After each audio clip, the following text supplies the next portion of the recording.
A cup of instant noodles can buy a maid. 3 packs of spicy strips can buy a castle. 8 ham legs can buy a large piece of land. I became a director in the other world. I'm afraid that if I sell like this again, the economic system of the other world is going to collapse because of me. Actually, during the first transaction, I and the goblin across from me both looked very guilty, because both sides felt like they got a great deal. When did this dwarf on the lost continent ever see such a rare food as instant noodles? He was thinking of offering this thing to the tribe leader later. Becoming an elder or something is a piece of cake. Deal. To show sincerity, in addition to this servant, I'll give you 100 more gold coins. The goblin brother pretended to be calm and said, I was surprised. 100 gold coins can also be a bonus. Then pretend to be indifferent and say okay. So it's settled then. Next time if there's something good, I'll come to you. Not for anything else, just to see if you are sincere. The goblin brother nodded slightly with a smile on his face when he heard this. But in my heart, I do think that gold coins are as common as stones in the lost continent. Usually, everyone crushes them into thin slices to clean the leather. This nobleman from the human race is really stupid. At this moment, I appear calm and composed on the surface. But in my heart, I'm thinking, this is bad. I'm really going to strike it rich this time. What should I do? I was totally unprepared in my heart. After these few little green men left, I stood still in the same place for a few minutes. I completely forgot that my servant, Bitey, was still locked in the iron cage. He looks very scared. He doesn't dare to look me in the eye at all.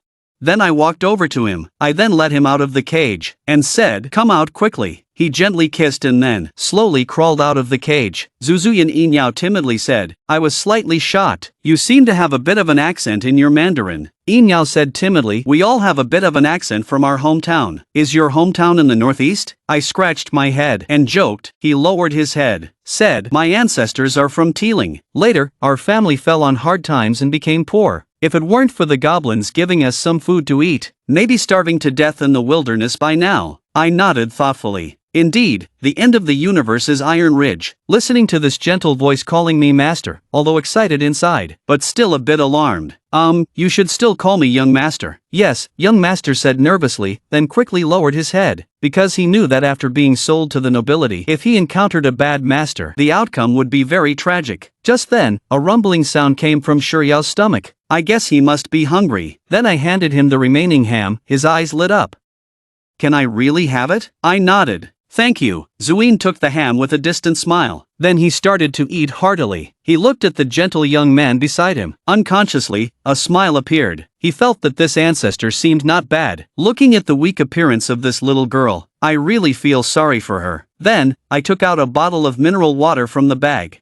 After unscrewing, I brought the mouth of the bottle to his lips, then said, Yao Yao was stunned for a moment. After realizing, her face blushed, then obediently opened her mouth, and brought it to the mouth of the bottle. He choked on the water I fed him. I immediately patted his back. Shaking, his eyes moistened, said, Young master, why are you so good to me? I'm just a worthless servant. I smiled and said, because you are weak now, and besides, you are so beautiful. Yao Yao blushed and turned her head, whispered, do you really think I'm beautiful? Of course, I said firmly. Young master, if you don't mind. He untied his waist while speaking, revealing a piece of snowy white skin. I was startled. I quickly turned around and said, this won't do. An official like me can't withstand this kind of test. Hurry and put your clothes on. Yao Yao's eyes dimmed. Put your clothes on. I knew the young master would never notice a servant like me. I don't have the qualifications at all. He murmured to himself, what are you thinking? Just tell me if you want to stay or not. I changed the subject and said, of course I want to. I want to serve the young master for a lifetime. As I spoke, Yao Yao looked at me with a pair of watery eyes, afraid that I might say, I don't want him anymore. That's fine then. From now on, you will be my personal maid. I will raise you to be beautiful. In this world, besides me, no one can bully you. Hearing this, Yao Yao's eyes instantly lit up. She revealed a beautiful smile that I had never seen before.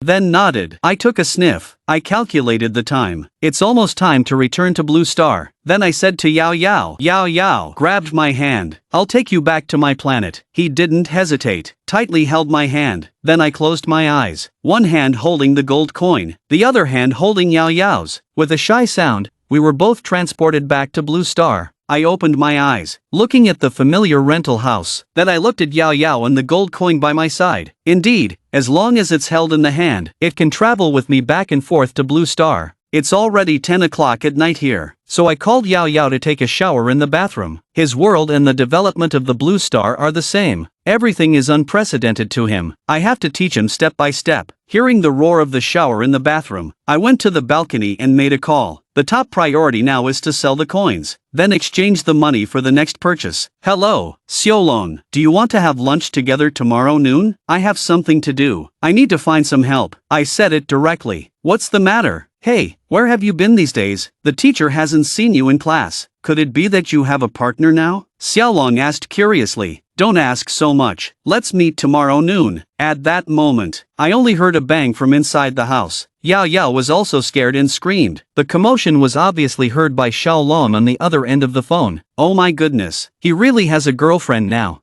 You really deserve to die. Why? I can feel Xiaolong's anger at the moment. That's just how people are. Afraid of brothers suffering, even more afraid of brothers paving the way. I said a few words to him and then hung up the phone. When I returned to the house and took a look, wow, a knife was inserted into the TV screen. I only found out after asking. There was a warrior with a knife on the TV. Yao Yao thought he was trying to harm me. I went forward and comforted him a few times. Then I asked him to quickly go to bed. After he lay down, it seemed like he remembered something. He turned around and asked, "Where will you sleep, young master?" "I'll sleep on the sofa." "You should go to sleep soon," he said with a hint of guilt. "How can this be? How can we let the young master sleep on the sofa? I'll go sleep instead." Then we argued for a few more sentences. I insisted that he sleep on the bed. He was also very determined, insisted that I sleep on the bed. After a short standoff, he suddenly lowered his head. Blushing, he said softly, "How about I accompany the young master to sleep on the bed?" I was stunned for a moment and then replied, "Okay, it seems like this is the only way." In no time, both of us were lying on the bed. I, who have been single since birth, only now realize. So it turns out that girls really have a figure. Smelling the direction of this gust, I can't help but my heart rate quickens. Plus, he's wearing my t-shirt. That kind of temptation is simply exhilarating. So I can only subconsciously turn my body around, with my back facing Yao Yao. At this moment, he also secretly chuckled at my back. I didn't expect this group to be even shyer than he is. It seems like I've really met a good companion. Right in this awkward atmosphere, we entered the dreamland.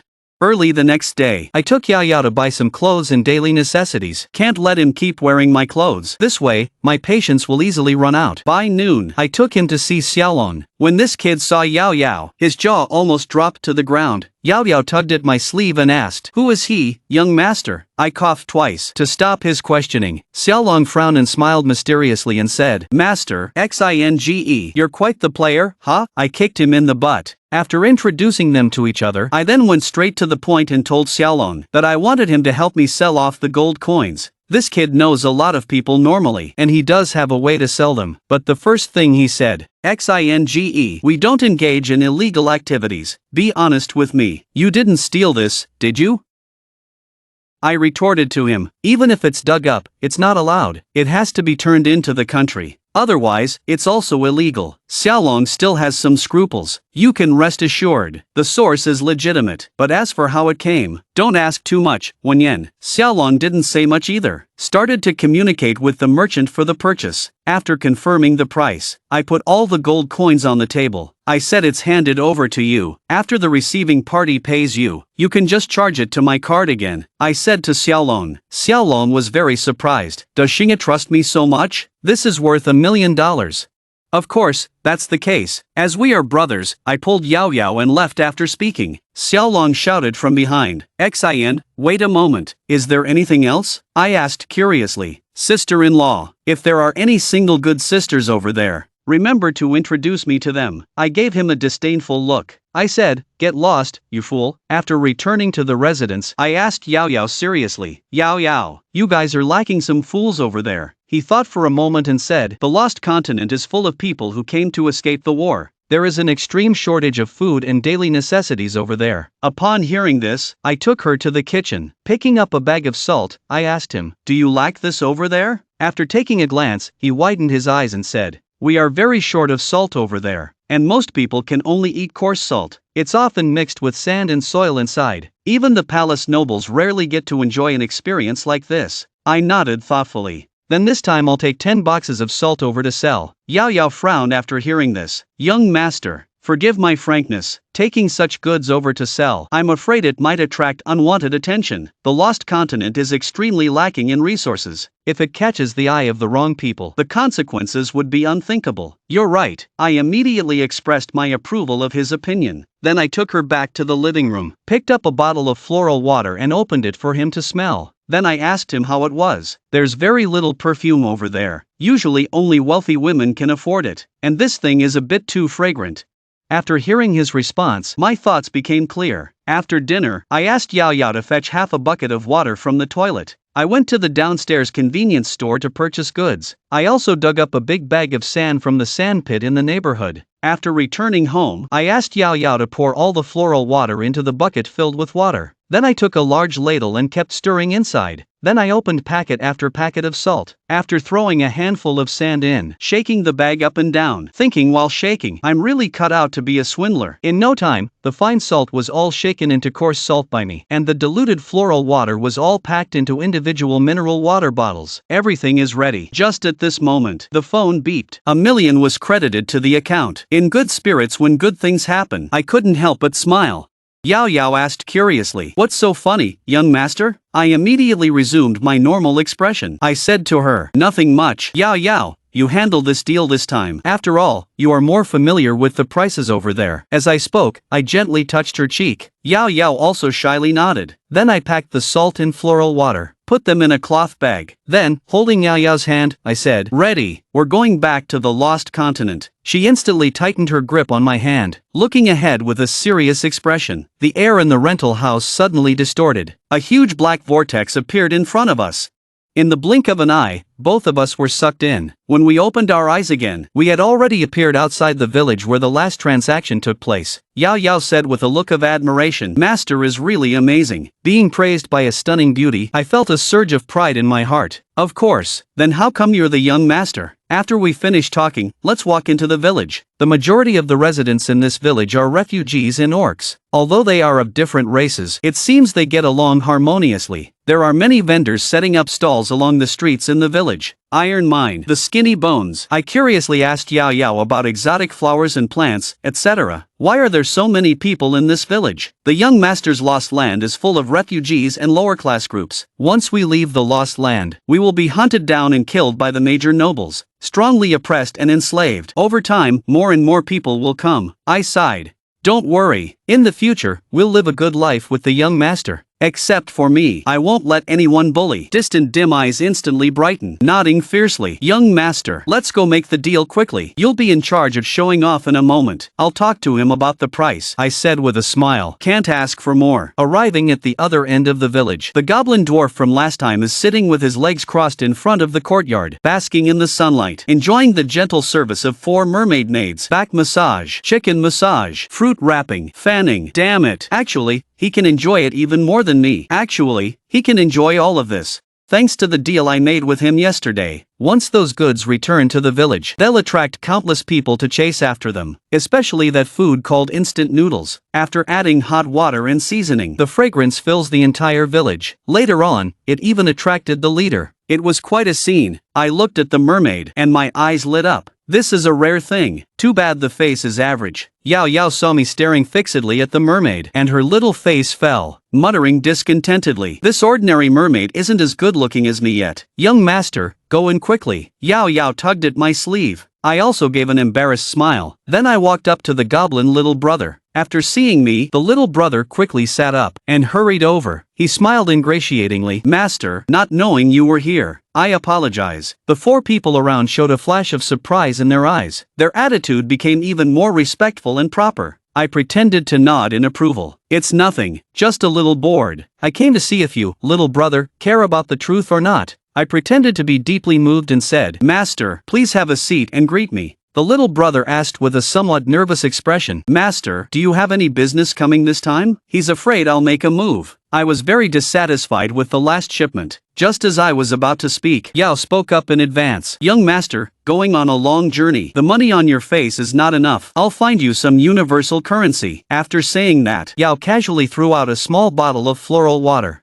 gently removing the wooden stopper. The refreshing fragrance that came over made the young man shudder. "Is this the legendary aristocratic perfume that is priceless?" This scent, this fragrance, this crystal clear water quality. It's simply several times better than ordinary perfumes on the market. He probably thinks that even the perfume used by the royal family is nothing compared to this. Seeing him looking so inexperienced, I couldn't help but feel a little sorry. Young master, are you suggesting that? The young man couldn't help but swallow his saliva. Asked me with a bitter smile, a faint smile. As you can see, this is the item for this transaction. Young master, please smile. What do you need for the transaction? The young man asked eagerly, but I was not in a hurry to answer, and glanced at Yao Yao. Said, you talk to Yao Yao. I'll just have some tea. The young man looked at Yao Yao, his eyes filled with a kind smile. He is no longer the Lin Min who could be scorned at will when he was locked in an iron cage. Miss Yao, may I call you like this? Yao Yao frowned. Spoke expressionlessly. Okay, Miss Yao, I'm willing to bid 1,000 gold coins for this small bottle of perfume. The same goes for every bottle after that. What do you think? Yao Yao's expression has softened a lot. Speak to the little brother. One bottle for 1,200 gold coins. Give you 20 bottles every month. Miss Yao said 1,200. Then it's 1,200. But is the supply quantity a bit low? Yao Yao said with a cold smile. Do you think this is cabbage? If it weren't for the young master's training this time, wanting to rely on my own strength to make a career,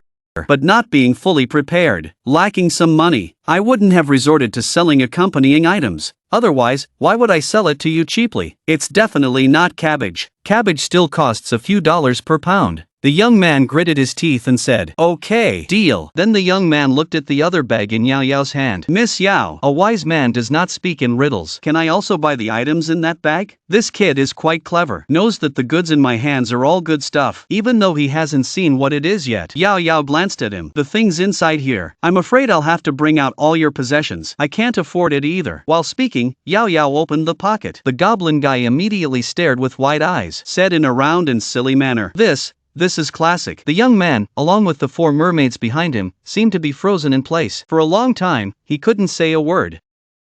Gobuto wiped his mouth, his face full of surprise. It turned out to be real salt, and it was so pure and white, far surpassing the best salt on the market. My dear, Miss Hua, what does the young master mean? Gobuto licked his cracked lips and couldn't help but glance at the big bag in Hua Jiao's arms. The salt business, what a huge surprise. It's no wonder the noble young master with the divine will guard is so generous. You see, salt can be considered a strategic resource and is a necessity for any country. In territories that are not affluent, if the soldiers don't have enough rice and flour, they can eat coarse grains, miscellaneous grains, even grass and tree bark. But if there's not enough salt, then it's really over. If they can't have salt for a week, no matter how powerful the warriors and soldiers are, they won't be able to wield their weapons. At that time, it's not just about defending against external enemies, even escaping becomes a problem. The entire lost land is extremely lacking in salt. For a family of 5, 1 pound of coarse salt per month is considered a luxury. As for the wealthy nouveau Rician lords who don't lack money, they eat based on their status and position.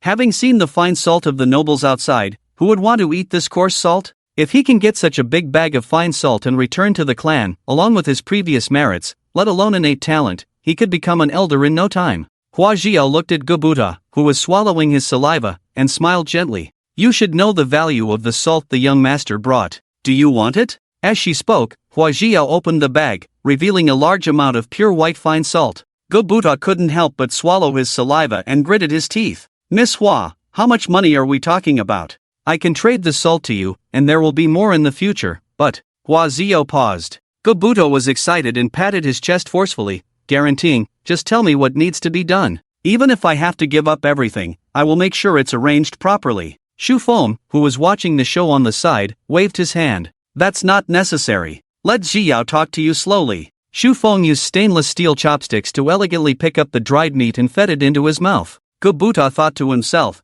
this is what a noble is like. Compared to the young master in front of him, he seemed like an uncivilized savage before, too crude and vulgar. He secretly noted Shu Feng's actions and planned to practice them later. He also wanted to eat like this in the future. Miss Hua, there's no one else here. Can you tell me the conditions now? Now he understood why Hua Jiao was so cautious. Hua Jiao opened her red lips and slowly said, territory, castle. Gobuta's pupils contracted, and he exclaimed, kill a noble? Seize territory? He didn't dare to do this business. If he was discovered, his entire family would be exterminated. Hua Jiao shook her head and said nothing. What nonsense are you talking about?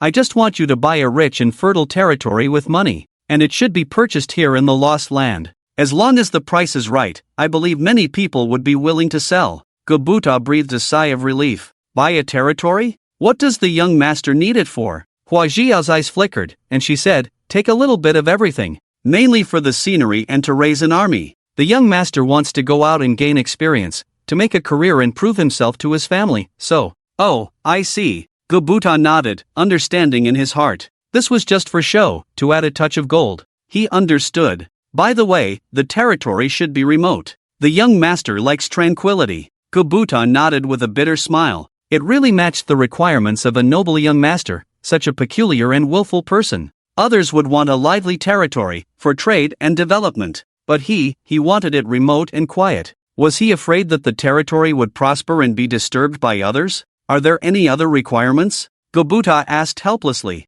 Hua Jiao thought for a moment and said, that's all. You find a suitable seller according to the requirements. Money is not a problem. Consider this 100 pounds of salt as a deposit. Once the deal is done, the right to trade salt can also be given to you. Gobuta was overjoyed. No problem, give me 3 days, no, 1 day, I will make the arrangements by tomorrow evening and go visit the young master with the land contract. However, Gobuta hesitated for a moment and asked with a brave face, Miss Hua, I have a question, I don't know if I should ask or not. Hua Jiao looked at him curiously. Go ahead. After the transaction, what should we do with the local residents? Should we kill them all or? At this point, Gobuta looked cautious. That's easy, Hua Jiao thought for a moment and a gentle smile appeared on her face. The young master said that they can decide whether to stay or leave voluntarily. Those who choose to stay will be exempt from taxes for 6 months as long as they behave and don't cause trouble. As for those who have special skills, the young master also said that as long as they serve him, he guarantees that they will be well fed and those who work harder will be rewarded. Gobuta couldn't speak for a long time after hearing this. Exempt from taxes? Well fed? Is this really a noble? Even the elves, who are known as the greatest and kindest, can't do this. However, as he looked at Xu Feng, who was eating, Gobuta couldn't help but feel a bit hopeful. He was the gentlest and most noble young master he had ever seen. Maybe he could really do it. Although he didn't consider himself a good person, he couldn't bring himself to kill innocent people, especially innocent civilians in his territory. If the young master treated ordinary residents so well, then there would be a great opportunity for those who could be of value to him in the future, to follow in his footsteps and live a bright and prosperous life outside the Lost Land. Thinking of this, Gobuta's heart burned with excitement. But when he thought of his wife, children, and the innate elixirs guaranteed by the elders of his clan, he sighed deeply. It wasn't the right time yet. Miss Hua, leave the matter of the territory to me. I promise to give the young master a definite answer before sunset tomorrow. Hua Jiao nodded. Don't play tricks. The young master is not a stingy person, understand?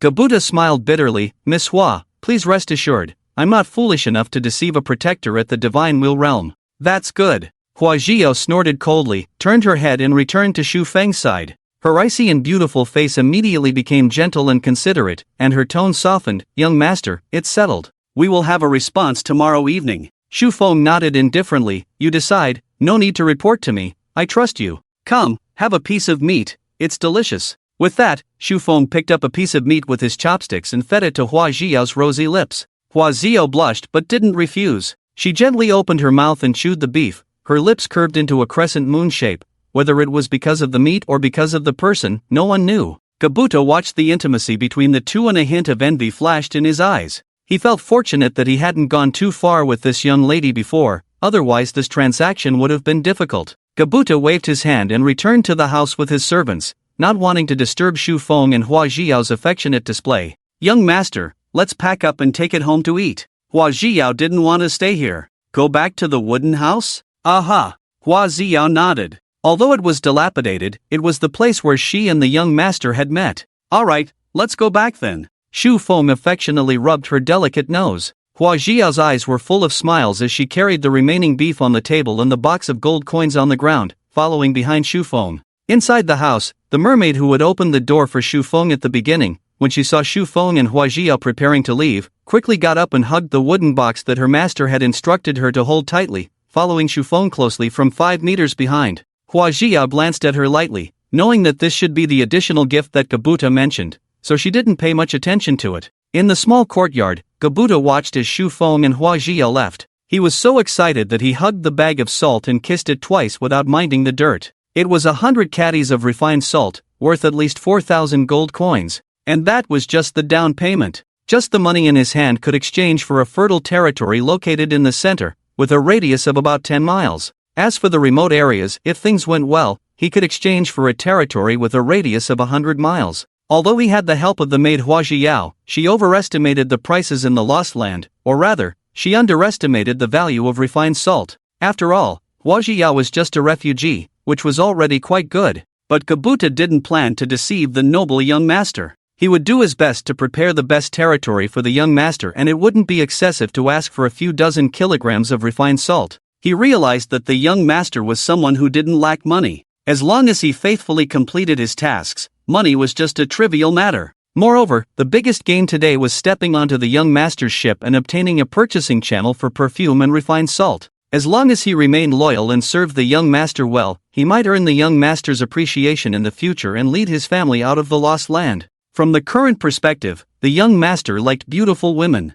Although he wasn't a beautiful woman, he could continue to send beautiful women. In the entire Lost Land with a population of millions, there were many beautiful girls comparable to the elven race. Someone, prepare a carriage, we're going back to Yangchang. He needed to quickly transport this bag of refined salt back to his clan. Its value was too great. Once it was discovered, with his mediocre skills, kneeling down and surrendering might be the only way to survive. Besides, there was also news about the territory needed by the young master in Yangcheng, killing two birds with one stone. Yangcheng, a giant city spanning tens of thousands of miles. After riding his horse for the entire afternoon, Kabuta finally arrived at the city gate before the sun set. Xiaoda, coming to purchase goods so late? A middle-aged pig-headed soldier at the city gate asked with a smile. Honga, there's no other way. Business is tough these days, so I have to make money as quickly as possible. Besides, I miss my son and daughter-in-law. I can take this opportunity to visit them. Kabuta rubbed his head and responded with a simple smile.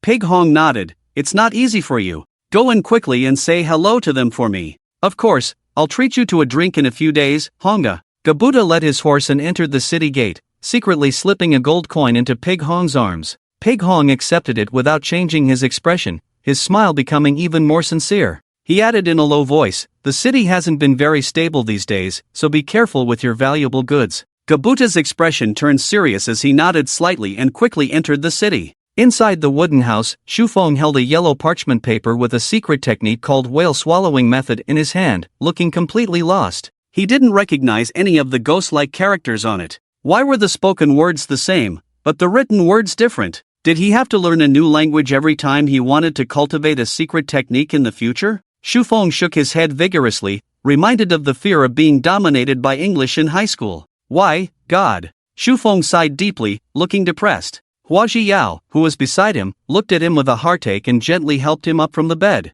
Young master, it's okay. If you don't want to learn the written language again, you don't have to. After we stabilize the territory, we can exchange some inheritance beads with perfume. We can learn languages, martial arts, secret techniques, and so on all at once. Xu Feng's eyes lit up. Really? Yes. Hua Zhiyao nodded earnestly. Xu Feng immediately felt relieved and turned around, embracing Hua Zhiyao with both hands. Zhiyao, you're really good. Hua Zhiyao trembled all over, her face blushing, her eyes blurred. She lay softly in Xu Feng's arms. Xu Feng rubbed Hua Zhiyao's delicate cheek against his, leaning against her shoulder, smelling her unique fragrance, feeling that if he had her like this forever, what more could he ask for in life? Hua Zhiyao bit her lip, her eyes secretly glancing at Xu Feng, her heart longing for it. If only she could be held by the young master like this forever. The warmth of his embrace was intoxicating. Why young master, take me. Hua Zhiyao stuttered, almost biting her lip. Her voice was as soft as a mosquito, and as soon as the words came out, she felt so embarrassed that she couldn't show her face and buried it in Xu Feng's chest.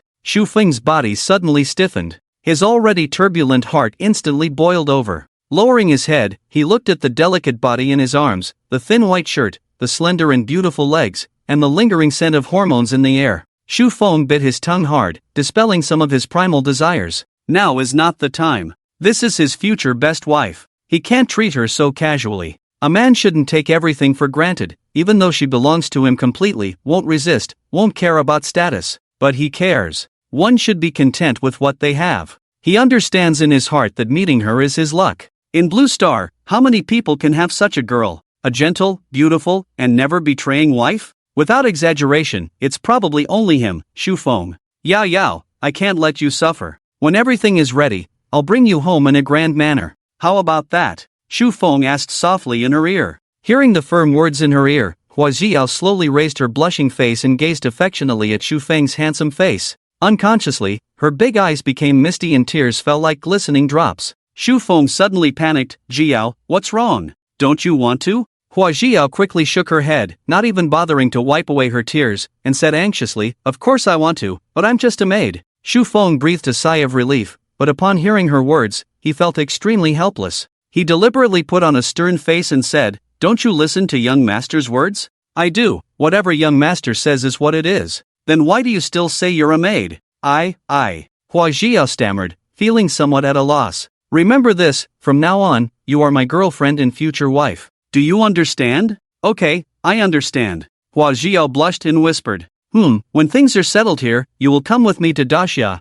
the secret realm, to get married. Okay. Hua Xiao lay in Shu Feng's arms, her eyes filled with happiness. No matter what the future holds, with young master's words, she has no regrets in this life. She knows very well that once young master returns to the family, his relatives will never let him marry a refugee like her, at least not as his official wife. But she doesn't care, as long as she is in young master's heart, even if it's just a tiny bit of status, it's enough. Young master, are you thirsty? I'll go pour you a cup of hot water first, and then go see the gifts from Gabuta. Maybe there are treasures that can make young master stronger. Hua Xiao wiped away her tears and hurriedly got up from the bed. Shu Feng leaned back on the bed, smiling as he watched the busy Hua Xiao. Life is really good. Gabuta, after being reminded by Honggu, didn't even go home and went straight to the clan's territory. 100 caddies of refined salt can only be guarded by elders. As for whether it will be exploited by the elders in the clan, it definitely will, but it won't be excessive. In the Lost Land,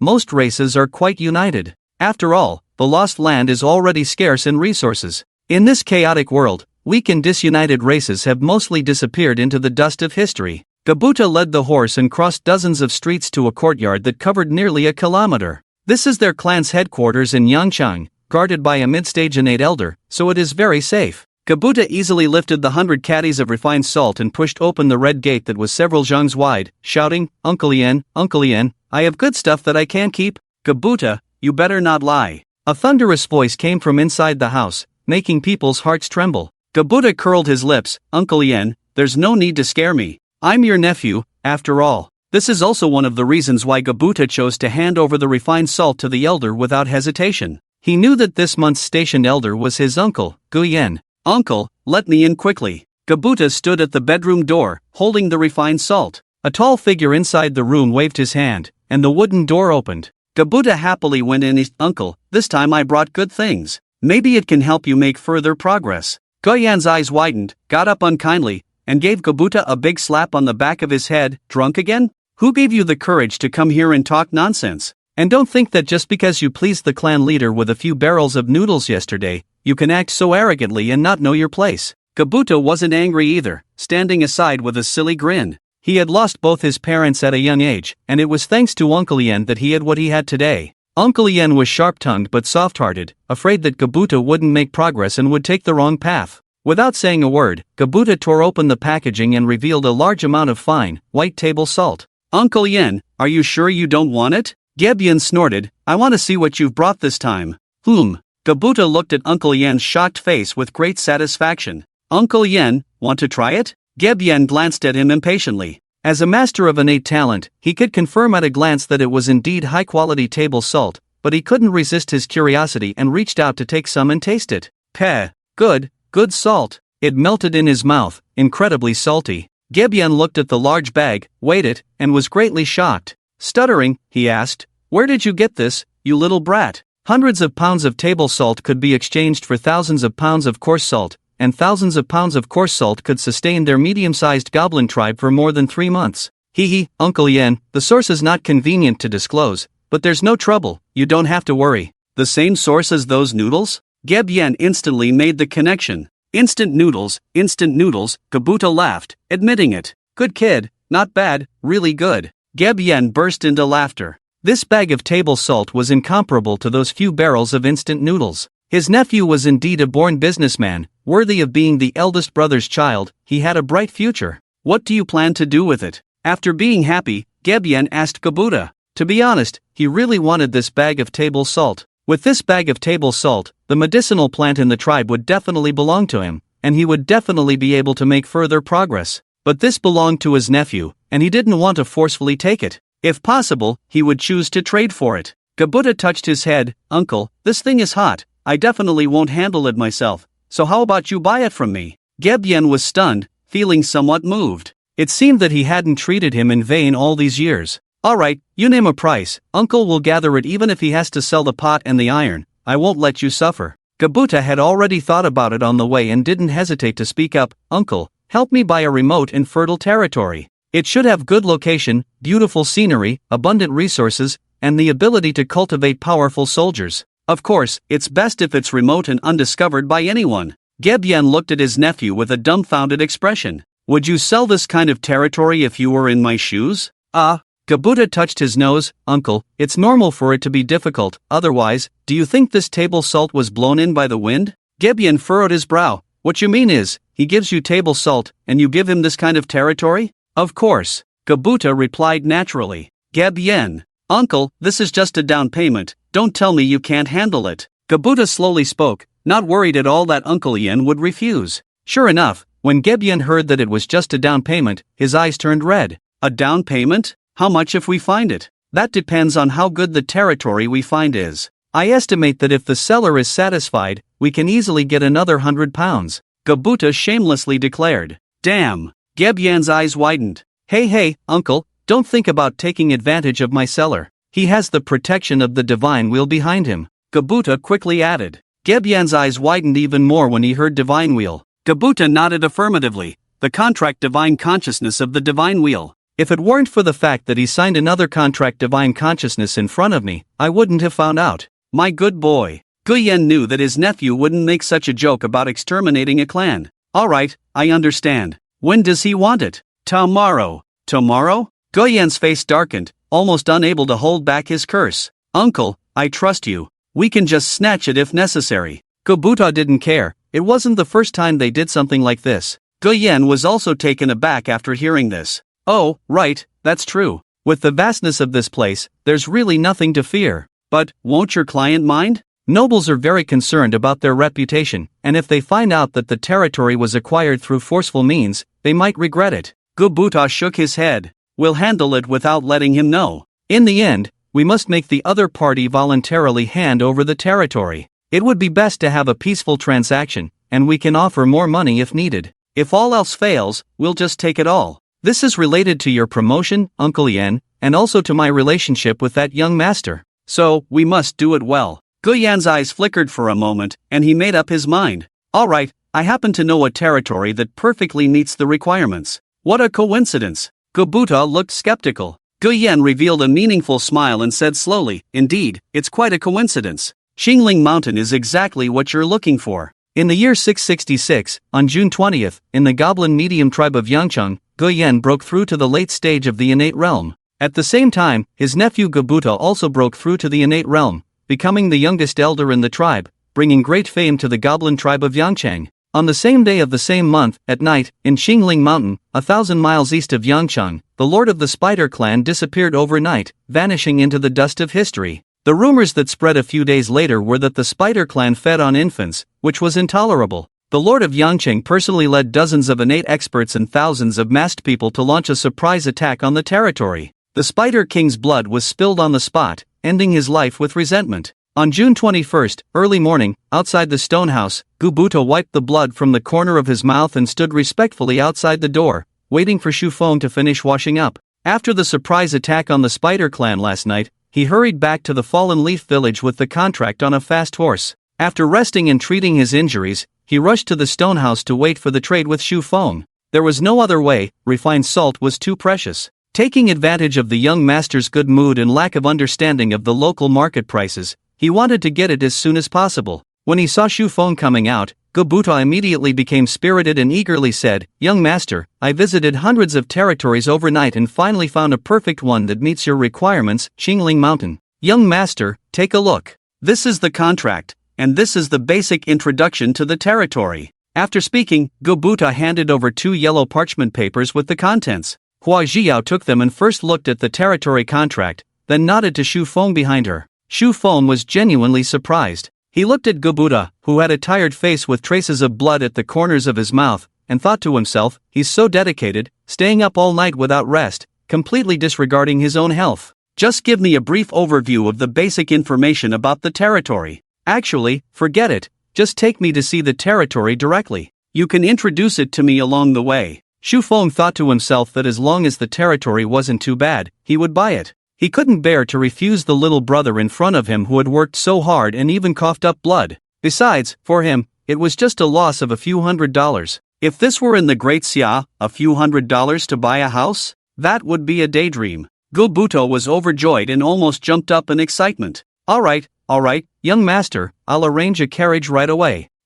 Go ahead, no rush, Shu Feng said. He had never ridden in a carriage before, so he could take this opportunity to experience it and see more of this different world. Young master, then I'll go pack my things. Hua Jiao turned to go back inside. Shu Feng grabbed her small hand and said, what's there to pack? We don't need anything. Ah, isn't that too wasteful? Don't worry, young master has plenty of money. Come, let me braid your hair. I finally learned how to do it. Shu Feng sat on the stone bench outside, pulling Hua Jiao to sit beside him. He took out the peachwood comb he brought last night. With one hand holding the comb, he gently lifted Hua Jiao's slightly yellow and smooth hair. Hua Jiao asked softly, young master, should I cut it shorter? It takes a lot of time to wash and take care of long hair, and it's not conducive to protecting your safety. Shu Feng denied it, gently touching her hair and smiling. Your hair looks so beautiful, it must not be cut. Besides, hair is a precious thing for every girl. Shu Feng lowered his head, leaned on her shoulder, and sniffed hard. It smells so good, it can make people feel happy.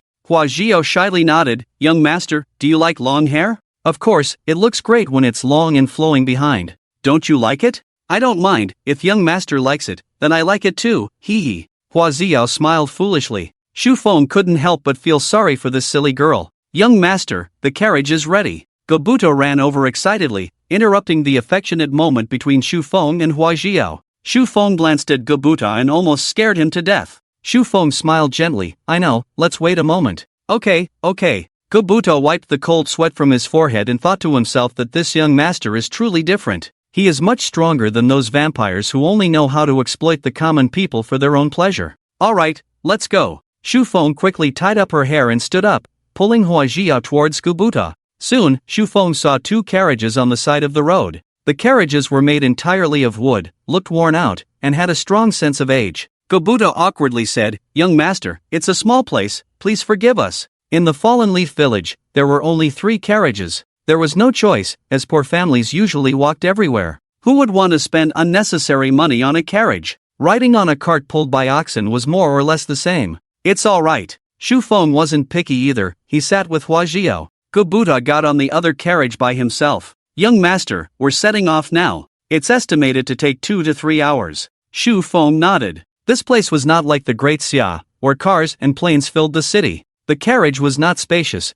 only a little over a meter wide. It was a bit crowded with 2 people sitting in it. A layer of fur was laid on the ground, and a small wooden table was placed next to it with a plate of beef. The carriage started to move slowly. At first, Shu Feng enjoyed it, chatting and laughing with Hua Jiao, looking at the natural scenery outside, and eating the beef that Hua Jiao fed him. But after a while, Shu Feng couldn't bear it anymore. Shu Feng, who was used to phones and the internet, somewhat regretted not bringing some books or novels. After a while, the carriage seemed to speed up. Shu Feng's buttocks swayed back and forth, and the whole carriage kept shaking. Even if it ran over a tiny stone on the road, the carriage would make a creaking sound as if it was about to fall apart. Despite the fur cushion, Shu Feng's buttocks still felt sore from the vibrations. Hua Jiao noticed the discomfort of the young master and felt sorry for him. Young master, shall we take a break? Shu Feng waved his hand, let's endure it. By the way, don't you feel uncomfortable? Is this how you usually travel? Hua Jiao shook her head and whispered, carriages are for rich people to travel in.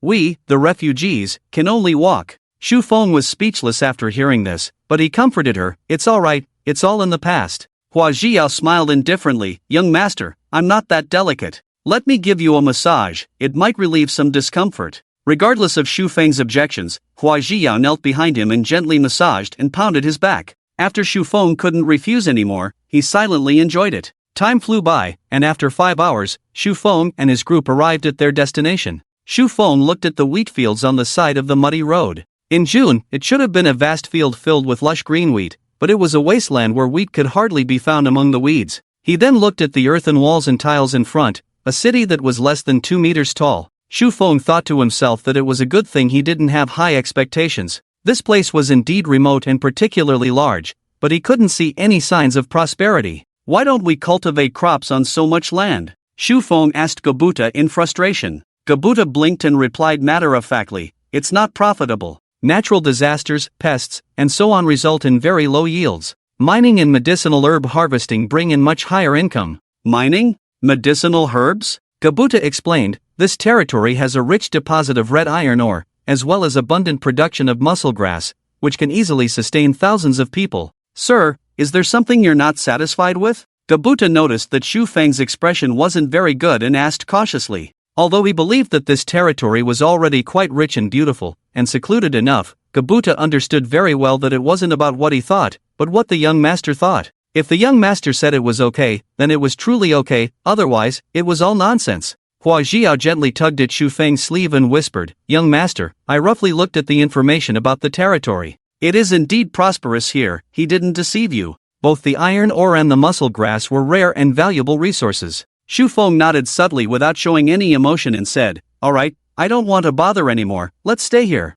Gabuta was overjoyed and straightforward in doing business with this person. Young master, shall we go directly to take over the territory now? Sure, let's go in. The carriage entered Qingling City, and the environment inside made Xu Feng unable to look directly at it. The mixed smells in the air made Xu Feng furrow his brow. However, seeing the unchanged faces of Hua Jiao and Gabuta, he knew that this was the norm in this world. Xu Feng looked at the thin and lifeless subjects on both sides of the road, their eyes numb and devoid of vitality. Gabuta sighed softly, young master, it's their good fortune to encounter you. Xu Feng didn't comment. Perhaps it was also his own good fortune to encounter them. Who knew what would happen in the future? Continuing to drive the carriage, they soon arrived at a thorny castle. Young master, please get off. I will gather all the subjects in the city to prepare for the formal takeover of the territory. Gabuta ran to the front of the castle and vigorously rang the bell. In front of the castle was a huge open square, and in no time, more than 1,000 people had gathered.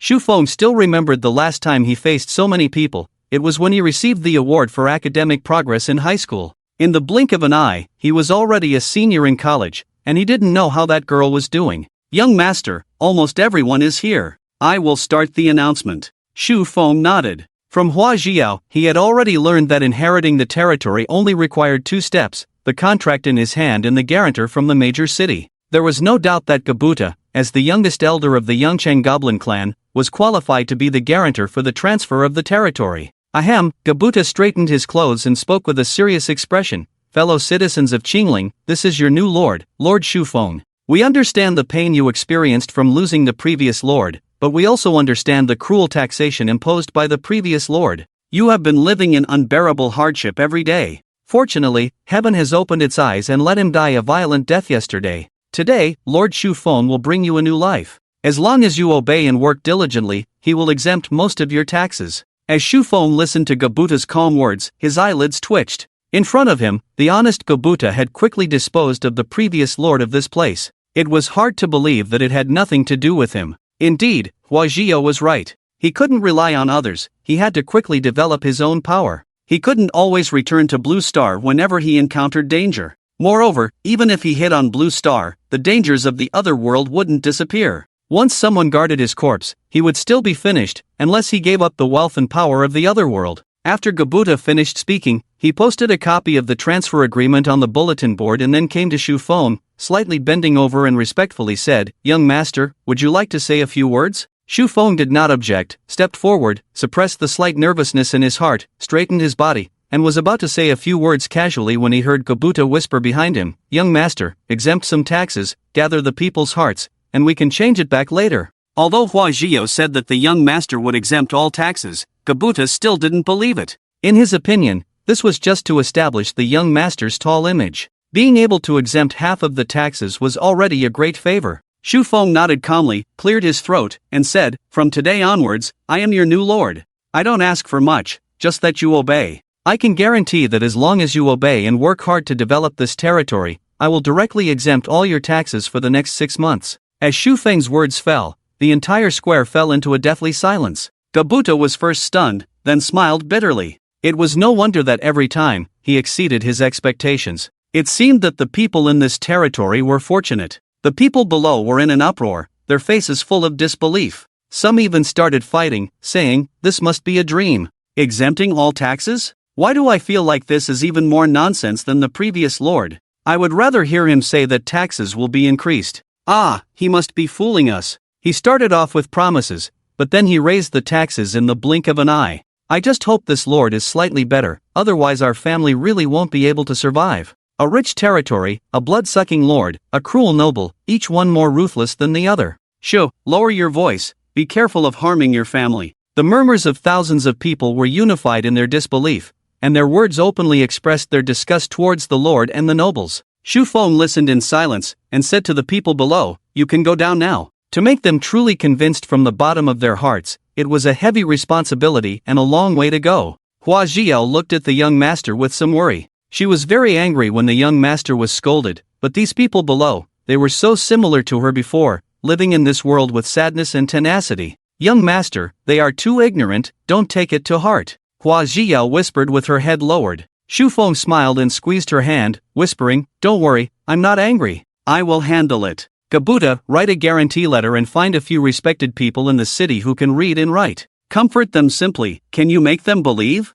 Shu Feng asked Gabuta beside him. Gabuta shook his head, "Young master, you have already done enough. You don't need to worry about them. They will understand your kindness after some time. Of course, if you really want to appease them and make them believe in you as soon as possible, I have a method, but it may cost some money." "How much? 500? 1,000? Shu Feng frowned. If it was too much, he wouldn't be willing. After all, 1,000 gold coins would be worth millions of RMB when brought back to Xia. Gabuta wiped the cold sweat off his forehead and forced a smile. "Young master, a few dozen gold coins will be enough." 1,000 gold coins? Even if these few thousand people were bundled together and sold, they wouldn't fetch that price. It had to be said that the young master's concept of money was truly remarkable. "What method?" Shu Feng asked, pursuing further. A few dozen gold coins was nothing. It was as easy as buying a bucket of instant noodles. Gabuta explained in detail, "Young master, at that time, hire a group of people to work for you. They can do anything from farming to logging. You just need to pay them wages in front of them, and you can give a little more, like 5 or 10 copper coins per person per day. After a few days, they will gradually believe in the young master. Not too much. If it's too much, they will still be suspicious when they receive it." Gabuta quickly added, afraid that these commoners would think that cutting down a tree would earn them 1 gold coin. Shu Feng nodded, "Understood. When you come tomorrow, bring some copper and silver coins, and I will exchange them with you." "All right," Gabuta readily agreed. It was not a difficult task. "That young master, is the matter of the territory settled like this?" Gabuta handed over the contract with both hands, rubbing his hands apologetically. Shu Feng patted Gabuta's shoulder with a smile. "It's settled, the transaction went smoothly. But I didn't bring any salt with me, come and get it tomorrow. The guards will deliver it to you in the morning." As he spoke, Shu Feng deliberately glanced behind him. At the same time, he secretly activated his teleportation ability, slightly opening the portal, causing spatial fluctuations.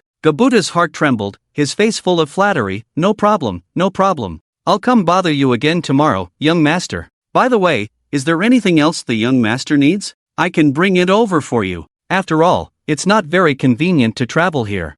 Shu Feng touched his nose and said indifferently, "You can handle it yourself. Let Jiao receive it later, and convert it into corresponding refined salt and perfume." "All right, young master. Then I'll take my leave." Gabuta bowed, got on the carriage, and returned the same way. In the spacious medieval castle, there were only Shu Feng and Wazio. As for the servants who were here before, who knows where they ran off to? But it's good that they ran away. Shu Feng planned to select some reliable and pleasing ones later. "Jiao, I need to return to Daxia, to the secret realm, to bring back the salt and perfume. I also need to take care of some things. Shall we go together?" Shu Feng asked Wazio beside him. Wazio naturally wanted to go back with the young master, but for the sake of the young master's future, she shook her head gently. "Young master, you said the secret realm is not dangerous, so I won't accompany you this time. I need to clean the castle, organize the territory information, and prepare to recruit soldiers. There are many things I need to prepare for the young master. What about your safety?" Shu Feng was not very reassured about her safety. In this feudal and barbaric world, there was no legal protection. Hearing the young master's concerned words, Wazio couldn't help but smile. It felt good to be cared for and protected. But now she was very strong. She smiled softly at the young master and clenched her small, fair hand, forcefully hitting the stone table in front of her. With a crack, the thick table more than half a foot thick turned into pieces of rubble falling to the ground. Shu Feng swallowed his saliva. In the past few days of getting along, he almost forgot that this girl possessed extraordinary powers from the novel. Young master, I have already broken through to the mid-stage of the human wheel. My punch has the strength of 1,000 caddies, and my speed is comparable to the late stage of the human wheel for ordinary people. It's very safe when facing those commoners, Wazio said proudly. Shu Feng touched her little head and said, be careful. If you really encounter danger, prioritize your own safety, understand?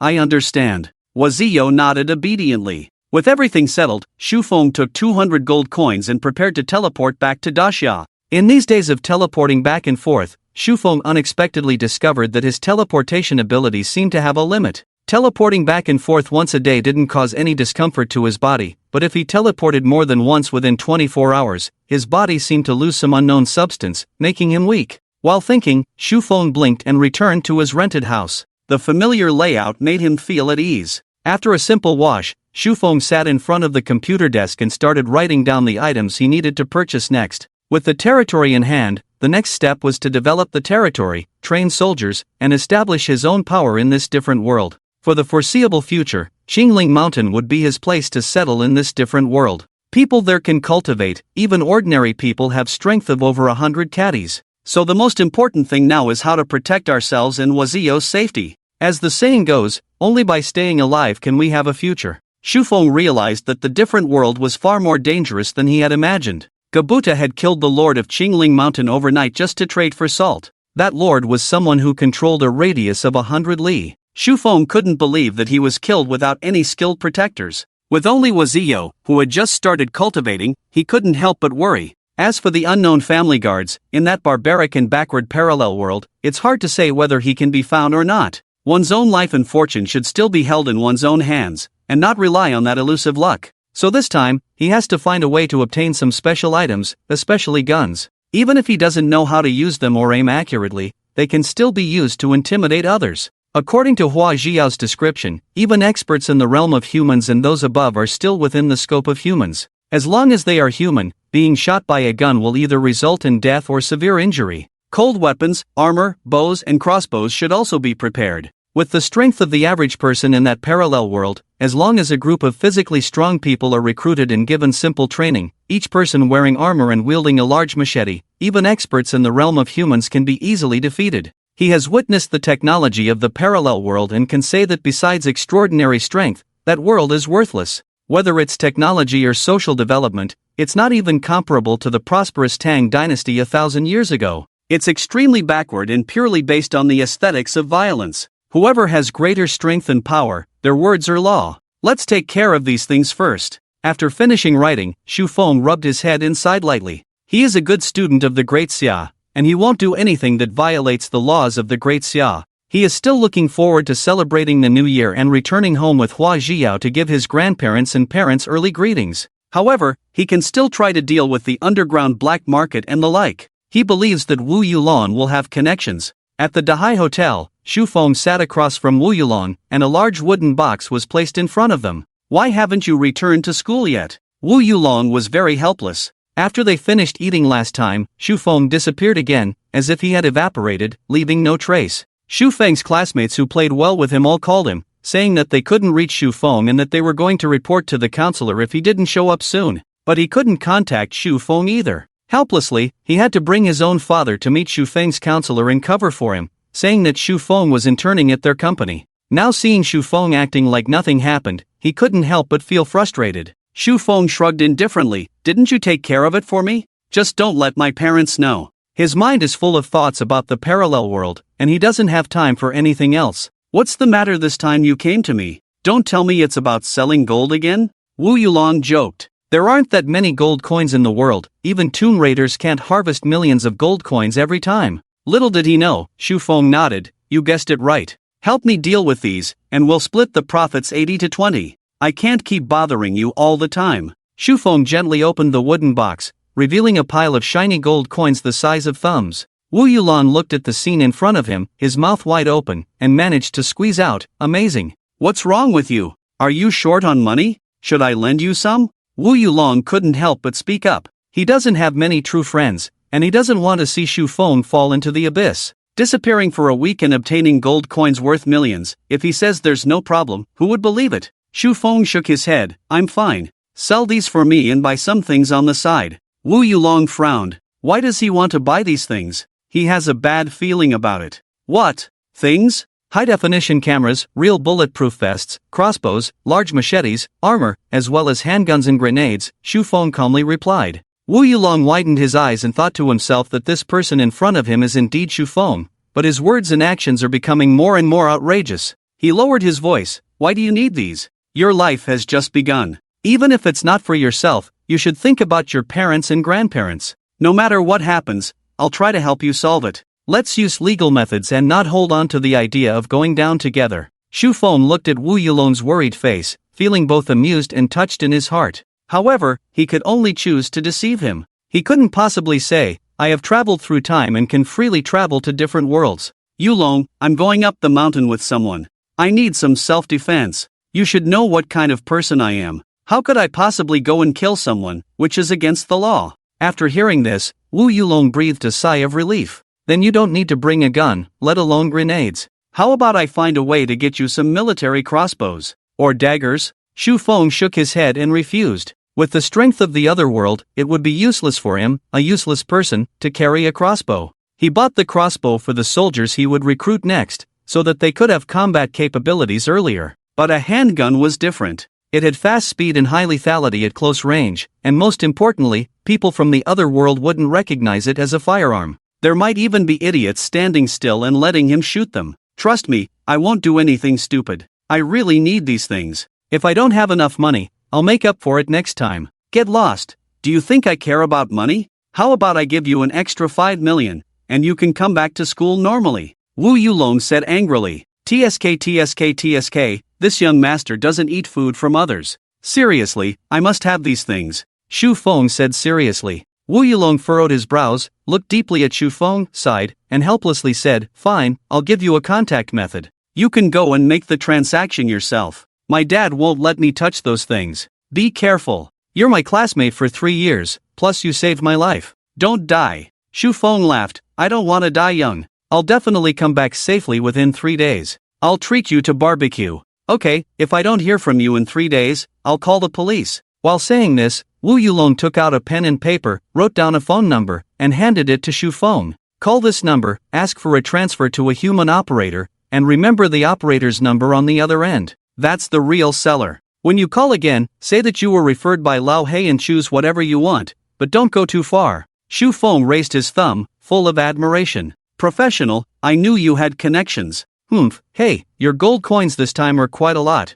I happen to need some gold these days. I'll buy 3 million, don't think it's too little." Wu Yulong glared at him angrily, then struggled to carry the wooden box and walked away. Shu Feng waved his hand, "Take care. 3 days later, let's have barbecue together with your younger siblings." "Ha, let's wait until you come back alive." After Wu Yulong left, Shu Feng stood alone in place, holding the note in his hand, with a smile on his face. As a friend, Wu Yulong had already done his best to help him, even buying 3 million worth of gold coins without hesitation when he found out what he was going to buy next. Although he had once saved Wu Yulong's life, it was also for his own sake. No rush. Once he established himself in the other world, he would repay those who had shown him kindness and take revenge on those who had wronged him. Wangjun City, the entire city was shrouded in darkness at night. The bustling streets were filled with people. Shu Feng randomly found a snack shop, finished a large bowl of fried rice noodles, paid with a QR code, and rented a small car. He brought the remaining salt and perfume bottles from the rental house and went to an abandoned warehouse in the suburbs.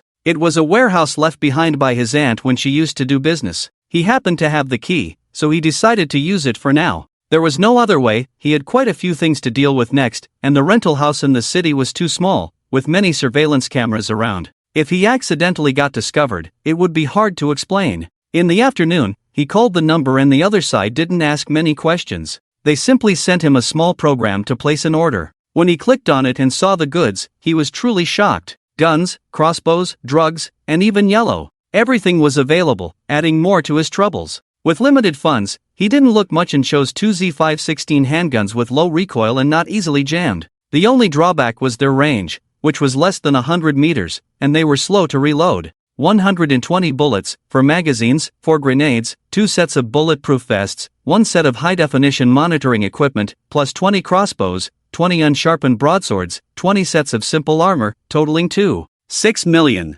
Since it was introduced by Wu Yulong, there shouldn't be any major security issues. He directly had them delivered to the suburban warehouse. Looking at the 10 large iron boxes in the warehouse, Xu Feng couldn't help but feel a little nervous. If he got caught, he would never be able to escape. However, his life had already changed drastically in the past half-month. With everything ready, Xu Feng held the gun case in his hands. He couldn't handle so many boxes at once, so he planned to transport them in batches, prioritizing the important ones. Anyway, it would be another day in a few minutes, and he could come and go again. At 11:55, Xu Feng closed his eyes and opened them again, finding himself in a spacious castle. Luckily, the seasons and time difference between the two worlds were not too different, otherwise, his current body wouldn't be able to handle the constant back and forth. In the empty castle, Hua Zhiyao curled up, sitting by the window, lost in thought. Without the young master's world, she felt like she had returned to her lonely days before. She was afraid that everything now was just a dream, and if she woke up, there would be no young master anymore. She regretted a little now. What if the young master didn't want her and didn't come back? She should have selfishly followed the young master closely. Xu Feng looked at Hua Zhiyao, who was curled up by the window, and heard her anxiety and fear in his mind. He remembered how this young girl had pretended to be strong for the development of the territory before he left, and his heart ached. He thought that from now on, he should take her with him wherever he went. He couldn't let this silly girl suffer. His wife, of course, should be loved by him. Xu Feng was about to sneak up behind her and give her a surprise, but he forgot about the 4 iron boxes beside him, causing a loud and piercing noise in the empty castle. Hua Zhiyao, by the window, was startled and turned around to grab her bow and arrow, ready to shoot the intruder. "It's me, Zhiyao," Xu Feng quickly spoke up. If that arrow had been released, it wouldn't have been a joke. With a force of 1,000 pounds, it could pierce through iron. "Young master?" Hua Zhiyao recognized the person and happily dropped her bow and arrow, rushing towards him. Xu Feng gently smiled and caught her petite figure. "How about it?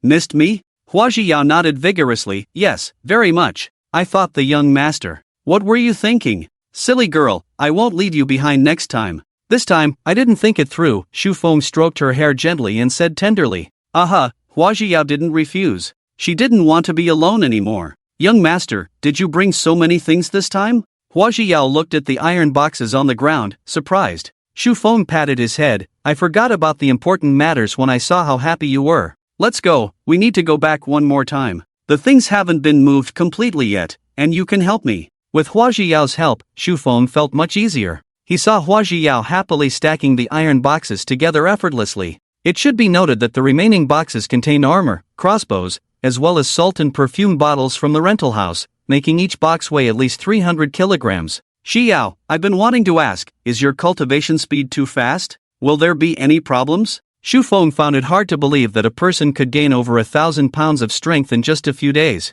He had some speculations in his mind, thinking that it should be related to the profound level inheritance she had received before. But could such inhuman cultivation speed really have no side effects? Hua Zhiyao turned around and pretended to be relaxed as she spoke. "Young master, this is a precious profound level inheritance, so there shouldn't be any problems." Hua Zhiyao is well aware of the consequences of accepting this inheritance. It means sacrificing her own potential, rapidly breaking through realms, gaining powerful strength, until reaching the limit of the corresponding inheritance, never making any progress in her lifetime. The ultimate goal of the profound rank inheritance is the innate realm, but she doesn't care about these costs. Breaking through the innate realm in a short period of time is what she willingly does to protect the young master's safety. Even if she had to make the choice again, she would accept the inheritance without hesitation. Moreover, as refugees, they have no choice. Most of them cannot even touch the threshold of personal cultivation in their lifetime. In other words, the young master is willing to pass on the precious profound rank inheritance to her.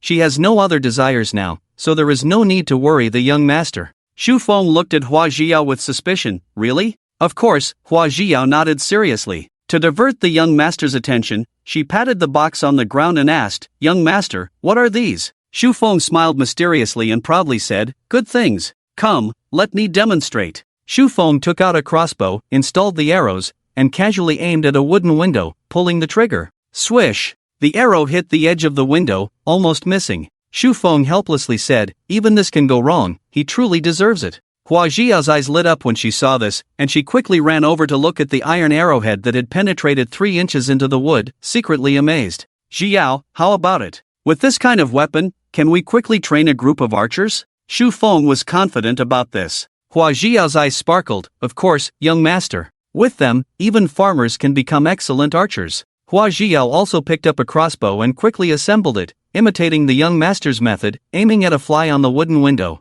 With one shot, one of the 4 pests in the other world was eliminated. Shu Feng's eyes widened. "Jiao, have you learned archery before?" Hua Jiao shook her head innocently. "No, bows and arrows are too expensive. She couldn't even afford to eat. How could she have money to practice archery? Poverty and martial arts are universal." "Then your archery skills are too accurate." Shu Feng was shocked, realizing that the gap between people is so big. Hua Jiao tilted her head, as if she understood something, and smiled as she explained, "Young master, don't forget, I have accepted the profound rank spirit archer inheritance, so that's why I'm so accurate. It seems that this profound rank inheritance is really amazing. Should I also accept one?" Shu Feng rubbed his chin and muttered to himself. "No," Hua Jiao urgently objected, not wanting the young master to accept this martial arts inheritance that would ruin his future. Shu Feng frowned and pretended to be unhappy. "What? Do you have something good that you want to keep from me? Hoarding it for yourself?" "No, it's not like that, young master, Hua Jiao suddenly became anxious, not knowing how to explain.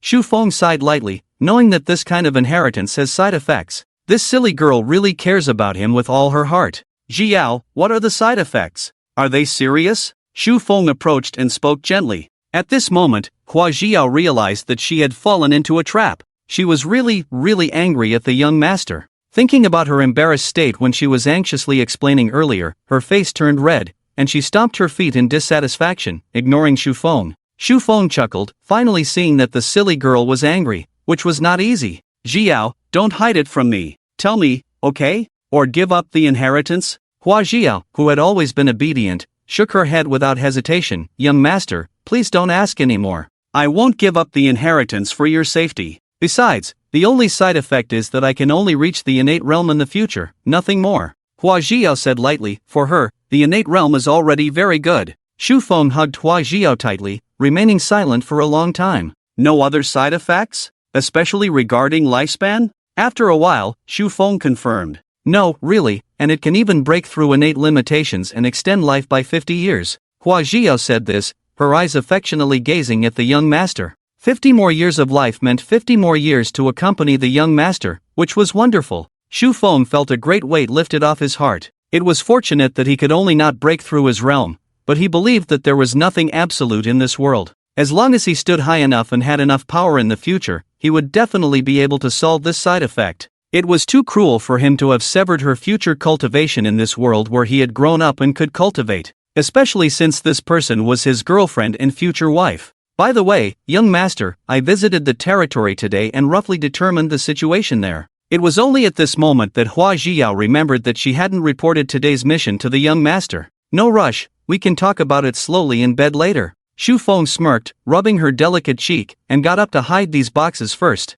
Hua Jiao's face immediately turned red, as if even her beautiful eyes were filled with shyness. She pursed her lips, lowered her head, and followed behind Shu Feng. Shu Feng stopped teasing her, looking at her little head that was about to emit steam, walking unsteadily as if she could faint at any moment. After all, he would still rely on her to move the iron boxes next, and he, who struggled even with carrying buckets of water, really couldn't do it. Although it was embarrassing, it was the truth. Besides, living off someone else's money was quite enjoyable. Just like how everyone resented the villain, but everyone also wanted to be the villain. Ahem, maybe it couldn't be explained like that. The night passed without a word. Under Hua Jiao's service, Shu Feng washed up and dressed. Today, they were going to recruit soldiers and build the city. Xingling City couldn't compare to Yang City in prosperity, and even in terms of population, it didn't have as many people as Fallen Leaf Village. The main reason was that the former lord here didn't like having too many people, and coupled with his irritable temper and low wages, most people had left over the years,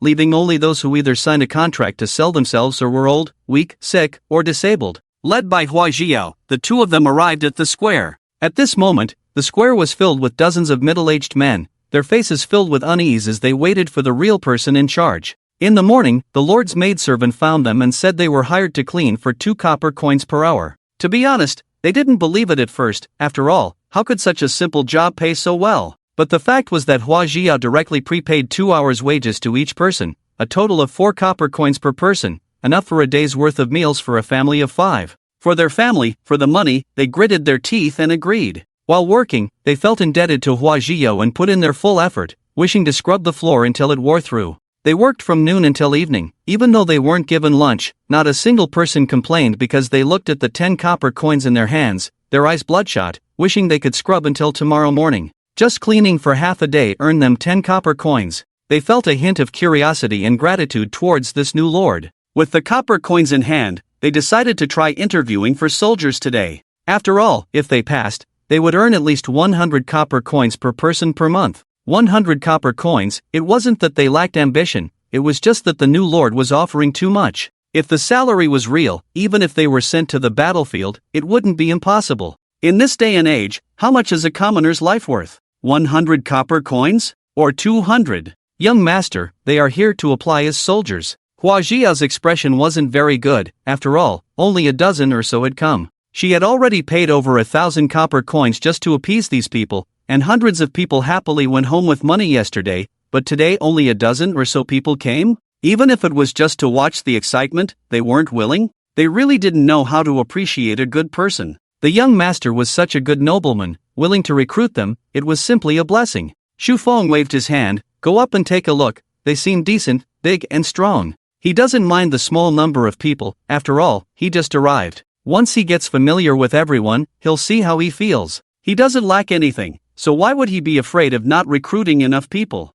Xu Feng led Hua Jiao to the square. Inside the square, one of the ragged men saw Hua Jiao and the well-dressed young man next to her and immediately knelt down and paid his respects. Greetings, Lord. The other middle-aged men looked at each other and quickly followed suit. Xu Feng was amused to find an exception among this group of fools, someone who was so decisive and knew how to seize the opportunity, just like Kubuta when they first met. Get up. You don't need to kneel every time you see me in the future. Xu Feng helped the first man up. What's your name? Xu Feng curiously asked. Iron Bull, the tall man who was 1.8 meters tall, replied in a deep voice. Xu Feng almost burst out laughing. It was a name that had a nostalgic feel to it and sounded very friendly. Not bad at all, Xu Feng said against his will. Iron Bull looked confused. Although he didn't know what was happening, it seemed that the Lord was very satisfied with him. He quickly said, Lord, may I become your soldier? He needed money, desperately. Whether it was his 60-year-old injured father or his young brother who was learning martial arts,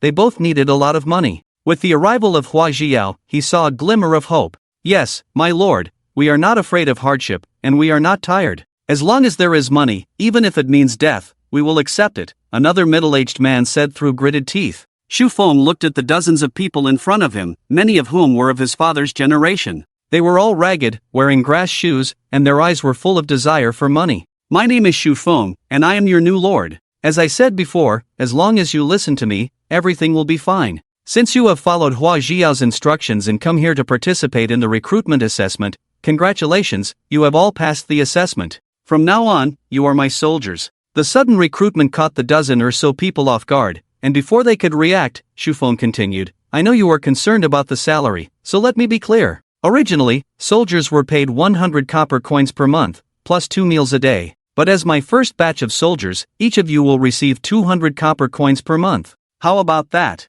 Xu Feng smiled and waited for their response. My lord, is this true? Iron Bull looked incredulous and stuttered. Xu Feng nodded affirmatively. I just arrived, so I understand if you don't trust me. But I hope that after today, you will unconditionally obey my orders in the future. As soon as he finished speaking, Xu Feng waved his hand. Hua Jiao, who was standing beside him, stepped forward and opened the box in her arms, revealing shiny silver coins. Young master is kind-hearted and knows that you all have been living poorly. As the first batch of soldiers under the young master, he has decided to pay you half a month's salary out of his own pocket. Yes, each person will receive 100 copper coins, which is equivalent to 1 silver coin. Hua Jiao patiently distributed 16 silver coins to each person. After distributing the 16 silver coins, the housekeeper, Hua Jiao, felt a pang of pain in her heart. She knew that other lords only paid their basic soldiers around 30 to 40 copper coins per month, even with meals included. But under the young master, the salary had multiplied several times. and the soldiers were said to have a meat meal every day in the future. Even the guards of the human realm were not treated like this. Although she knew that these subjects were very poor, the young master couldn't be so sympathetic towards them. The young master's money was not easy to come by. She made up her mind to have a good talk with the young master when she returned, as he couldn't be so extravagant. The dozen or so people who received the money smiled like children, tears welling up in their eyes. With just one silver coin, they could fulfill the tasks given by the previous lord, such as mining 200 pounds of iron or handing over 20 pounds of herbs or selling over 100 pounds of wheat. Iron Bull slapped himself hard, the pain on his face telling him that this was real, and now there was a possibility of curing his father's illness and supporting his brother's martial arts training. In the future, there seems to be hope. Just the thought of it being brought by Lord in front of me. Iron Bull, with a thud, kneels down again on both knees, fiercely kowtowing and loudly saying, I, Iron Bull, swear to protect Lord with my life, to kill all enemies and protect your safety. Others also kneel down one after another, their faces red and shouting loudly, we swear to protect Lord with our lives, to kill all enemies and protect your safety. Shu Feng nods with satisfaction. Very well, you all go back and take care of your family matters for now. Gather in the backyard of the castle before dawn tomorrow and begin training. Training is tough. If anyone is late or lazy in the future, they will be expelled from the camp. I didn't raise you all for nothing. The others' faces turn pale after hearing this, and they solemnly say, yes, my lord. With such good salary, without the need for fighting and killing, if they were to be expelled, they might as well find a place to bury themselves. You all may leave now. Iron Bull, stay behind. Shu Feng waves his hand. The other dozen or so people look at Iron Bull with envy, all thinking that it would have been great if they were the first to pledge their loyalty at that time. With Lord's generosity, their salary might even be increased. My lord, is there something you need from me? Iron Bull is a bit puzzled. He pledged his loyalty purely because he needed money at the time, hoping that Lord would hire him, without thinking too much. Shu Feng looks at the strong man in front of him and smiles gently. No, it's just that Ji Yao said you were born into a knight family, and I wanted to ask if the other members of your family are willing to pledge their loyalty to me? Knight families are much stronger than Ji Yao's simple profound rank inheritance. The martial arts in this world can be divided into two types, those who absorb the chi of heaven and earth, and those like Ji Yao who inherit their abilities. Martial artists have unlimited potential, but the resources they require are unimaginable. Without the support of a family, relying solely on the thin chi of heaven and earth, even with exceptional talent, it would take decades to reach the innate realm at most, and it would be a struggle to reach the earthwell realm in a lifetime. As for inheritors, they can progress one realm each day, with the least amount of resources and the greatest power. The price, however, is that they exhaust all their potential and cannot break through to higher realms. The inheritance system is roughly divided into three types: knights, archers, and wizards, and the inheritance contracts are similar to heavenly treasures, divided into four ranks: heaven, earth, profound, and yellow. The higher the rank, the higher the potential of the inheritor. Originally, inheritors relied solely on their own abilities, but one person from thousands of years ago, with the legendary heavenly rank inheritance,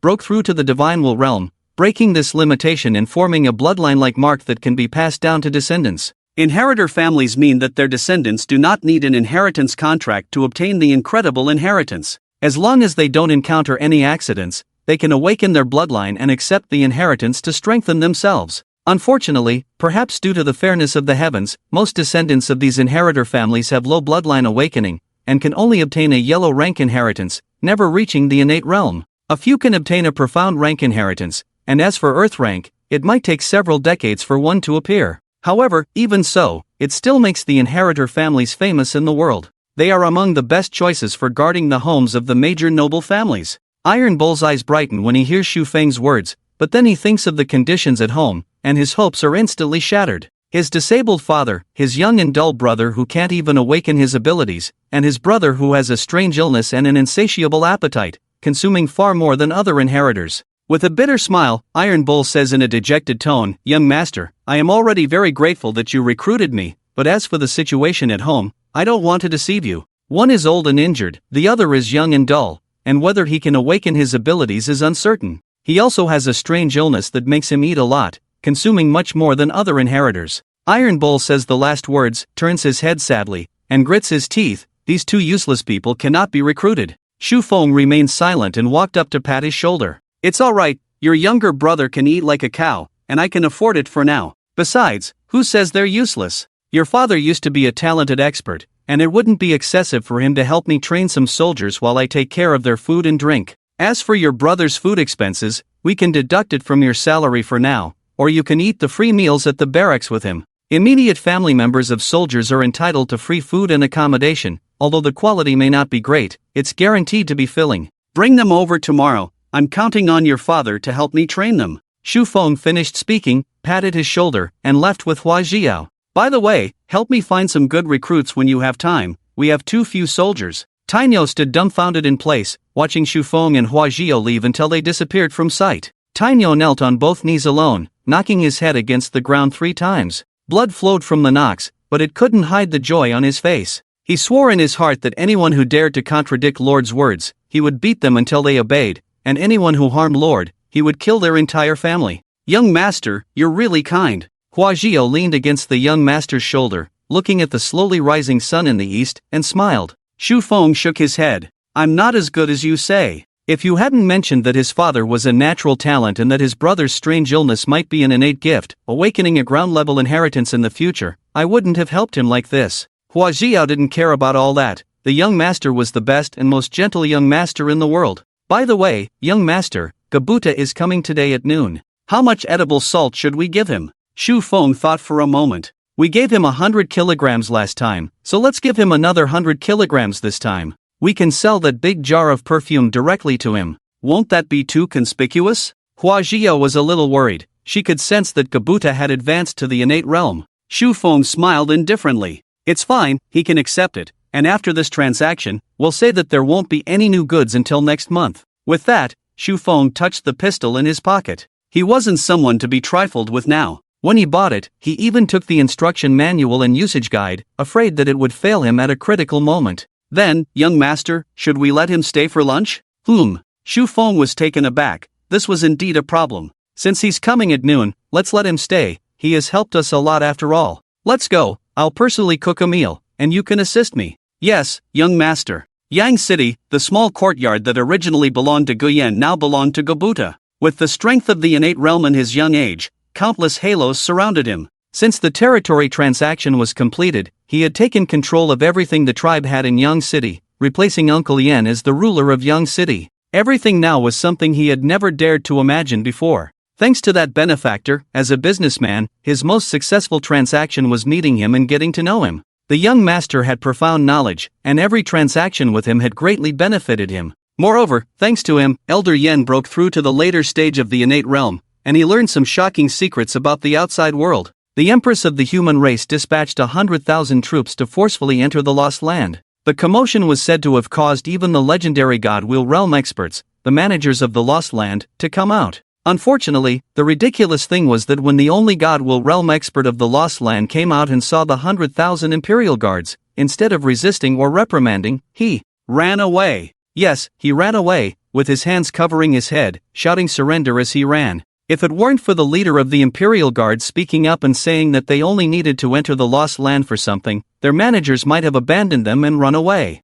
After that, their God-Will realm expert didn't mind and turned back to greet the 100,000 troops, allowing them to enter the Lost Land and do as they pleased. At the same time, the Lords and Grand Lords of the Lost Lands received orders to fully cooperate with the Imperial Guards and punish anyone who obstructs them, even their entire families. It is even more outrageous that there are rumors within the clan that 100,000 troops have entered the Lost Lands just to find one person, a noble young master of the human race. The clan leader has given a strict order for all goblins in the clan to behave themselves. They are not allowed to harm anyone related to the human race, including refugees and slaves. They are even required to help injured humans when necessary. After all, these are the 100,000 Imperial Guards under the Empress, all of whom are at least in the pre-celestial realm. Who in the Lost Lands would dare to resist them? The Imperial Guards may not care about refugees, but it doesn't mean that other races can insult the human race in front of them. If they provoke their displeasure, they can easily wipe out those goblins. Moreover, if any of their subordinates happen to encounter the nobleman the Imperial Guards are looking for and have a good relationship with him, it's fine.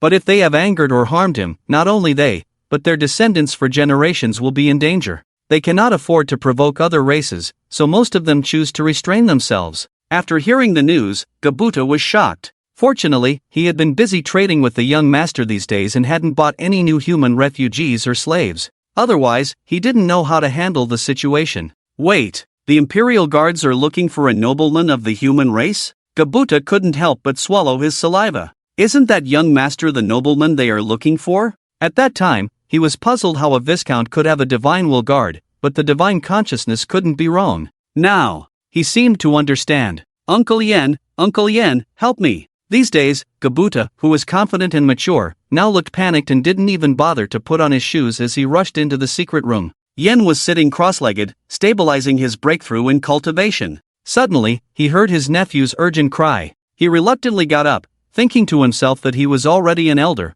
Why was he still so flustered? What's wrong again? Yen opened the stone door to the secret room without a good temper. He cared a lot about his nephew, especially since his nephew had made progress and helped him break through to the later stage of the pre-celestial realm. Gabuta looked at Yan's tall figure and suppressed a lot of fear in his heart. After running into the secret room, he quickly said, "Uncle Yen, close the stone door." Yen frowned and pressed the mechanism, and the stone door closed again. What's going on? Why are you so scared? Yen looked at Gabuta, who was still trembling slightly, and couldn't help but ask. Gabuta almost cried, "Uncle, if we run away now, can we escape the pursuit of the 100,000 Imperial Guards outside?" Nonsense, those lunatics. Even if they provoke them and have the protection of the elven race, they might not survive, Yen said without hesitation. Suddenly, Yan's eyes narrowed.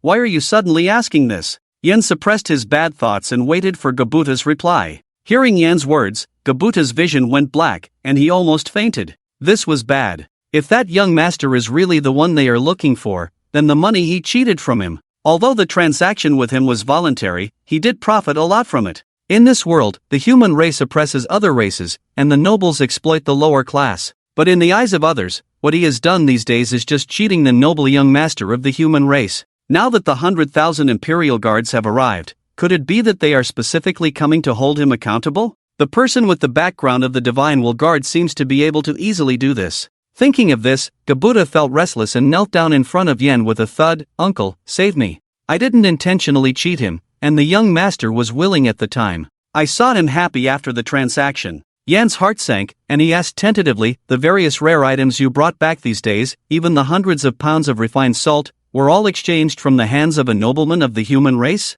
Gabuta nodded and said, "Uncle, he is 17 or 18 years old, dressed in luxurious clothes, with a lotus mark on his forehead, exuding the aura of a human noble. He also has a contract with a divine will in his mind." Gabuta's breathing became rapid, and he asked, "Why didn't you tell me earlier?" Gabuta replied with a grievance, I didn't have any conflicts during the trade with him. He seemed really satisfied with my goods, so it was a fair trade. Fair trade my *SS. Would you trade a refugee for that instant noodle? Would you trade a remote territory with only a few thousand people for hundreds of pounds of fine salt and even perfume? Yes, I would, Gabuta stuttered. Gabuta continued, "Uncle, are you saying that those Imperial Guards are not here specifically to kill me?" Gabuta looked worried. Gabuta's uncle, Goblin, furrowed his brows and looked at his nephew on the ground. He sighed and said, "Little Ta, after hearing what you said, I finally understand why they went straight to Young City." Gabuta's eyes narrowed, and he tugged at Goblin's pants, wailing, "Uncle, I am your only nephew, and that young master used the fine salt to help you break through your cultivation." Goblin's face changed, and he exclaimed, *Shoal. You infuriate me." Gabuta muttered softly, "You didn't say that when you broke through." Goblin almost couldn't catch his breath and panted heavily with a red face. "Uncle, what should we do now? The young master asked me to collect the remaining payment for the second half of the territory today. Oh, and he also asked me to bring him the resources for the development of the territory. To hell with your collection, you damn traitor." "Wait, did he really say that?" Goblin suddenly asked, seemingly realizing something. Gabuta nodded very affirmatively. "In that case, it seems that the Imperial Guards are not here for your insignificant matters. By the way, during these days you spent with him, did he have any bodyguards around him?" Goblin helped Gabuta up and asked. Gabuta thought carefully and realized that, indeed, uncle, besides the maid Huajiao, there was no one else. "Uncle, could it be that he is not someone sent by the Imperial Guards? Should we just kill him directly?" Goblin slapped Gabuta and said, "Don't drag me into your death wish. If he dies, the entire lost land will be buried with him. The orphan of the Xinglan family, no wonder they mobilized 100,000 Imperial Guards. My goodness, little Ta, our Gu family is going to be rich and prosperous." Goblin's originally gloomy face suddenly became happy, and he laughed maniacally. The lotus mark is the emblem of the Xinglan family's heritage, and combined with the description from his nephew, it is 100% him. Unexpectedly, under the fortuitous circumstances, his nephew actually saved the orphan of the Xinglan family and the future prince of the current human empress. Although he may be considered a redundant son-in-law, he is still the son-in-law of the third strongest person in the world. Little Ta, did he say he wants to develop the Qingling Mountain? Does he need basic resources? Gabuta, with a confused expression, nodded. What's wrong with Uncle Yen? Could it be that he couldn't contain his excitement because he was about to inherit his legacy? Gabian looked at his nephew, whose gaze was gradually becoming dangerous, and slapped him again.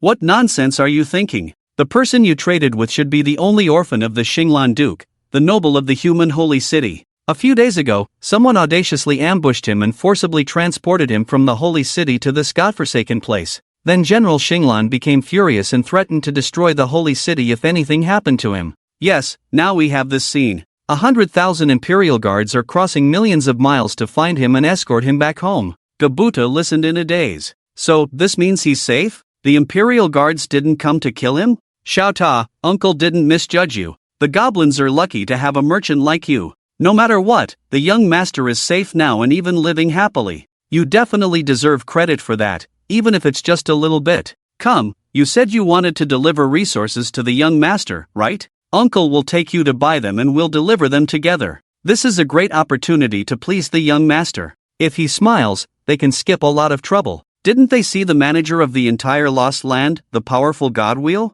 He's also licking the boots of the imperial guards. They are wise to recognize the situation. Besides, it's much better to please the young master than the working-class imperial guards. Although they don't know why the young master wants to develop a desolate place like Qingling Mountain, his thoughts are beyond their understanding. Today, even if they have to empty the entire Yang city, they must develop the young master's territory. Beef, pork, cabbage, tomatoes, eggs. Xu Feng knew that this place was poor, but he didn't expect it to be this impoverished. Since he had to entertain Gabuta at noon, he thought he should at least prepare a few dishes as a guest. But unfortunately, he had used up his teleportation attempts for the day. Although he could force another teleportation, it wasn't worth risking unknown dangers for just one meal. Xi Yao, go boil some water. There are a few barrels of instant noodles in the warehouse. We'll have that as our main dish for lunch. The coarse rice in the castle was hard to swallow. Hua Zhiyao covered her mouth and smiled. The conditions here were definitely not comparable to the secret realm, but having instant noodles for lunch was a good deal for Gabuta. The young master was just too generous. As a guest, it was important to maintain the young master's face, so she didn't object. Hua Zhiyao waved her hand and said, "You guys go boil the water, use spring water." This kind of small task should be given to the newly recruited servants. She wanted to stay by the young master's side at all times. Xu Feng couldn't help but laugh and cry. It reminded him of when he was a child and his grandmother made him sweep the floor, while he made his sister do it. "Young master, what can I do?" Hua Zhiyao approached, looking up at Xu Feng with anticipation. "Can you chop vegetables?" Xu Feng pointed to the knife. Of course, Hua Zhiyao happily picked up the knife. As long as she could help the young master, she was happy. She looked forward to a future where she and the young master would live a happy life together, with her doing the housework and the young master earning money to support the family. Lost in her thoughts, her hand slipped with the knife. Ouch! Hua Zhiyao's fingers started bleeding uncontrollably. Xu Feng, who was nearby, quickly put down the washed cabbage and asked, "Are you okay? How did you cut your hand?" He gently held Hua Zhiyao's hand and carefully cleaned the wound. "This is a big wound. We need to disinfect and stop the bleeding as soon as possible." Hua Zhiyao blushed and listened to the young master's concerned words. Her eyes flickered with shyness and joy as she softly said, "It's nothing, just a small injury." "Young master, do you think I'm useless?" Suddenly, Hua Zhiyao nervously asked. She couldn't even chop vegetables properly, she felt so clumsy. She promised to take care of the young master, but it seemed like he was taking care of her every day. Xu Feng frowned and pointed to her head. "Why do you keep thinking about random things? Is there any disinfectant and bandages here?" Hee, I was just thinking about the young master." Hua Zhiyao leaned against Xu Feng's shoulder, not caring about her wound at all. Xu Feng helplessly thought that this silly girl had become bolder and dared to tease him. Young master, this can be used to stop the bleeding and treat Mrs. Wound." A thin and weak girl of 15 or 16 years old said softly. Xu Feng's eyes lit up as he took the black wooden box from the newly recruited maid's hand. "Stop bleeding? How do you use it? The people here shouldn't dare to deceive him." The maid lowered her head and explained in a low voice, "Sir, this is a healing ointment made from the healing grass in the territory. After opening it, apply it to the wound. For a wound like Mrs., it will heal in a few breaths." There are no side effects. The maid quickly added, afraid that Shu Feng would misunderstand. Healing in a few breaths? This wound is not small. It will take at least a week to heal. However, this is a fantasy world, who knows? Without wasting any time, Shu Feng gently opens the palm-sized wooden box. Inside is a light green jelly-like substance with the fragrance of grass. Shu Feng dips his finger in it and applies it to Hua Jiao's wound. If you feel uncomfortable, let me know, Shu Feng says with concern. But don't worry, young master. Xiaoya is right. This healing ointment is a miraculous medicine for external injuries. It's a waste for my minor injury. Hua Jiao raises her injured finger and waves it in front of Shu Feng. See, young master? It's already healed. Just as Shu Feng closes the ointment box, he sees Hua Jiao's hands, fair and without any trace of injury. Shu Feng is surprised. It seems he needs to spend more time understanding this new world. He realizes that he has been a failure as a lord, not knowing about the valuable resources in his territory. He turns to Xiaoya and says, "Thank you for the healing ointment. How about this? Later, let Hua Jiao take you to the warehouse and give you 10 gold coins as payment for this box of ointment." Xiaoya is startled and quickly shakes her head. "Sir, I can't accept that. 10 gold coins are too much, especially since this healing ointment is not valuable here." Not valuable? How much can this box be sold for? Shu Feng becomes interested. It seems like he has found a way to make a fortune. Xiaoya earnestly replies, since Qingling Mountain produces the healing grass, the cost of this box is at most 1 silver coin, and it can be sold outside for 1 or 2 gold coins. That's great. In that case, just by selling the healing ointment, you can make dozens of times the profit. But what about the people in the city? Why are they still so poor? Shu Feng asks, already having an answer in his mind. As expected, Xiaoya's expression darkens, and she says dejectedly, "This is an exclusive product for the former lord. Each person and family must sell it to the lord. Anyone who sells it privately will be executed." Shu Feng sighs. He doesn't ask about the purchase price anymore. Anyone who can offer a higher price than the cost is a good person. But it seems that the former lord doesn't belong to that category. "Xiaoya, I have a task for you. Help me collect this healing ointment. I will pay you 5 silver coins per box, and for every box you purchase, I will reward you with 10 copper coins. How about that?" Shu Feng asks with a smile. Of course, he wants as much of this treasure as possible. It's just gold coins, and he doesn't lack them. Xiaoya opens her mouth wide, unable to believe it. "Really, sir?" Shu Feng nods confidently. "Of course, as much as you can get. Here are 10 gold coins to start with. Be careful not to attract attention." If he had known about this healing ointment earlier, why would he bother selling gold coins? He now has the responsibility of developing his territory and improving the lives of thousands of people. The money he will need in the future cannot be solved with just a few million yuan. Fortunately, the arrival of this healing medicine solves the problem of funds for Dixia. He plans to bring the healing ointment back to Dixia, analyze its ingredients, and then search for herbs on Blue Star that can replace the healing grass. He will mass-produce them and start a pharmaceutical company to sell them. Even if the effect is not as good as half, it can still surpass the best hemostatic and healing medicine on the market. This project is too big, and he doesn't have the initial capital or time to manage it, so he decides to cooperate with others. As someone who holds the power of another world, he no longer cares about these things. Exploring the other world and embarking on the path of immortality is the way to go. It would be perfect to entrust the healing ointment to his good friend Wu Yulong, who has money and power, and it would save him a lot of trouble. It's also a way to repay the favor of the firearms from last time. Yang Chang, Uncle Yan, isn't this a bit too much? Gabuta never expected that Uncle Yan would almost empty Yang Chang just to please young Master Shu Feng. 500 head of cattle and sheep, 100 horses, 5,000 kilograms of high-quality wheat, 3,000 kilograms of corn, 100 pearls, about 100 secret techniques and martial arts. Although most of them are low-grade and medium-grade yellow-tier items, you should know that in the entire Yangchang with hundreds of thousands of people, the total number of extraordinary items does not exceed this. And it's not over yet. Finally, there is a young seedling of a high-grade mysterious tier spiritual plant called the bloodthirsty vine, which is worth a city. Gabuta saw it with his own eyes. In order to obtain this bloodthirsty vine, Uncle Yan sold off all the family's assets, including everything he had. Gabuta waved his hand and said, "Xiaoda, you were so smart in business before. Why did you mess up at a critical moment? That person is the only heir of the Duke Xinglan of the human race, and also the future prince of the current empress. The 100,000 Imperial Forest Army is about to arrive. When they find out that we have given too little gifts, they might think that we are deliberately humiliating young Master Shu Feng. Also, I secretly found out that General Xinglan, the one from 10 years ago, the one who slaughtered 100,000 demons in a battle, the 10th-ranked female war god in the world, seems to have been by young Master Shufeng's side for a long time, silently protecting his safety. Now, she hasn't shown up. Maybe she wants to lure out the true mastermind behind the scenes who wants to harm young Master Shufeng. The more Gobuta listened, the more shocked he became. Cold sweat appeared on his forehead without him realizing it. He felt extremely fortunate. Fortunately, when he first met, he discovered young Master Shufeng's divine will contract and immediately kneeled down without hesitation. Although there was deception in the subsequent transactions, he still did his best to serve him and never had any evil intentions.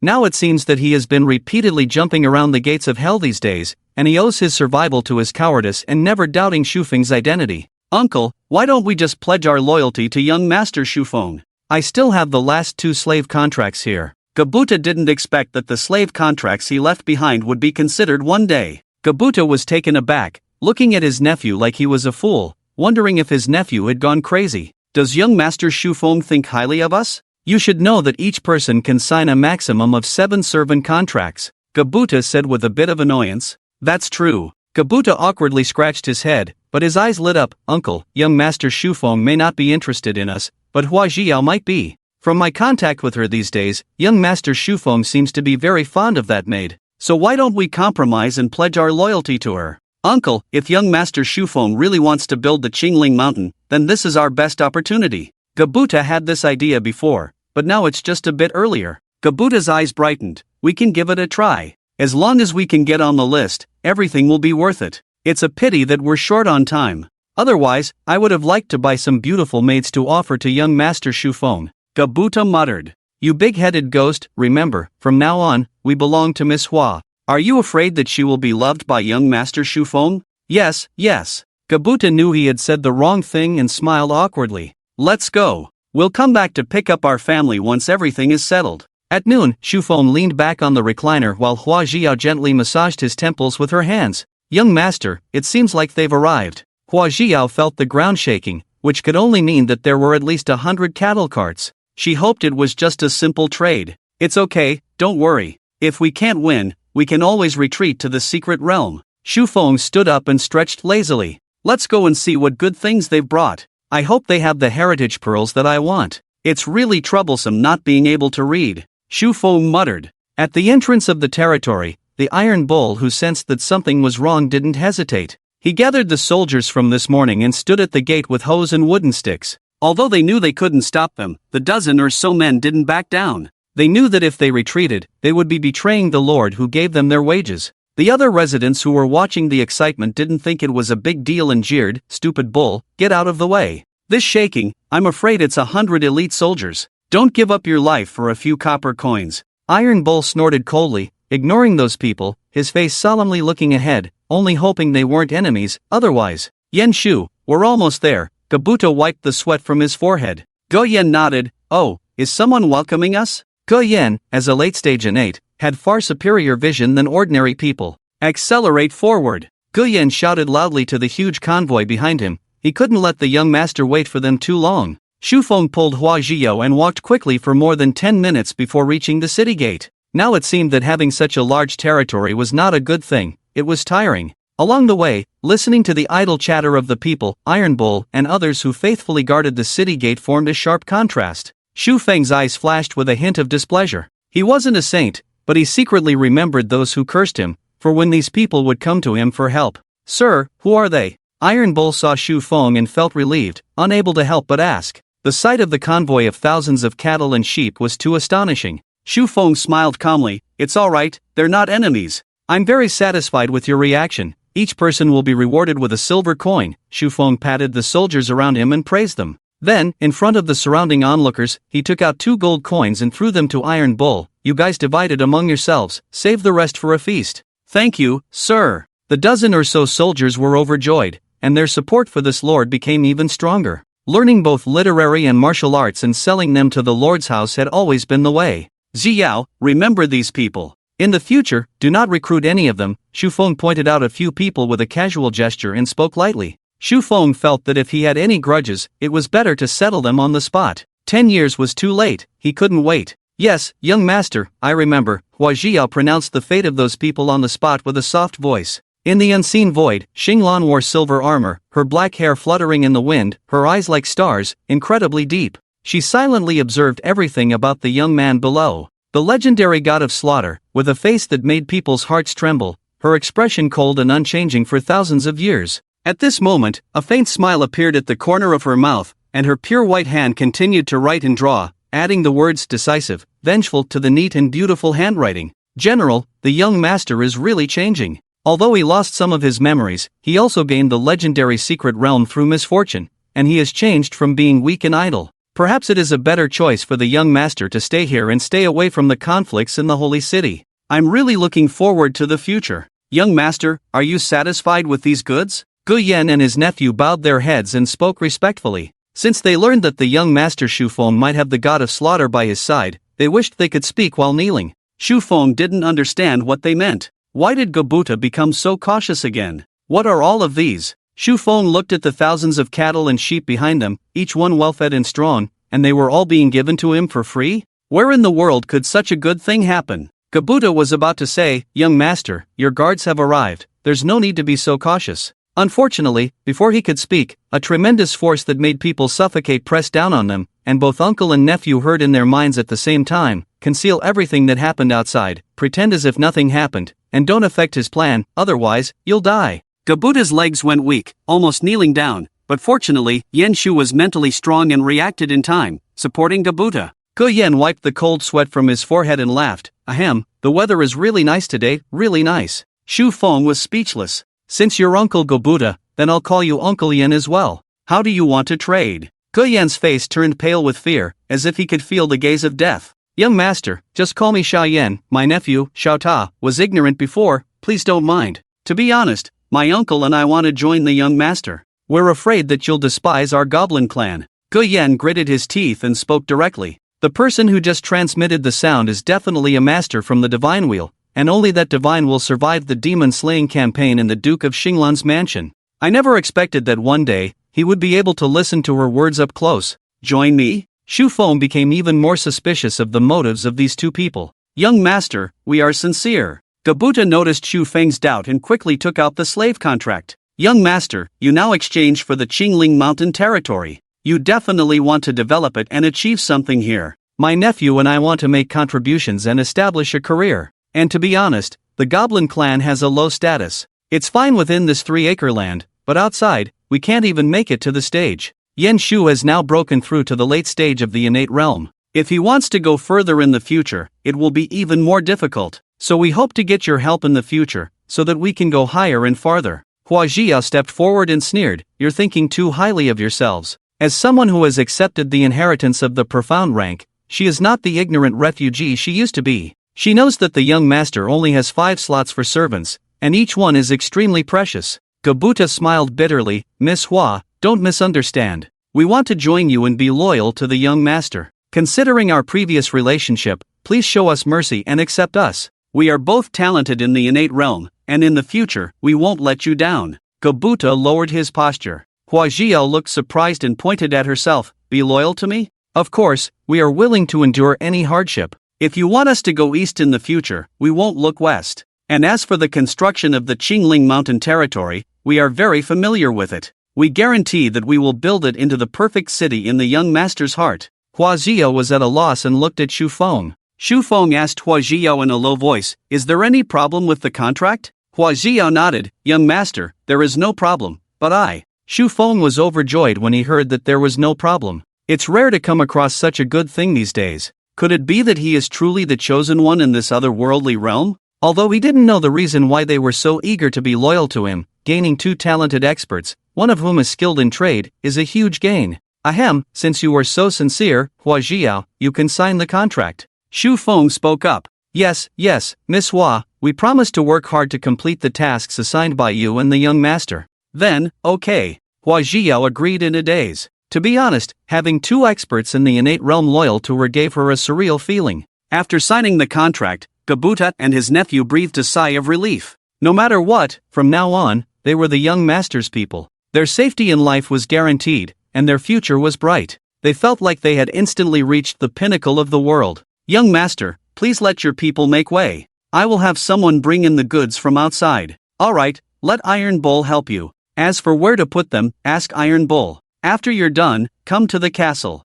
It's a good time to have lunch together. Shu Feng finished speaking and left with Hua Jiao. Okay, young master, take care. Blue Star, Wangjiang City, Wangjiang University, Classroom 2B202, in the Principles of Composition class, Su Shan stood on the podium, impassioned, looking at the unmotivated students below, almost being driven away by their lack of enthusiasm. It was one thing for them to be drowsy, but if he remembered correctly, this class had a total of 52 students. Looking at the scattered students below, was this an insult to his intelligence? Or did they think his eyesight was failing? Ding ling ling. Just as class was about to end, the old man took out the attendance list and chuckled, "Students, the weather is nice today, let's take attendance. Raise your hand and say present when your name is called." After saying that, he started calling names. Xia Miao, here. Wang Jiajia, here. Lan Etienne, here. With each name called, the old man stared at the student and checked them off with a black pen. Wang Shuai, sitting in the back row, quickly nudged Qindong in front of him. "Donggu, sit up straight and cover for me. I want to shout on behalf of Xing Xiao." Qindong nodded and made a 666 gesture. Shu Feng, Wang Shuai lowered his head, raised his left hand, pinched his throat and shouted, "Present." Su Shan looked expressionless, sneered, and finally hooked up with Shu Feng. "Chang Ziwen, present." Wang Shuai. When this name was called, the old man clearly paused. Who in this class does he know? It's a coincidence, but anyway, he definitely knows the class monitor Wang Shuai and the student representative Shu Feng. The impression is too deep. They are not on the same side after all. In their freshman year, they were such good students. The old man chuckled, stared straight at him, waited for a while, and then called out word by word, "Wang Shuai." D. Wang Shuai raised his head, looked at the old man, swallowed his saliva, raised his right hand halfway, and slowly put it down. The expression on the old man's face seemed to say, "Are you Shu Feng or Wang Shuai?" For the sake of his brother, he finally put down his right hand and made an extreme one-for-one exchange. The old man may be old, but his heart is not old. Seeing Wang Shuai put down his hand, he sneered, "Very good, well done. The student representative Shu Feng is here, but the class monitor Wang Shuai is not. It seems that our student representative is the good student. Next time, we should criticize and educate the class monitor Wang Shuai." After nearly 30 people arrived, there was a moment of silence, and they all looked at Wang Shuai in the back row, bursting into a fierce laughter. "Ha ha ha, good teammate in the canyon. This extreme one-for-one exchange is not bad. Ha ha, I'm laughing so hard." Laughter filled the classroom. Wang Shuai had a black line on his head, feeling extremely embarrassed, wishing to strangle that person. At the dining table, Gobuta and his nephew held instant noodle cups, wishing to bury their entire faces in them. Especially Gu Yan, it was his first time eating instant noodles. The taste and aroma made him feel that his previous food was not even as good as the leftover soup. Hua Jiao, sitting next to Shu Feng, had a face full of distress. Gobuta and Gu Yan ate a total of 6 cups of instant noodles, completely emptying the stock. "Uncle Yan, Gobuta, don't just focus on eating instant noodles, try the dishes." Shu Feng smiled. Every time Gu Yan heard the word Uncle Yan, his heart trembled, afraid that the killer above would be displeased and directly slit his throat. But he didn't dare to change the young master's way, so he could only flatteringly smile and say, "Okay, young master, everything is delicious. I've lived for half my life, thanks to meeting the young master. Otherwise, I wouldn't be able to taste such delicious food." Shu Feng smiled and didn't refute. When he saw that they had almost finished eating, Shu Feng said seriously, "Uncle Yan, you came at the right time. I do want to develop the Qingling Mountain territory and need a large number of manpower. Can you handle it?" Gu Yan quickly wiped his mouth and said, "Young master, no problem. We can provide as many people as you need. But I wonder how the young master plans to develop Qingling Mountain. Although I am a rough person, my nephew Xiaota is smart. We will definitely build Qingling Mountain according to the young master's requirements." Shu Feng picked up his teacup and thought for a moment. "Let's develop in 3 directions in the near future. First, recruit manpower to clean the entire city. After the garbage is piled up, ask each household what they can do and register it. For example, those who can farm, mine, or read, should all be registered. And make sure they have a good attitude." Gu Yan was stunned. What kind of requirement is this? Shouldn't they focus on increasing tax revenue, mining and selling wood? Gobuta twitched the corner of his mouth and tugged at Gu Yan's sleeve. "Uncle Yan, listen to the young master." "Oh, okay." Gu Yan immediately reacted. "Young master, we promise to complete the task. Second, recruit soldiers. Quality over quantity, loyalty comes first. There will be a batch of soldiers tomorrow morning, and you will train them on my behalf. Gu Yan immediately became enthusiastic when he heard about training soldiers. He patted his chest and guaranteed, "Young master, I used to be a soldier, so I can handle this." Shu Feng nodded and continued, "Thirdly, we need to cultivate the uncultivated land and plant wheat first. In a few days, I will bring a new type of food. The wheat production here is too low and cannot meet our food needs. This place only has two main staple foods, wheat and corn, and the low production is alarming. If we want to develop the territory, we must at least ensure that the people are not starving. Only when they are well fed can they pursue spiritual enjoyment and promote economic development. That's all for now. You can go and take care of these tasks. If you complete them well, each person will be rewarded with 3 buckets of instant noodles." Gu Yan and Gu Buta's eyes lit up. As innate experts, they never lacked food and clothing, but they were extremely lacking in this rare delicacy. "Master, rest assured, we will go now. Also, I may disappear for a while in the next few days. Don't worry, if there's anything, we'll talk about it when I come back." After Shu Feng finished his instructions, he waved his hand and let them go. It has been over a week since their journey to the other world, and today things were finally on track. He also needed to go back to Xia to deal with school matters, otherwise, if it really reached his parents and grandparents, he would be in big trouble. "Zhiyao, pack up, we're going back to Xia." Hua Zhiyao's face brightened. Now she knew that the secret realm was the Xia that young master mentioned, which was much more prosperous and comfortable than here. "Young master, should I bring the muscle ointment?" "Yes, luckily you reminded me, otherwise I would have forgotten." Shu Feng couldn't help but feel grateful to have a gentle girl who always thought of him. "Get ready, let's go." Shu Feng held Hua Zhiyao's hand and prepared to travel. At this moment, in the void, Xinglan, wearing silver battle armor, focused her gaze. In the instant when spatial fluctuations appeared in front of Shu Feng, she used an unknown method to become invisible and instantly appeared in front of him, gently holding his arm. In an instant, Shu Feng and the 3 of them returned to the outskirts warehouse of Xia. Xinglan immediately let go, just about to disappear into the void, but was surprised to find that there was no spiritual energy fluctuation here. She had to use her secret technique to continue hiding her figure. "Zhiyao, did you touch my arm just now?" Shu Feng asked with some confusion. Hua Zhiyao blushed and said, "Young master, what nonsense are you talking about? I didn't." Shu Feng looked at the shy Hua Zhiyao and couldn't help but tease her. "What are you shy about? Just tell young master, you can touch it casually, it's free." "Ah, young master, you.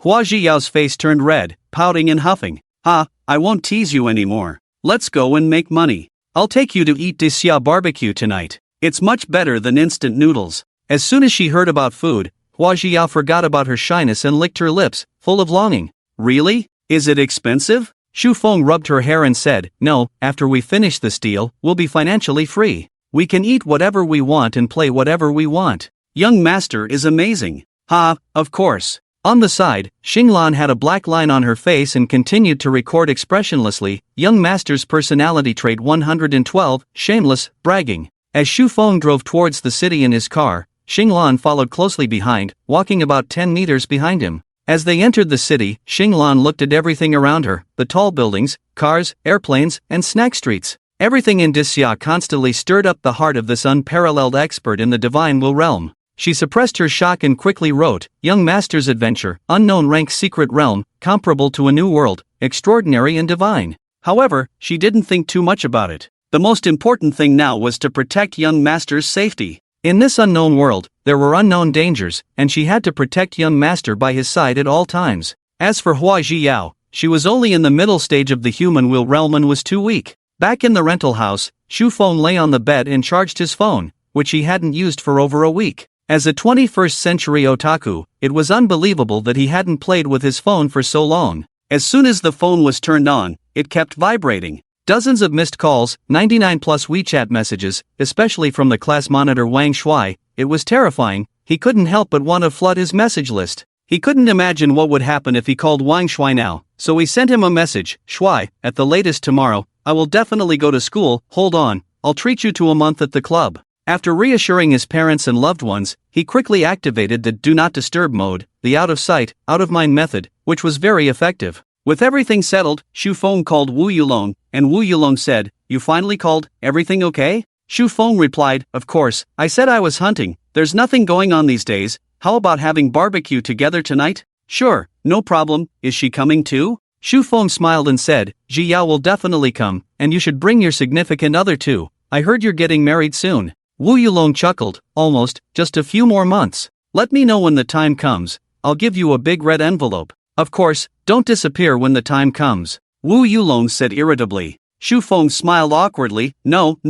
By the way, are you in charge now? I have a big business here, should I invite uncle to discuss it together? Shu Feng stopped joking. Wu Yulong hesitated for a moment, thinking about Shu Feng's unusual behavior these days, and asked, how big of a business? Shu Feng wasn't too sure either, and after thinking for a moment, he said, a few small targets? Maybe even more. Wu Yulong was shocked. Do you know what you're saying? A few small targets? Of course, otherwise, why would I need to find your dad? Wu Yulong swallowed his saliva. Don't fool my dad, I'll help you contact him, come to my house now. Okay, don't worry, I won't deceive you, I'm a good student. Shu Feng confirmed. Wu Yulong was speechless for a while. Couldn't he get rid of being a good student? Ji Yao, bring the healing ointment, let's go. Shu Feng, dressed casually, arrived at a small villa in the city center with Hua Jiao. Wu Yulong was already waiting at the door, and when he saw Shu Feng and Hua Jiao, he jokingly said, bringing gifts for a business meeting? Shu Feng replied, go away, this is an experimental product, so you won't doubt me. The effectiveness of the healing ointment could only be believed when seen with one's own eyes. Stop babbling, let's go, my dad is waiting inside. Shu Feng pulled Hua Jiao into the room. Wu Yulong's father, dressed in formal attire, sat in the living room, looking at Shu Feng with gratitude in his eyes. He was truly grateful to this young man who had saved his only son's life. Even if this time he brought a small business worth a few thousand yuan, he would take it seriously and give some advice. Xiaoxing, you haven't come to see me for such a long time. Do you think I was too busy before and neglected you? Wu Zhengyang said with a gentle smile, jokingly. Shu Feng scratched his head. No, I didn't want to disturb your rest. Xingzi, don't listen to my dad's nonsense, quickly show us your big business. I'm curious to see what kind of business is worth a few small targets. Wu Zhengyang didn't scold his son either. He was also curious about the business that Shu Feng mentioned. After all, he had heard about what Shu Feng and Wu Yulong had been up to these days. Shu Feng smiled and asked Hua Jiao to open the black wooden box in her hand. Then, to the surprised gaze of Wu Yulong, he took out a fruit knife and a big rooster from a large gift box behind him. What's coming next might be a bit excessive, Uncle Wu, please don't mind. With that, Shu Feng made a cut on the rooster's thigh, causing blood to flow. Wu Zhengyang frowned, but didn't say much. Shu Feng dipped his finger in some healing ointment and applied it to the rooster's wound. The rooster, which had been screaming nonstop, suddenly calmed down after a few breaths with the application of the healing ointment. Uncle Wu, take a look at the wound. Shu Feng held up the rooster in his hand. Wu Zhengyang's eyes flashed with disbelief, and the thought that came to his mind was folk magic tricks. Wu Yulong didn't care so much, snatched the rooster, marveled at it. Xingzi, you're too amazing, it's a miracle drug. The blood on the rooster's thigh couldn't be more real. Uncle Wu, it's hard to believe, but it's true. It can stop bleeding quickly and even heal wounds. As you saw, this kind of wound can be healed in a few breaths. Wu Zhengyang couldn't help but speak. Xiaoxing, can I try it myself? This was a big deal, and he had to personally experiment. Shu Feng nodded. Of course, after all, this is an unprecedented hemostatic drug. I'm just saying, Uncle Wu, if you're afraid the rooster might have a problem, you can try lightly cutting yourself or using your son as an experiment. He has a lot of blood and is strong. Wu Yulong glared at Shu Feng and said angrily, why don't you try it? I'm afraid of pain, and I trust you. Wu Zhengyang ignored their argument and bit his teeth, cutting his arm. Wu Yulong was shocked. Dad, you're really tough, no wonder you can start a company. Shu Feng was also amazed. In the real world, it was hard to imagine someone who would hesitate to cut themselves with a knife. A small wound, applying ascending muscle ointment, stopped bleeding and scabbed in a few seconds, and fell off intact in less than a minute. Xiaoxing, how do you want to negotiate this deal? Wu Zhengyang completely believed now, his eyes filled with excitement. With such a miraculous drug, he was willing to give up all his current industries and invest in pharmaceuticals. Finally getting to the point, Shu Feng said seriously, Uncle Wu, let's make it clear. This box is a special edition, unique to Daxia and even the entire Blue Star. After all, you've seen the effectiveness of the medicine, so I need you to analyze the ingredients and find alternative herbs. Even if it's a weakened version, it will still be enough to surpass all hemostatic drugs on the market. Wu Zhengyang nodded, naturally. But are there any side effects? He couldn't believe the effectiveness of this medicine. Shu Feng smiled and shook his head, not yet discovered. You can continue to experiment. Then how do we make the transaction? I'll provide 3 boxes of ascending muscle ointment plus the formula. You'll handle all other costs and operations. As for the profit sharing, I'm not sure. Uncle Wu, you decide. Wu Zhengang laughed and cried, let him decide? If he gave too little, his son would complain. He only cared about business and didn't consider personal relationships? Wu Zhengang thought seriously, 50-50 split, plus 10 million in cash, how about that? Although the profit sharing is a bit excessive, compensating you with 10 million in cash, immediately available. After all, if the shares are too small, I won't be able to borrow much money and can't immediately acquire a pharmaceutical company and participate in research and development.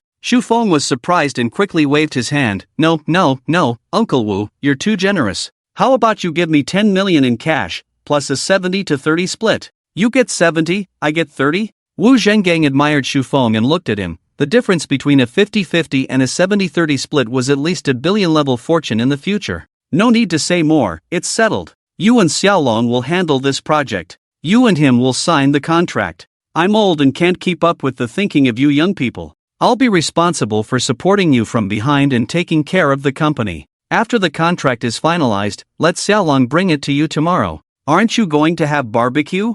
Go ahead, don't mind me. Xu Feng smiled awkwardly and could only agree. Thank you, Uncle Wu. Wu Yulong didn't care, the profit split didn't matter to him. In the end, it was just a difference of 10 million pocket money per month and 5 million pocket money per month. It was enough, so why argue? Well, Dad, we're going to have barbecue. You keep busy. Go ahead, let Xing invite you and have a good meal. Wu Zhengang laughed. You're a millionaire now, aren't you going to buy a car and a house? Wu Yulong put his arm around Xu Feng's shoulder and laughed. Xu Feng glanced at the cunning Wu Yulong and guessed his intentions. It's almost the end of the year, you just want to boost your performance for EE and your younger siblings, right? You're begging me. I spit on it. It didn't matter when you were single before, but now that you have a girlfriend, do you want your sister-in-law to take the bus with you every day? Oh, you even called her sister-in-law, not bad, not bad. I received your sincerity. Let's set the budget for the house and car at 6 million. You let E help me choose, and I'll just swipe my card.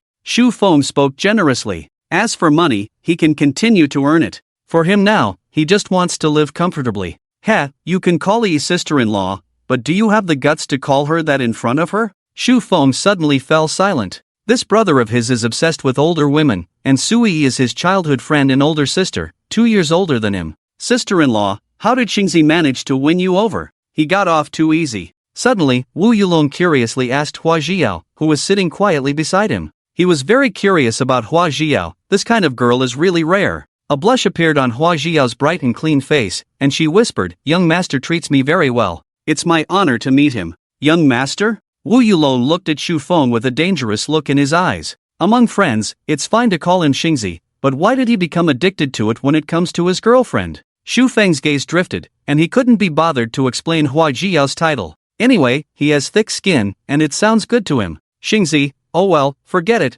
I don't want to bother with your nonsense. Let's go, let's pick up E and have barbecue together. This time, you must treat. Xu Feng waved his hand confidently and said, no problem. In the city center of Wanjiang, the largest real estate agency, they can handle almost all resale businesses here, from high-end luxury cars and villas to low-end second-hand houses and rental services. Business is booming, and it is quite famous in the entire Daxia. Uniformed young ladies are everywhere, with smiles on their faces, patiently introducing their services to customers. Sui is the person in charge here. She is 23 years old and has been in the industry for 2 years. Although she has help from her family, it is undeniable that she has strong business abilities. She wears a black pencil skirt and flesh-colored stockings, revealing her long and beautiful legs. Her delicate face and sexy figure form a unique charm. However, she is currently in distress, with a frown on her forehead and a disgusted look in her eyes as she looks at the young master from the capital in the car dealership. Lu Xiao is wearing a neat white suit, standing at 1.8 meters tall, with a well-proportioned figure and a fair and handsome face.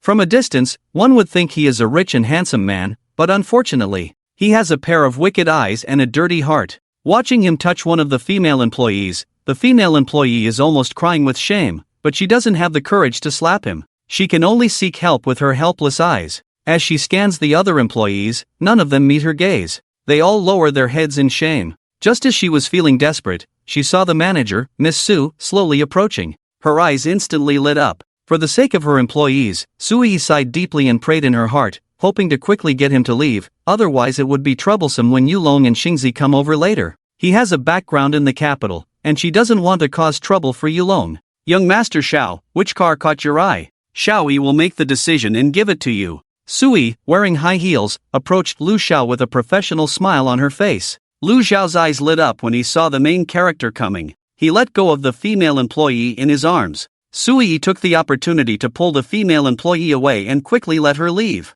Thank you, boss. Thank you, boss. The female employee straightened her clothes and ran away without looking back. Lu Xiao's eyes gleamed as he unabashedly scanned Sui from head to toe. You've become even more beautiful. Sui frowned, enduring her discomfort, and smiled. Young Master Xiao knows how to flatter. I'm just an ordinary girl, how can I compare to the beauties in the capital? Lu Xiao smirked, I like you just the way you are. As he spoke, he reached out his hands, about to touch Sui's cheek. Sui quickly dodged and looked at Lu Xiao with an unpleasant expression. Lu Xiao, I have a boyfriend. Don't go too far. This is Xia. I am a law-abiding citizen. Can't I help you clean up the dirt on your face as friends? Or is it that I'm not worthy of being your friend? Sui took a deep breath, gradually calming down. She forced a smile and said, how could that be? It's an honor for us to become friends, according to our reputation as intermediaries. I just hope that next time we encounter such a situation, Xiao Xiao can let me handle it myself. I don't want to trouble Xiao Xiao.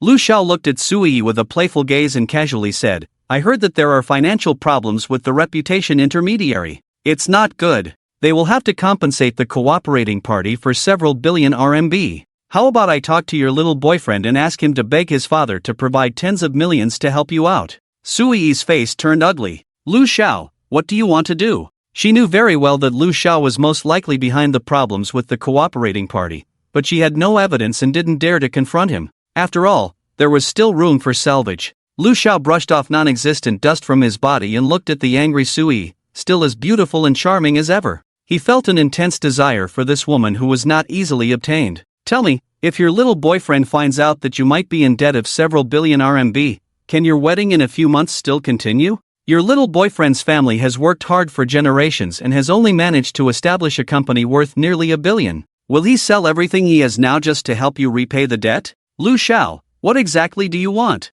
I beg you, don't torment me anymore. Yulong is innocent. Sui, a strong-willed girl, was still just a girl after all. She couldn't imagine how she would face Yulong if that scene really happened. Sui's eyes were filled with anger, but facing the Lu family, a top 500 listed capital family in the imperial capital, Lu Xiao smirked and a hint of wickedness flashed in his eyes. Wouldn't it be better if you had talked to me seriously earlier? Come on, let's go. Accompany me for a meal. No, I have plans tonight. I promised to have dinner with Yulong. Lu Xiao became furious. He thought, why did she waste so much time talking to him? Did she really think she was so great? She didn't even want to have a meal with him, not giving him any face at all. You have to come, even if you don't want to.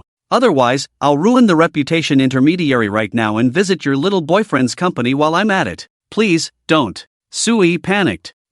Then come with me. Lu Xiao grabbed Sui. Tears welled up in Sui's eyes. She bit her lip tightly, feeling frustrated and angry. She could endure it for herself, but for Yulong. On the other side, when Wu Yulong got off the car, he saw Sui crying and another man about to embrace her. Wu Yulong immediately became furious. Damn it, you're asking for trouble. With red eyes, Wu Yulong rushed over and kicked Lu Xiao several meters away. Are you okay? Did these two bastards bully you? Wu Yulong hugged Sui, his face full of concern. Sui felt a surge of grievance when she saw him. She couldn't help but sob. I'm fine. I'm just late. Wu Yulong breathed a sigh of relief. Thank goodness he arrived in time. At this moment, Xu Feng and the others also arrived. Are you okay? Sui wiped away her tears and said, I'm fine. Lu Xiao got up from the ground and spat out some mud from his mouth. Alright.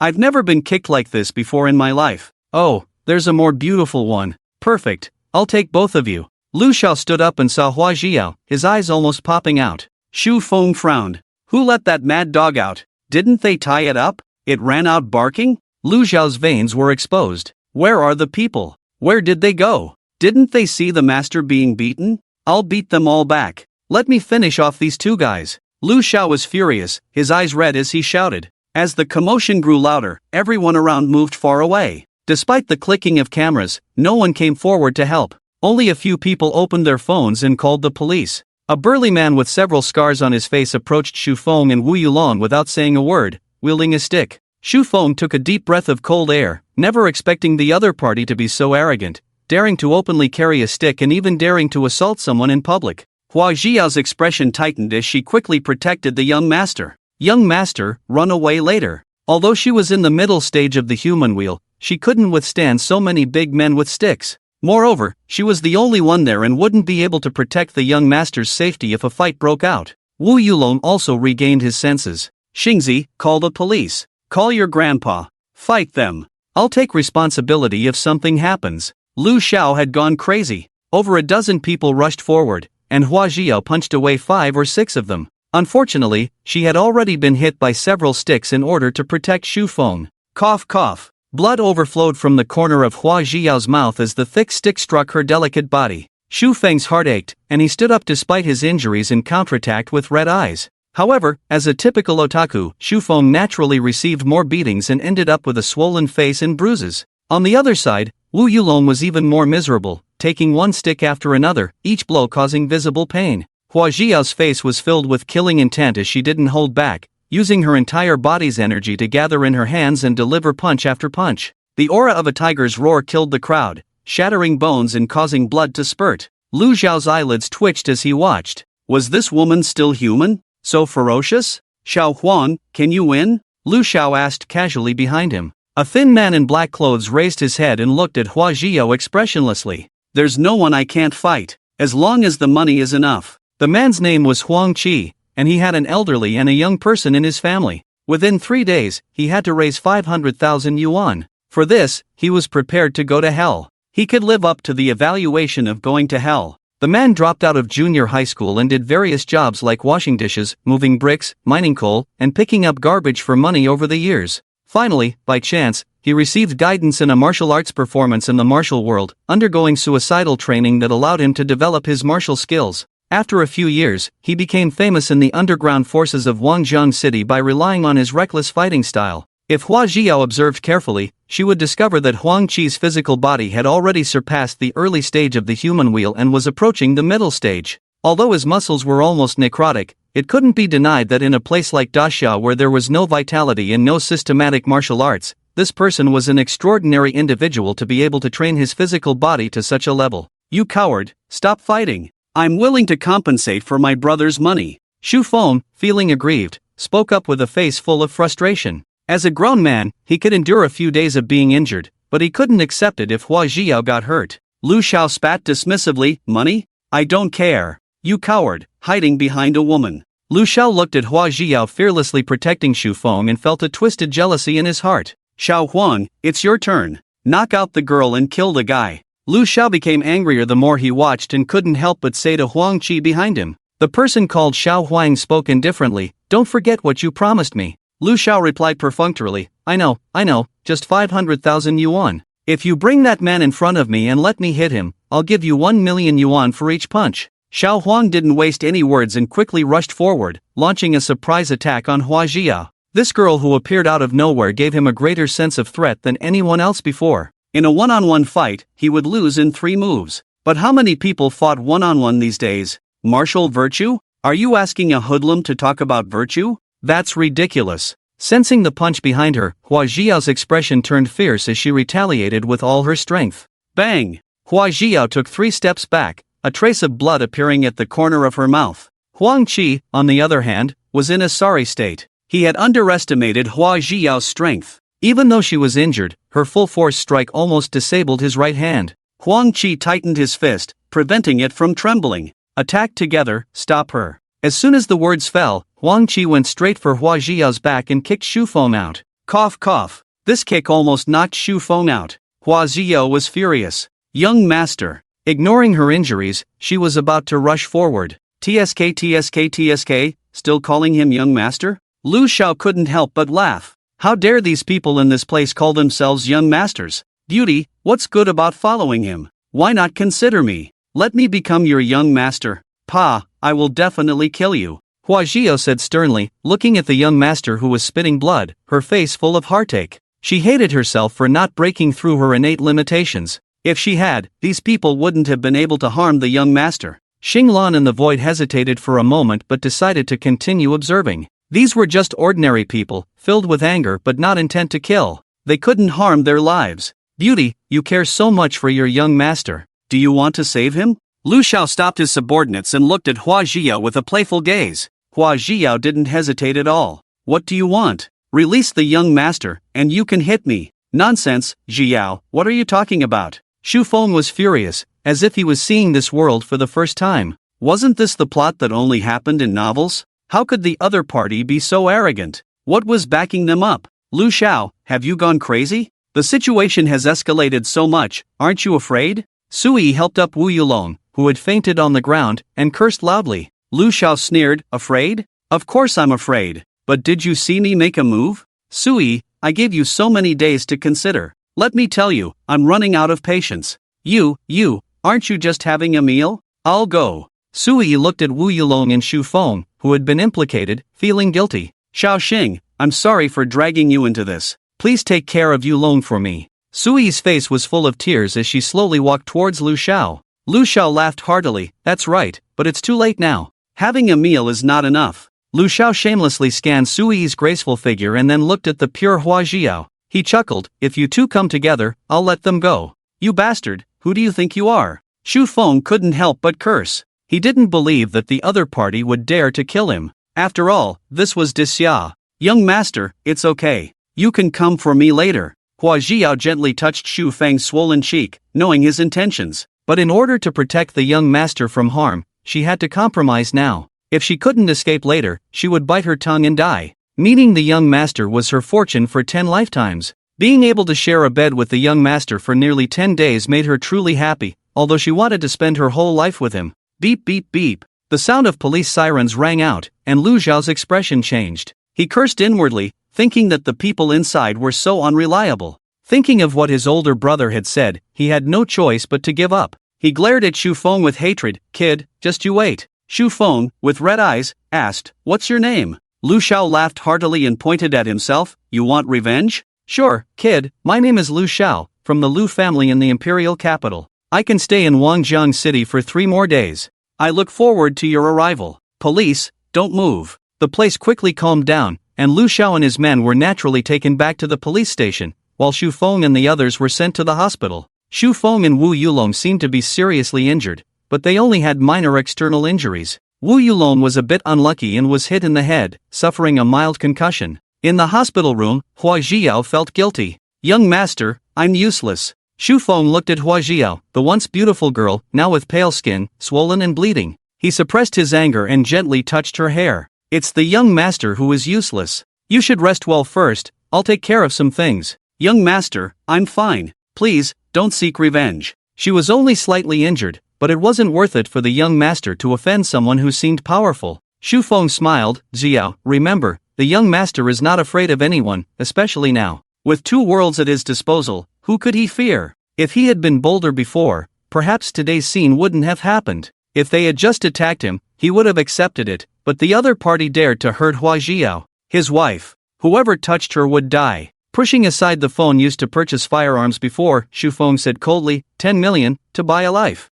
The other party was clearly stunned, wondering what this meant. Were they testing their limits? I'm sorry, you've got the wrong person, Xu Feng calmly spoke. Last time I bought firearms from you, I'm not short on money. 50 million, to kill a person. The other party. Brother, we can't take this job. 60 million, otherwise I'll report you now, and we'll go down together. The other party? Ahem, brother, your request is somewhat unrealistic. How about this, you tell me who it is first, and if possible, we'll take care of him for you. The receptionist on the other end felt as if he had been struck by lightning. This time, a madman had come, demanding to buy a life or go down together? What kind of grudge was this? However, someone who offered tens of millions of dollars had to be taken seriously. Hatred flashed in Xu Feng's eyes as he calmly said, his name is Lu Xiao, from the Lu family in the imperial capital. You should have an intelligence network, help me check, send me the photo on WeChat later, and I'll confirm before taking action. We can't harm innocent people. The other party. You're afraid of harming innocent people? No, a descendant of the imperial capital's aristocratic family? The receptionist suddenly shivered. He couldn't make decisions on this matter. Brother, wait for me for half an hour, I'll ask for you. The receptionist didn't want to let go of this business deal. 60 million, the commission alone would be enough for him to live a life of luxury for several years. To kill a person, even though it was a member of the imperial capital's aristocratic family, with so much money, there must be someone within the organization who would take the job. Shu Feng, disable all 5 limbs, especially the middle one. 60 million, not a penny less. The receptionist's heart turned cold. To disable a man's middle part, it seemed that this matter was really a matter of life and death. I can even pay half the price in advance, I'm sincere. Of course, if you take the money and don't do the job, or if you run away, you can try it, it's just a few tens of millions. The receptionist forced a smile. No, big brother, rest assured, we're professionals. In this line of work, reputation is sometimes more important than life. After all,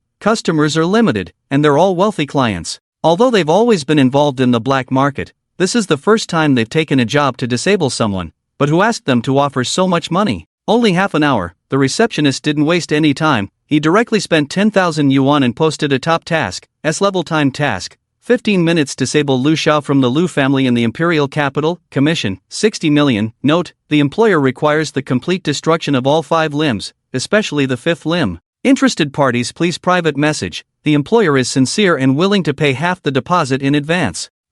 Open your mouth. Young master, it's not necessary. I can eat by myself. Hua Zhiyao blushed with embarrassment. This minor injury was being blown out of proportion. Shu Feng didn't care, he held Hua Zhiyao down. Do you listen or not? Hua Zhiyao looked at Shu Feng with pleading eyes. I'll listen. Then eat quickly, I'll settle the score with you when you're better. Did I fail to protect my young master? I should be punished. Young master, can you beat and scold me without driving me away? Hua Zhiyao pinched her fingers, pitifully and softly pleaded. If she left the young master, she didn't know what meaning there would be to her life. Shu Feng became even angrier when he heard this. He put down his chopsticks and held her in his arms. Smack, smack. He fiercely spanked her small buttocks through her clothes a few times. Hua Zhiyao let out a seductive moan. Young master, what are you doing? If someone saw this, how could she face anyone? Shu Feng sternly glared at her. Why didn't you listen when I told you to leave earlier? Why didn't you care about your own safety and stand in front of me? Well, maybe I forgot. Hua Zhiyao softly explained, but her tone was weak and lacked any confidence. Now, if she had to choose again, she would still unhesitatingly stand in front of the young master. Then why did you say you would listen? Shu Feng said impatiently. Just being obedient. Hua Zhiyao felt the deep concern in Shu Feng's tone and giggled foolishly. So, after the punishment, will you still chase me away? Chase you away? Who will pour tea and take care of me when you're gone? I knew the young master is the best. Hua Zhiyao hugged the young master tightly and said in a sweet voice. Shu Feng helplessly embraced her and asked softly, does it hurt? Hua Zhiyao shook her head gently, then quickly nodded. Shu Feng was speechless for a moment. He knew he hadn't used much force, but Hua Zhiyao, who used to be so innocent, had become cunning in the past few days. Shu Feng wrapped his arms around Hua Zhiyao's back, allowing her to lean comfortably against him. The fragrance of a beautiful woman filled his nose, and her jet-black, silky hair scattered everywhere like silk. The two of them enjoyed this brief moment of peace and tranquility without saying a word. Ahem, sorry to interrupt you, but I have to. Wu Yulong, who had just woken up in the hospital room, pushed open the door with a white cloth covering his head. Hua Zhiyao immediately exclaimed and hid her entire head in Shu Feng's embrace. Shu Feng, with a thick skin, showed no reaction and rolled his eyes at Wu Yulong. Come in and sit, don't faint in front of me. Wu Yulong awkwardly smiled and said, Xingzi, I'm sorry, it's because of me again.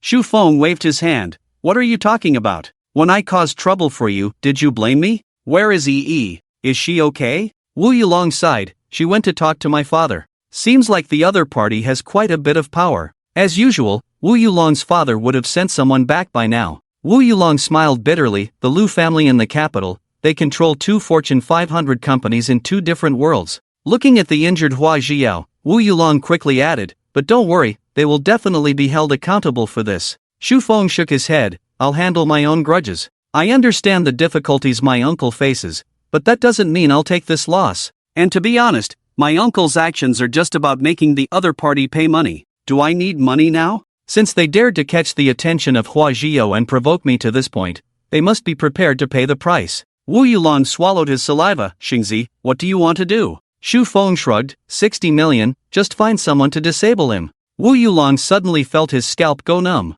He wanted to dissuade Shufeng, but couldn't find the words to say. He thought he understood Shufeng, knew that he cared about the people around him and would seek revenge for any grievances. Previously, when someone isolated his sister, he directly contacted someone in her class and gave them 1,000 yuan, causing rumors to spread throughout the class, and no one dared to play with him anymore. Now, Shufeng is much more capable than before, casually taking out millions of gold, and this time he even brought the priceless regenerating ointment. 60 million to disable someone seems normal? Normal my ass. The video of publicly beating someone in the city center of Wangzhong quickly spread on the internet, but there was hardly any mention of Lu Xiao. Lu Xiao went to the police station and came out in less than 2 minutes. Wu Zheng couldn't do anything to Lu Xiao, but he could catch everyone else. Did they really think his son was easy to bully? Beating his only son in public with a group of people carrying sticks, 10 years, not a single one of them can escape. Huang Qiping sat calmly in the interrogation room, admitting his guilt without reservation. Before he acted, he had already considered the consequences. As long as Lu Xiao gave him 500,000 for his family, even if he had to stay here for the rest of his life, he wouldn't complain. As for whether Lu Xiao would give it or not, he could only gamble. After all, the old man only had 3 days left for the surgery. Even if he sold himself, he wouldn't be able to gather hundreds of thousands of medical expenses within 3 days, let alone his little sister was about to enter high school. Her grades were 100 times, 1,000 times better than his. The old man had never enjoyed a day of good fortune. With that money, he could get treatment and they could finally live a good life. Outside the police station, an old man in tattered clothes anxiously asked about Huang Qi's situation while accompanied by a girl in a blue and white school uniform. This matter has caused a big commotion. The girl saw her brother assaulting someone on her phone and was brought to the police station. She hurriedly brought her grandmother and took a taxi that she had never taken before to rush over. The old woman was covered in dirt and didn't have time to clean up. When she heard that her son had been arrested, she almost couldn't catch her breath. "Officer, did my brother really assault someone in public?" The girl looked incredulous. The girl's name is Huang Yu, Huang Qimei's sister, 16 years old, just entered high school. A male police officer sighed and showed them the video from that time. Tears welled up in the old woman's eyes as she shouted, unfilial child, unfilial child. "Officer, my brother is very filial, he would never assault someone without reason." "Do you think there might be a misunderstanding?"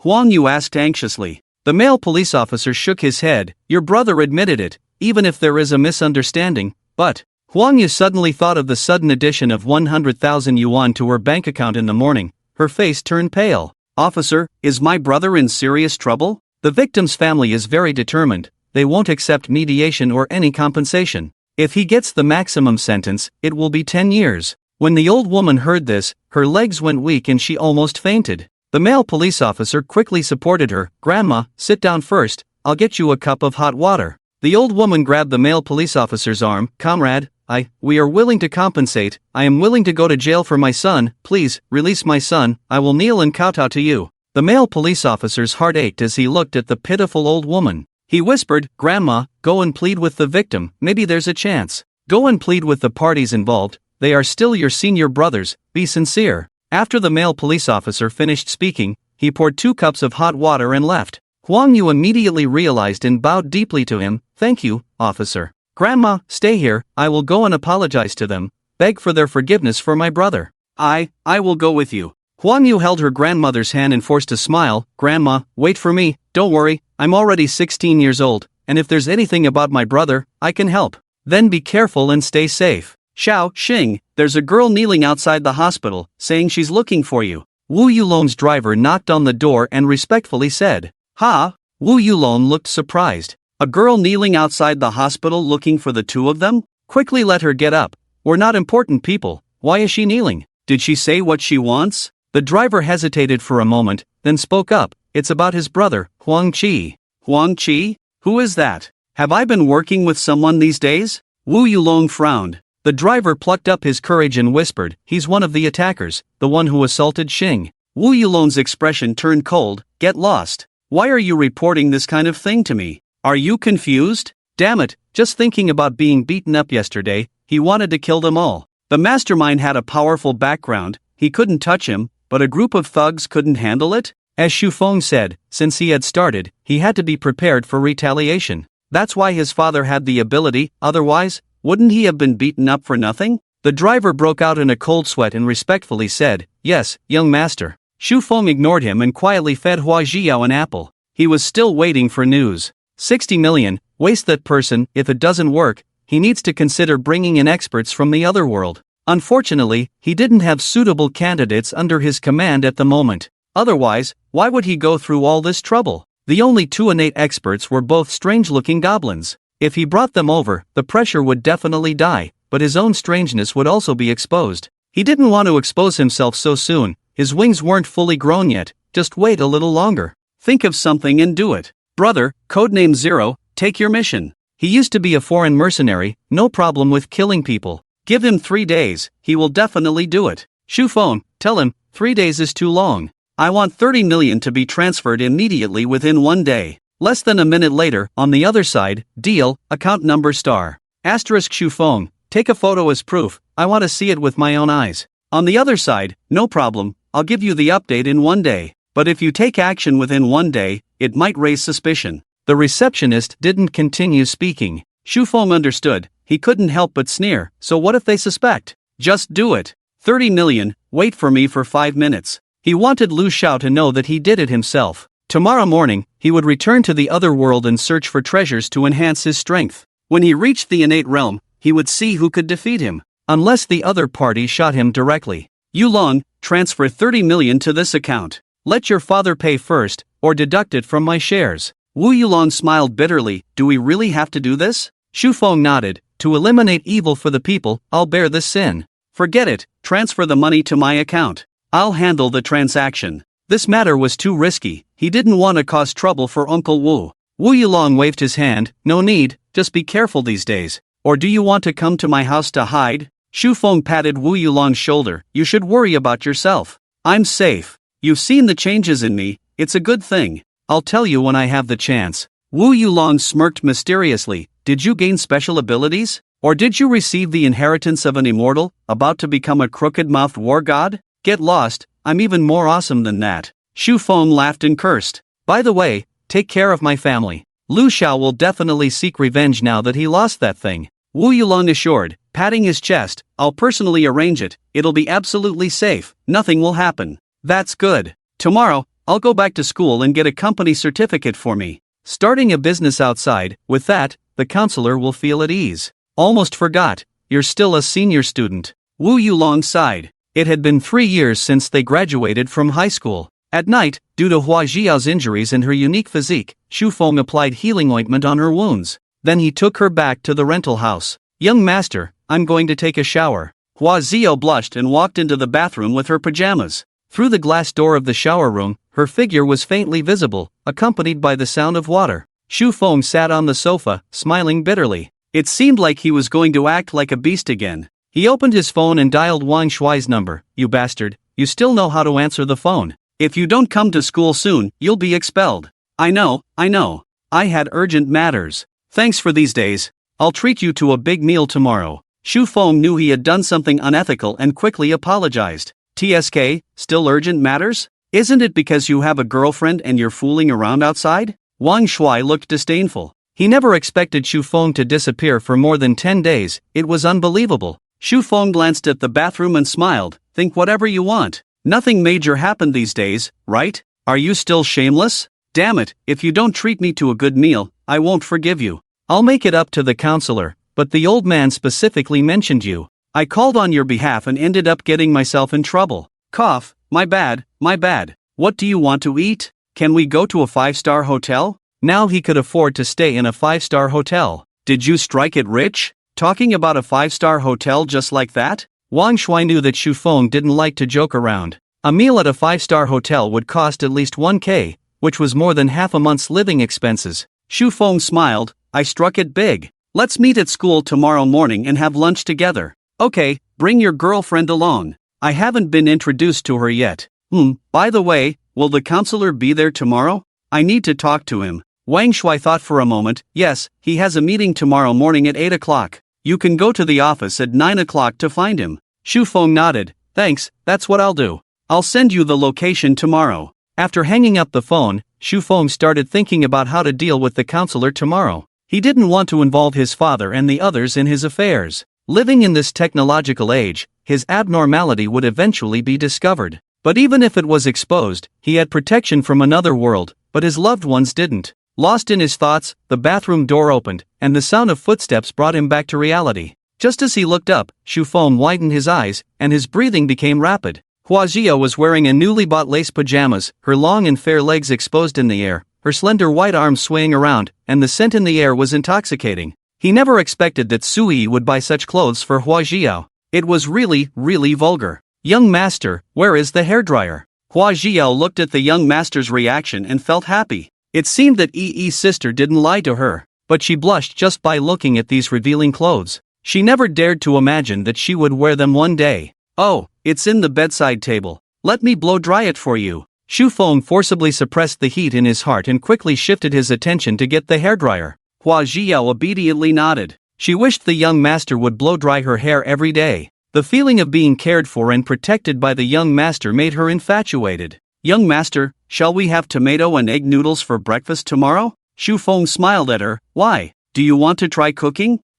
I've been learning for a long time. I don't want to be useless and not be able to help the young master with anything." Huajia pouted, looking sad. Shufeng tapped her head. "Who said you're useless? Your biggest role is being beautiful, gentle, and pretty." "Ah, young master, are you praising me or scolding me?" Huajia twisted her body dissatisfied. Shufeng laughed. "Take it as you wish. We'll have tomato and egg noodles for breakfast tomorrow morning. Don't poison your only young master."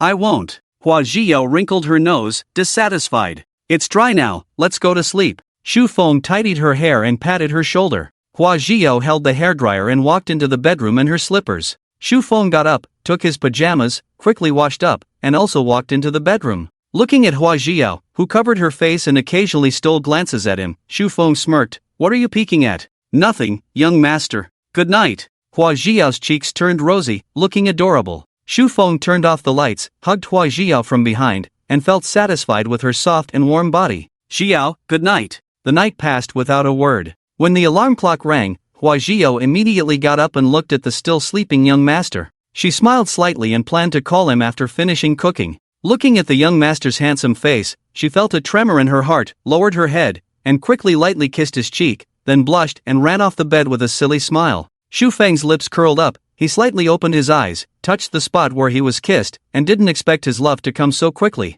After eating a loving breakfast with joy, Shufeng and Huajia set foot on the path to the campus. After many days, Shufeng strolled through the campus with a different mood, enjoying the lush green grass. If it weren't for the unpleasant incident that happened yesterday, everything would be perfect. "Xiao, how is that girl from yesterday?" Shufeng suddenly remembered that there was a girl kneeling at the hospital entrance, pleading for her brother. Huajia tilted her head and thought, "Young Master Yulong said he would handle it. Should I call and ask?" Forget it. Shufeng decided to turn a blind eye to it. If it were him a few years ago, he would have been moved by the girl's kneeling and would have let her brother go. But the world had changed his heart. Also, don't call him Young Master Yulong. Just call him Wu Yulong. Huajia covered her mouth and chuckled. "Okay, young master." Shufeng nodded in satisfaction. "I'm going to meet my teacher later, remember not to call me young master," and we started our business together. He didn't want to be labeled as an irresponsible student.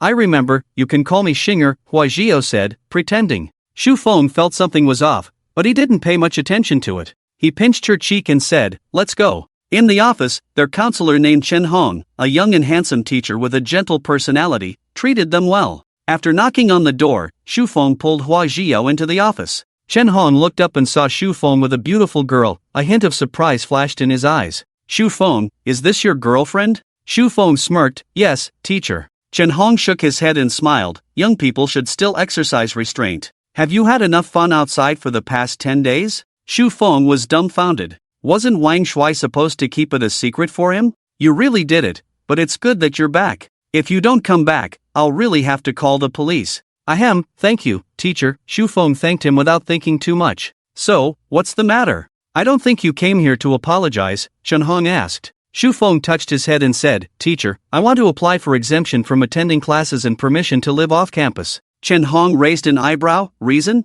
"Don't say it's because of your girlfriend, let alone the postgraduate entrance examination." No, teacher, take a look at this first." Shufeng confidently took out the contract for the sole proprietorship of Xingyao Pharmaceutical Company. Chen Hong quickly looked through it, his eyes filled with disbelief. Teacher, we accidentally developed a new drug and are planning to start a business. Chun Hong's tone became serious. Are you serious? Shu Feng nodded confidently. Yes, we are serious, and my classmate has joined us.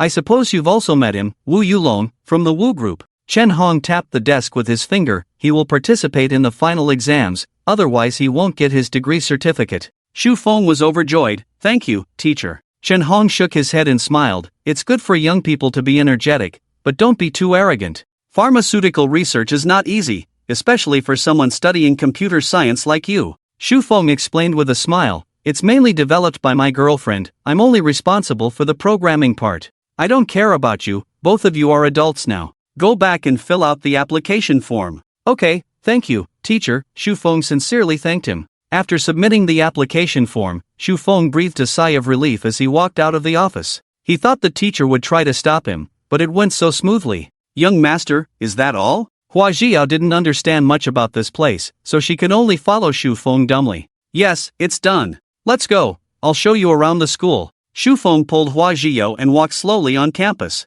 Previously, he would envy the couples walking together on campus. Now it was his turn to show off. Walking with such a beautiful girlfriend, he felt so satisfied seeing the jealous looks from other guys. Hua Jiao seemed to sense something. Young master, are you happy? Of course, I have such a beautiful girlfriend. Look at the jealous faces of the guys around us, this is the peak of life. After hearing this, Hua Jiao smiled and tightly hugged his arm, leaning her whole body against Shu Feng. If the young master was happy, she was happy too. Good times always pass quickly. They arrived at noon. Jiao, we're going to have another meal. Shu Feng felt like in Disya, it was either eating or eating. Young master is amazing, so many friends. Hua Jiao sighed. Shu Feng smiled and shook his head, not knowing how to explain. In this era of widespread internet, friends are not as many as they were in childhood. When they arrived at the hotel, Wang Shuai and the others had already ordered the food and were playing landlord. As soon as Shu Feng and Hua Jiao entered, they heard Wang Shuai and Uxan muttering in disbelief. Damn, who is that long-haired beautiful girl next to Xingzi?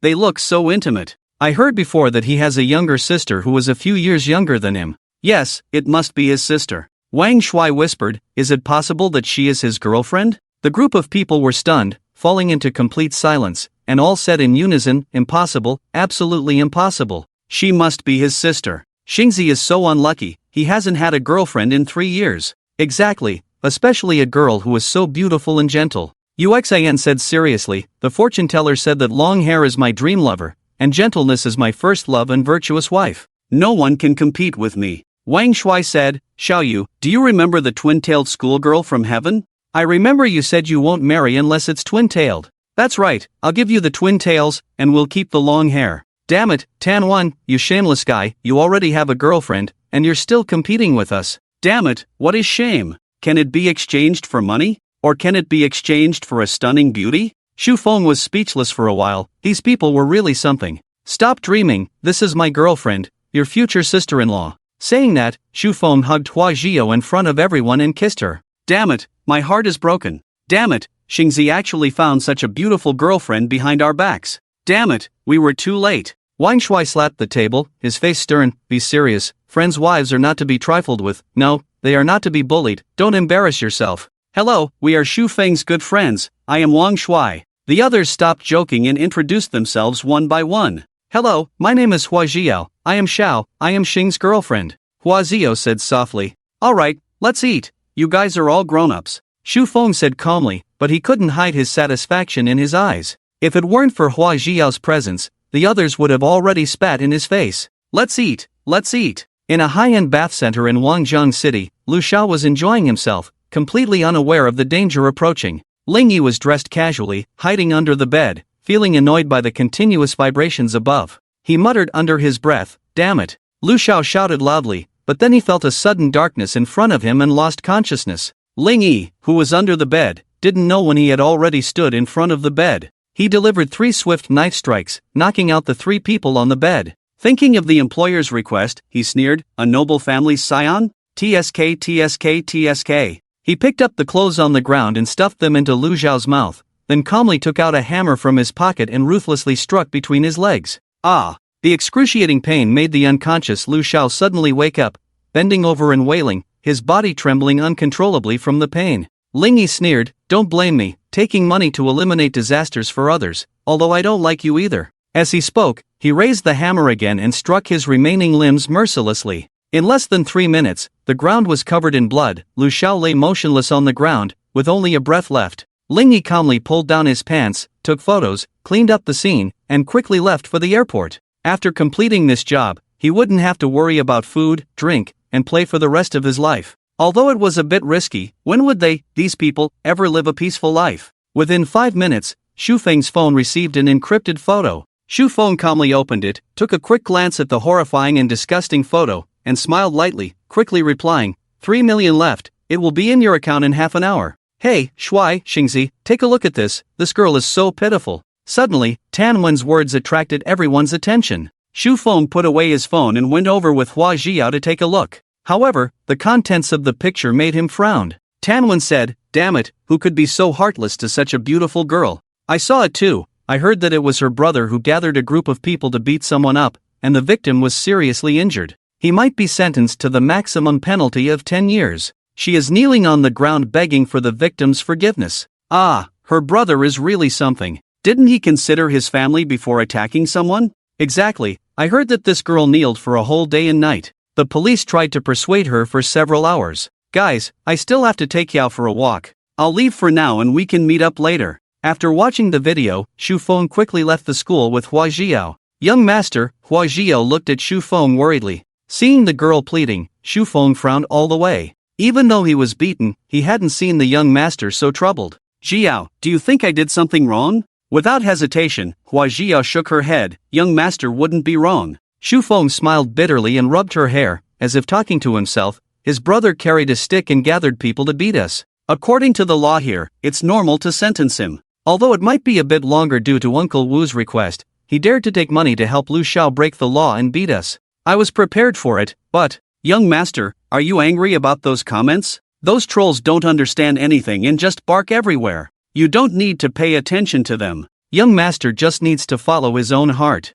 Hua Jiao comforted him. Xu Feng looked at Hua Jiao in surprise. He didn't expect her to learn about the internet so quickly and know about trolls. Young master, I'm very smart. With the help of the voice assistant, I have already learned hundreds of Chinese characters, and going online is very simple. Hua Jiao raised her face proudly and boasted. Xu Feng smiled at her eager eyes, wanting to be praised. Impressive, impressive. My girlfriend is certainly smart and clever. Humph, of course. Well, young master, let's not get angry. Being angry is bad for your health. Xu Feng laughed and sighed. I won't be influenced by those trolls. It's just, sigh. Huang Qi, who hit me, lost his parents in a car accident. Now there are only 3 people in his family. His grandmother is 80 years old, and his younger sister is 16 and in her first year of high school. And just the day before yesterday, his grandmother had a stroke and needs 300,000 yuan for hospitalization, otherwise. Hua Jiao didn't interrupt the young master's words and quietly held his hand.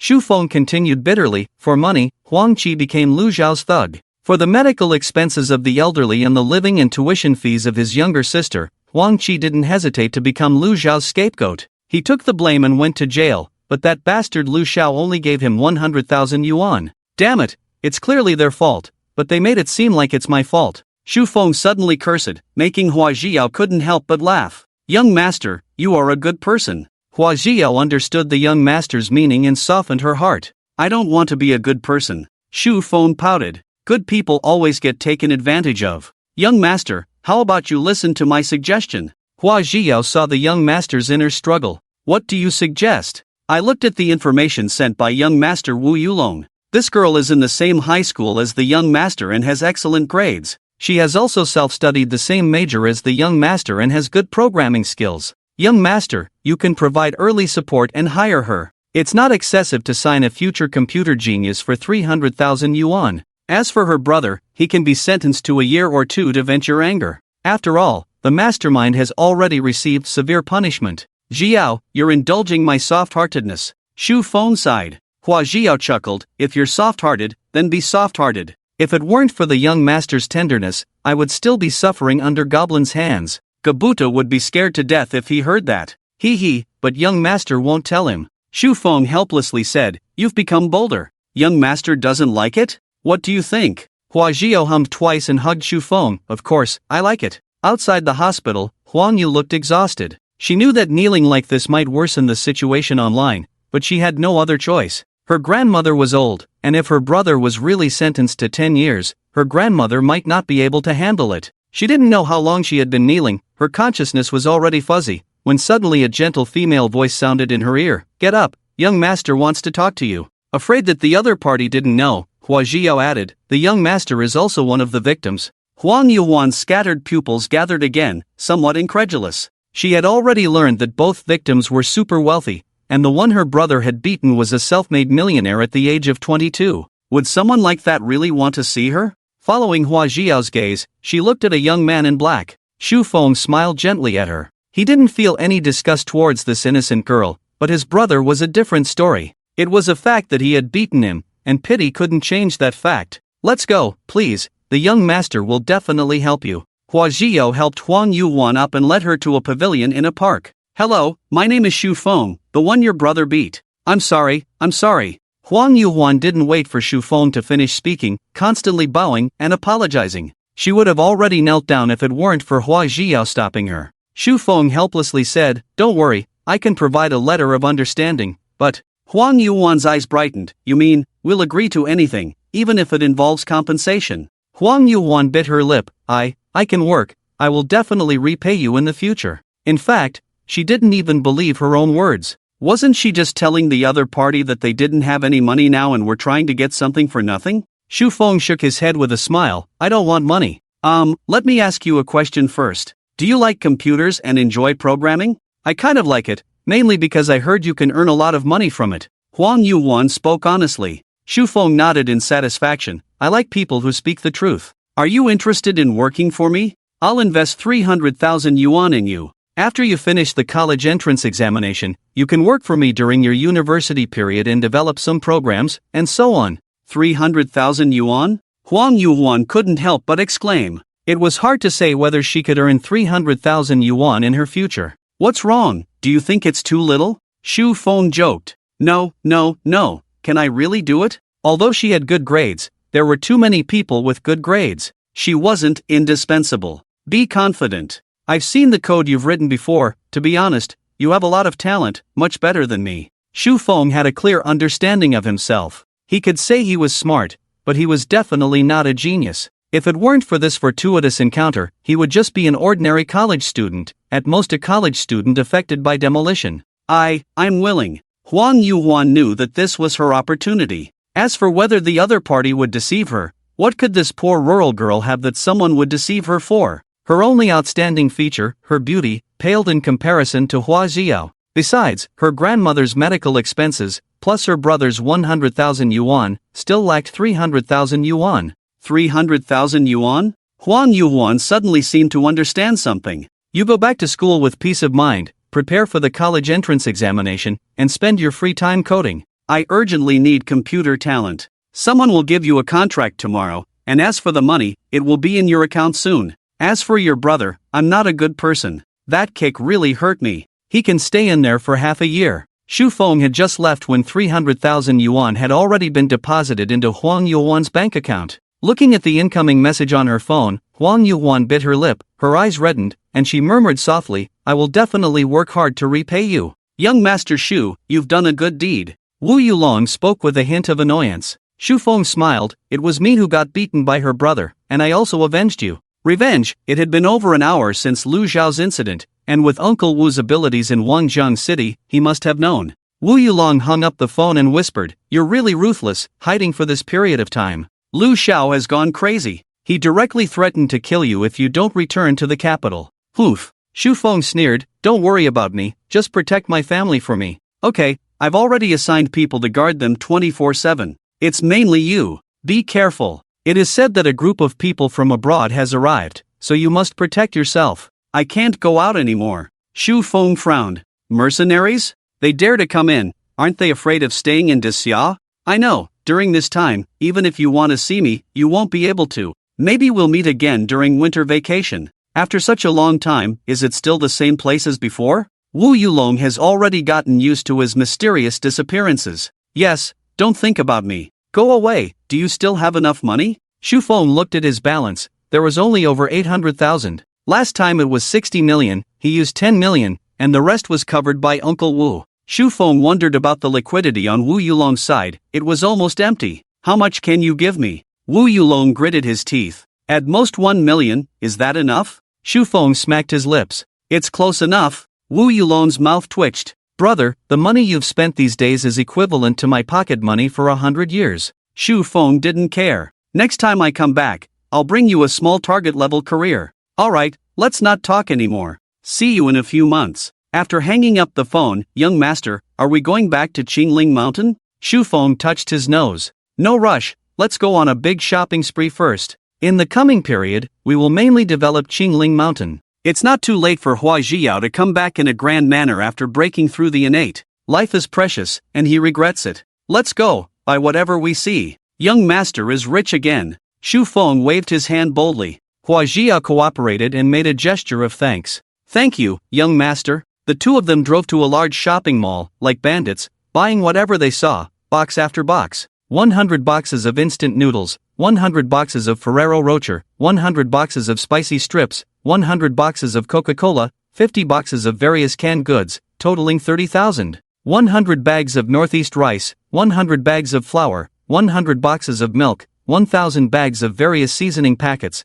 totaling 50,000. 100 sets of pots, bowls, ladles, and basins, 100 sets of glass cups, 100 wooden kettles, totaling 20,000. 10 boxes of table salt, 10 boxes of high-end perfume, 10 sets of matching clothes, 10 boxes of various high-end skincare products, totaling 100,000. After buying for a long time, he realized how much purchasing power 1 million was. At this rate, he wouldn't even be able to spend 800,000. Zhiyao, what do you want? I can't spend all this money. Hua Zhiyao chuckled lightly. Young master, I don't need anything. However, if we are going to develop Qingling Mountain, I suggest that young master buy some crossbows, cold weapons. We must ensure our military strength. And as for the new crops you mentioned before, it should be potatoes. Buy some to plant and it will be enough to feed the people. Lastly, we need meat. Although we can obtain a large amount of meat through hunting, the people in Qingling Mountain are ordinary people now. Sending soldiers who have only trained for a few days to hunt will not only yield low results but also cause heavy casualties.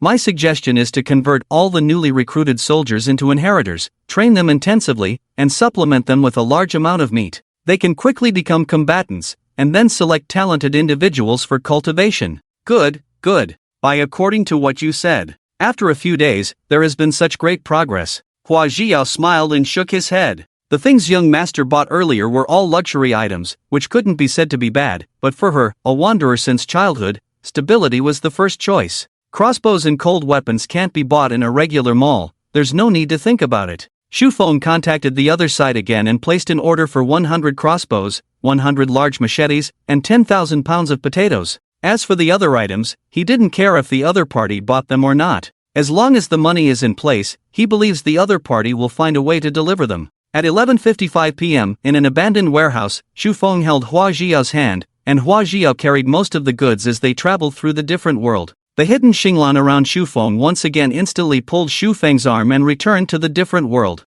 This time, Xu Feng didn't even notice anything unusual. With the strength of the Divine Will realm, he was on par with immortals. After 2 rounds of moving, all the items were finally moved out. Taking advantage of Xu Feng and Xu Lan sleeping, Xinglan sat alone on top of the castle. Her hands swiftly moved across the paper, not ruthless enough towards enemies, too compassionate. Xinglan took a deep breath, exhausted from days of guarding Xu Feng without rest. However, the gains from this trip filled her with excitement. The changes in the young master and the uniqueness of the secret realm filled her with hope for the future of the Xinglan family. One day, the young master's achievements could possibly surpass those of the general. As for the other weaknesses of Xu Feng, whether they change or not doesn't matter. This is enough. No one is perfect, and she is content in her heart. If the young master isn't ruthless enough, she can be ruthless. If the young master is weak, she can kill all the enemies in front of him. The holy city? The empress? Xinglan sneered. The general had devoted his entire life to the royal family,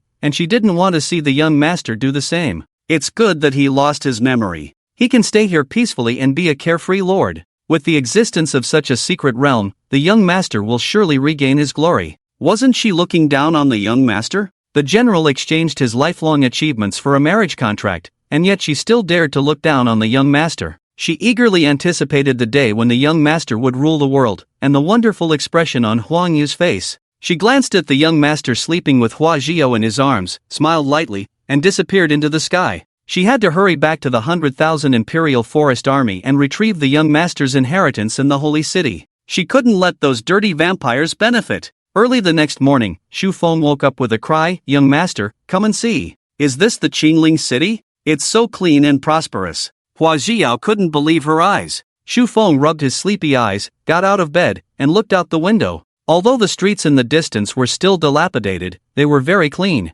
People were bustling on the streets, trading in an orderly manner, with smiles on most faces. The lower class is easily satisfied. As long as they can eat their fill and earn money, they can be happy and full of expectations for the future. In the center hospital of Wangjiang City, a beautiful middle-aged woman in her 40s, with no wrinkles and well-maintained, looked worriedly at the man on the hospital bed. "Doctor, how is my son, Xiao?" The middle-aged doctor frowned. "Madam, to be honest, his condition is quite serious. The attacker was very vicious. Although there is no life-threatening danger." The doctor sighed deeply. "In the future, you may have to adopt a child." Lu Xiao's mother was struck as if by lightning, her face devoid of color. "We're not short of money. Cure Xiao, 1 million, 10 million, even a billion, as long as he can be cured." Lu Xiao's mother went mad, shouting loudly. The doctor shook his head and left without saying anything, leaving behind the words "take care." He knew that the other party was a big shot in the capital, but even if they had the background of the emperor, they couldn't save him. Mom. Lu Xiao just opened his eyes, and the doctor's words plunged him into the abyss. Lu's mother had tears streaming down her face. "Xiao, don't worry. If we can't cure you here, we'll go back to the capital. We'll definitely be able to cure you." Lu Xiao shook his head, struggling to sit up, his eyes filled with ferocity. "Mom, I want revenge." Lu's mother quickly helped him up, promising, "Revenge, we will definitely seek revenge. We've already found out that it's a person named Shu Feng." Lu Xiao widened his eyes, bloodshot, remembering what Shu Feng had said at the time. "What's your name?" If he hadn't been so arrogant at the time, if he hadn't revealed his identity. No, how could he be wrong? It's all Shu Feng's fault. How could a country bumpkin like him dare to treat him like this? "Mom, kill him, kill his whole family." "Xiao, don't worry, I'll arrange it right away. You just focus on recovering." In the early morning, Guyen had a stern face as he scolded the 20 people in the square. "Get up quickly, each and every one of you can't even last half an hour. Do you deserve the meat you eat? Get up and eat." Each and every one of you wants to devour the bulls, but when it comes to training, you're all weaklings. Lazy ones won't get any meat for lunch. As soon as Guyan's voice fell, the faces of the 20 people on the ground changed drastically. Even though they were sweating profusely and pale-faced, they did not hesitate to continue running and squatting with sandbags weighing over 100 pounds on their backs. It's better to kill them than to have no meat to eat. In the past, there was no meat to eat because we were poor. After working hard all day, we would only earn a few copper coins, barely enough to support our families. Now, even though it's just training every day, we not only receive a salary but also have meals provided, with meat in every meal. Listen carefully, the young master will be back soon, and when that happens, there will be a soldier assessment. If anyone messes up, he. Guyen shouted sternly, picking up a stick and fiercely whipping a nearby wooden stake. Those who perform poorly will receive 10 lashes each and voluntarily return to the new recruits. Of course, if you don't agree, you can fight and defeat me, or you can roll back to where you came from. Look at those people outside. Who doesn't want to come in now? If you're willing to give up this opportunity, I have nothing to say. The 20 people below gritted their teeth and squeezed out their remaining strength, desperately trying to surpass the new recruits and have the chance to become the young master's personal guards. They couldn't afford to fail, not only for their families but also for themselves. Among them was Tainyo, who was originally in the late stage of the human wheel realm. These past 2 days, with the abundant supply of meat, he was on the verge of breaking through to the innate realm. And his disabled father, under the special care of the young master, recruited and trained new recruits, earning 200 copper coins a month, enough to support his younger brother. Besides his strength, he had nothing else. He could only train like crazy to protect the young master's territory. If he couldn't even pass the simplest soldier assessment, he would definitely be beaten to death by his own father when he returned. Uncle Yen, there's no need to be so demanding of them. Training should be done step by step. Shu Feng walked over with Hua Jiao, smiling. Guyen turned around and quickly bowed. "Greetings, young master. What are you all standing there for? Don't you want to pay your respects to Lord?" Guyen turned around and scolded. "Lord!" The group of people's voices were not small, but they were all shouting at the same time. Guyan's face turned black. They were just a group of miscellaneous soldiers, useless. They couldn't even do the small task properly. Young master, I apologize for not disciplining them properly. Shu Feng patted Guyan's shoulder. It's alright, we've just started. Why are there only 20 soldiers? Didn't I tell you to recruit more? Is it because there's not enough money? Shu Feng asked in confusion. He didn't believe that Guyan would disobey his orders. Guyan clasped his fists. Young master, I recruited 100 new recruits in total, but there were too many miscellaneous soldiers. I took the liberty to select these 20 elite soldiers to train on their own, and I handed the other 80 new recruits over to Iron Brother.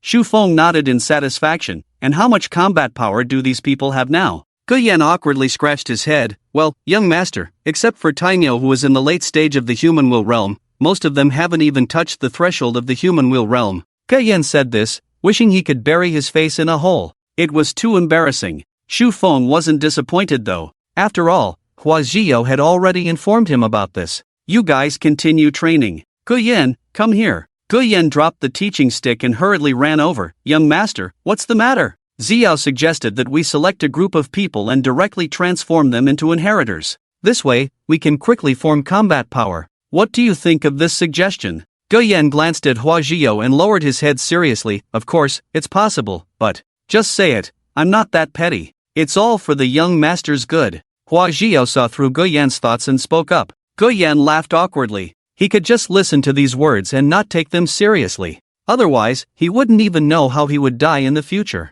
As the young master's personal maid, Hua Zhiyou directly controlled the life and death of the two of them. It wouldn't hurt to be cautious until they achieved results. Young master, the yellow-ranked inheritance pearl can indeed quickly help them break through their realms and reach the human will realm, but it is limited to the early and at most mid-stage of the human will realm. Their foundations are too weak. They can't even walk properly, and they have no blood energy in their bodies. Shu Feng frowned. He could clearly see the difference between the group of soldiers in the middle stage and the group of soldiers in the later stage. He asked, what do you mean? Guyan said seriously, young master, the limit of the Huang-ranked inheritance speed is the later stage of the human rotation, even the peak. I think it would be too unfair to give the new recruits such a loss. Instead of just filling the numbers, it's better to strive for excellence. These elite soldiers have been training for over a month, supplemented with some medicinal herbs. With their foundation, they can catch up. Then, when we use the inheritance speed, in at most 3 months, young master will have dozens of soldiers in the later stage.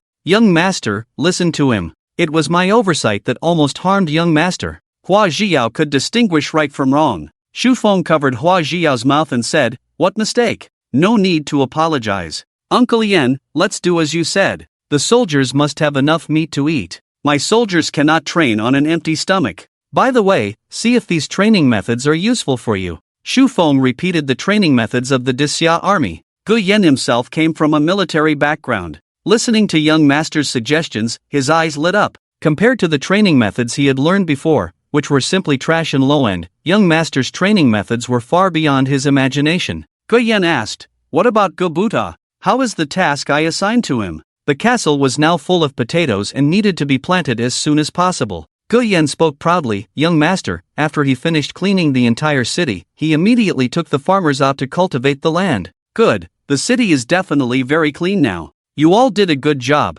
and rewards are inevitable. Shu Feng generously said. Guyan licked his lips and asked, is it instant noodles? Ah, yes. Since you all are so diligent, I will add 3 more barrels to the 3 I promised before, making it 6 barrels per person. Guyan was overjoyed and said, thank you, young master. Does young master have any other instructions for me? Shu Feng nodded and said, tell him to come back and go directly to the castle to find me. Okay, young master, take care. Guyan waved his hand and smiled. This noble young master was gentle in character and generous in his actions. He had truly found the right person. Take this token and go to the stable to get a good horse. Call Gobuta back and let him go to the castle to see young master. Guyan beckoned and instructed. Yes, sir. Inside the castle, Shu Feng opened one box after another and placed all the food in the bedroom. From now on, he no longer had to worry about Hua Zhiyou going hungry at night. Her small body could eat quite a lot, especially after tasting snacks. Zhiyou, put these crossbows in the secret room we used before. This time, I brought a password box, so lock them all inside. You should know the password. Hee hee, it's young master's birthday, of course I won't forget. Hua Zhiyou easily carried the heavy crossbows and sent them into the secret room. Sort them out and write in the secret realm font. Shu Feng instructed. Hua Zhiyao gave an okay gesture. 10 minutes later, there was a knock on the door. Young master, did you call for me? Gobuta, you're here so soon. Come in, Shu Feng said. Gobuta pushed the door open and looked at the various goods in the living room. Except for the instant noodles and chocolates that he had eaten, he didn't recognize anything else. He couldn't help but feel amazed in his heart. Young master's family is really rich, with so many exquisite foods. Young master, as per your instructions, we have cultivated 300 acres of wasteland. That's a lot. Shu Feng was somewhat surprised. He had only been gone for 2 or 3 days, and the time in both worlds was synchronized. Gobuta didn't dare to take credit and truthfully said, Young master, it's not much. With the conditions of providing meals and wages, we easily recruited 500 farmers, plus the assistance of ox carts, which is still not enough. That's not bad. How about the list of talents? The importance of talents in a territory was self-evident. Gobuta smiled bitterly, Young master, I'm afraid I will disappoint you. In this city, besides farmers, most people only know how to mine and gather herbs. After all, they have been living on this for generations. Shu Feng spoke directly, how many people can be used? Ahem, there are only 5 people who can read numbers, 10 blacksmiths, 8 physicians, 3 carpenters, and as for merchants, there are many, dozens of them, but what? Young master, these merchants collude with other lords, hoard food, and arbitrarily raise prices. Most of the people in the city are affected and cannot have enough to eat. Even our planting plan is affected. They dare to sell coarse wheat for 10 copper coins per caddy. If this were Yangcheng, Gobuta would have already brought his uncle and demolished their houses. But now this is the young master's territory, he dare not act without authorization, mainly because he is worried that the young master knows the lords behind those merchants, and he will be the one to suffer. Shu Feng's face darkened. Coarse wheat for 10 copper coins per caddy? Did they still think he was the naive newcomer who knew nothing? Good quality wheat is rarely sold for 5 copper coins per caddy here. They dared to deceive his territory, how audacious! Gobuta looked at the angry young master and felt a slight joy in his heart. He tentatively asked, Young master, do you dislike them? Shu Feng glanced at Gobuta and raised his head. This was a rhetorical question. Who would like parasites that harm their own things? Young master, I have long been displeased with them. Leave it to me, and within a day, I will make the treasury 3 times richer. Gobuta had been waiting for this day for too long. Don't be fooled by his humble attitude in front of the young master. That's because the young master is powerful, but when dealing with those ordinary merchants, he is a master from birth. Those scoundrels dare to look down on him? As long as the young master gives the order, he will immediately make them pay with their lives. Alright, just be discreet. Shu Feng naturally knew what Gobuta wanted to do. How much food is left in the city? How are the people's lives? Shu Feng asked. Gobuta snapped back to reality and hurriedly said, Young master, the situation is not good. Even with the inventory of those merchants, we can only support the people for 2 months without letting them starve to death. 2 months? That should be enough. Shu Feng estimated in his mind. Enough for what? Gobuta didn't understand, looking at Hua Zhiyao with a puzzled expression. He didn't dare to ask the young master again, so he looked at Hua Zhiyao instead. Hua Zhiyao pursed her lips and pointed at the potatoes on the ground. These are the new crops brought by the young master. It is expected to yield over 1,000 caddies per mu. She knew the potato yield in Dacia, and 1,000 caddies per mu was easily achievable. 1,000 caddies? Gobuta was dumbfounded. Even if he believed in the young master, he couldn't help but be shocked. The wheat here yields 500 caddies per mu at most, and 100 or 200 caddies per mu is the norm, otherwise there wouldn't be so much fallow land. 1,000 caddies per mu was truly unbelievable. Hua Zhiyao ignored Gobuta's astonishment and said, It's called potatoes. It is suitable for growing in warm areas, which is exactly what we have here. And its growth conditions are extremely simple. Just plant it and water it. As for the growth period, Hua Zhiyao considered the weak spiritual energy here and couldn't estimate it accurately, so she said, about 3 months, with sufficient spiritual energy, it might be 2 months. Shu Feng smiled and patted Gobuta's shoulder, bringing him back to reality. What Zhiyao said is what I mean. We have 1,000 caddies here. Find someone to plant them later. Keep it secret, don't let anyone have any ideas. Gobuta said seriously, Yes, young master, I will definitely keep it secret. If what the young master said was true, then the value of this kind of food was no less than that of fine salt. Well, there are also these perfumes in fine salt. Take some time to deal with them and exchange them for some food. As long as we hold on until the potatoes mature, there will be no food crisis in Qingling Mountain in the future. Gobuta was deeply moved. Young master, the people of Qingling City are fortunate to have encountered you. Shu Feng waved his hand and smiled lightly. They will be prosperous, and I will be even more prosperous. Go, this is a reward for you and your uncle, instant noodles. No blood, no good soldier. Do you all understand the mission this time? Gu Yan's dull voice reached the surrounding soldiers. The 20 elite soldiers led by Tainyo nodded one after another. They had long wanted to take action against those blood-sucking merchants. Leave no one alive, kill. Gu Yan waved his hand. The 20 soldiers automatically spread out, for soldiers who were originally hunters quickly climbed up the high wall, set up crossbows, while the others wore iron armor and carried large machetes as they advanced quickly. Each of them was agile and landed silently. It was unbelievable that just a few days ago, these soldiers were a group of farmers. Swish, swish, swish. Arrows flew, accurately hitting the lookouts. Tainyo took the lead, grinned, kicked open the crimson gate, and said, "Slaughter these dogs' food." The soldiers behind him, with red eyes, raised their large machetes and beheaded one person after another. "Bold, who are you? How dare you attack Lu's merchants?" The fat steward at the door, looking at this bloody scene, was almost scared to death and shouted in fear. One of the young soldiers, with red eyes, charged straight at the steward. "You thief, give me back my sister." With a tearing sound, the fat steward fell to the ground, dead and unblinking. The young soldier laughed madly. "Sister, wait for me, I'll make them accompany you in death." Ignoring the attacks of the courtyard guards, the young soldier swung his machete wildly. His sister had starved to death in front of him because of these heartless merchants. He hated his previous weak self, who dared not resist these wealthy merchants, and hated his previous powerless self, who couldn't protect his sister. "Die, all of you die." Tainyo frowned and cut off the long sword that was about to strike the young soldier's head. "Ergo, sober up. If you die, will your sister be happy? Live well, and in the future, kill all the heartless merchants." Ergo choked with snot and tears. "Thank you, Nyogo, I understand." Tainyo snorted coldly. "Don't let it happen again.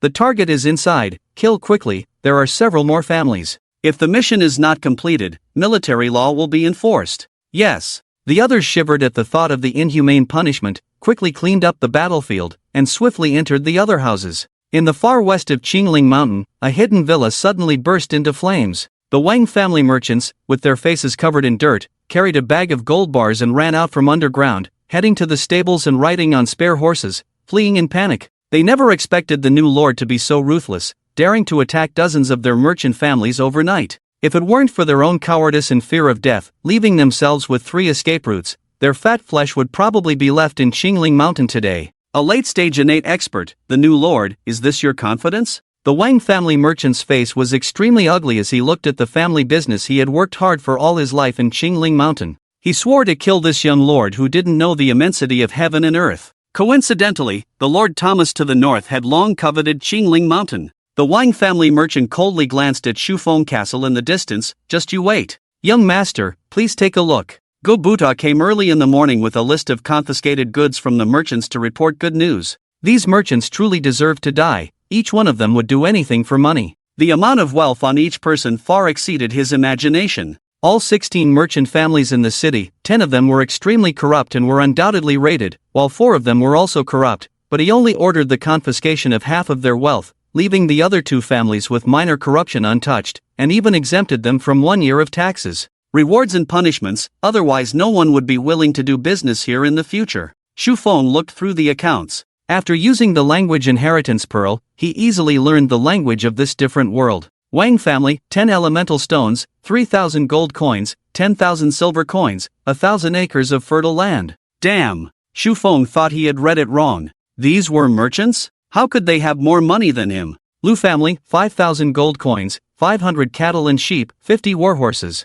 Feng family, 1,200 gold coins, 10,000 caddies of wheat, 1,000 caddies of flour. Iron, 1,000 gold coins, 1,000 caddies of iron ore, dozens of sets of armor and weapons. Huang, 1,500 gold coins, 1,000 plants of flesh-regenerating grass, hundreds of other yellow-grade medicinal herbs, and an unknown lower-grade mysterious pill. Without night grass, horses won't grow fat. Without windfall, people won't become rich. The ancients were not deceiving him. Shu Feng became more and more delighted as he looked at these things that now belonged to him. Allocate 100 gold coins to the soldiers, compensate the injured with an additional 10 gold coins, and continue recruiting soldiers. Do you nephews want gold coins or food? Shu Feng smiled. Kabuta rubbed his head and grinned foolishly. Young master, if possible, give us some delicacies. There would be plenty of opportunities to make money in the future, but this house full of delicacies was unique. Alright, each of you nephews can take 3 items of food from this house. Gobuta's mouth almost reached his ears as he smiled. Thank you, young master. All the food captured this time will be used for disaster relief. The castle doesn't need to keep it, but the soldiers' meals must be guaranteed. As for the gold coins, Shu Feng thought for a moment, keep them for now. If we come across any rare treasures, there's no need to report, just buy them directly, especially those without side effects. Jiao's strength is too low, so you guys think of a way. Shu Feng gave serious instructions. He relied on Hua Jiao for his safety. As for Gobuta and Guyen, he didn't want to see 2 big men every day. Yes, young master. Gobuta secretly remembered, determined to search with all his might. When it came to Hua Jiao's strength, Gobuta always had a thorn in his heart. The Xian grade inheritance spirit shooter of Hua Jiao was bought from him, and the limit of the Xian grade was only the innate realm. He was afraid that the young master wouldn't like him because of this. Oh, right, young master, there will be an auction in Yangcheng tomorrow, inviting dozens of nearby lords. There must be many treasures. How about you take Miss Xiao to have a look? The territory is guarded by me, so there won't be any problems.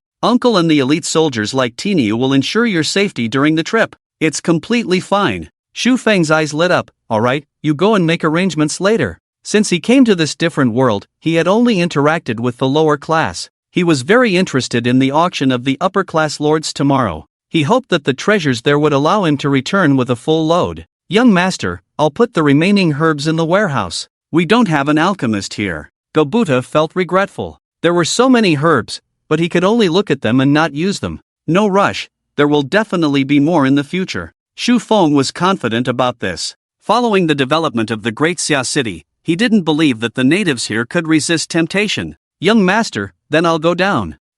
Develop the territory well. After Gobuta left, Hua Jiao, dressed as a black and white maid, came out and blushed as she whispered, young master, it's time for a bath. Ahem, well, I'll just wash up later. Shu Feng wasn't used to soaking in a bathtub. No, we don't have the conditions for a secret realm here. Come quickly, or the water will get cold. Hua Jiao blushed and pushed the young master into the room. In the early morning, the rays of the sun scattered, illuminating the entire Qingling mountain. On the soft bed, Shu Feng felt a slight itch in his nose. When he opened his eyes, he met Hua Jiao's mischievous gaze. Her beautiful and radiant eyes, like a starry sky, revealed a smile of happiness. Her thick eyelashes blinked, and her red lips lightly opened. Young master, you're awake. Shu Feng chuckled and reached out his arm to embrace Hua Jiao. You're being lazy today. It's all because the young master held me too tightly. Hua Jiao pouted unhappily. So you don't like it? Shu Feng teased her by pinching her nose and said with a smile. Hee, of course I like it. The young master's gaze towards her was 3 parts stunning, 3 parts tender, and 3 parts doting, making her infatuated. Oh, young master, it's already 9 o'clock. Get up quickly, or we'll be late for the auction. I'll prepare breakfast for you. Hua Jiao looked at the mechanical watch on her hand and urged anxiously. Shu Feng didn't want to let go. I don't want to get up. Reward me and I'll get up. Hua Jiao's face blushed as she looked at the childish young master and muttered, young master, it's embarrassing to act like this early in the morning. Shu Feng didn't care, no one knows anyway. Hua Jiao looked at the unruly young master, lowered her head, closed her eyes, and tapped his forehead. Young master, wake up, let me go freshen up first. Before, she didn't care about not brushing her teeth or taking a bath for a few days, but since she followed the young master, she felt dirty if she didn't brush her teeth for a day, afraid that the young master would dislike her.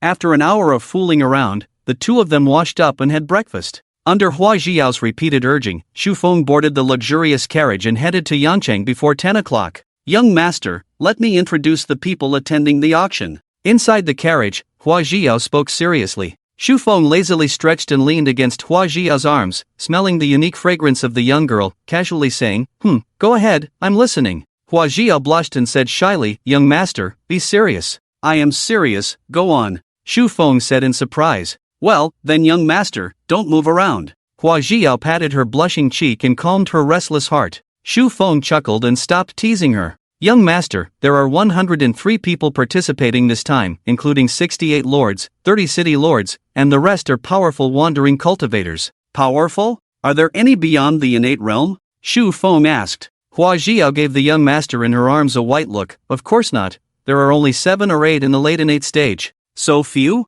Are there no strong will experts here? Shu Feng had never seen a strong will expert before. Hua Jiao shook her head. We are too remote here, with scarce resources. The strong will experts don't care about us. How powerful are the strong will experts? For example, how much force can they exert with one punch? Can they fly? Shu Feng asked one by one. Hua Jiao lightly bit her finger, feeling troubled. Young master, I don't know. Looking at Hua Jiao's cute appearance, Shu Feng chuckled. It's okay, as long as you know you're cute and beautiful. Ah, young master, I'm ignoring you. Hua Jiao pouted, not wanting to be a vase. I was wrong, young master was wrong, please continue. Shu Feng looked up, smiled at Hua Jiao's angry appearance, and said, there are 23 types of items being traded in this auction: weapons, herbs, inheritance pearls, martial arts techniques, demonic beasts, and… Shu Feng looked at Hua Jiao biting her lip and said softly, and what? Slaves. Hua Jiao said bitterly. Buying and selling slaves was a common transaction among the nobles. Do you know her?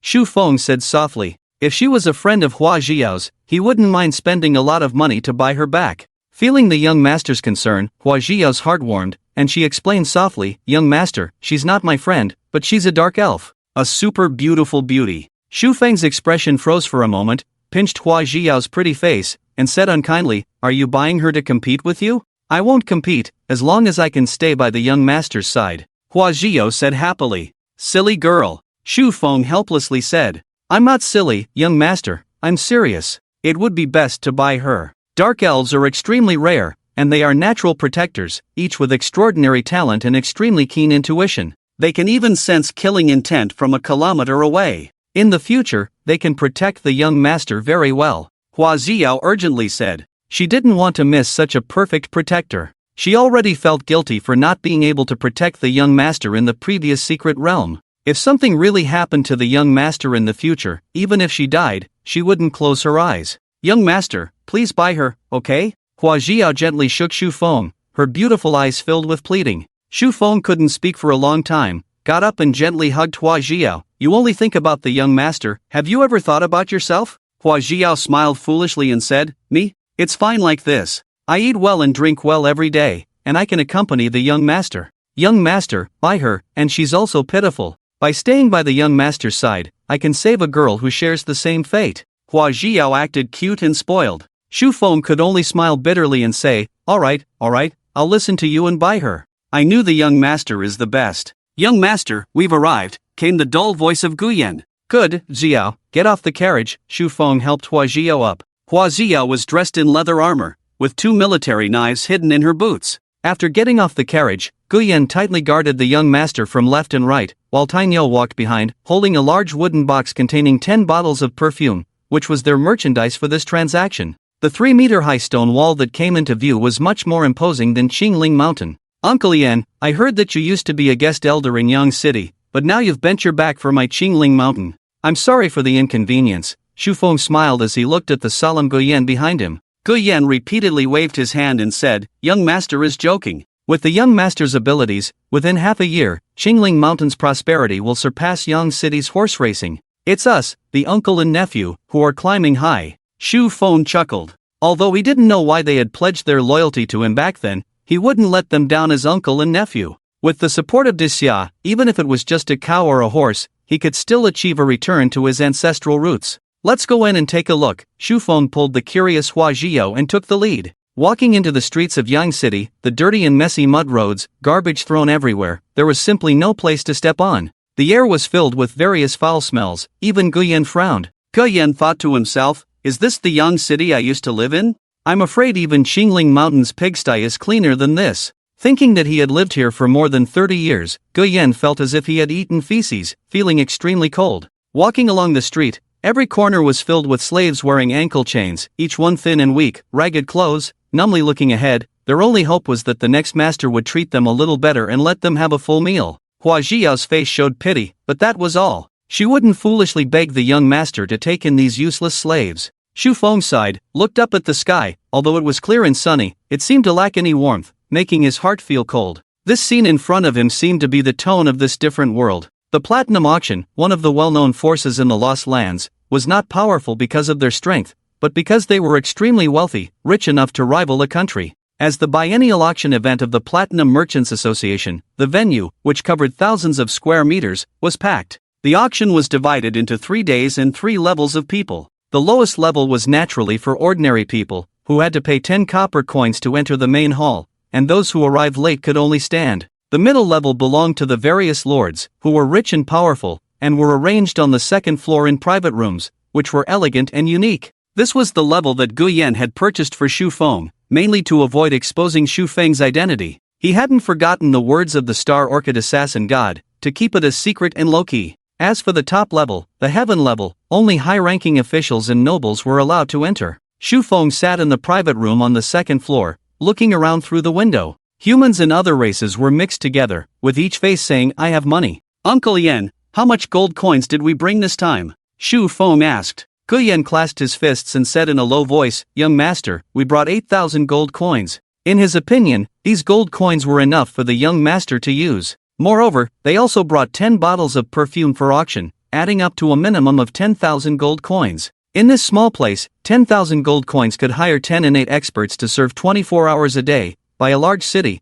or even obtain legendary Earth-grade treasures. If the young master wants to buy that dark elf, it will cost at most 1 or 2,000 gold coins. Guyen also agreed with Miss Hua's suggestion. After all, if something happened to Xu Feng, he would be whipped to death, and he wouldn't be able to calm the anger of the Star Orchid assassin god. Xu Feng nodded curiously and asked, "Dark elves seem to be in high demand, but why are they priced like this? Are they still young and haven't grown up yet?" If he bought a young one, that would be really troublesome. Although he liked the second dimension, he had a healthy mind and wasn't a pervert. It's better to forget about the young ones. After all, if his old man found out, he would definitely break his legs. Hua Jia glanced at Xu Feng and said, "Young master, what are you thinking? I already said she's a great beauty. It's just because of some reasons that many people are afraid to buy her." "What reasons?" Xu Feng became even more curious. If they dared to sell her, why wouldn't they dare to buy her? Guyan's expression became solemn. "Young master, dark elves are traitors to the elven race.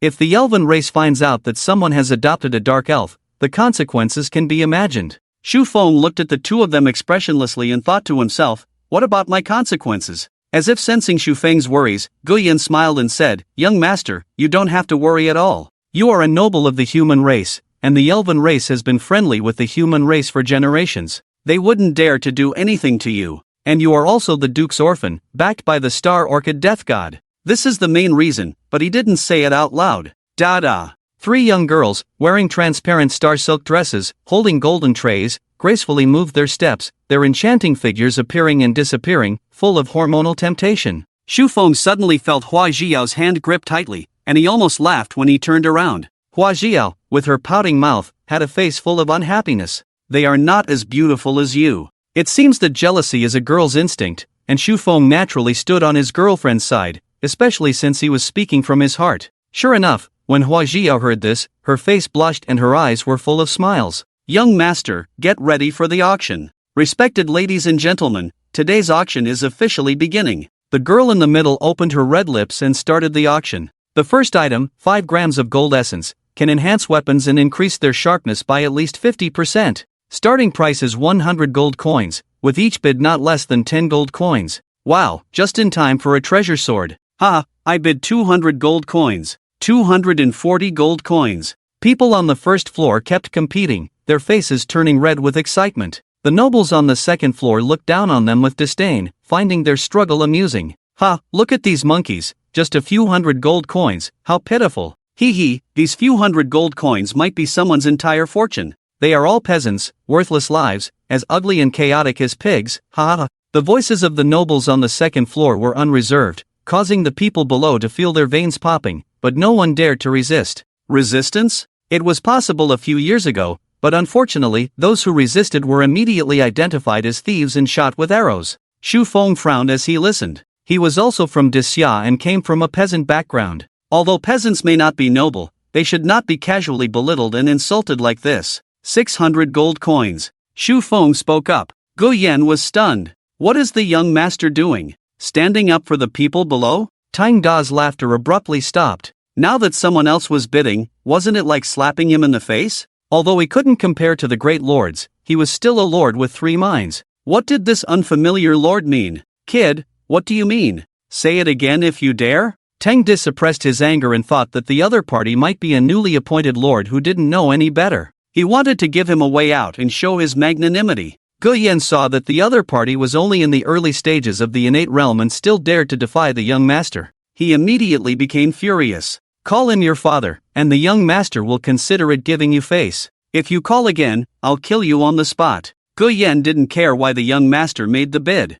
Even if the young master simply didn't like the other party, it would be the other party's misfortune. The young master does things as he pleases. As the noble orphan of the human race's duke, it's normal for him to be a bit arrogant. Ahem, shouted, step aside. This is Brother Yan, the honorary elder of Yang City. Suddenly, a young lord spoke up. Tangda recognized that it was the second son of the Bai family, and immediately lost his temper, muttering, I apologize for my incompetence. Bai Xian swayed his feather fan and smiled lightly, Uncle Yan, it's our fault for not treating you well. Since the young master inside has taken a liking to this golden essence, we will give it to you for free. Shu Feng waved his hand indifferently and said, no need, it's just a few hundred gold coins. Bai Xian was taken aback, awkwardly smiled, and didn't say anything. He didn't expect the young master inside to be a person of character. However, anyone who could make Uncle Yan loyal and flee overnight must have a significant background, and he wouldn't offend the other party because of this. Ahem, 600 gold coins, congratulations to the sixth young master. The beautiful auctioneer girl in the middle sealed the deal with a hammer and quickly moved on to the next item.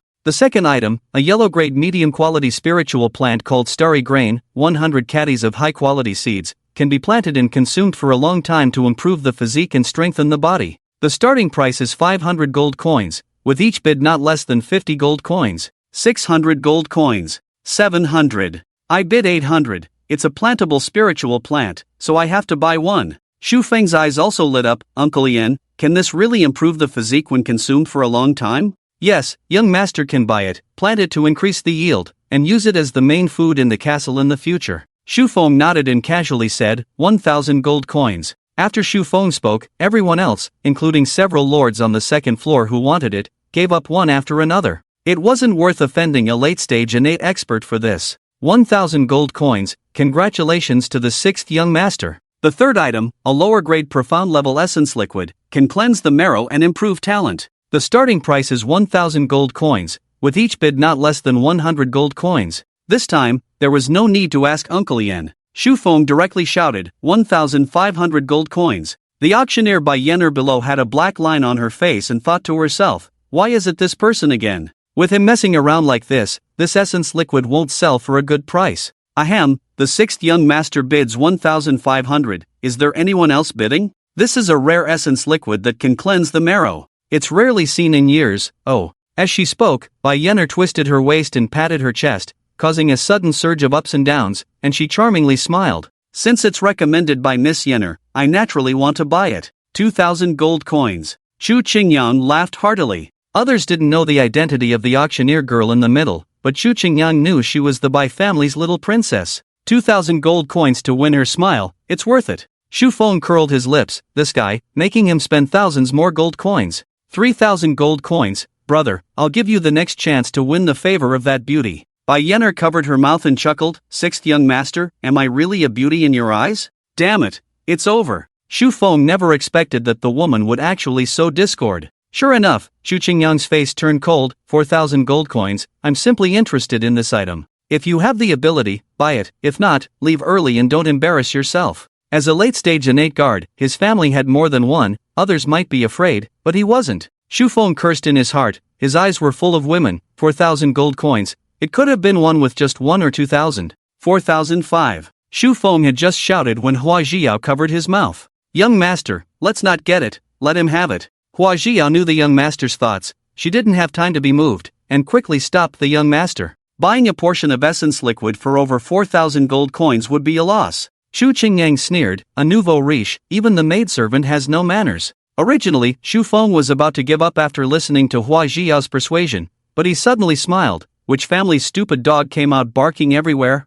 Oh, so it's the stupid dog that I, the genius, bought. Everyone, I'm sorry, I didn't tie the dog leash properly and it's bothering your eyes. Shu Feng sincerely apologized, as if it were true. Put. A light laugh came from the third floor, you're quite interesting, what's your name? This princess likes you. I saw a woman wearing a blue dress leaning against the window, smiling sweetly. The woman had a beautiful appearance, with a pair of mischievous eyes, very playful. Ahem, princess, mind your image, the girl behind her coughed. Chu Qingyang almost exploded on the spot, but facing the princess, Even if he had 100 times more courage, he wouldn't dare to argue. His eyes were burning with anger as he muttered, "This is an auction, not a street performance. Young master, don't engage in verbal disputes." Shu Feng didn't pay any attention to him and smiled at the girl on the third floor. "So you're the legendary princess, truly elegant and beautiful. My name is Shu Feng. I'll come and visit you when I have the time." The princess rested her chin on her hands, her face full of smiles. "I'll remember that. You must come and play with me. Here, this is for you." "Princess, you." The girl behind her's expression changed, but seeing the princess so happy, she sighed and didn't stop her. Shu Feng caught the golden snow wolf token with his hand. "Thank you, princess. It's only polite to give something in return. I'll give you a small gift. Ji Yao, give me a bottle of your best perfume. I'll buy it for you later." Shu Feng whispered in Hua Jiyao's ear. Hua Jiyao blushed. So many people were watching. Young master, really? Hua Jiyao knew the other party's noble status, so she immediately handed over the perfume she had been carrying but hadn't used yet. "Princess, catch." Shu Feng didn't think much and threw it with all his strength to the opposite third floor.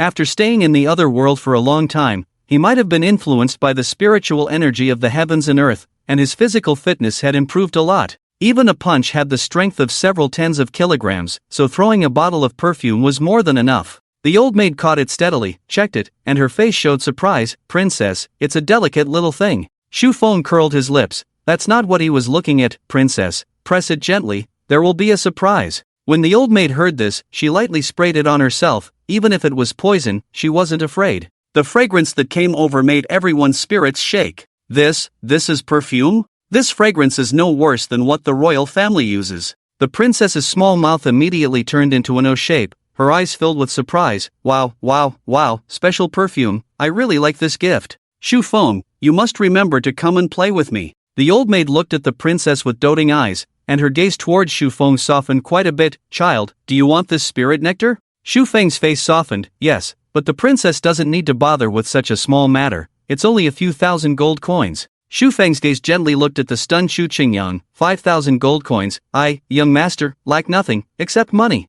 You. Shu Qingyang was so angry that his whole body trembled. "You stutter even when speaking. Do you think that girl would be interested in you? But they definitely care about money." Bai Yenner's beautiful eyes flickered. Congratulations to number 6, once again winning the spirit nectar. She had originally wanted to sow discord and raise the price, but now she was throwing stones at her own feet. With the support of the princess, who would dare to compete with Shu Feng for the peerless treasure? By Yenner's side, the fourth item, heavenly silkworm silk, starting price, 500 gold coins, each bid. 500 gold coins. Shu Feng didn't disappoint Bai Yenner and directly made a bid. Shu Feng wasn't the kind of person who couldn't move after seeing a beautiful woman. Whoever tricked him, he would retaliate against them. Bai Yenner gave up struggling directly. Next item, Xian iron, 1,000 gold coins. Shu Feng said gently, "Too expensive, how about 500 gold coins?" "Bai Yenner, if you didn't want to compete, that's fine, but you're even lowering the price. Have you ever seen someone lower the price at an auction?" Bai Yenner gritted her teeth. "Deal." Next item, Maid dark elf, 2,000 gold coins, each bid. Shu Feng stood up. "Miss, 1,000 gold coins." "Don't worry, I'm out of money." The last item. Shu Feng stopped bidding. "Bai Yenner, deal." Shu Feng kept his word. He didn't make any more bids for the following auctions, which made everyone breathe a sigh of relief. Bai Yenner calmed her heart, smiled softly, and laughed with endless charm. "Today, we are honored to have the princess and all of you attend this auction. The Bai family is grateful for your support. To thank you all, I will give you a free piece of information regarding the final treasure, the news of the spiritual fire of the world." Bai Yenner's words were soft and gentle, her laughter was charming, as if she was immersing people in an endless world of tenderness. In addition, the heavyweight news of the spiritual fire of the world made people breathe faster and their hearts beat faster. Shu Feng sighed inwardly. This woman was powerful, her enchanting techniques were extraordinary. Even he, a good student who had been exposed to adult films, couldn't help but exclaim how beautiful and attractive she was. What impressed him even more was that the auction, which had been lifeless after his disturbance, instantly became lively with just a few words from her. As someone who had read countless fantasy novels, he knew the value of spiritual fires in this world, even if he didn't understand this particular world.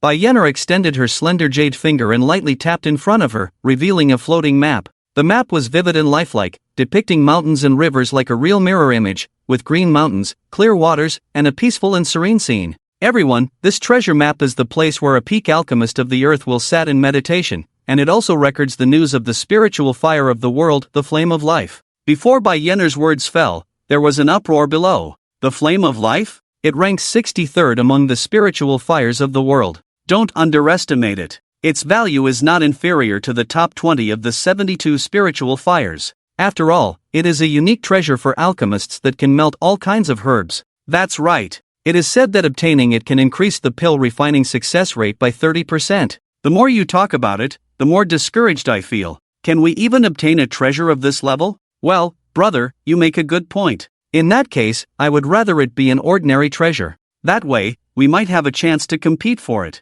Tisk, those guys on the second floor won't be able to get it anyway. Our family doesn't have any earthwheel experts, so it's a death sentence for us. Don't belittle all the lords on the second floor like that. There are good ones among them. And speak a little quieter, trouble comes from loose lips. Coward, they say one good thing about you and you become their loyal dog? You have no backbone. I'm not willing to be like that. You. Alright, stop arguing. Shu Feng was somewhat tempted, but considering the lack of manpower around him, he decided to wait and see. Shi Yao, how much do you think this news about the spiritual fire is worth? Shu Feng whispered to Hua Zhiyao, holding her in his arms. Feeling the warmth by her ear, Hua Zhiyao lowered her head, her face blushing, and whispered softly, It's worth about 10,000 gold coins. Gu Yan, on the other hand, was full of regret. He didn't expect such a precious item to appear at this auction. He knelt down with a thud. Young master, I have failed in my duties. I didn't bring enough money. If it was because of him that the young master missed out on the spiritual fire, he would not forgive himself.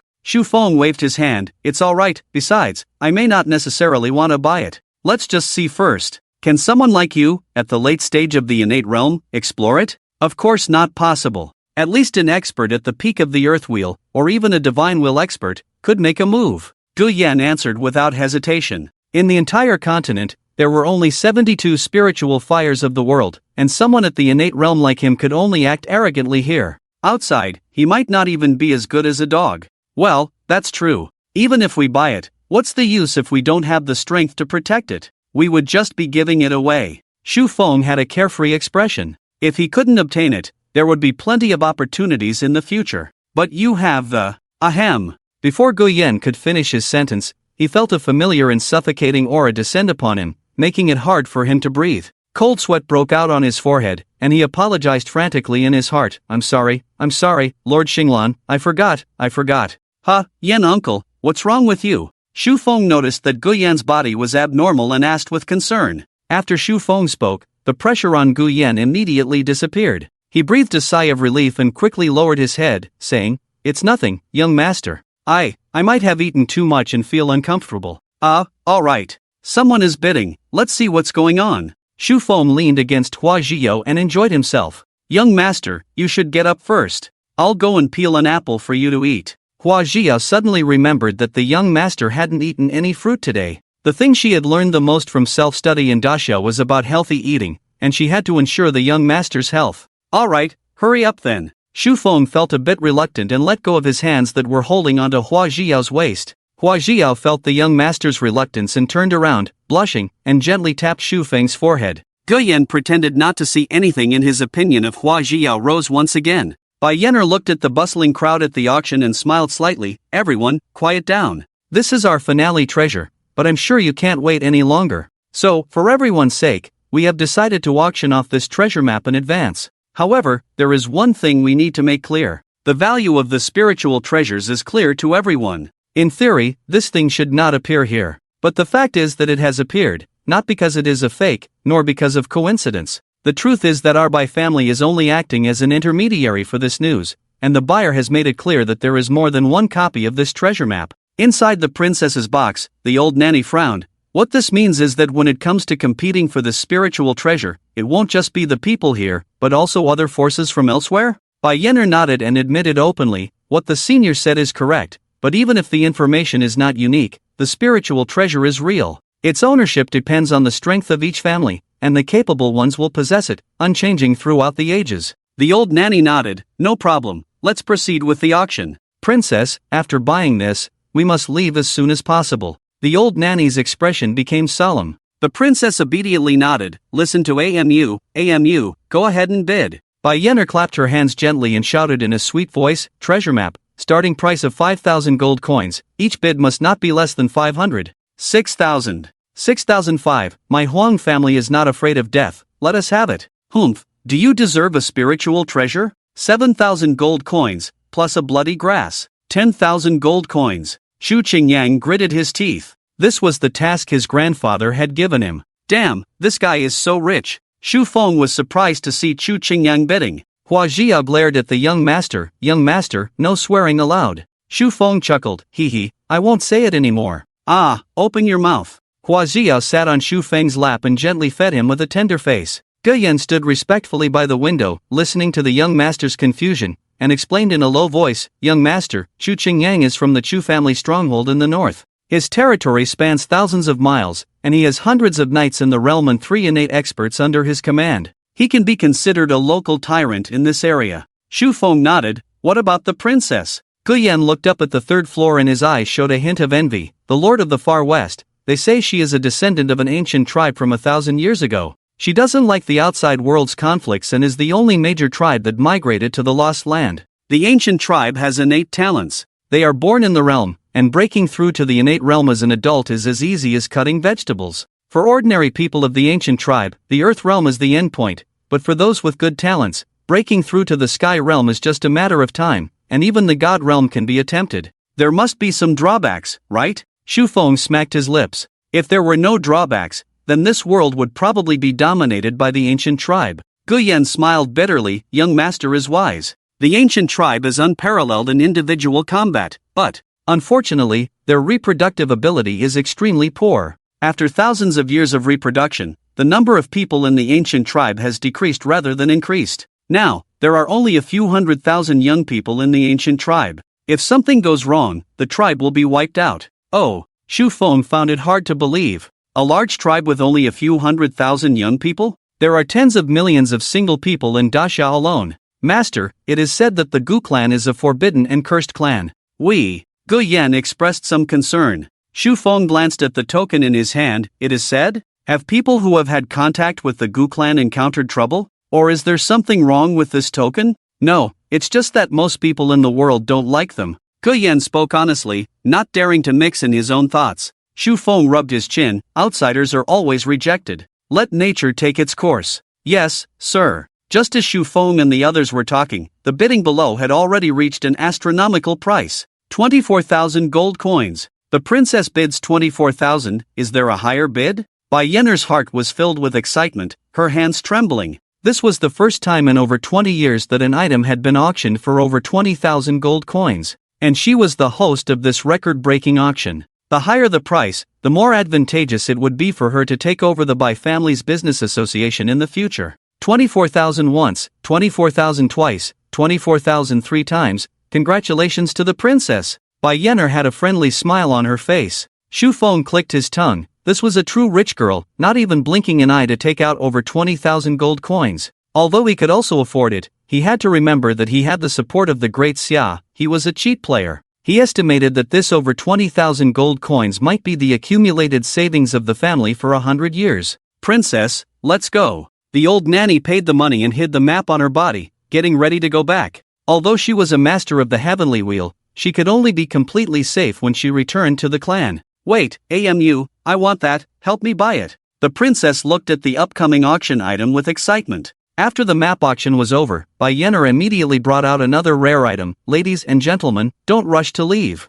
The next item is the best gift for this year. Even I really want it. Bai Yenner's words successfully attracted everyone's attention, and Chu Qingyang was also delighted. Since he couldn't get the treasure map, he might as well please Bai Yenner and form an alliance with the Bai family to make up for his mistakes. The nth item, 10 bottles of special perfume, starting price of 50 gold coins, each person can only buy 1 bottle. Oomph. I thought it was something good, just perfume. And limited purchase? 50 gold coins for 1 bottle? Do they think we're fools? The noble exclusive perfume outside the holy city is only 40 gold coins per bottle. The best gift? Ha! Shu Qingyang's eyes also flashed a hint of disappointment. It was just perfume, although precious, it was targeted at ordinary people. At their level, unless it was the royal level perfume of the holy city, it wouldn't catch his attention. Of course, joking about the royal level perfume of the holy city was just a small joke. Even if such a perfume was sold, he couldn't afford it. That price could bankrupt his whole family.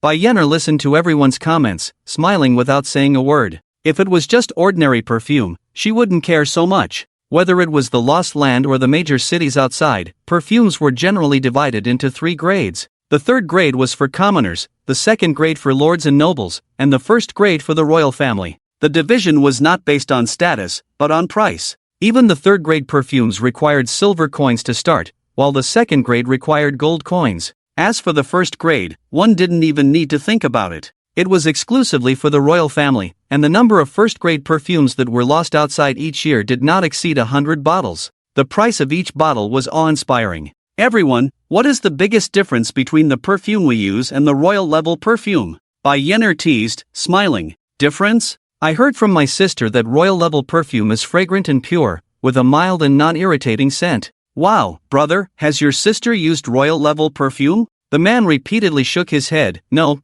I've only heard about it. Bai Yenner clapped her hands and praised, not bad, but you only got half of it right. Gentlemen, have you noticed? If your wife sprays the perfume and doesn't wash it off in time, it will emit an unbearable smell. It's fine when receiving guests at home, you can wash it off after spraying. But once you go on a business trip, if your wife can't wash it off, would you still take her out? Marry a beautiful lady, but cannot go out. And if you have a graceful daughter, would you still use this low-quality perfume on her? Bai Yenner's 3 questions made many men hang their heads in shame, but there were also many objections. Of course we know what you're talking about, but even the best perfumes on the market have the same issue, and we can't do anything about it. Are you saying that royal perfumes don't have this side effect? But even if they don't, we can't afford them. Bai Yenner looked at the timing and opened a bottle of perfume in her hand, revealing a stunning smile. Everyone, this is the perfume I received last night. When the client mentioned the advantages of this perfume, I was skeptical, but the truth proved me wrong. To personally verify, I sprayed it on myself yesterday and it has been over 10 hours,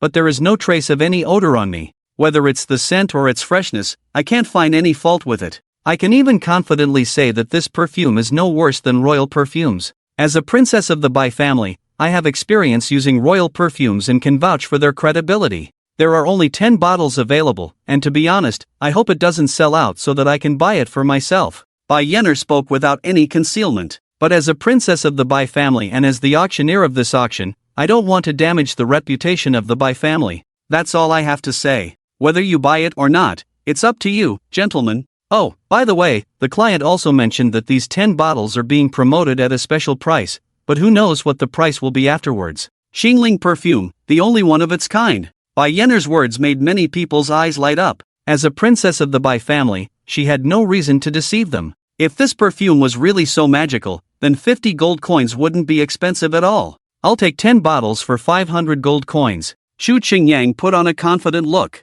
Since Bai Yenner recommended it so strongly, he had to give her face, even if the effect of the perfume wasn't as good as she claimed. Bai Yenner smiled apologetically and said, Master Chu, each person can only purchase 1 bottle. Chu Qingyang's expression froze, feeling embarrassed, but he had already announced the price. Taking it back would make him lose face, so he spoke generously. It's fine, 500 gold coins for 1 bottle. This perfume recommended by Yenner is worth the price. TSK. Xu Feng couldn't help but laugh. This made Chu Qingyang furious. This guy was ruining his plans at every turn. Suddenly, he seemed to think of something and sneered, Princess, the perfume that guy gave you is not even 1,000th as good as Miss Yenner's. Let me have my subordinates buy some and give them to you. You guys, make your bids separately, and I'll pay for them. Chu Qingyang ordered. Chu Qingyang, don't go too far. The other lords scolded him unhappily. Impressive, the young master of the Chu family. But with such a big appetite, aren't you afraid of overeating?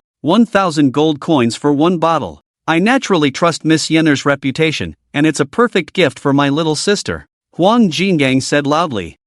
1,200 gold coins for 1 bottle. Chu Qingyang's face turned ugly, but in order to please the princess, he gritted his teeth and said, 1,500 gold coins. Little did he know that the princess on the 3rd floor looked disgusted, wrinkling her brows and whispering softly, he's a bad person. I don't want his things. Can you buy 2 bottles for me? The old nanny nodded kindly. Alright, as long as it's what the princess likes, we'll buy it. 4,000 gold coins for 2 bottles. The cold voice of the old nanny echoed, and everyone below couldn't help but tremble. They hesitated and no one made another bid. Besides, 2,000 gold coins for one bottle was already an exorbitant price, and most people wisely gave up on a bottle of unknown perfume. As the price continued to rise, Shu Feng couldn't help but burst into laughter. A few thousand gold coins for a bottle of perfume, all thanks to the foolish Chu. But seeing that the princess wanted to buy his perfume, Shu Feng quickly spoke up, "Princess, please wait a moment." The princess, who was only 14 or 15 years old, had pure and innocent eyes,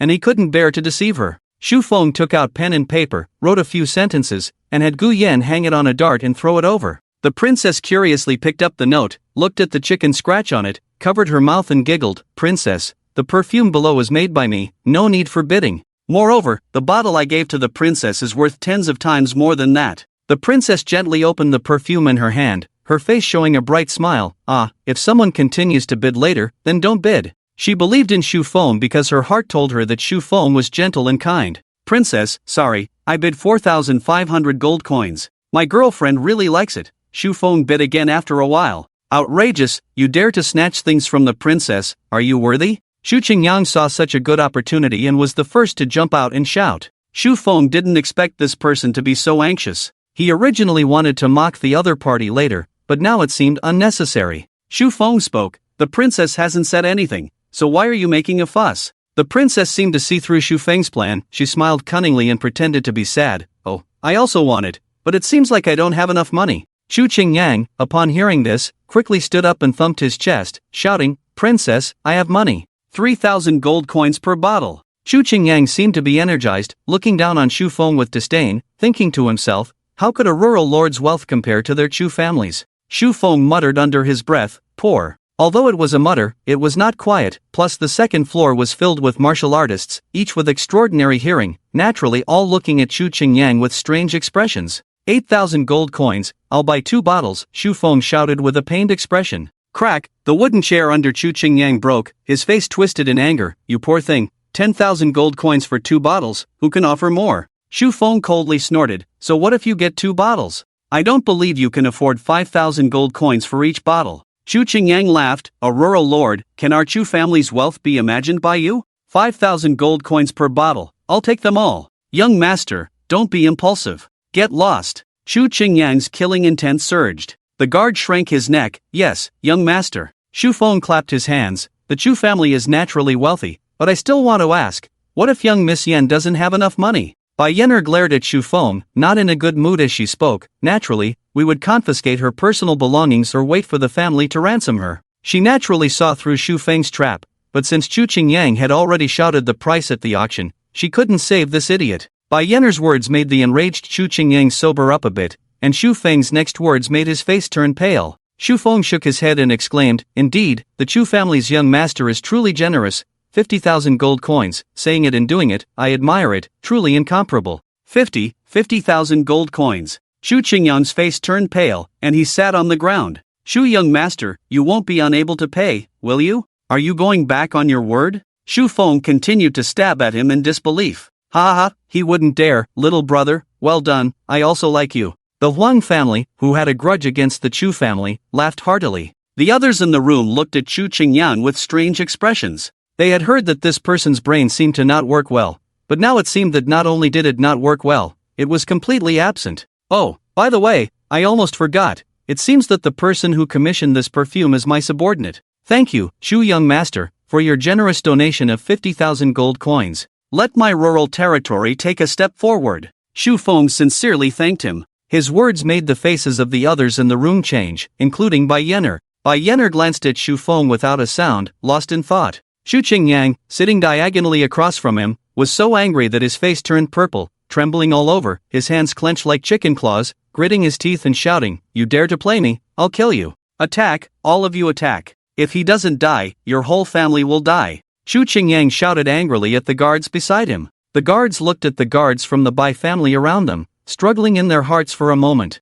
They reluctantly smiled and rushed towards Shu Feng's side. Gu Yan swung his sword forward, a group of weak opponents, it was simply laughable. "Don't kill them, after all, they are our benefactors." Shu Feng sat on a rocking chair and spoke calmly. Gu Yan said in a deep voice, "Yes, young master. You little brats, go back where you came from. The young master is kind-hearted, sparing your lives. Don't come looking for death." Guyen exerted all his strength, swinging the door panel and knocking them all down the stairs. Useless, useless. Bai Lao, kill him, go quickly. Chu Qingyang shouted harshly. That's enough, Chu Qingyang. Do you think our Bai family is easy to mess with? Pay 50,000 gold coins and get out with your people. Bai Yenner's gentle demeanor was gone, and a cold light flickered in her eyes. This farce quickly came to an end. The Bai family spread throughout the entire lost land, and Chu Qingyang naturally didn't dare to offend them again. He sold all his belongings and barely raised 20,000 gold coins. As a businesswoman, Bai Yenner didn't want to go too far either.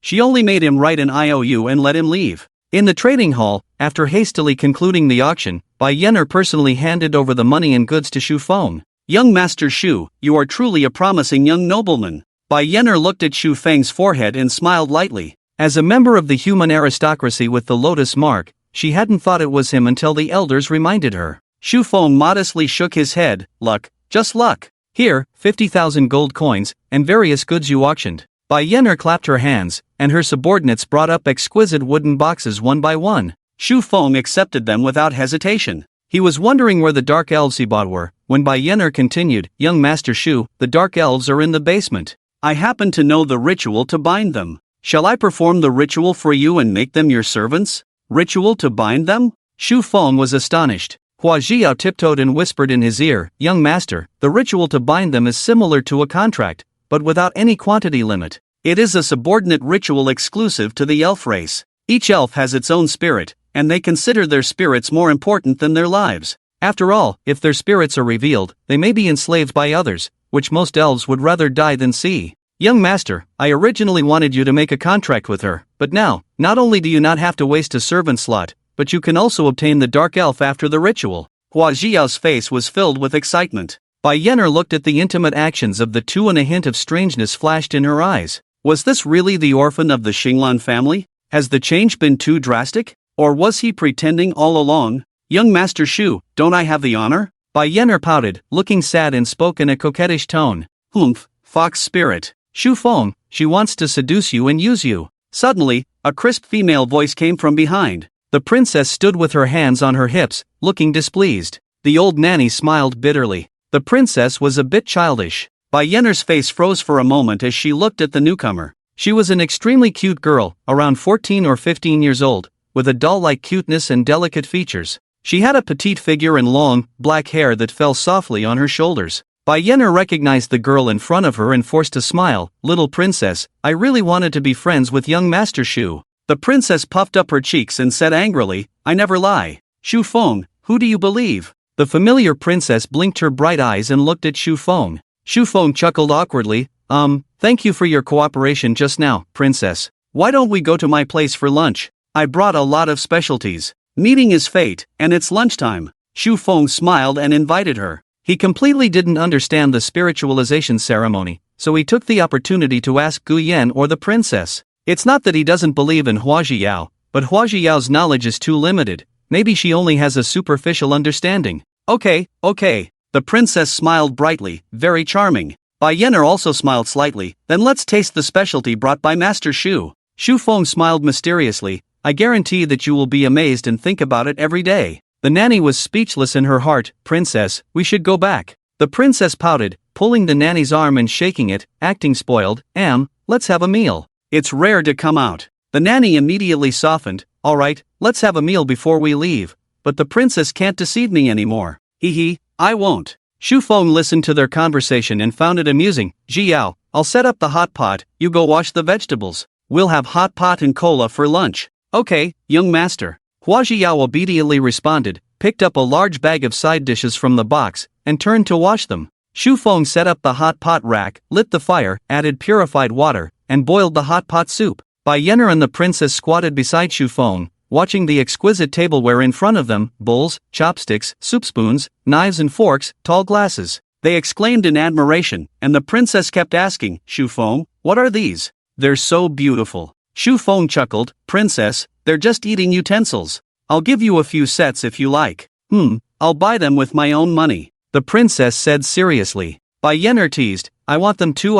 Here, take them all. Xu Feng trembled. This woman had a natural charm, her voice was enchanting, he couldn't provoke her too much. With everything ready, Hua Zhiyao quickly picked up 2 large pieces of beef next to her, raised her knife and cut them into translucent slices, and put them into the boiling spicy pot. Then she added cabbage, kelp, chicken fillet, fish balls, and other side dishes one by one, and put them all into the pot, covering it with a lid. 10 minutes later, Shu Feng added fine salt to it and stirred it evenly with a spoon. "Oh my, Shu Feng, is it ready yet?" The princess smacked her lips, her face full of anticipation. This unfamiliar aroma made her feel like a fake princess. She had never seen any of the food that Shu Feng brought before. Shu Feng unconsciously touched the princess's hair, but when he realized it, he was already being stared at by everyone with shocked eyes. Especially the old nanny. She almost went crazy and wanted to chop Shu Feng with a knife. But the princess didn't care at all, or rather, she enjoyed it. "Ahem, it's ready, let's eat, let's eat." Shu Feng quickly retracted his hand and said seriously, "By the way, come and taste this first, it's our hometown's happy water." Shu Feng opened a few cans of cola with a snap. Before handing it to the princess, it was snatched by the old nanny. The old nanny's face didn't look good, her cold eyes swept over Shu Feng, and she casually threw a can of cola on the ground. The brown liquid flowed out of the can and made a sizzling sound on the floor. The 3 women in the room looked at it, and the room fell into a strange silence. "Plotting against the princess, die." "Damn it," Shu Feng's expression changed drastically, and he hurriedly explained, "Misunderstanding, misunderstanding. I can explain." Fortunately, Shu Feng had left a good impression on the old nanny before, so she didn't immediately draw her sword and chop him. A master at the Heavenly Will realm, one slash could probably scatter his soul, even immortals couldn't save him. Shu Feng wiped the cold sweat from his forehead and explained with a dry smile, This is soda, a common drink where we come from. Forget it, it's too troublesome to explain. I'll drink a can first to prove that it's harmless." Gulp burp. Shu Feng finished a few sips and felt a bit choked.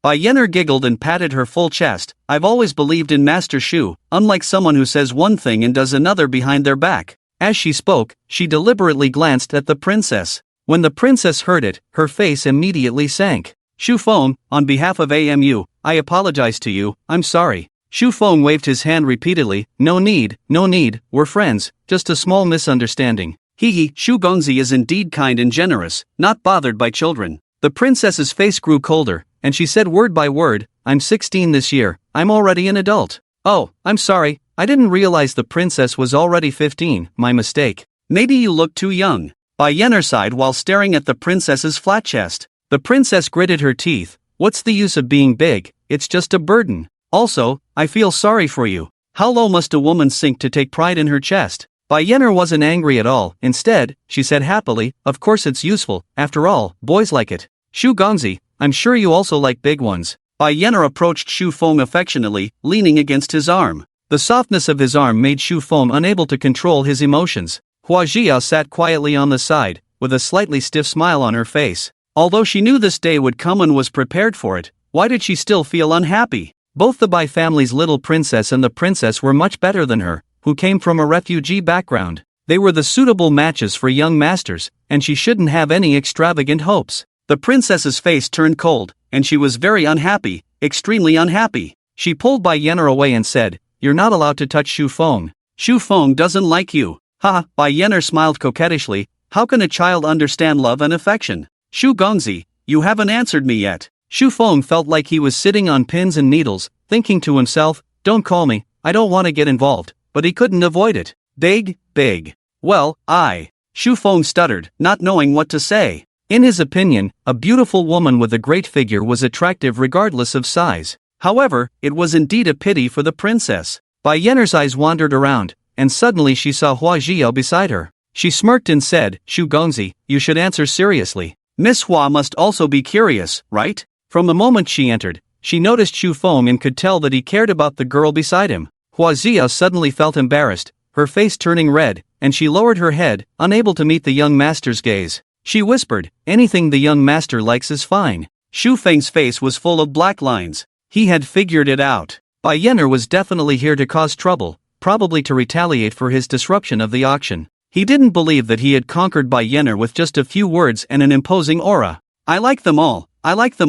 Everyone here is a stunning beauty, and I am honored to have lunch with 3 beautiful ladies." Shu Feng said seriously, while the old nanny and Guyen didn't have a chance to sit. One stood at the door and the other sat on the sofa with her eyes closed. TSK, Shu Gongzi is quite a playboy. Bai Yenner was not satisfied with this answer, but fortunately, he praised her as a stunning beauty, so she didn't continue to make things difficult. Humph, shameless. Shu Feng would never like you. The princess's delicate face looked unhappy. She didn't want anyone to snatch Shu Feng away. From the moment she saw Shu Feng, she felt his unique aura, different from other hypocritical nobles. It was a genuine gentleness and integrity that came from the heart, and his eyes showed a belief in equality that shocked her. As a princess of the ancient clan, she dared to love and hate, and she despised lying. But her current liking for Shu Feng belonged to the respect and reliance of an older brother, and she simply didn't want Shu Feng to be taken away by someone else. Come, have some cola. Trust me, you'll love it. Shu Feng couldn't stand this atmosphere anymore. He stood up, opened a few cans of cola, and handed them to the three girls. Hua Jiao quickly stood up. Young master, how can I let you? Sit down and eat. Shu Feng pushed Hua Jiao back down. Then he took 2 more cans of cola and came to the old lady in front of her, respectfully saying, Senior, would you like to taste it? The old lady opened her eyes, her old face softened even more. The young man is very good, he knows manners. Take this, it might be useful for that girl. The old lady took the cola and casually transformed it into a blood-red pill. Shen level top-grade innate pill, combined with spirit fluid, can help her break through her innate perfection, repair some of her latent potential. As for whether she can break through the earth wheel later, it depends on her fate. Shu Feng's eyes first narrowed. The legendary spatial ring? But before he could be surprised, the old lady's next words made him ecstatic. Thank you, senior. I thank you on behalf of Jiao again. The old lady waved her hand. It's nothing. Take care of the princess and don't deceive her. This was a transmission. She naturally wouldn't say it in front of the princess. Shu Feng's expression became serious, of course. By the way, senior, you said that Jiao can still break through her innate and reach the earth wheel? She has used the inheritance of the Xian level spirit archer before. The old lady patiently explained. She can break through, but it's just a bit more difficult. The principle of breaking through the inheritance is simply to accelerate the consumption of latent potential in the body, and it can be replenished later. However, the old lady frowned. The further you go, the more terrifying the consumption of heavenly treasures and earth treasures becomes. Moreover, every time you break through a major boundary, you need to find corresponding great inheritance beads for her. Shu Feng breathed a sigh of relief. As long as she could break through, the cost was just a few buckets of instant noodles. Senior's great kindness, Shu Feng will remember it. The old lady waved her hand. Go and have a meal with the princess. If you don't go, the princess will blame me. Shu Feng awkwardly touched his head, slightly bowed, turned and came to the door, handing the second bottle of cola to Guyen. This moved Guyen so much that he wanted to kneel down and kowtow on the spot. As a goblin, to receive such treatment, he would die without regrets. Bai Yenner's beautiful eyes swept over, taking in every word and action of Shu Feng.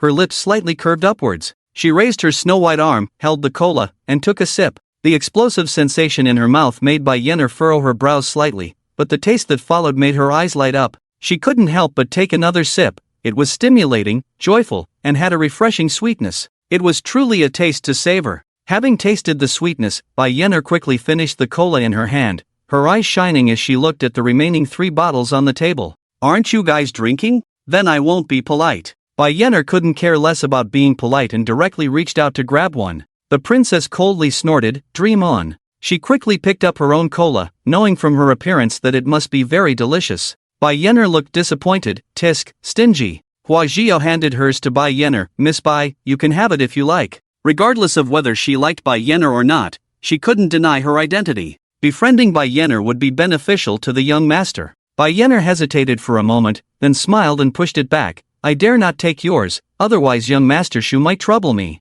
Hua Jiao shyly lowered her head. No, Miss Bai, please enjoy it. Bai Yenner smiled and shook her head. I don't know if Miss Hua can inform me. How many of these colas does your young master have? I want to buy some. This kind of drink, in this era where there was only honey water, was simply a divine elixir, leaving people wanting more. Hua Jiao looked embarrassed. I don't know, you can ask the young master. Although she had seen it with her own eyes, the amount of cola in the young master's secret realm was staggering, but that represented the preciousness of the secret realm, not the lack of preciousness of the cola. The princess took a small sip and was pleasantly surprised. She then took a bite of the meat in the hot pot. Wow, it's so delicious. The princess rejoiced in her heart and ate it by herself while Bai Yenner and Hua Jiao were talking. Once they discovered this delicious food, they would definitely take a lot of it. Bai Yenner's inner thoughts remained unaffected, but she would compensate innocent Hua Jiao after finishing eating. But just thinking about Hua Jiao following Shu Feng closely Wouldn't we be able to eat this delicious food every day?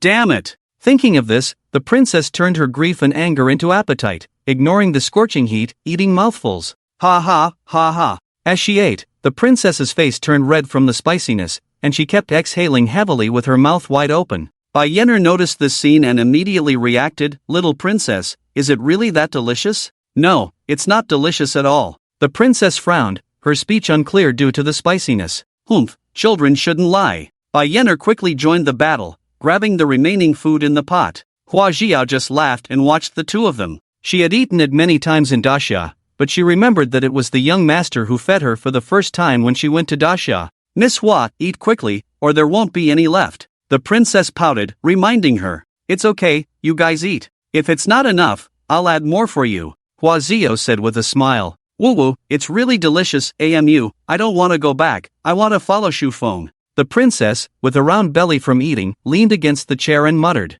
The old nanny smiled and said, "Princess, aren't you afraid of the Lord?" The princess pouted, heartless. Bai Yenner elegantly wiped her mouth and looked at Shu Feng, who arrived late, her eyes shining. As the saying goes, if you want to capture a woman's heart, you must first capture her stomach. Bai Yenner's stomach was already tightly controlled by Shu Feng's hot pot and cola. She flirted with her eyes, "Shu young master, accept me. I'll pour tea and water for you, and in return, 3 meals of hot pot a day will do." Shu Feng replied unkindly, "Humph, I can't afford it." Bai Yenner said, "Heartless." The princess became angry and slapped the wooden chair, "Don't imitate me." Bai Yenner was too full to pay attention to the little princess. "Young master, shall I make another serving for you?" Hua Jiao asked as she stood up. "No need, just make 4 bowls of instant noodles, 1 for each person." Shu Feng didn't care about a hot pot meal. Instant noodles? 4 bowls? Bai Yenner licked her red lips. "Shu young master, I haven't eaten enough yet." Shu Feng looked at the empty pot and had a black line on his face. "Have you been starving for several days?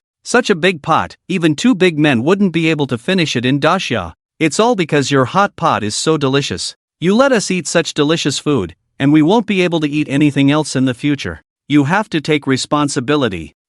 Shu Feng, I still want to eat in the future. Can you come to my house?" The princess, rare without retorting Bai Yenner, looked at Shu Feng with anticipation. Shu Feng smiled bitterly, "I'm afraid I have to disappoint the princess's good intentions, but if you two still want to eat, I have a solution." He wasn't just feeding them for no reason. These 2 girls, one was the princess of the largest trading company, and the other was a princess of a country. Doing business with them would undoubtedly bring rapid development to his Qingling mountain territory. The princess was a little disappointed but still asked, "What's the solution?" Shu Feng looked at the 2 of them and smiled slightly. "Naturally, it's business. You should have realized that this hot pot, the soup base, plays the biggest role." Bai Yenner stood up eagerly. "Shu young master, do you have a recipe for the soup base?" Shu Feng shook his head. "I don't, but I can get it and sell it to you. And the perfume from the auction, I can also sell a large quantity to you." The princess didn't hesitate and took out dozens of banknotes with 1,000 gold printed on them from her pocket, boldly saying, "Money, is this enough?"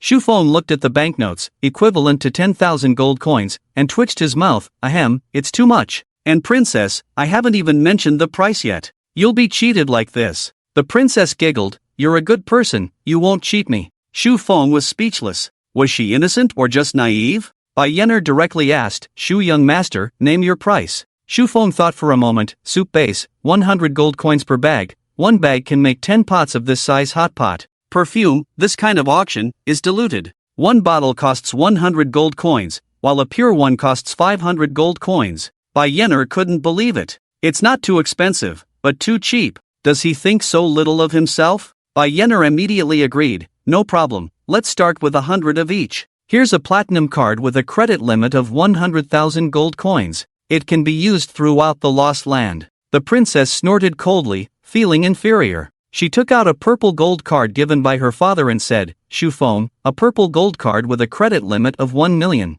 You can give as much as you want." Shu Feng was shocked. These 100,000 and 1 million gold coins were like cabbage to him. "You two are more eager to pay than I am to receive payment," he said. "The goods are still in my territory, the Qingling mountain. There will be more delicacies in the future. When the trade route is established, they will be delivered to you immediately." Bai Yenner nodded and said, "I'm looking forward to that day. But can you send some over first, especially cola?" "Yes, Shu Feng, I'm about to go back. I don't know when I'll come out again," the princess pouted, looking unhappy. Shu Feng smiled bitterly and said, I'll give you everything I brought with me as a gift. We won't be polite then, Bai Yenner said with a coquettish smile. 10 barrels of instant noodles, 2 bags of hot pot base, and 3 bottles of perfume were all the goods Shu Feng brought with him on this trip. Bai Yenner and the princess were both delighted, dividing the goods in a peaceful manner. For example, Bai Yenner said, "Little princess, listen to your sister. You're so young, you can't eat much. An 80-20 split would be best." The princess replied, "Bah, you old witch. It should be 20-80. Otherwise, I'll have my father's troops wipe out your little trading company." Bai Yenner rolled her eyes and said, "You're just a little kid. If you can't win, you call for your parents?" "Nonsense, I won't call." The princess blushed with embarrassment, stomping her feet and huffing. Shu Feng laughed and looked at the two enemies. "Ladies, I'm in the Qingling mountain. If you're in a hurry, you can send someone to get some first." Hearing Shu Feng's words, the two of them coldly snorted and said in unison, 50-50 split.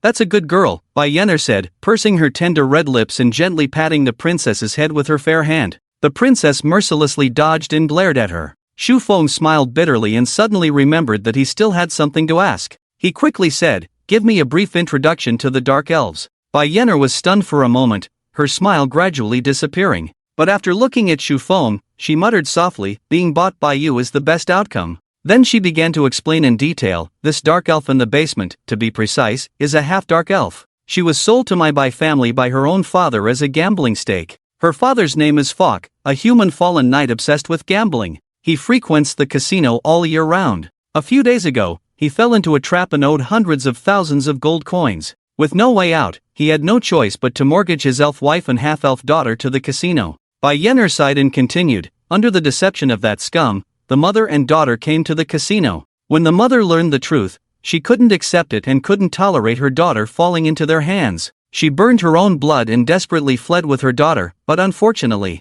the princess's eyes were filled with anger. Ahem, let's kill that scum." Shu Feng frowned, suppressing his anger, "And then? Did you save them?" Bai Yenner smiled bitterly, "How is that possible? Although I am a merchant, I wouldn't sell elves privately for a few thousand gold coins and offend the elf race." "Then why did you sell her?" The princess glared at Bai Yenner. Bai Yenner ignored the princess's questioning and continued on her own. "When this girl woke up and saw her mother, who was as dry as tree bark, her spirit collapsed on the spot and she almost went crazy. Then, a hint of resentment flashed in Bai Yenner's eyes. Her father found them with a group of people, brought the girl's mother, whose body was still cold, and found me, saying they wanted to auction them off. If I don't accept the auction, he will reveal his daughter's spirit and allow anyone in the world to enslave her at any time. If that day really comes, the Spirit Clan, who values honor as life, will definitely do anything to erase anyone who has had contact with them. Instead of that, it's better for me to find a good owner for her." Bai Yenner stared at Shu Feng intently.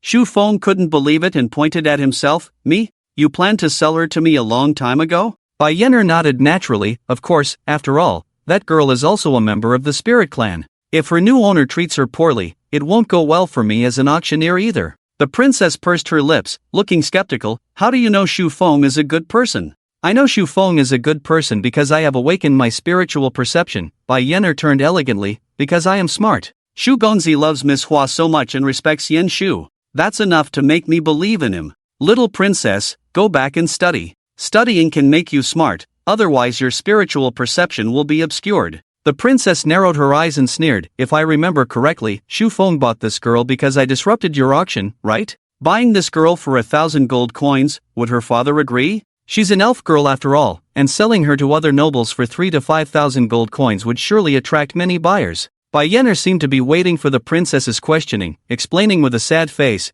"Because I had already paid that scum 10,000 gold coins in advance and made him write a guarantee not to interfere with the girl's auction suitability." The princess paused, not saying anything more. "Shu Gongzi, it's best that she is entrusted to you. Are you ready to sign the spiritualization ceremony? She is a pitiful girl, a hot potato. Entrusting her to this gentle duke's orphan is the best choice. Even if the elves find out in the future, they won't trouble Shu Feng. They might even thank him for saving Furman. What kind of impact will the signing of the spiritualization ceremony have?" Shu Feng asked. Bai Yenner looked at Shu Feng in surprise, thinking to herself, "Does he still need to disguise himself in this desolate place? Does he really think he's the native lord here? He's being too cautious." Before Bai Yenner could explain, the princess ran up to Shu Feng, stood on tiptoe, and patted his shoulder. "Shu Feng, it won't have any impact. She's so pitiful, and you don't have to be afraid. Even if the elves come looking for trouble later, this princess will protect you. Thank you, Shu Feng silently mocked in his heart. Elves, they sound like troublemakers. Sensing the turmoil in Hua Xiao's heart, Shu Feng tightly held her small hand and gave her a reassuring look. Okay, go. The future is still far away, but at this stage, having a talented and gifted bodyguard is more beneficial than harmful to him. Yeah, it's definitely not because she's an unparalleled beauty. Well done, you are indeed the person I have chosen. The princess nodded in satisfaction. Unfortunately, the next words from the old nanny instantly made her face gloomy. Princess, it's time to go back. The princess bit her lip, tears welling up in her eyes as she spoke. Just a little longer. I want to see that girl being taken away by Shu Feng with my own eyes. The old nanny stood up, looking helpless. Just one more quarter of an hour, otherwise the clan leader will come personally. Ah! The princess was startled. Okay, just a quarter of an hour. Shu Feng, hurry up. The princess pushed Shu Feng. Several people followed by Yenner and went downstairs into the basement. Shu Gongzi, before the spiritualization, it's best that you make some requests to that girl, such as properly burying her mother and allowing her to visit her mother's grave every year. This way, it can increase her sense of belonging and make the ceremony go more smoothly. Bai Yenner tied up her hair and spoke gently. Shu Feng nodded. Okay, thanks for reminding me. Bai Yenner turned around, smiling brightly. I believe you will be the best owner for her, without a doubt. I am a businessman, but I am also a woman. I sincerely hope that this unfortunate girl can forget the past and start a beautiful new life. Shu Feng remained silent for a moment before calmly speaking. Yes, I promise. A few minutes later, they arrived in the basement and saw the girl sitting in the cage, hugging her knees. In the cage, there was a girl who looked almost identical to a human, with long emerald green hair, pointed ears, and sapphire-like pupils, almost indistinguishable from the elves in the Daxia anime. No, it should be said that she was even more beautiful. Her slender body was very thin, wearing slightly thin but exceptionally clean clothes, revealing cracked and yellowed skin. Sensing someone's arrival, she gently lifted her head. Her originally azure pupils were now dull and lifeless. Shu Feng looked at those numb, emotionless pupils and his heart trembled. What kind of despair was reflected in those eyes? Even the former Hua Xiao, who was starving and panicking, had a deep hidden desire to survive in her eyes, which was unparalleled. It's not just Hua Xiao, even the people of the Qingling Mountain who have been oppressed for generations, when he issued the new city order and recruited workers at a high price, their desire to survive was the same. Just like a famous person in Daxia said, you can defeat me, but you can never crush me. He never doubted the will to survive in people. Temporary setbacks and failures may destroy a person's body, but they cannot crush a person's will to survive. In moments of despair, as long as there is a glimmer of hope in their hearts, they will not give up their expectations for the future. The light in their hearts comes from their parents and their connection with the world. It is hard for him to imagine that a person can truly despair to the point of having no attachment to their own world. In Daxia, as the only child in his family, he can be considered privileged, with the favor of his grandparents, the love of his parents, and the trust of his friends. Without experiencing her hardships, he has no right to judge. Young master. Hua Xiao felt the shock in Shu Feng's heart and couldn't help but worry. Shu Feng smiled gently. It's okay. Shu Feng looked at Bai Yenner. Let's begin. Bai Yenner's eyes flickered with pain. She nodded slightly, and came to the cage, taking out the key to unlock it. She spoke softly. Xiaoman, follow him in the future and live well. Looking at Fulman's blank eyes and lack of response, Bai Yenner gently touched her cheek. He is a good person, following him, no one will bully you anymore. Unfortunately, there was still no response. As a half-human, half-elf, Fulman had been looked down upon since childhood, and her only relative in the world was her mother, but now, Bai Yenner's tone was full of tenderness as she patiently persuaded, Man, your mother is watching you from heaven. Do you want her to see you continue to live aimlessly? When it came to her mother, Fulman's pupils moved, and she murmured, Mother? Bai Yenner smiled gently and struck while the iron was hot. Yes, we can't let your mother down. But I don't have a mother anymore, I can never see her again. Fulman's tears silently flowed. The old nanny sighed. Let's start the spiritualization ceremony, maybe there is still a chance to save her. She has closed off her spirit, which is what we often call the soul and consciousness. She believes that her mother is dead and has no attachment to this world. The 3 souls and 6 spirits in her body are almost dissipating. During the spiritualization ceremony, Shu Shoji can forcefully enter her consciousness, form a soul contract, and as long as Shu Shoji can evoke her slightest desire to survive, I can gather her soul and restore her to normal. Of course, if there is no desire to survive, even if a deity descends, the one saved will only be a soulless shell. Shu Feng's face darkened as he looked at everyone. This task was quite heavy, weighing heavily on his chest. Young master, I believe in you. After all, you also brought me back. Hua Jiao hugged Shu Feng and whispered softly, Shu Gongzi, go ahead, we believe in you too. Bai Yener also chose to believe in Shu Feng. There was a unique aura of reassurance emanating from him. The princess extended her hands and gave him a thumbs up. Shu Feng took a deep breath. He had a vague plan in his mind, but he didn't know if it would succeed. He could only pray in his heart that his experiences of reading novels in Dasha could be useful, and that the virtues of compulsory education could help him succeed in persuading and saving her. I'll give it a try. Miss Bai, prepare for the spiritualization ceremony. Shu Feng already knew upstairs that he only needed to stand within 3 feet of the target of spiritualization. Bai Yener nodded and took out a piece of gold foil with countless secret writings on it. She chanted the words, and the secret writings turned into an invisible golden chain, connecting Shu Feng and Falman. At one end of the chain was Shu Feng, and at the other end was Falman. Shu Feng felt a moment of confusion and arrived in a pitch-black, silent space. This feeling was somewhat similar to his own teleportation, and Shu Feng sighed in his heart. Looking around, the endless blackness made Shu Feng's heart sink. Black represents silence, and it is not a good omen in Disya. With the spiritualization ceremony, Shu Feng didn't have to worry about not finding Farman. He just needed to follow the golden chain in front of him and keep moving forward. He would definitely find her. After more than half an hour of brisk walking in the pitch-black, silent space, Shu Feng felt a little uneasy in his heart. Fortunately, the fantasy of the other world had never disappointed him. After another 10 minutes or so, a faint light appeared before his eyes. Walking forward, Shu Feng looked at the girl who was looking down, hugging her knees without a sense of security, and sighed softly, Farman, do you want to see your mother? Farman raised her head, her blood-red eyes staring at Shu Feng fiercely. I don't have a mother anymore. You're just another liar. I hate liars the most. Go die. In the silent space, as soon as the girl finished speaking, the vengeful spirits howled and pounced on Shu Feng. Shu Feng, who had never seen such a scene before, was scared out of his wits. The vengeful spirits surrounded him, and he almost died on the spot. Zee-la-la. Before the vengeful spirits could touch Shu Feng, they turned into ashes and disappeared. Damn, it can still be like this. Shu Feng was overjoyed. He realized that although this was the girl's sea of consciousness, with the spiritualization contract, the girl couldn't harm him. Looking at the girl with a fierce expression, Shu Feng felt helpless. He thought that killing anyone who was a liar was too extreme. Although you died because of your scumbag father's deception, there are still many well-intentioned lies in the world. But it's also good to have emotions. Having emotions means you're still human and there's still hope. His plan would be more effective. Shu Feng stared at her intently and said in a deep voice, your mother died because of your scumbag father. She didn't even have time to be buried before she was sold by your scumbag father.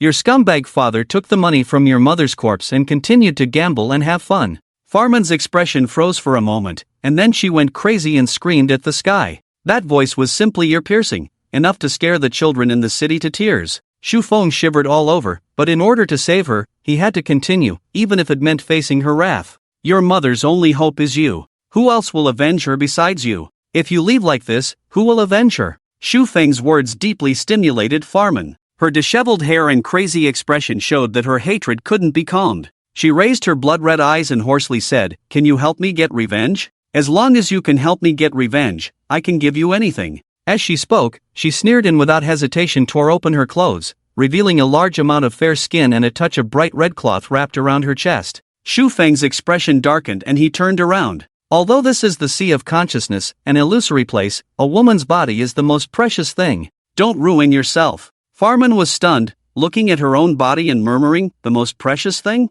I would rather use it to bring back my mother's life. Farman exclaimed excitedly, as if she had given up on herself, and continued to tear her clothes. Shu Feng heard movement behind him and spoke calmly, put on your clothes. It was useless to lecture someone who was half crazy, so it was better to give a direct order. It wasn't until the sound of clothes being put on behind him stopped that Shu Feng dared to turn around. Farman, who stood up, was at least 1.7 meters tall, with a cold and beautiful face, a seductive and sexy figure, and the tight-fitting clothes made her chest bulge. Her long and sexy snow-white legs were extremely eye-catching, and her tattered clothes made men go crazy. Follow me back to reality, your mother's revenge. I will give you 2 choices later. As Shu Feng's words fell, the spiritual body dissipated and returned directly. Furman's expressionless face moved slightly and followed closely. In the basement, the old nanny's hands were full of spiritual light, constantly patting Furman's stiff body. Suddenly, feeling a strong desire to survive in his body, she chuckled and sighed with relief on her old face, saved. However, the old nanny felt the overwhelming killing intent contained in this desire to survive. She shook her head slightly and didn't say much. This was Furman's own choice, he shouldn't regret it. Bai Yenner and the princess on the side, one with her arms crossed, the other jumping around, showing their happiness. Shu Feng opened his tired eyes. Hua Jiao quickly walked up and handed him the hot water that had been prepared long ago. Shu Feng took the thermos cup, took a sip, and smiled as he pinched Hua Jiao's little face. You're really good. Just thinking about Furman serving him with an expressionless face and a mind full of killing intent. Shu Feng shivered suddenly, the image was too beautiful, he dared not imagine it. Hua Jiao blushed slightly. Young master, let's get down to business. Bai Yenner giggled. Shu Gongzi, it seems to have gone very smoothly. I wonder how the young master did it. The princess also had a curious look, waiting for Shu Feng to explain. Before Shu Feng could boast, he heard a hoarse question, how do we seek revenge? Shu Feng shrugged helplessly, just in time to answer your questions. Shu Feng walked forward and looked at Furman leaning against the wall. Option 1, pledge loyalty to me for a year, and I will kill all your enemies for you.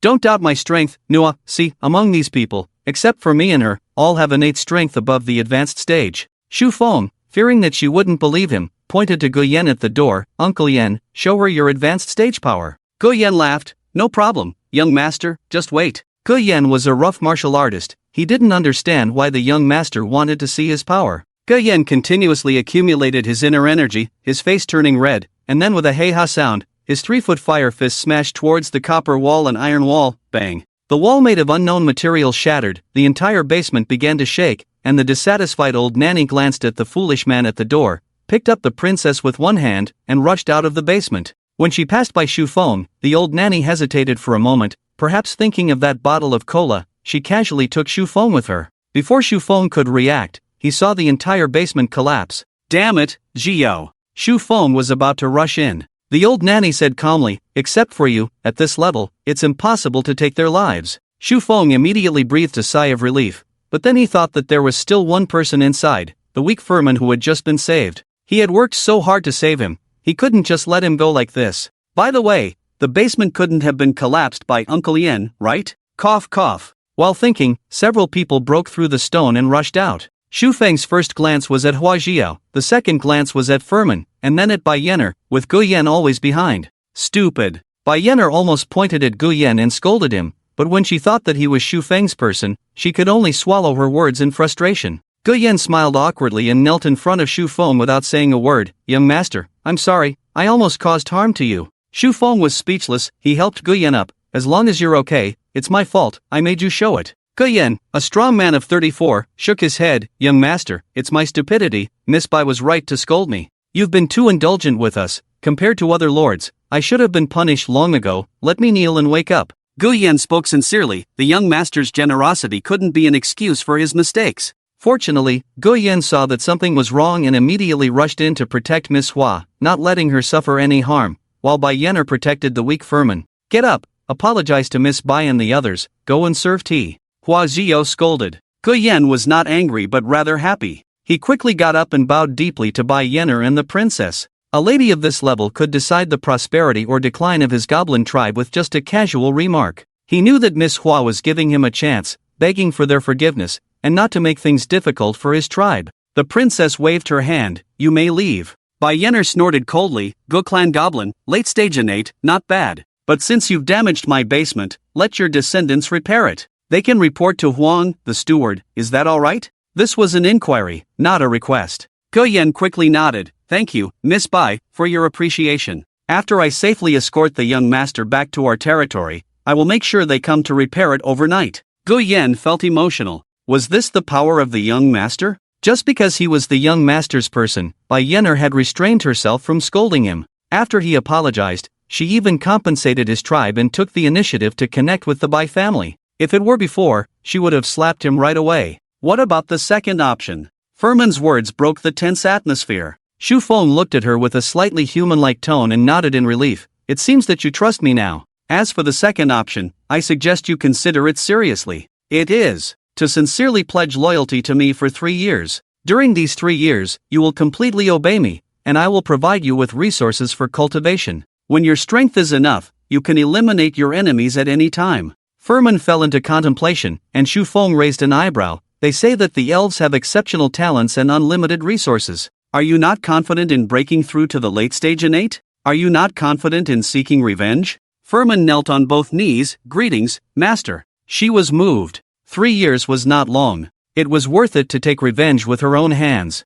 Mother, wait for me for 3 years. After 3 years, I will bring the heads of my enemies to see you. Hua Jia went to support her, but Furman remained motionless, waiting for Xu Feng to speak. Get up. From now on, what Hua Jia says is also what I say. Furman stood up, not knowing if she had heard or not. Xu Feng sighed in his heart, feeling sorry for the girl. In Xia, with her long legs and mature charm, she could easily attract a bunch of followers just by standing there. By the way, how old are you this year? Xu Feng suddenly asked. Furman looked absent-minded. 19, I guess. Xu Feng twitched his mouth. Mature woman? It could only be said that she developed quickly in this different world. Princess, it's time. The old nanny suddenly reminded. The princess pouted. I know. Xu Feng, Yao Yao, come and visit me as soon as possible. The princess's face was full of reluctance, but she knew she had to leave. Bai Yenner clapped happily. Little princess, no need to see you off. Humph. The princess didn't want to argue. She glanced at Furman and said in a sweet voice, follow Xu Feng well. He promised you, he will definitely fulfill it. Even if he couldn't fulfill it, she would secretly kill those scum people. The little princess silently thought to herself. Xu Feng smiled gently. Princess, take care on your journey. The news of the heavenly fire of heaven and earth is still very attractive. Bye. As soon as the princess finished speaking, the old nanny waved her hand, and a magnificent golden chariot appeared, passing through the battlefield and disappearing. Xu Feng marveled at it. This thing was advanced. He must get one when he had the chance. With this, he would be worthy of his status as a profiteer. Miss Bai, we should also leave. Xu Feng looked at the elegant and charming Bai Yenner and smiled. Bai Yenner gave him a disdainful look. Heartless little man, in such a hurry to leave? With her seductive face and teasing words, he truly couldn't control this woman. He still preferred gentle and virtuous ladies. If I don't work hard to develop my territory, I won't be able to stand in front of Miss Bai with confidence. Bai Yenner chuckled lightly, not exposing his disguise. Qingling Mountain Territory? It produces the Xingji cream, it's a good place. I'll finish my business as soon as possible and come to see you. Cough cough, I couldn't get it, but I will definitely prepare a big meal to welcome Miss Bai's arrival. Xu Feng forced a smile. Miss Bai looked at Xu Feng's forced smile and couldn't help but pout. Go, hurry up. The auction items are all in your car. Xu Feng smiled awkwardly. Miss Bai, until we meet again. Xu Feng held Hua Jiao's hand and was followed by Gu Yan and F.A. Erman on his left and right. Young master, it seems like you don't want to have a deep relationship with Miss Bai? Hua Jiao asked with a certain tone on the carriage, her voice filled with certainty. Xu Feng hugged Hua Jiao's slender waist and asked, why? Do you want me to like her? Hua Jiao bit her finger and smiled. Of course I hope so. She is the young lady of the Bai family. If the young master marries her, he will never have to worry about money again. Xu Feng lifted Hua Jiao up, placed her face down on his lap, and then slapped her round buttocks hard. Do you still hope so? Hua Jiao covered her blushing face and said, young master, you're bad huh? Xu Feng sneered, if I don't discipline you for 3 days, you'll start taking tiles off the roof. Do you still hope so? I don't hope so. Hua Jiao pouted. Remember, you are my girlfriend, don't think about anything else. Xu Feng didn't want to let down such a good girl. Choose a proper wife for him and willingly be a concubine?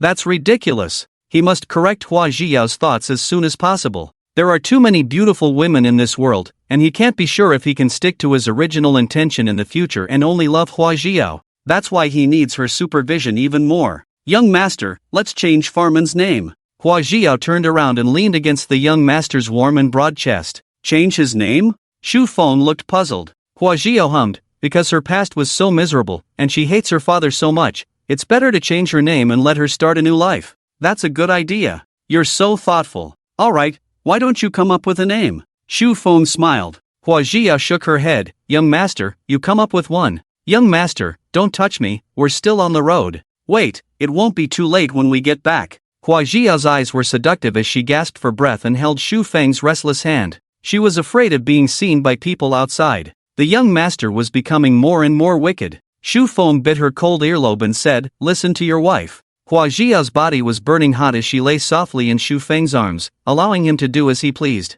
Thinking back to half a month ago, when they first rode in the carriage, Xu Feng was bored and fell asleep. Now, it was very comfortable. He wished the carriage would keep running steadily. Qingling Mountain, a small courtyard next to the castle. This was the new office location built by Gabuta. The castle belonged to the young master, and he didn't want to be misunderstood. Looking at Iron Bull, who was eager, Gabuta frowned slightly. Iron Bull, what's happening? This person was personally recruited by the young master, and it was said that he came from a knight family. He was very polite in his tone. Iron Bull saluted. Lord Bu, our patrol team found something unusual. About 20 miles to the west, it seems that someone is monitoring Qingling City. Monitoring? Iron Bull nodded, his expression serious. We have previously noticed unfamiliar people frequently entering and leaving Qingling City. Lord Bu, in Qingling Mountain, besides the regular merchant caravans, almost no strangers come here. After all, this place was in the middle of nowhere. Besides those who had no other choice, who would come here? Of course, except for young Master Shu Feng, who was rich and willful. Gabuta tapped on the wooden board and said in a deep voice, "Did this happen after dealing with the merchants?" Iron Bull thought for a moment and realized that it was indeed the case. "Yes, my lord." "Could it be?" "Go door to door and investigate," reconfirmed the list of deceased merchants at that time. Gabuta's expression wasn't good. If there were any merchants who escaped during the hunting mission that day, they would definitely seek revenge with their forces. Although the young master had no worries about his life, the newly thriving Qingling City might not fare well. If Qingling City were to be defeated, he and his nephew would be useless, just burdens. They wouldn't even have a chance to make contributions, let alone survive. "Report, my lord is back." Suddenly, there was an urgent report from outside the door, which made Gabuta's eyes light up. "Quick, go and welcome him." "Greetings, my lord." "Lord, thanks to you, you are our rebirth parents." "Yes, I used to doubt you before, I'm really sorry." On the way back, countless old farmers who had been working hard rushed up,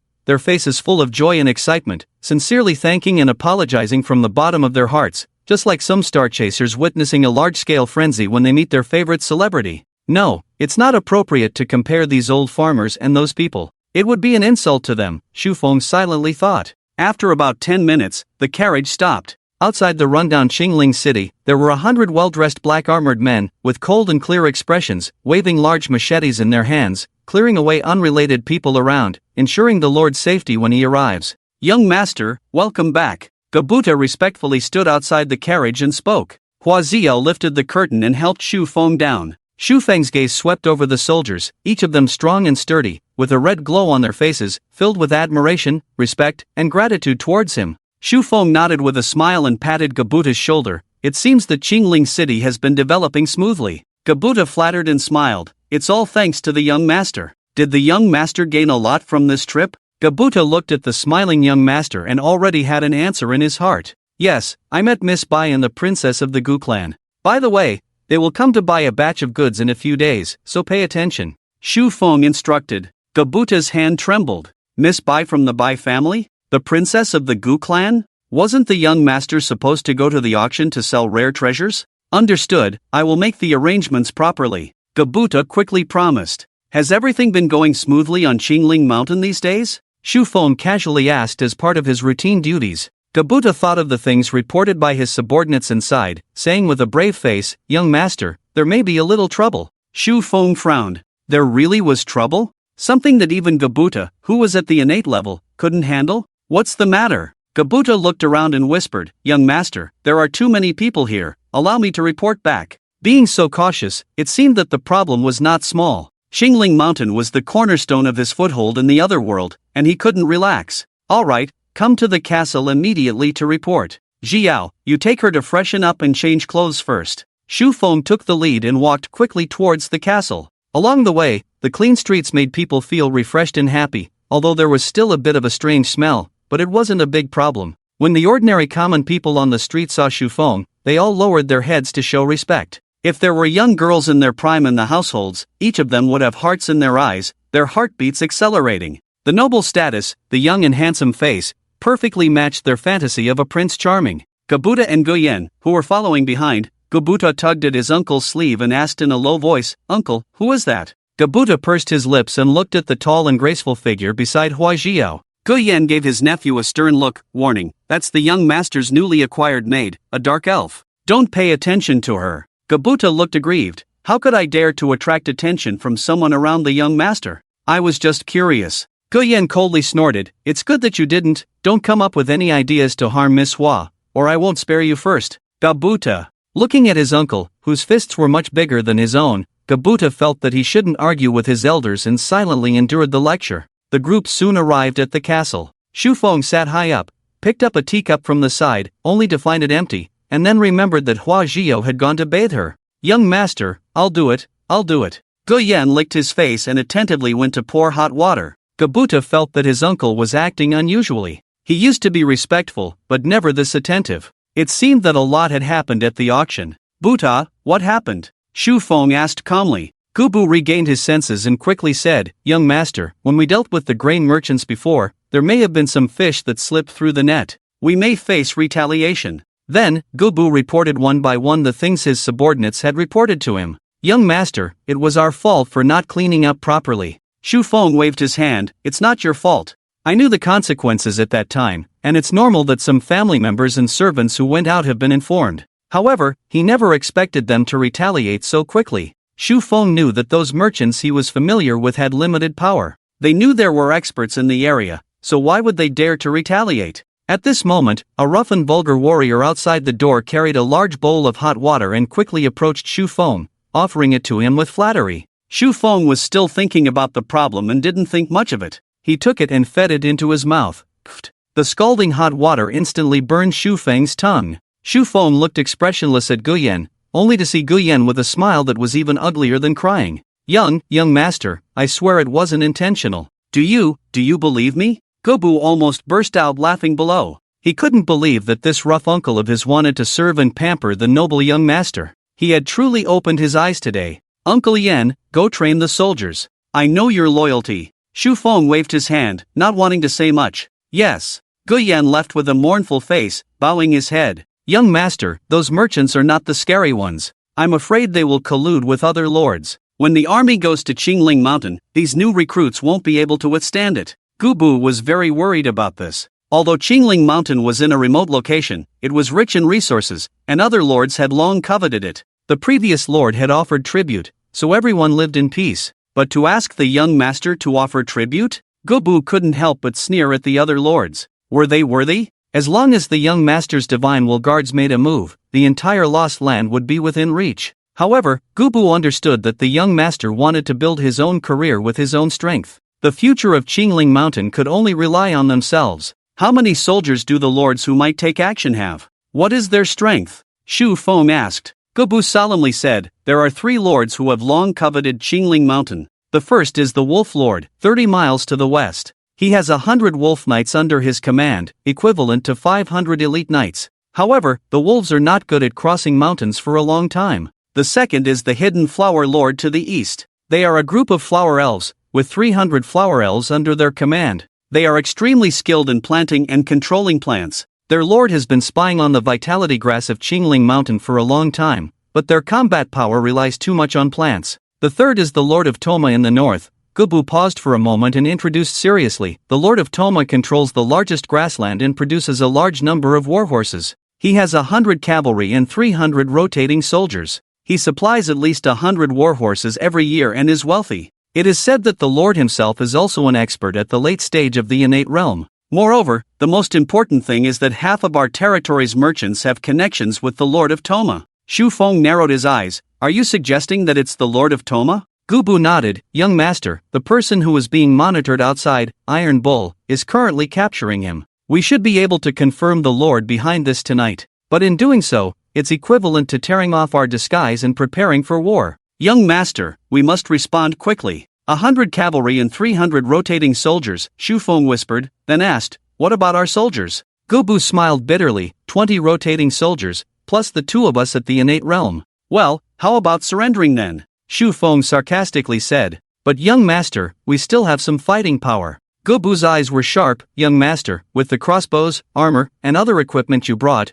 we have enough to arm 20 iron armor electric stick knights and 50 sharpshooters. As long as we don't immediately go to war and train for a few days, we have a good chance of defending the city. And, young master, didn't you say there are several super beheading weapons? If we can successfully behead them, we might even turn the tide." Gabuta spoke more and more spiritedly, full of momentum. Because Gabuta believed that the young master's secret weapon might come from the master of the divine wheel. Not to mention the late stage of the innate, even the earth will had no place to bury it. Especially the secret weapon in the black box, which the young master valued greatly and was expected to have astonishing power. Since the young master put it in the warehouse, it must be usable. Xu Feng was taken aback for a moment, almost forgetting that there were pistols and hand grenades in the warehouse. There was indeed no need to fear. If they couldn't win, they could throw a few hand grenades near the leaders, and all would be good. If the generals died in front of the formation, the soldiers' morale would be fatally hit. But this time, they could use pistols and hand grenades to resist.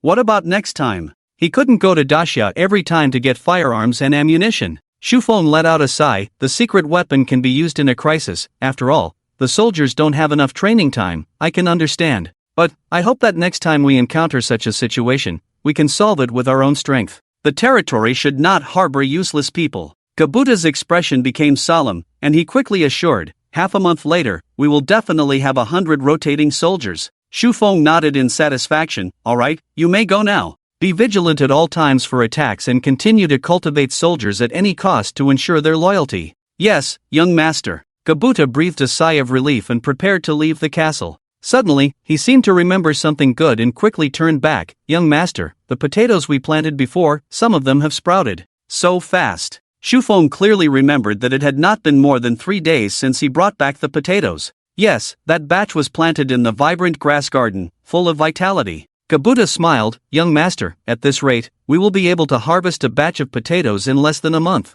Very well, tell them to keep it a secret and notify me as soon as they mature. Xu Feng instructed. Kabuta nodded, bowed, and turned to leave. Young master, is the territory in danger? Hua Jiao entered through the side door, her face full of worry. Xu Feng waved his hand. This time, we relied on Daxia's weapons and everything is fine. Hua Jiao understood the young master's unspoken words. She walked up and gently massaged Xu Feng's temples. Young master, they are just a group of farmers. It's already impressive that 20 people have reached the second stage in just 10 days. Xu Feng smiled bitterly. Maybe I'm too impatient. The main thing is that I don't want them to develop a reliance on external things. Young master, don't forget, I'm about to break through to the innate realm soon, and the future will only get better. Hua Jiao didn't want Xu Feng to worry. Xu Feng's eyes lit up, and he hugged Hua Jiao. That's right, our territory will have another innate expert. That senior said to use the spirit-nourishing liquid before taking the innate pill. The spirit-nourishing liquid needs to be applied all over the body.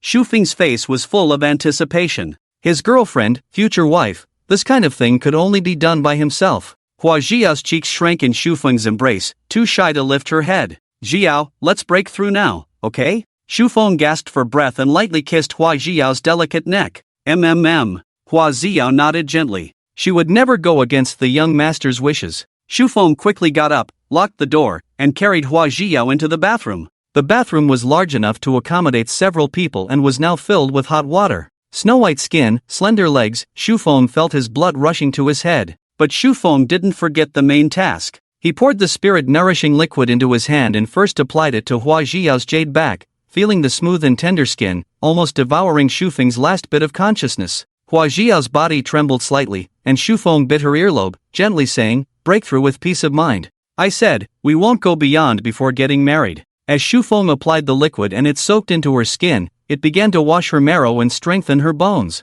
Hua Jiao couldn't care about her shyness anymore. She activated the inherited technique within her body, and little sparks of light gathered from the outside, merging into her delicate body, strengthening her organs. When the time was right, Xu Feng opened a nearby jade box and took out an innate pill the size of a longan. He gently placed it in front of Hua Jiao's small mouth and said with a gentle expression, open your mouth. Hua Jiao obediently opened her mouth, revealing bright red lips, and swallowed the innate pill in one gulp. The powerful medicinal effect instantly scattered throughout her body, merging with her limbs. Following that, a large amount of pure soul power entered her mind, expanding her spiritual awareness. With a bang, Hua Jiao felt her mind clear up, and her spiritual awareness spread autonomously. In the void, bright dots of light resembling dazzling stars filled the surroundings. These dots of light were condensed from spiritual energy and seemed to possess consciousness. They surged into Hua Jiao's body, washing and refining her physical body, then rushed into her dantian and sea of qi without stopping. After an unknown amount of time, Hua Jiao slowly opened her eyes and said,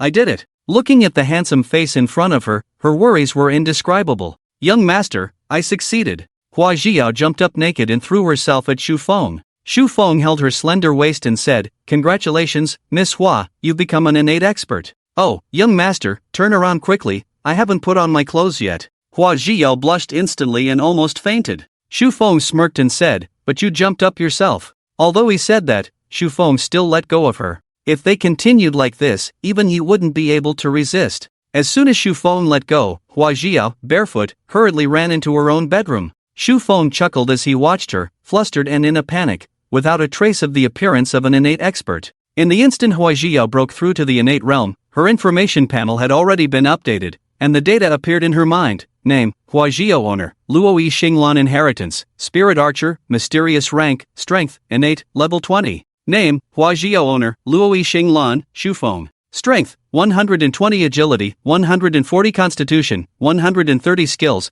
basic archery mastery, cold ice triple strike, 100% accuracy. In this other world, there was no such data, and the reason Xu Feng could see Hua Zhiyao's data was probably because he brought her back to Xia, and the system mutated or something, allowing him to have a clearer understanding of the power in this other world. For example, a point of strength was roughly equivalent to 10 gene of strength in Xia. Hua Zhiyao now had the strength of 1200 gene in a single punch, and her inheritance was still that of an archer. Xu Feng would dream of having the strength of 1000 gene in a single punch, but unfortunately, his own body couldn't accept any professional inheritance. Hua Zhiyao didn't understand, but Uncle Yan explained, as a noble, your elders wouldn't let you ruin your future. There must be restrictions on you. That was also the reason why Xu Feng had been eating and drinking without practicing martial arts these past few days. Of course, there was no problem with bathing in medicinal baths, but it was too tiring and painful. After practicing for 2 days, he just rolled around in bed with Hua Zhiyao and sunbathed. The body refinement here was not like the body refinement of the protagonist in a novel, where they would consume divine pills and bathe in dragon blood, becoming a saint in a day and invincible. The body refinement of a commoner was being scorched by the scorching sun and beaten with sticks, relying on their own body to withstand it. If they could endure it, their body refinement would be considered successful, but if they couldn't endure it, they would suffer from injuries for a lifetime. Xu Feng had money and could afford a lot of medicinal baths, but he still vividly remembered the pain. After taking a medicinal bath once, Xu Feng gradually gave up on the idea of practicing martial arts. With Hua Zhiyao protecting him, he could continue to live an easy life. Young master, do you want to eat dumplings for lunch? Hua Zhiyao, who had changed her clothes, stood tall and beautiful in front of Xu Feng, smiling brightly. Hua Zhiyao had learned that people in the secret realm liked to eat dumplings, and based on the young master's familiarity with the secret realm, he was probably raised there. These past few days, the young master would occasionally stare at the sky, definitely thinking about the secret realm. Xu Feng snapped back to reality and looked at Hua Zhiyao with a smile. You can make dumplings too? Hua Zhiyao wrinkled her nose and hummed, of course, it's simple with the flour the young master brought. Dumplings, alright, let's have dumplings for lunch. Xu Feng really missed Xia. Xu Feng stood up, patted Hua Zhiyao's head, and said, we'll return to Xia in a few days, don't worry. Xu Feng saw Hua Zhiyao's concern and sincerely sighed, thinking to himself, with a wife like this, what more could a husband ask for? Come, I'll help you make dumplings. Xu Feng pulled Hua Zhiyao into the kitchen. Master, our resources are limited, so we'll use cabbage and pork filling.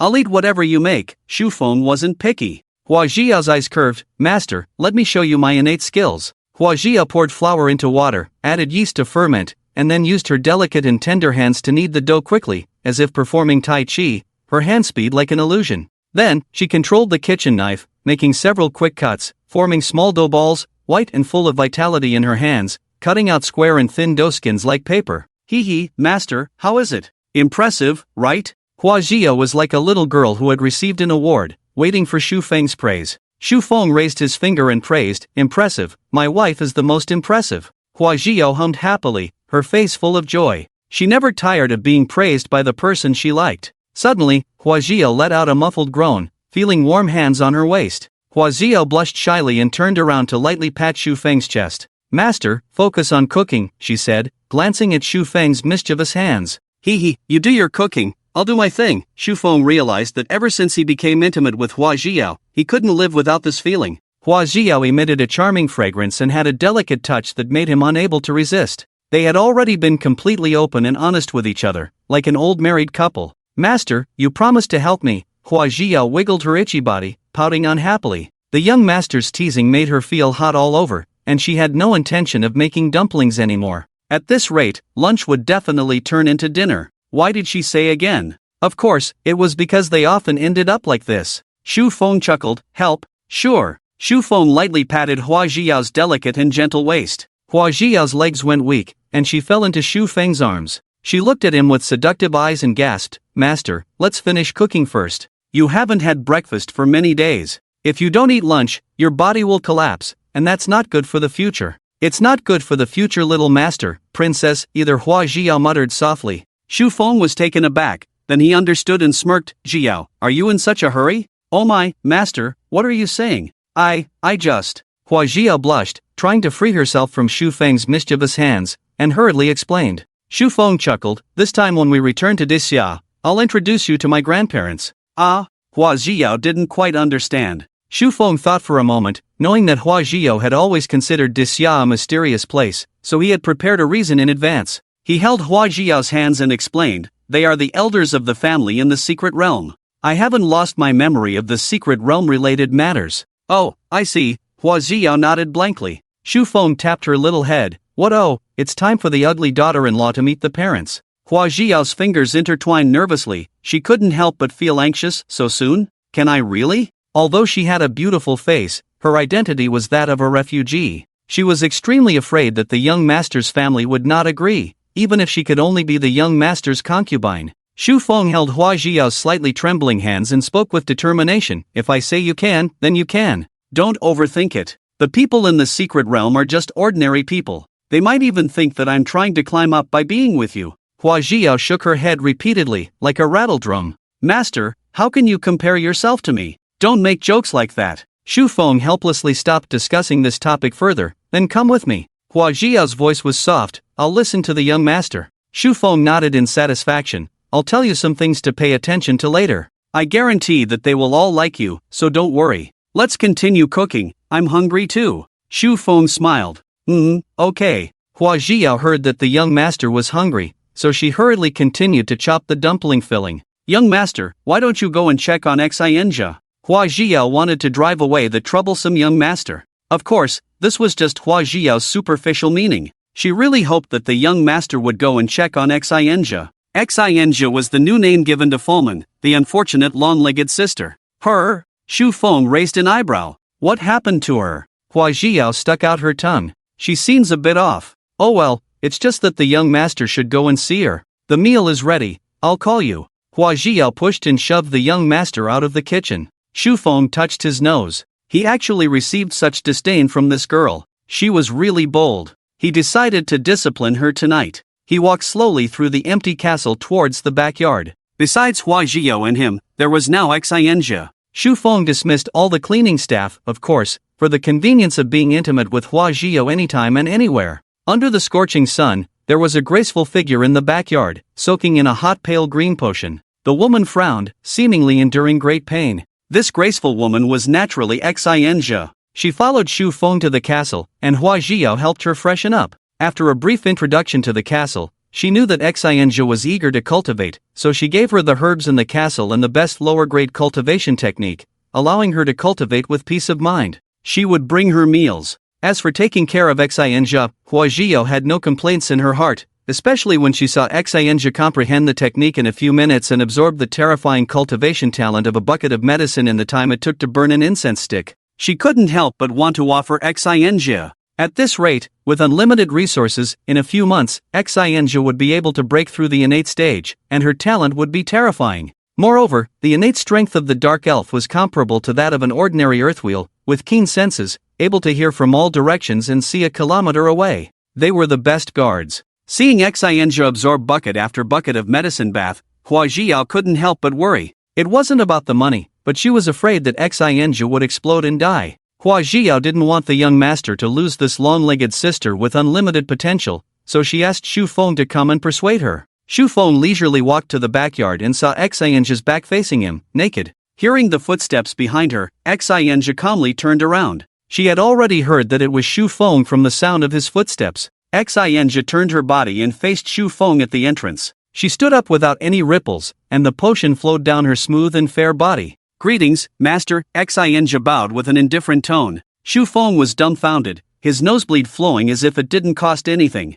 Her fair skin reflected the dazzling sunlight, and she was only wearing a bright red linen shorts, revealing her snow-white and round legs. As for the upper body, Her slender and delicate figure was completely exposed under the scorching sun and his gaze. Xu Feng's eyes were blank, his mind completely empty. If he hadn't gotten used to the temptation of Hua Jiao's soft and beautiful body these days, Xu Feng could guarantee that he would have fainted by now. Xu Feng wiped away his nosebleed and quickly turned around, stuttering, "Why yes, I'm sorry, please put on some clothes. Why didn't you go to the bathroom to bathe?" Xu Feng never expected to encounter this situation, but when he thought about Hua Jiao's mischievous smile before leaving, he strongly suspected that it was intentional. Xu Feng gritted his teeth and thought that he must discipline her tonight. Xianjia calmly squatted down and continued to soak in the potion. "Young master, this is a medicinal bath. Thank you for the herbs and cultivation technique. Within 3 years, whatever the young master says, this servant will do." Xianjia completely believed in Xu Feng. As an elf, she could naturally see the value of this medicinal bath. This bucket of medicinal bath could be equivalent to the food expenses of a poor family of 5 for 10 years. In the morning, she had already soaked and absorbed 6 buckets, stepping into the initial stage of the earth wheel. This filled her with confidence for her future revenge. "Cough cough, this is my promise to you. I'm sorry just now, I didn't know you were bathing." Xu Feng awkwardly apologized. He felt guilty for staring at a precious girl's body. Her heart sank and her expression froze. She didn't expect Xu Feng to say this. Shouldn't he scold her for using so many herbs? Even though she had exceptional talent, she was just a servant. Even the offspring of a baron or noble wouldn't receive such treatment of 6 buckets of herbal baths every morning. And ever since they signed the agreement, she belonged to him completely. Not to mention watching her bathe, even serving him every day, she thought it was normal. In this world, when has a master ever apologized to a servant? If his previous humility was just an act to gain her trust for the perfect spiritualization ceremony, he no longer needed to pretend. The ceremony was complete, the contract was established, and whatever he wanted her to do was just a matter of his word. Her body and even her soul would willingly comply. She couldn't even commit suicide. Her emotionless eyes showed a flicker for the first time. "Master, I have broken through to the human wheel." Unable to understand, she didn't want to continue thinking. Xu Feng was surprised and somewhat worried. He turned around to look at Xianjia. "So fast, are there any side effects?" Xianjia, half naked, was startled again. She extended her slender arm, clenched her fist, and said, "No side effects, just expensive." Xu Feng breathed a sigh of relief. His gaze involuntarily glanced over there. Well, this was just a man's nature, he couldn't control it. Xu Feng slapped himself and turned away, feeling embarrassed.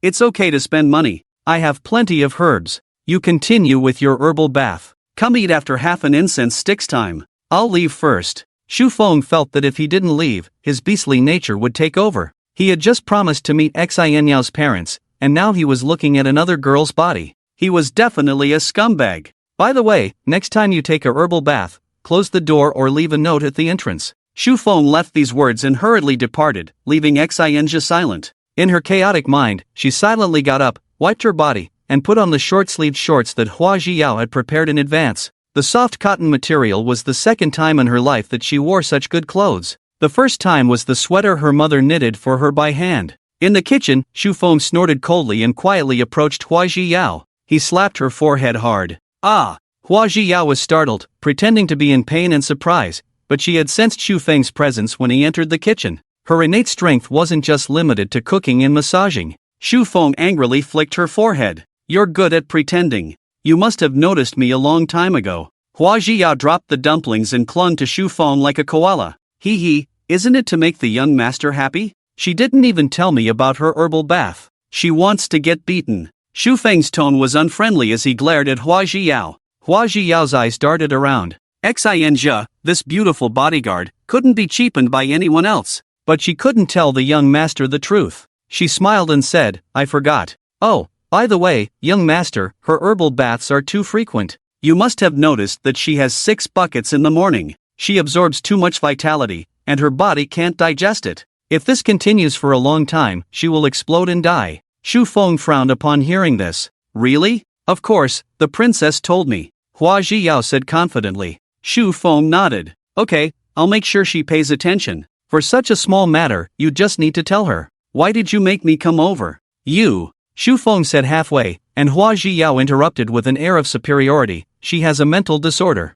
Only when the young master speaks can she possibly correct it. Even if she can't change, she can't disobey the young master's orders." It had been a month since he arrived in this other world. Qingling City was entering autumn. Since the last trip to the auction, Shufeng learned that his territory might be invaded, so he didn't go out and enjoyed a true noble life in the castle. During the day, he sunbathed in the backyard, ate fruits, and watched the two beautiful women practice martial arts, their beauty enticing. At night, he enjoyed Hua Jiao's massages and grooming, then held her fragrant and soft body as he peacefully fell asleep. Happy days are always short-lived. After several days, Gabuta walked towards the castle with a stern face. "Young master, we need to prepare for war. Lord Thomas has threatened to send troops in a month and take our Qingling City." "Humph, the news they spread is that we innocently killed their trade envoy. How shameless." Gabuta wished to kill Thomas immediately for daring to attack the young master's Qingling City. Gabuta also hoped to develop Qingling City and make achievements for the young master's success.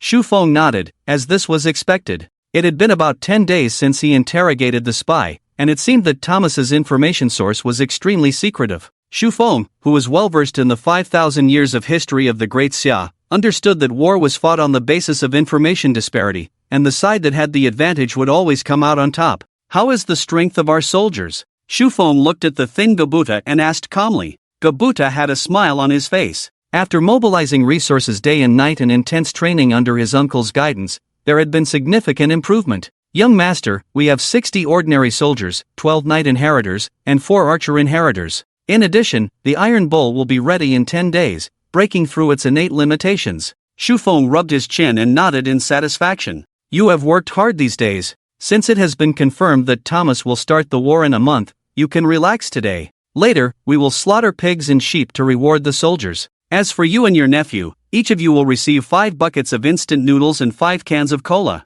Thank you, young master, for your eternal kindness." Gabuta bowed and showed his gratitude. Shufeng's mouth slightly curved upwards. "How is the construction of the treasure pavilion going?" "Young master, it has been completed and is being decorated according to your instructions." "Good. From now on, you will be in charge of the treasure pavilion. As for the less important tasks you were previously responsible for, you can delegate them to your subordinates," Shufeng instructed. Gabuta was a capable person and had a pleasant way of speaking. Shufeng didn't want him to exhaust himself and die young. Showing appropriate concern for capable subordinates would make them more loyal and dedicated. As expected, Gabuta trembled with excitement after hearing this. "I will not disappoint your high expectations, young master." The treasure pavilion was personally supervised by Gabuta. He was ecstatic because he understood its significance. The treasure pavilion was a commercial guild directly under Shufeng's control and could be considered as the imperial merchant. It offered 100 different types of goods, hence the name treasure pavilion.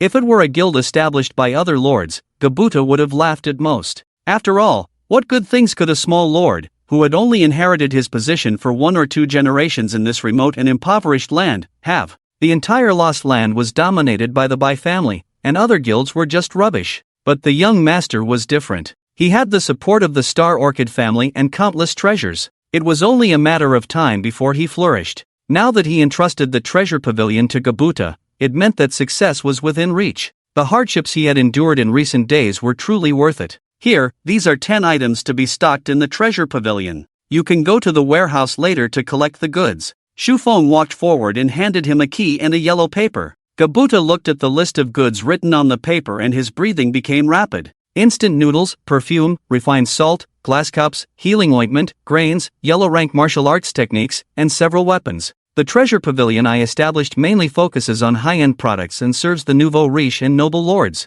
It's about quality, not quantity, Shufeng explained to Gabuta. Gabuta, who had over a decade of experience as a merchant, immediately understood. He patted his chest and promised, "Young master, rest assured. The treasure pavilion will become famous worldwide with its 100 unique and precious items exclusive to Qingling City. Of course, money will also flow continuously into our pockets." Gabuta added with a smile.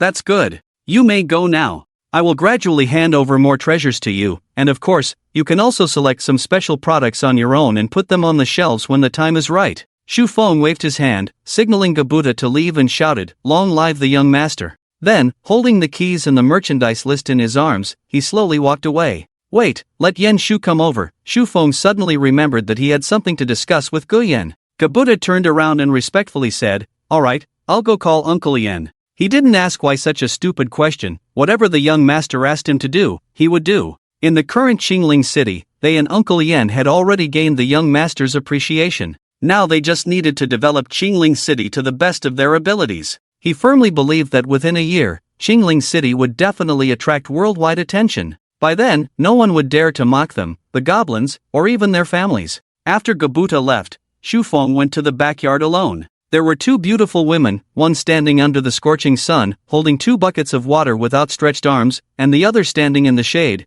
bending the bow and shooting arrows, hitting the bullseye every time. When the 2 women saw Shufeng, they nodded slightly in acknowledgement. Hua Jia dropped her bow and arrows and ran over, saying, "Young master, let me pour you some water." Shufeng hugged Hua Jiao's slender waist from behind and said, "I'm not thirsty, but are you? I'll go get you a can of cola." Hua Jia blushed and gently pushed Shufeng's head away, saying softly, "I'm not thirsty, young master. I'm training, and I'm all sweaty and smelly." Shufeng affectionately rubbed her cheek and gently wiped away her sweat with his hand, saying, "Who said you're smelly? I can't smell anything, young master." With that, Shufeng buried his head in Hua Jiao's neck and took a deep breath, saying, "Hee, not smelly at all, just a faint floral scent." Hua Jia's body went weak, and she fell into Shufeng's arms, too shy to look at him. "Xianju is watching," she said. Shufeng didn't care, let her watch. "You're my wife, what is there to be afraid of? Knock, knock." There was a knock on the front door. Hua Jia broke free from Shufeng's embrace and said in a sweet voice, "Young master, I'll go open the door."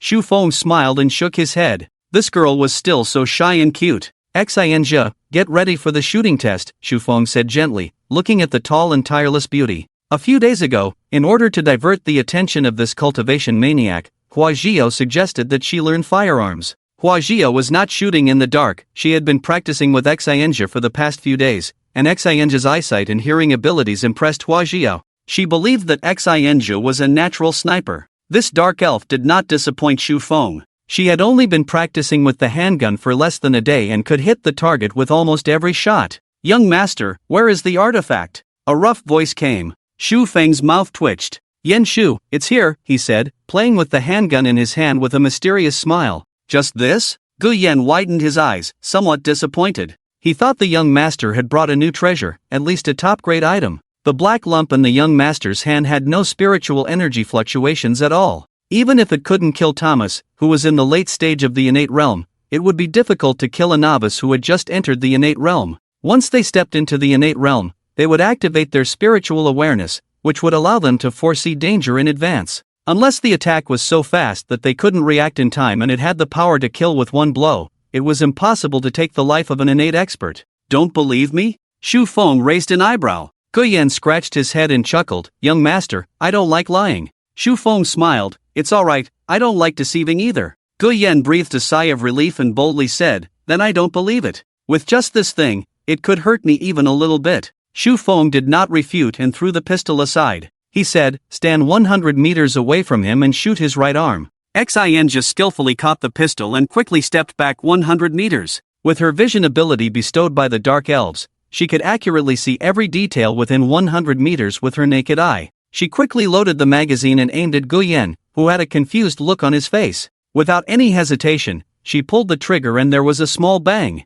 By the time Guyan reacted, blood was already flowing from his right arm. There were small holes in his arm and his clothes, and he could feel a foreign object stuck in his muscles. Guyan was dumbfounded, wondering how he got injured and what was going on. He felt a slight pain. Guyan casually took out a small knife from his pocket, tore open the wound, and removed a metal bullet shell. Then he applied some healing ointment, and the wound visibly healed. Shufeng's eyelids twitched as he watched, feeling the pain. Only someone in this world could do such a thing. This was also the reason why he trusted Guyan to be his experiment subject. Guyan, who was in the middle stage of the innate realm and specialized in physical training, had no problem with a small pistol as long as it didn't hit a vital spot. Shufeng smiled and asked, "How was it, Yen Shu?" Guyan frowned slightly and said, "Young master, let's do it again. I wasn't serious just now." As he spoke, Guyan's body was covered in a thick white aura, and his eyes were like hungry wolves, staring intently at Xianju in front of him. Shufeng nodded and said, "Xianju, 3 shots.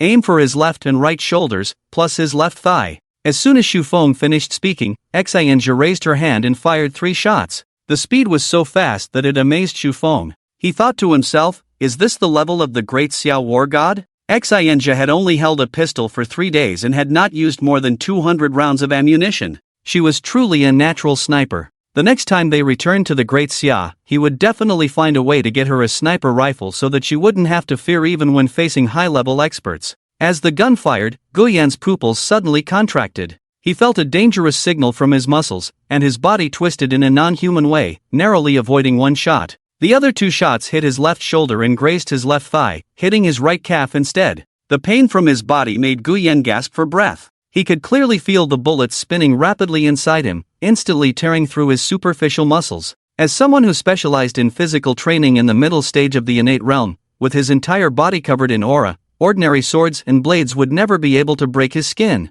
Even weapons made of refined iron could only withstand 1 or 2 strikes. Guyan looked at the iron lump in Xianzhe's hand with a sense of danger. Indeed, the young master was the young master. With just any weapon, he could unleash the strength of a mid-stage expert and hunt down high-level experts. On the other side, Xianzhe furrowed her brows, dissatisfied with missing 2 shots. She knelt down on both knees, waiting for punishment. Not completing the young master's test deserved punishment, but she only hoped that her resources wouldn't be reduced and that she wouldn't lose the qualification to use this divine weapon. Ever since she held the pistol, she had fallen in love with this weapon. It was perfect, mysterious, and powerful. Among all the weapons she had used, it was the best, without a doubt. And with this weapon, she had the confidence to seek revenge within 6 months. Guyan's mouth twitched. Was this considered unsatisfactory? You're just a mid-stage girl in the innate realm. What more do you want? Do you want to kill him with 1 shot? By the way, if this girl had hit me in a vital spot just now, would I still be alive? Guyan felt an infinite chill in his heart. If 3 shots hit a vital spot, he would either die or be disabled. This weapon was too terrifying and frightening. He had been negligent these past few days. He must further train his physical body and improve his reflexes. Otherwise, he wouldn't even know how he died when he went out. Xu Feng was extremely satisfied with Xianzhe's performance, but as he looked at her kneeling down, he had learned to be clever. He coldly ordered, "Get up, you can't kneel down in the future. Also, your test was just okay, barely passing. Keep working hard in the future." The beautiful and cold-hearted face of Xianzhe brightened up. "Thank you, master. Ahem, well, from now on, call me young master, remember that," Xu Feng continued to correct her. With the lessons learned from Hua Zhiyao, he now knew how to deal with Xianzhe. "Yes, young master. I'll continue training now." Xianzhe wiped the sweat off her forehead and continued her training. Xu Feng waved his hand and said, "Zhiyao, bring a box of cola and some beef jerky for her. High-intensity training requires proper nutrition." Hua Zhiyao nodded, her lips curved into a gentle smile. The young master was indeed very gentle. "Uncle Yen, how was it?" Xu Feng looked at Guyan, who was confused after being shot a few times, and asked with a smile. Guyan grinned and cleared the bullet holes on his body. "Young master, impressive, really impressive."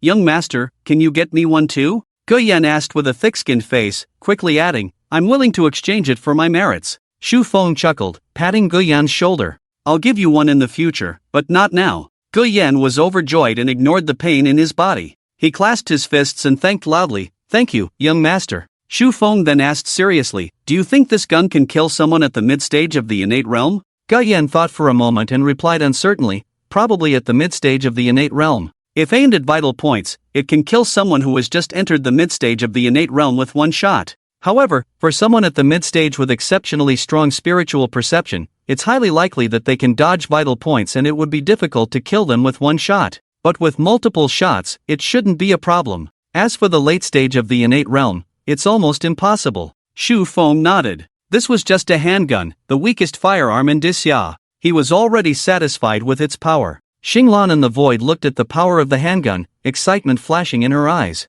If this sophisticated weapon could be widely distributed among elite soldiers, she had confidence that the Xinglan family's glory could be restored within 10 years. The abilities displayed by the young master only made her more excited. After finishing things in the holy city, she could appear by the young master's side with her 3,000 Xing army, becoming the strongest support behind him. "Uncle Yen, we will secretly train a group of people with shooting talent. This will be our reserve." Xu Feng sat on the tiger-skin sofa and spoke to Guyan, who was wrapped in white bandages. Guyan stood straight, his face solemn. "Young master, rest assured, only those who have signed the contract can wield this weapon." Although he was a rough warrior, he could imagine the consequences if this weapon leaked out. The Qingling Mountain would be besieged by the lords of the Lost Lands. "Young master, with this weapon, that old turtle Thomas will have no chance this time." Guyan grinned, showing his teeth. Thomas happened to be the trash who used to look down on the Goblin clan. This time, he had the misfortune of provoking the young master.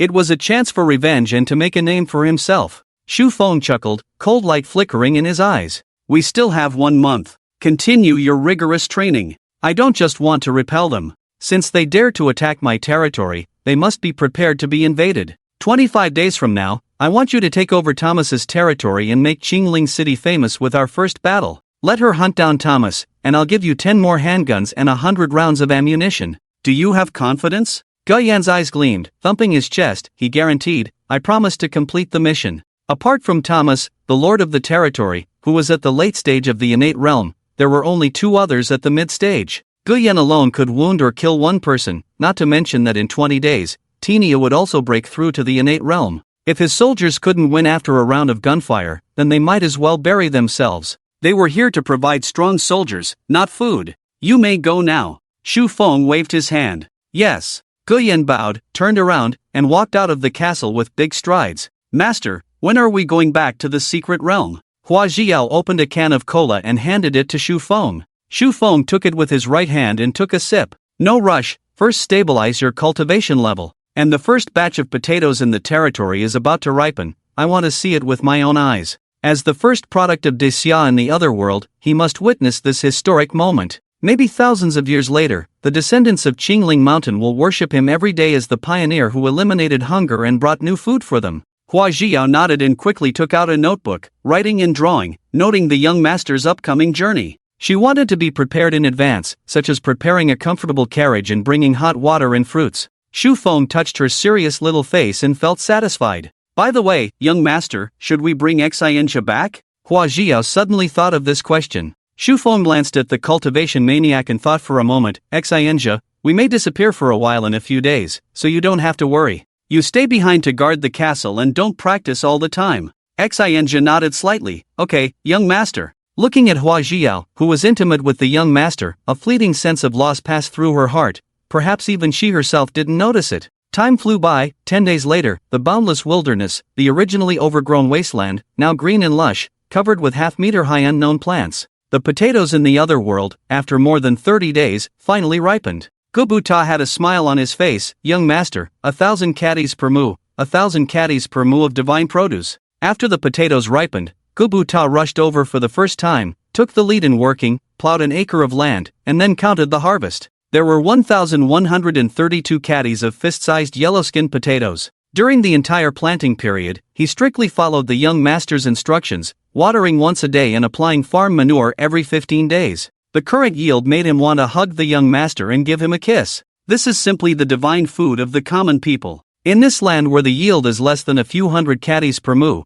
potatoes are the salvation food for ordinary people. Simple to plant, high yield, and can fill the stomach. If the potatoes are spread out, a year later, the young master will gain the support of the entire common people in the lost land. Of course, the covetous enemies will also flock in. Young master, the potatoes cannot be spread, heavy troops must be stationed here to guard. Gubuta looked at the dozen or so farmers around him, his eyes filled with killing intent. The current Qingling city cannot withstand the crisis of this divine food leaking out. These old farmers who witnessed the whole process are a great disaster if they are left behind. Shu Feng pulled Gubuta back. Arrange for someone to guard them for 24 hours. Besides, without them, who will help you continue planting? He couldn't bring himself to harm a group of innocent old farmers. Thank you, Lord. Thank you, Lord. A group of trembling old farmers knelt down and thanked him excitedly. The old farmers knew in their hearts that if it were any other lord, showing them this divine food would undoubtedly lead to their deaths. At this moment, they were full of gratitude towards Shu Feng. Gubuta was somewhat helpless. The young master was too kind-hearted and would definitely suffer in the future. Since the young master doesn't want to kill them, I suggest letting Yan Shu bring troops to settle here. It just so happens that they are also looking for a new training ground, and it can effectively solve their food problem. The potatoes here can allow them to eat freely. The saved wheat and other grains from the soldiers are enough to maintain stability within the city. This is a good idea. Arrange it as soon as possible. Shu Feng nodded in satisfaction. Having a capable and resourceful steward like Gubuta made him worry less. All the potatoes produced in the future will be used to feed the soldiers. If there is any surplus, store it all. When we occupy the Thomas land, we can gradually release it. Shu Feng looked into the distance and spoke calmly. Gobuta grinned, young master, Qingling City will surely win. Shu Feng chuckled, I hope so. You all continue to work hard. Huajiao and I will be gone for a few days, just like before, don't worry, we will definitely return within 10 days. Shu Feng pulled Huajiao and sat on the carriage back to the city. His loud and calm voice continued to resonate in the wilderness, prepare to conquer the territory of Toma. I hope that when I come back, I can see a group of soldiers with high morale. With his eyes opening and closing, Shu Feng, along with Huajiao and Xinglan and the Void, returned to the Daxia warehouse. Just as Shu Feng opened his eyes, he looked bewildered at the two people in the warehouse, Lu Xiao, who was sitting cross-legged, and the muscular man with bulging muscles. Lu Xiao and the muscular man were also stunned. A living person appeared out of thin air. Was it necessary to be so terrifying? Lu Xiao was not surprised but delighted. It's him, Uncle Han, kill him. Lu Xiao, who had been searching for Shu Feng for dozens of days, was almost going crazy. Now, every time he fell asleep, he would dream of himself being wiped out. Lu Xiao, who was the instigator, wanted to drink his blood and dig out his bones. The muscular man with bulging muscles exuded a strong aura of killing. Shu Feng, who had been in the other world for so long, naturally noticed it. However, Shu Feng was not worried about this now. With his bare hands, he couldn't find anyone in the entire Blue Star who could defeat Huajiao, who was in the innate realm.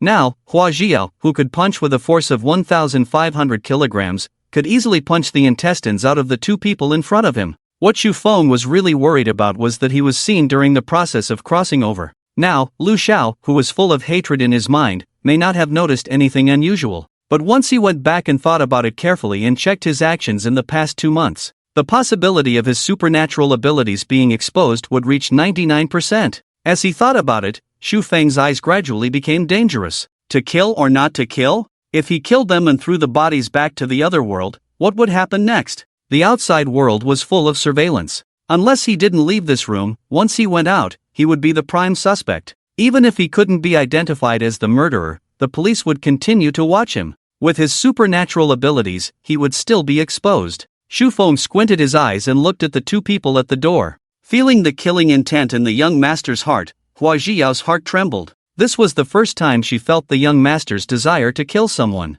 It seemed that these two people would bring great danger to the young master. Huajiao's body tensed up, and her killing intent surged. Whoever the young master wanted dead, she would kill them. Lu Hong, who was beside Lu Xiao, felt a strong chill in his heart. The appearance of the two people out of thin air gave him great shock. As someone who had been a mercenary abroad, he didn't think it was an illusion. However, now was not the time to think about this. The little girl in front of him gave him the feeling of facing a devouring lion, extremely dangerous. This was the intuition he had gained from 20 years as a mercenary. Xiao, run, we can't win. Lu Hong suppressed the chill in his heart and said in a deep voice. Lu Xiao looked incredulous. Uncle Hong, how is that possible? He caused the death of your only nephew, and you're just letting them go like this? Lu Xiao couldn't accept this fact. Could his uncle, who had killed people and been on the battlefield, not defeat two kids? Lu Hong's face darkened, and he wished he could kick this stupid nephew to death. He was so foolish. If it weren't for the money, he wouldn't bother seeking revenge for him. Run quickly, or forget about seeking revenge. Lu Hong growled lowly. Unfortunately, in the instant that Lu Hong stepped back, Huajiao also moved. Huajiao, like an agile mother leopard, quickly rushed towards Lu Hong, lifted her long legs, and fiercely struck at the two people. Sensing the fierce wind, Lu Hong's face changed drastically. Without hesitation, he pushed Lu Xiao away, let out a low roar, and raised his arms in an attempt to block. Unfortunately, Huajiao, who was in the stable realm, without using her elemental energy, had a force of over 1,000 kilograms in her kick. How could a mortal body withstand it? Puff! Lu Hong flew back more than 10 meters and crashed into the earthen wall of the warehouse. He spat out large mouthfuls of bright red blood. Lu Hong barely propped himself up and raised his head to look at the petite and beautiful Huajiao. His eyes were filled with horror. This was definitely not the strength that a human should possess. The human body has its limits. No matter how skilled you are, you can't kill an elephant with one punch. This kick almost broke his waist, weighing 180 pounds.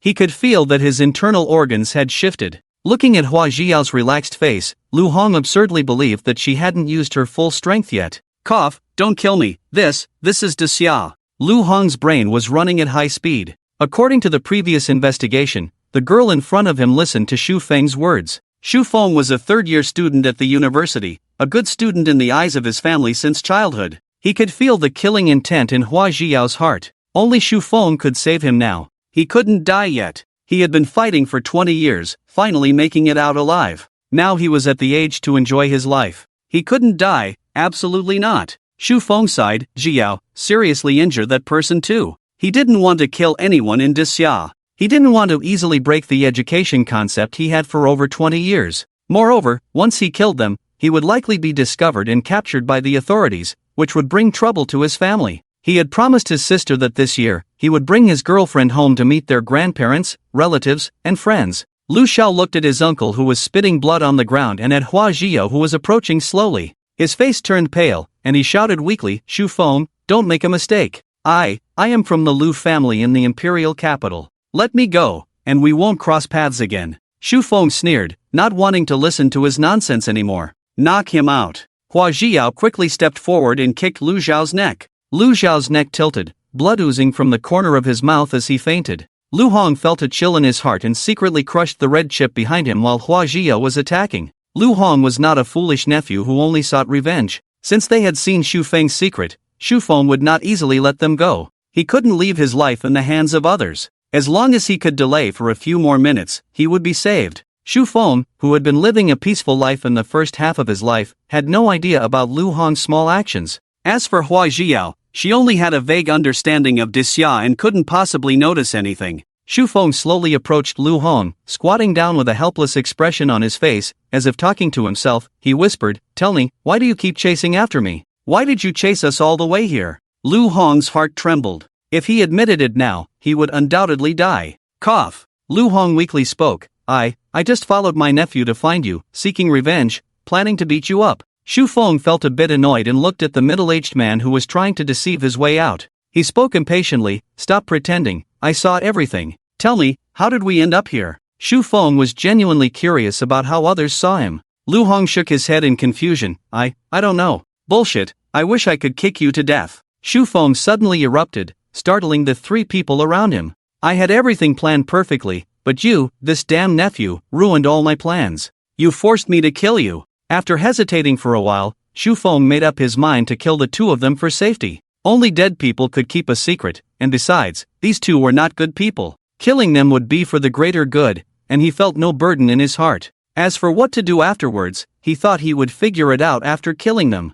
At worst, he would stay in the warehouse and return to the other world. Lu Hong's eyes widened, and goosebumps covered his body. He cautiously spoke, Shu, young Master Shu, let's talk it out. You're still young and have a bright future ahead of you. There was only 1 minute left, and no matter what, he had to hold on. At that moment, a glint of determination flashed in Lu Hong's eyes. Maybe he could inherit the other party's secret. Just thinking about it made Lu Hong's body tremble uncontrollably, whether out of fear or excitement. Tisk, go ahead. Shu Feng waved his hand and spoke to Hua Jiao. He had already prepared himself mentally to wander abroad. He blamed the lying sand coin lying on the ground. By the way, why does this sand coin have the surname Lu? Is the dormitory's troublemaker really part of the same family? If you have time, let Wu Yulong investigate. If they really are family, then find time to reunite them. Matt has caused him trouble for 3 years, and Shu Feng's anger is rising from his heart as he mutters to himself. Wait, Shu Xiao, I have some important news for you, concerning the safety of your parents and grandparents.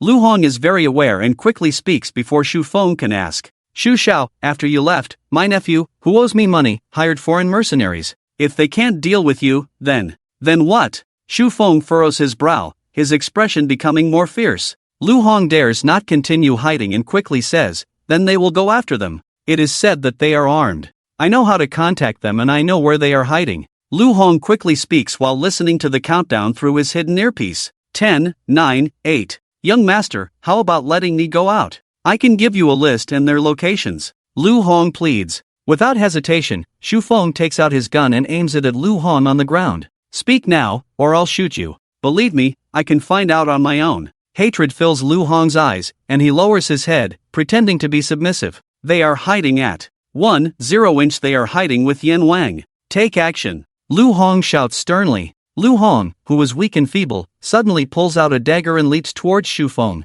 Hua Jiao's face changes drastically as she quickly turns around and stands in front of Shu Feng, delivering a powerful punch to Lu Hong. Lu Hong sneers, two little chicks, die. Bang! At the distant top of the cross tower, an unknown sniper rifle is elevated. The rifle is 108 centimeters long with a black body, a white trigger, resembling the Grim Reaper, capable of taking lives. The rifle also has an adjustable 8-fold scope attached to the front of the black barrel, along with a silencer. The slender metal bullet speeds towards Xu Feng's heart. A bone-chilling cold envelopes Xu Feng. The sniper bullet is too fast, even for a strong cultivator. In an unguarded moment, death is certain. Xu Feng doesn't have time to react, but at this moment, a graceful figure unhesitatingly stands in front of him. Hua Jiao, dressed in white, her chest stained with blood, resembling a blooming snowplum, both tragic and splendid. The bullet passes through both of their bodies and falls heavily to the ground. Hua Jiao struggles to raise her blood-stained hand and gently caresses Xu Feng's cheek. Young master, remember to eat breakfast from now on. Hua Jiao's eyes carry a smile as fragments of memories flood her mind. The young master's smile, his tenderness, his every move. Cough, cough. She looks satisfied as she watches Xu Feng's dazed expression. She has done it, she has protected the young master. Although the young master is severely injured, it doesn't matter as long as he's alive. Feeling the overwhelming killing intent in the air, her only concern dissipates. The expert behind the young master's back has appeared. The young master's future safety is now entrusted to him, or her. In the instant the gunshot rings out, Xinglan in the void senses something, but having never seen the advanced weapons of Dixia technology, she is too late. Hua Jiao shields Xu Feng, the sniper bullet shatters her heart and continues through Xu Feng's lungs. The scene of the two of them falling to the ground deeply stimulates Xinglan, who slowly reveals herself in a black dress. She raises her blood-red eyes and says, "Everyone must die." Xinglan flicks her finger, and Lu Hong's terrified face freezes into an ice sculpture, then shatters into pieces. Xinglan then soars into the sky, surrounded by bone-chilling coldness, freezing everything. In the blink of an eye, she reaches the top of the cross tower a kilometer away. With one step, the entire tower, along with the foreign sniper, disappears into the dust of history. If this weren't in the wilderness, this scene would probably spread worldwide within 3 minutes. With a heavy heart, Xinglan slowly approaches Xu Feng's side. Xu Feng stared blankly at the motionless Hua Jiao, who was pressing against him. He felt her body gradually turning cold, and Xu Feng fell into extreme panic. Why? Why did it turn out like this? Xu Feng couldn't understand, and even more so, couldn't accept it. Just moments ago, Hua Jiao was still smiling and laughing with him, but now she was as cold as ice. Young master, her heart is broken. Xinglan slowly squatted down, looking at the distraught young master, feeling very distressed. 3 years ago, the general passed away, and the young master lost his last support. Now, just when he finally emerged from the haze, this happened. She felt like a useless person.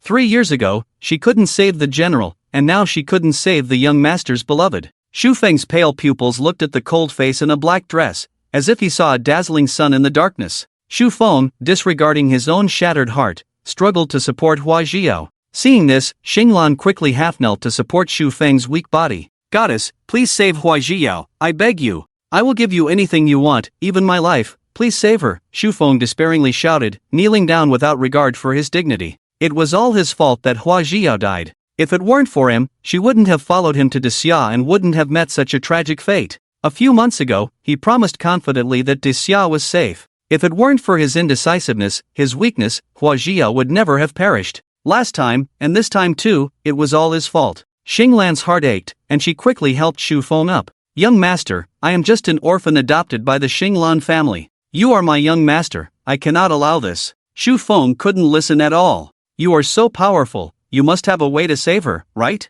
Please, tell me, what method?" After nearly 2 months of being together, he had already regarded Hua Jiao as the most important person by his side. Even if it meant sacrificing his own life, he wouldn't hesitate. Xinglan hesitated for a moment, then sighed. Forbidden technique, the art of shared life. This was a true forbidden technique, on the same level as the necromancy she used to threaten Empress Huangyu before. It was a method that went against the will of heaven and earth, and the user would surely face divine punishment. However, she couldn't care about that now. She didn't dare to gamble. If the young master fell into despair again, he would never regain his consciousness. Divine punishment was nothing. She could bear it all in the future. With her talent, as long as the young master didn't advance to the divine will realm, she had confidence in resolving it. Thinking and doing were the same for Xinglan. She wasn't a hesitant person. "Young master, let's go back to Qingling City. The spiritual energy here is thin, and there are people disturbing us. It's not convenient to perform the technique." Xinglan glanced lazily at the distant vehicles,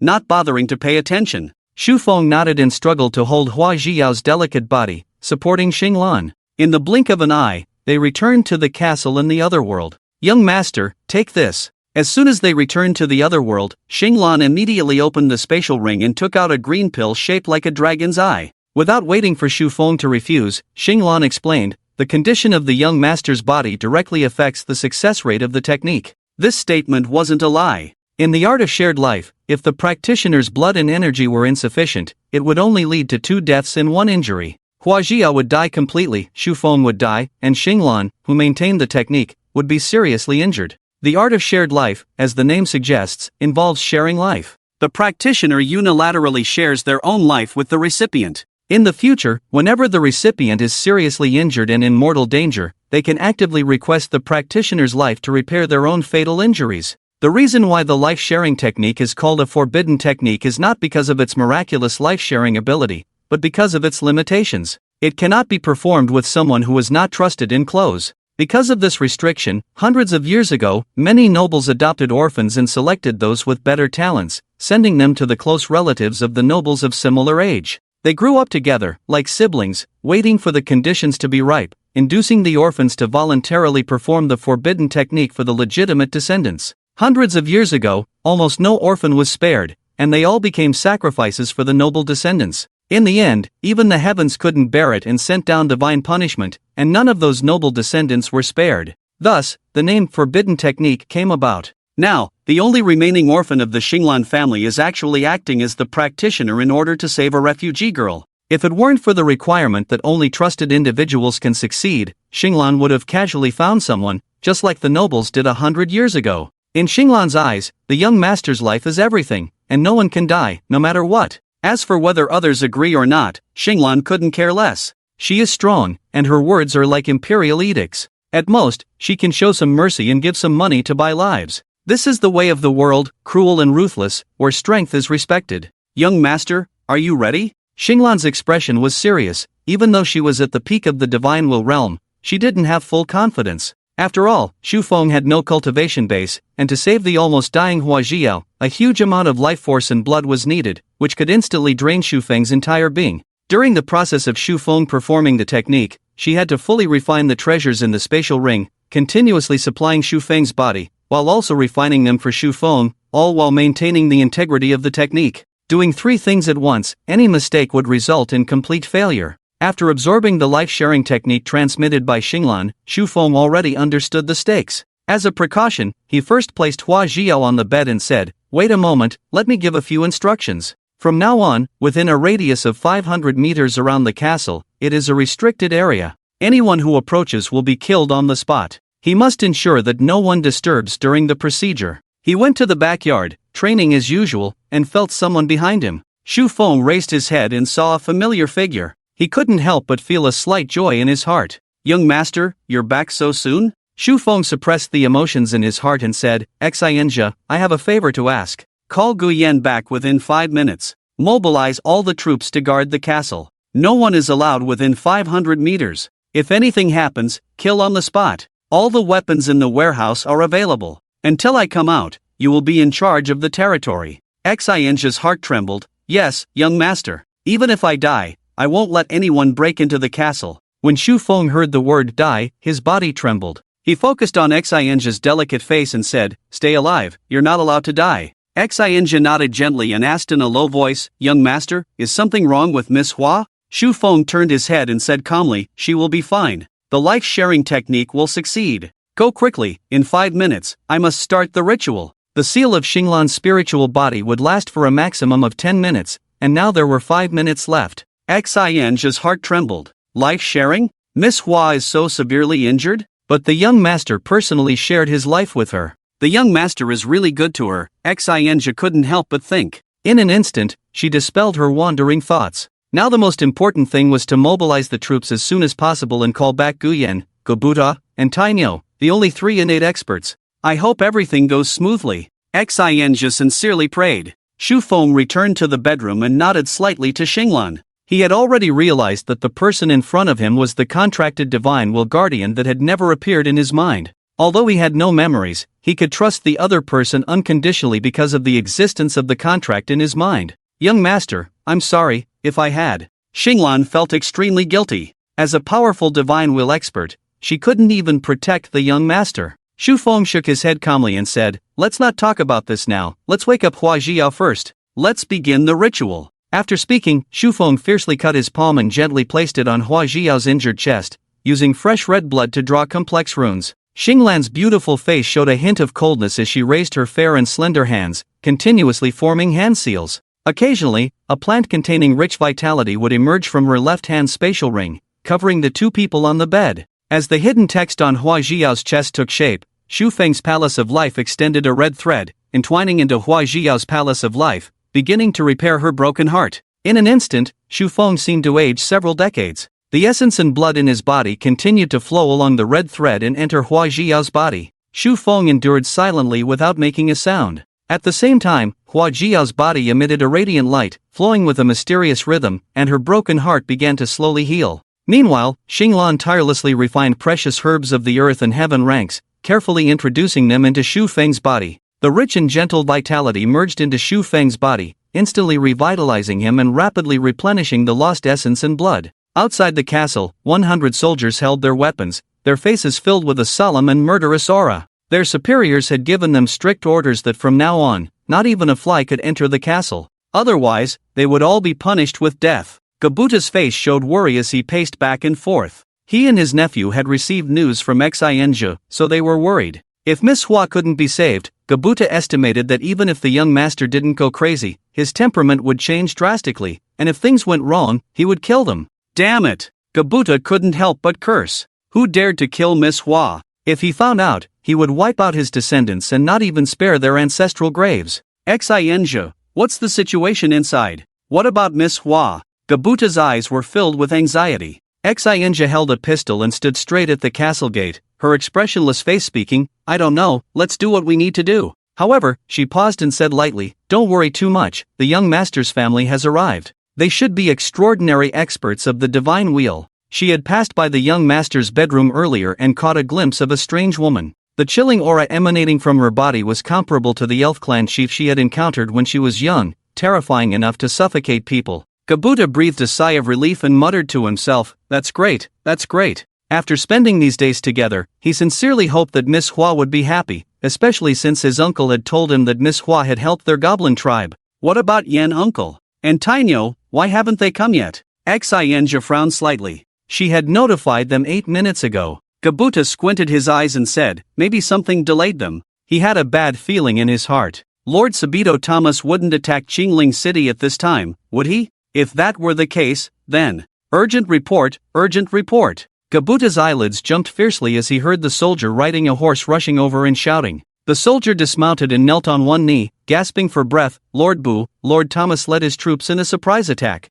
Lord Yen and Lord Tai fought back with all their might and temporarily repelled them. Lord Yen was aware of the urgent summons in the city and had already sent Lord Tai back. If it doesn't work out, he will quickly return. After the soldier finished speaking in one breath, he gasped heavily. Gabuta almost couldn't hold back and said, damn it. If he had known this, they should have acted earlier and crushed Thomas first. You've worked hard, but this is an urgent military situation. Immediately return and inform Lord Tai to return along the same route, following Lord Yen to resist the enemy. They must hold the Qingling Gate and fight to the death. Gabuta's eyes were sharp as he handed his warhorse to the soldier. Without a word, the soldier saluted and mounted the horse, clenching his legs and quickly returning the way he came. Holding the pistol tightly in her hand, a trace of worry flashed in her eyes. No one knew how long the life-sharing technique could sustain. She and Gabuta had to stay here, relying on Gayen and Tinio, not knowing if they could hold off the enemy. Gabuta knew that they couldn't necessarily rely on their uncle to defend the castle. He made up his mind and said, Guzi, pick 20 new recruits. The first row of thin and weak men immediately selected 20 people and marched to Gabuta's side. Gabuta patted Guzi's shoulder and said, take this key and go to Warehouse 03. Move everything inside to Lord Yen, especially those black boxes in the middle. If any of you don't come back, each person will receive a subsidy of 50 gold coins, plus a spot in the school. Guzi grinned and said, thank you, Lord Bu. The Lord has taken care of us for so long, it's time for us to contribute. We are all refugees, lacking everything except courage, right? Guzi shouted loudly behind him. The 20 people behind him responded in unison, yes. Since Shu Feng arrived, they had not paid any taxes and became soldiers under the Lord. They received high salaries and subsidies. One soldier could support a family of 5. Xu Feng was the best lord they had ever seen, without a doubt. They didn't know what had happened in the castle, but they knew that someone was invading Qingling City and trying to destroy the good life that the Lord had given them. Even if it was for the sake of their own families, they would not allow the enemy to invade. It was enough to die in battle for a land of hope. Kabuta didn't say much. He replaced the key and turned around to continue guarding the castle. Guzi took the key and quickly moved forward with the 20 young faces behind him. In Daxia, the warehouse rented by Xu Feng was now surrounded by fully armed police officers. 3 lives lost in Daxia was considered a major incident. Moreover, a sniper rifle was found at the scene. The troublemakers were simply lawless, comparable to a bank robbery in broad daylight, a rare major criminal case that happened once in 10 years. "Captain, this person is still alive." Suddenly, a young police officer who was surveying called out. He touched Lu Xiao's body, which still had some warmth. The captain in his 30s quickly walked over and looked at Lu Xiao on the ground. "Take him down and do everything possible to save him. In a major case involving human life, not achieving results was a crime." "What about the other 2? The captain asked with a furrowed brow. The young police officer pointed to the collapsed place several kilometers away. "There is one inside, but we can't find the other one. It's as if he disappeared into thin air." However, the captain raised his head. "However, what? Is this the time to be indecisive?" The young man pursed his lips and said, "There is a lot of cold air in the west corner of the warehouse. I don't know if it's related. I have already asked the relevant personnel to conduct instrument testing. The results will be out in 2 hours. The captain rubbed his furrowed brow and said, "What was the identity of the deceased before his death?" "Just obtained it." The young police officer took out his phone and saw the identity of the deceased. He looked somewhat incredulous. "Boss, it seems we have a big problem." Just carried away was Lu Xiao, the heir of the Lu family in the capital. The one who disappeared is Lu Xiao's uncle, Lu Hong. And buried in the ruins is the famous foreign mercenary Hard Eye. In peacetime, it was rare to even have a robbery case, with only a dozen or so cases in a year, and they were all petty thefts. As for major cases involving human life, it might not happen for several years. This phenomenon was actually a good thing, indicating that society was stable. But now, at least 2 lives were lost, involving foreign mercenaries and sniper rifles. This was not a novel, and ordinary people in reality might not encounter such a thing in their entire lives. The captain ignored the complaints of his young subordinates and scanned the surroundings with a calm expression. He asked, "What about the surveillance?" "TSK, it's quite a coincidence, most of them are broken. The other technical teams are still retrieving them. Hopefully, there are surviving surveillance footage." Boss, take a look at this quickly." The young police officer had just finished speaking when a member of the technical team rushed over, holding a laptop in their arms. "Boss, this is surveillance footage from several kilometers away. We can't make a judgment, take a look." The exhausted member of the technical team slowly put down the computer and opened a file. The footage showed the cross tower, but due to the distance, the image was extremely blurry. In the middle of the playback, a figure swiftly moved from bottom to top in the center of the screen, appearing in the air above the cross tower in the blink of an eye, followed by the collapse of the entire tower. "Impossible," the captain denied, believing that the woman in the video looked more like a special effects edit. Not to mention how she floated in the air, just the terrifying speed, several hundred meters in a second. "Is this a fantasy film?" The member of the technical team adjusted their glasses and spoke with a serious tone. "Boss, watch it again, pay attention to the woman's movements, and the exact spot where she stops after." To be honest, when the member of the technical team first saw it, they didn't believe it themselves, but surveillance footage doesn't make mistakes. This was the original, unedited video, and they trusted their own skills and judgment. On the other hand, the young police officer who had finished watching exclaimed, "Damn, a cultivator? I thought we were supposed to believe in science." The captain glared angrily at the startled subordinate and spoke impatiently, "Are you idle? This is a major case, go quickly and investigate recent events related to the people involved." "Yes, sir." The young police officer hurriedly left to gather information. Even without the captain's order, they would have investigated. This was such a special case, possibly involving legendary cultivators. Regardless, they would start by looking into the major events of the individuals involved in recent months. The wheels of justice grind slowly but surely, and those who break the law must face its consequences. The captain watched the video again, his expression growing more serious with each viewing. By the time the video ended, he sighed, "Hua, what do you think?" After hesitating for a moment, the member of the technical team finally spoke, "Boss, although I also believe in science, science is also about visible, real events. The member of the technical team's words implied that what happened in the video was real, it was science. Science? Cultivators? The corners of the captain's mouth twitched involuntarily. At this moment, his entire worldview was being overturned. Put a lid on this case, wait for instructions from higher-ups. This matter far exceeded his imagination, let the higher-ups deal with the headache. Call Xiaolu back, stop the investigation. From now on, everything here is to be sealed, and the surveillance footage must not be leaked. Yes. In the Qingling City Castle, a day and night had passed in the blink of an eye. The red thread between the two people on the bed had become even more solid. The hole in Hua Jiao's chest began to be repaired, and perfect, smooth skin grew over it, exuding a strong vitality. The shattered heart inside her body was gradually repaired and began to beat slowly. Starlan, who had been by her side, finally let go of her worries. After a day and night of refining spiritual medicine and maintaining the spiritual array, even she, at the peak of the divine will realm, had very little spiritual energy left. The once stunning Starlan now had a pale complexion, floating footsteps, and her hair scattered casually. Young master, you two rest assured and recuperate. I'll go deal with the trash outside first. Starlan gently touched the still unconscious young master, covered them both with a quilt, and turned around, her eyes filled with killing intent as she looked towards the gates of Qingling City. A group of insignificant trash almost destroyed the young master again. They all deserved to die. 10 years ago, she had already gained the title of the #1 killer on the continent.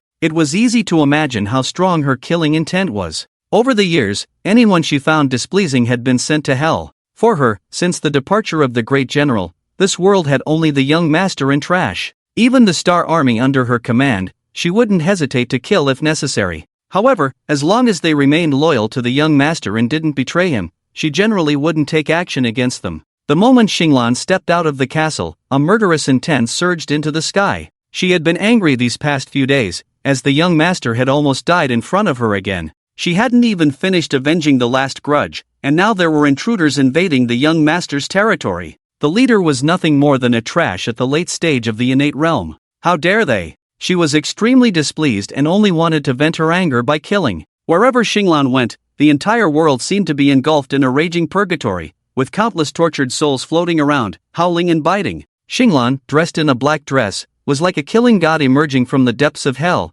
with surging vitality flowing through her body like a sea or a prison, making people dare not look directly at her. The guards outside the castle, including Xinjia, were startled when Xinglan walked out. Their bodies were covered in cold sweat, as if they were facing the icy killing intent of the 9 hells, leaving them with no intention of resisting. Fortunately, Gobuto reacted quickly and immediately bowed down, saying, "M'lady, we are the young master's people." He was afraid of speaking too late and being killed by this killing god. This legend was simply terrifying, causing people who heard about it to have sleepless nights. Xinglan, with red eyes, glanced coldly at the kneeling goblin and finally eased the pressure on her body slightly. She spoke in a cold voice, "Hand over the main personnel of this invasion, including 3 generations of their ancestors, to me. You have 1 hour." After that, Xinglan glanced at the other members, including Xinjia, and snorted, "People with divided hearts." With a light touch of her fingers, more than half of the personnel had their lower bodies frozen into shattered ice, causing them to cry out in pain. Xinjia's shattered ice was slightly lighter in color, but it still distorted his face in pain. Xinglan didn't stay and disappeared completely. Whew, it's good to be alive. This was Gobuto's first thought, followed by, "Fortunately, I am devoted enough to the young master." People with divided hearts definitely referred to those who were not loyal enough to the young master. He silently remembered all the soldiers, except for Xinjia. Xinjia was not his decision to make, he belonged solely to the young master and Gobuto had no right to interfere. Gobuto slowly got up, his face showing no signs of embarrassment, but rather excitement. He had knelt and paid his respects to the legendary master, even exchanging a few words with them. This was a great honor, a rare opportunity that countless people could not seek. You 50, go to the city and gather all the relevant information about the Toma territory, especially the ancestors and relatives of their lord, Thomas. Don't let any of his subordinates go. Remember, you only have half an hour. Each of you must gather at least 1 useful piece of information. For every additional piece, you will be rewarded with 1 gold coin, with no limit on the quantity. Of course, if someone fails to gather even 1 piece, well, they will be punished with 20 military beatings. Yes, milady. The 30 people's faces were filled with joy. 1 gold coin for each piece of information? It seemed that they had passed the test of that person's favor. These 30 men smiled at each other and hurriedly ran towards different streets, using their own methods to gather information. The 30 people that Gobuta had ordered were all those who had not been punished by Lady Xinglan. Since they had gained Lady Xinglan's approval, they would be considered part of their own group in the future and would naturally be given special attention. Thinking of this, Gobuta glanced at Xianzhe, who was squatting on the ground, struggling to support himself. He sighed lightly in his heart, not going forward to comfort or mock him, as if nothing had happened. Outside Qingling City, thousands of soldiers were engaged in a fierce melee. The ground was covered in red blood and scattered limbs, a scene both tragic and majestic. Iron Bull let out a roar and cut an enemy who had attacked his crotch in half with one swing of his blade. Iron Bull was panting heavily as he looked at the soldiers falling one by one around him. His eyes were bloodshot. These were once his neighbors, but now they were all heavily injured and on the verge of death in front of him. This is an unavoidable situation. Thomas is an established lord, far beyond the reach of the newly established Qingling City. If Qingling City had gone all out, with its peculiar weapons and armor, they could have put up a fight. But now, with half of their forces guarding the young master, they can only hold on for a day and a night, giving it their all. Watching the crumbling city gate, Iron Bull, dragging his exhausted body, slowly moves towards it. He remembers Gobuta's orders to fight to the death and not let anyone disturb the young master. The young master's command is to be fulfilled, even if it means dying in the process. Moreover, his younger brother and grandfather are still inside the castle. If he dies, it doesn't matter as long as he can protect Qingling City and the young master. Lord Yen, retreat into the city and close the gates. I will hold them off, Iron Bull roars, rushing towards the gate.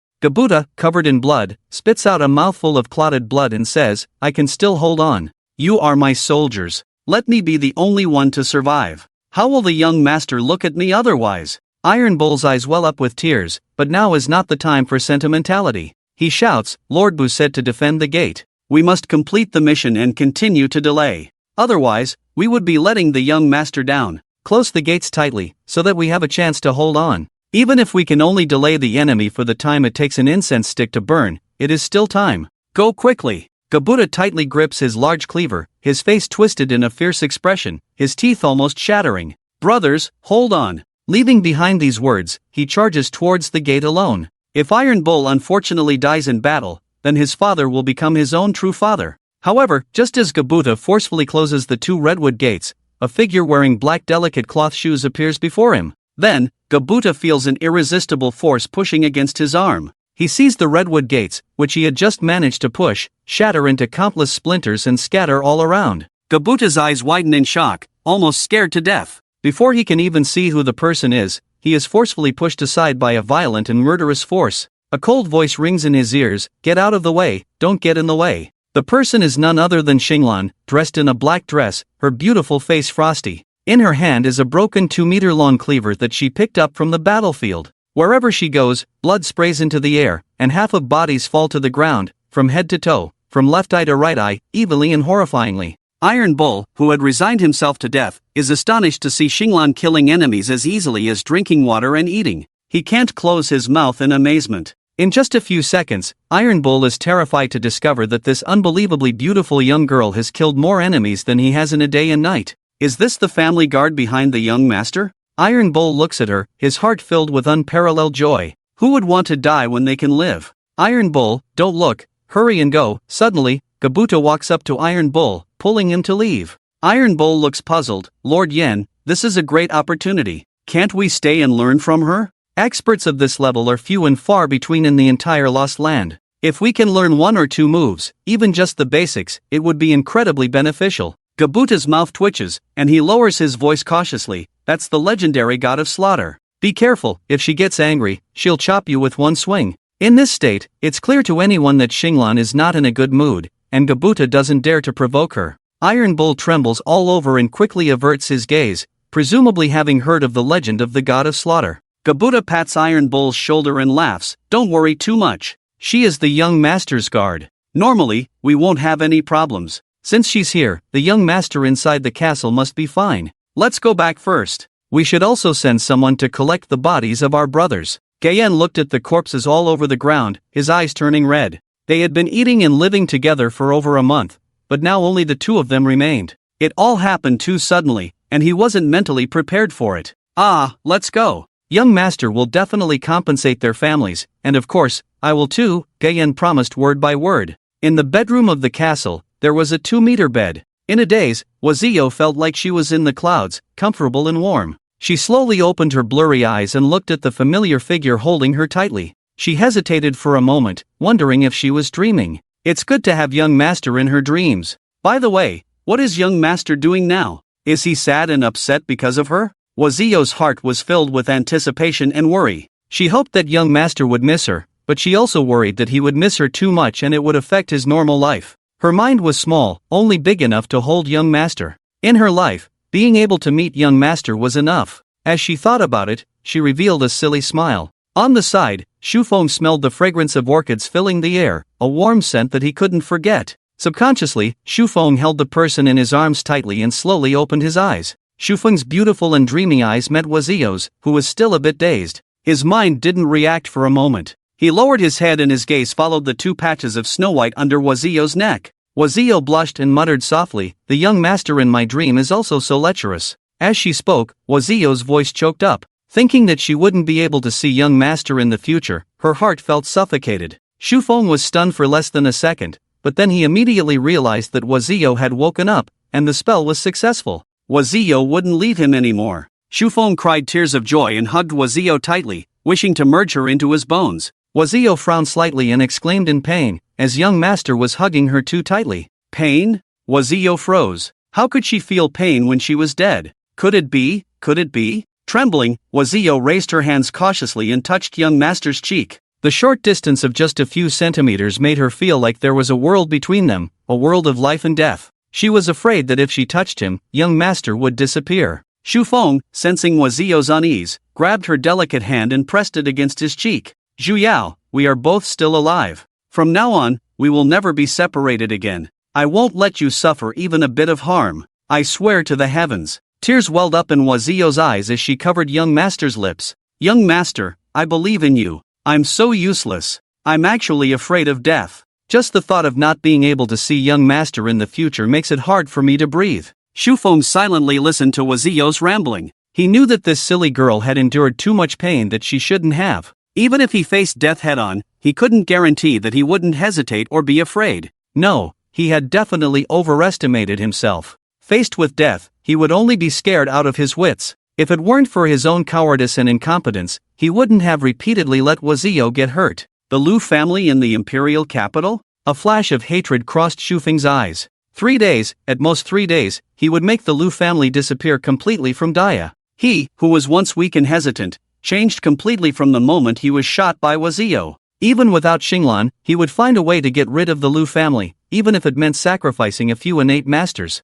There were simply too many desperados in this otherworldly realm, and the market for selling lives was endless. He was indeed a fool before, timid and hesitant. "Young master, am I being too talkative?" Wazio sniffled and felt a bit embarrassed, quickly wiping away her tears. Shufeng came back to his senses and gently caressed Wazio's slightly pale cheek. "How could that be? My wife's voice is like the singing of a golden oriole. I won't let anyone else listen to it." "Pooh, young master, you've gone too far. I feel embarrassed just hearing it myself." Wazio blossomed a beautiful and charming smile, blinked her big eyes, and gazed affectionately at Shufeng. Shufeng chuckled, "Young master never tells lies, don't you believe me?" "Humph, you're shameless, young master." Huaxiao wrinkled her delicate nose and rolled her eyes at the young master. "If you're shameless, then you're shameless. Xiao, it's great to have you. If you were to leave, I really don't know what I would do." Shufeng tightly embraced Huaxiao, leaning on her shoulder. Huaxiao's heart trembled. "I'm fine, young master.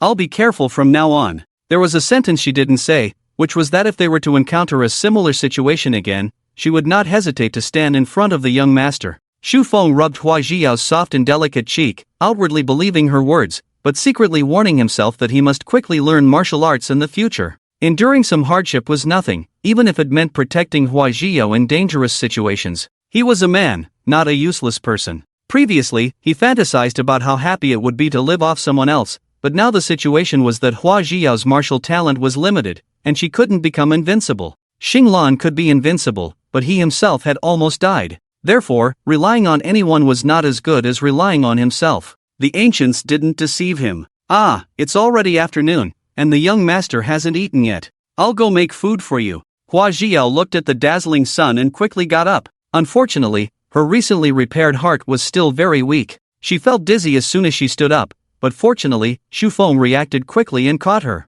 Shu Feng became furious and slapped her buttocks hard. This is my wife's body. How can you not take care of it? What if you get hurt? Hua Jiao blushed with embarrassment, her face turning red. Her head was about to explode. Young master, I'm sorry. Oof. Shu Feng sneered, sorry? You're quite skilled at apologizing now. Sleeping in bed, dare to get up? You'll be punished according to the family rules. Shu Feng solemnly instructed, then endured his own discomfort and got out of bed. He wanted to cook porridge for Hua Jiao. Young master, your body is so cold. What happened to you? How did you save me? Hua Jiao asked with concern, not noticing the young master's weakness earlier because she was too focused on being intimate with him, and she knew her own injuries best. She thought she was done for, but now she was alive. How did the young master save her? It couldn't be exchanging one life for another, right? The more Hua Jiao thought about it, the more scared she became, holding on to Shu Feng and not letting him go. Shu Feng helplessly turned back and smiled gently. I'm fine.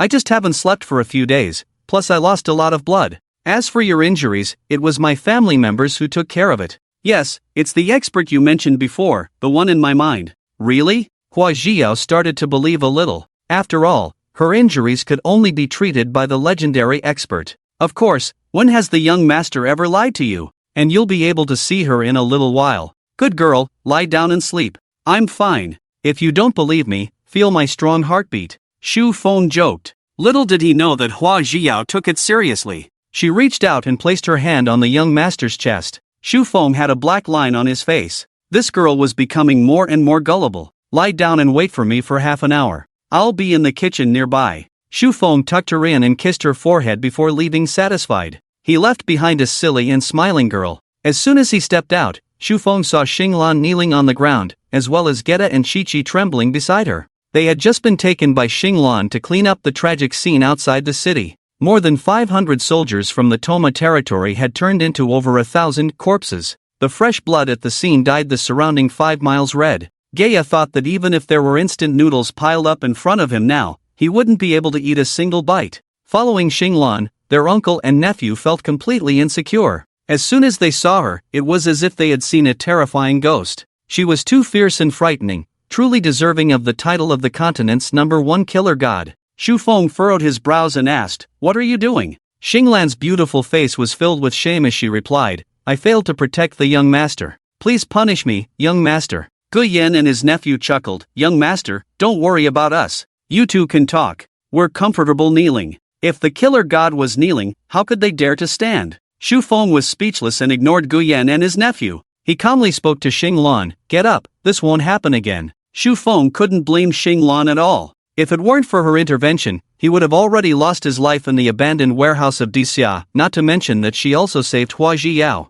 Xinglan refused to get up and stubbornly said, "Please punish me, young master." Shu Feng narrowed his eyes and asked, "Anything?" Xinglan looked directly into Shu Feng's calm eyes and nodded. "Then tidy up and prepare to help me kill someone. The process is dangerous and you might die over there. Are you willing?" Shu Feng deliberately made it sound serious. Based on his understanding of the people here, if he didn't say it this way, Xinglan wouldn't get up. As expected, Xinglan immediately agreed, "Young master, am I enough?" Shu Feng was also uncertain. The families that appeared in novels were not only equipped with nuclear weapons, but also airplanes and cannons. After thinking for a moment, he asked, "What can you accomplish on your own? For example, flying through the sky or shattering mountains with a punch?" After pondering for a moment, Xinglan replied with a serious expression, "I can't fly through the sky, but with a full force attack, I can easily destroy this small city." Shu Feng swallowed his saliva. "With just one punch? Yes, I guarantee that there will be no signs of life. If that's not enough, I can use forbidden techniques to ensure that within a radius of 100 miles, there will be no sound of humans or animals." Xinglan calmly explained, as if it was a matter of course. A humanoid nuclear bomb. Shu Feng finally realized the horror of this world. If you encounter the kind of weapon that injured me before, can you avoid it? The damage was definitely enough, but he also needed to know the speed. Since the other party dared to use a sniper rifle last time, they might take out a missile this time. He had to be fully prepared. Anger flashed in Xinglan's eyes as she lowered her head respectfully and said, "Easily. If we encounter it again within 3 kilometers, I guarantee that he won't have time to use that strange thing." Last time, she hadn't seen that thing before, and she relaxed her guard because she thought the secret realm was safe. After all, in Dixia, she couldn't even sense a trace of elemental energy. The strongest person there had barely reached the threshold of a human. Xu Feng nodded. Alright, you alone are enough. It's not convenient to have too many people. The Lu family in the imperial capital, ha! Xu Feng's eyes were filled with determination. This time, none of them would be able to escape. If you're not ruthless, you won't be able to stand firm. Once again, he realized that the ancients didn't deceive him. In Xia, the city of demons, at a round table meeting, 7 or 8 people sat facing each other. Upon closer inspection, some of them could be recognized as the influential figures who often appeared on television. Everyone, how do you interpret this video? The elderly man at the top spoke kindly, as if it was just an ordinary conversation. The middle-aged man on his left side, it's unbelievable. Even now, I still can't believe it. He had pursued science his whole life, but now he was being told that there were people in the world who could cultivate immortality? Wang Lao, the authenticity of the video has been confirmed multiple times, and I don't think this is a bad thing. Perhaps, this is our opportunity, an opportunity to open a brand new and hopeful new century. Take a look at this information. The young man in military uniform stood up respectfully and handed the 7 sets of information to the others. The photos of Xu Feng caught the attention of the important figures.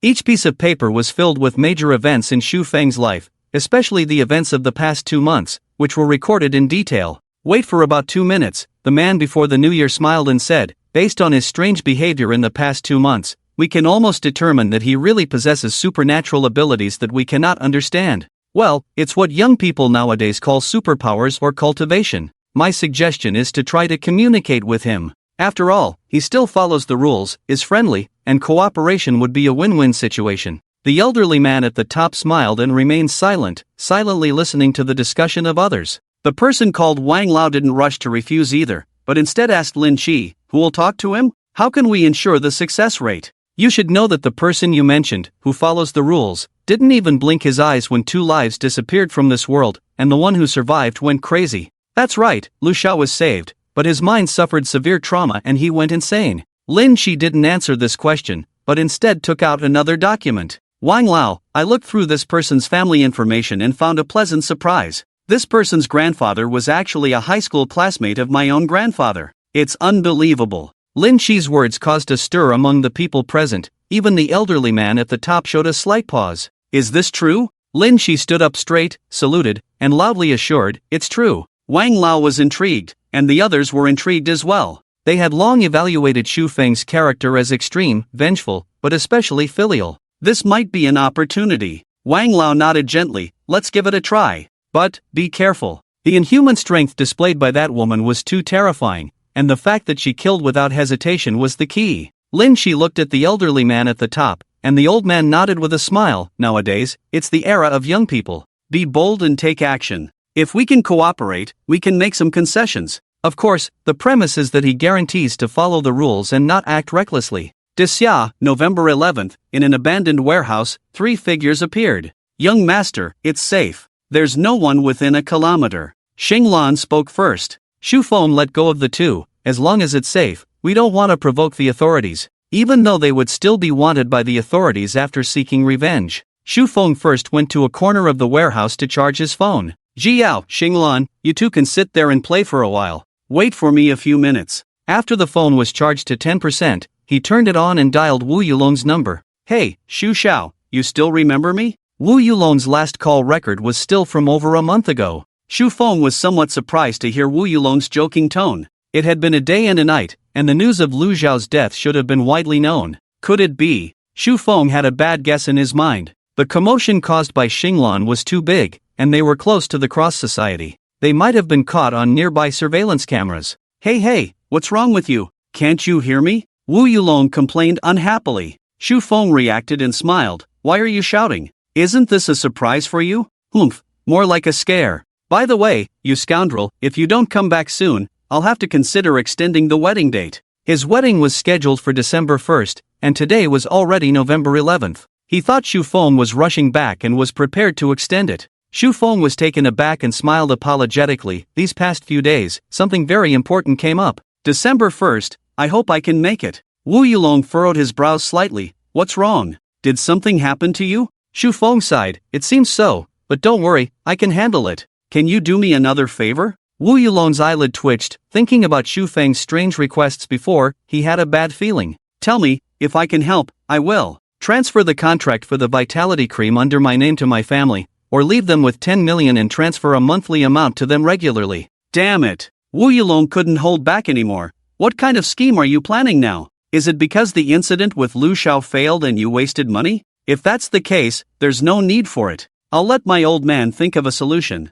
Wu Yulong comforted. Xu Feng chuckled lightly. Thanks, but it's not about this. Don't ask. You'll probably know tomorrow morning. Also, from now on, we're cutting off all ties. We're nothing. After Xu Feng finished speaking, he hung up the phone, took out card 1, and manually destroyed it. Then he called card 2 and contacted the black account he had dealt with multiple times before. 1 million. Buy all the information on the direct relatives of the Lu family in the capital. Only need facial photos and current location. In a certain basement, it was still the receptionist from last time. Xu Feng set himself as someone he cared about, listening to the pleasant and melodious prompt tone. The receptionist was overjoyed and quickly got up and replied, "Okay, wait for me for 10 minutes. It had been 2 months since the last transaction with Xu Feng. All the tasks he had taken in these 2 months combined were not as much as the small change this big client, Xu Feng, gave him. Although this time it was only 1 million, just checking a few people's photos and locations, he would at least earn 100,000 yuan with tears and blood. 10 minutes?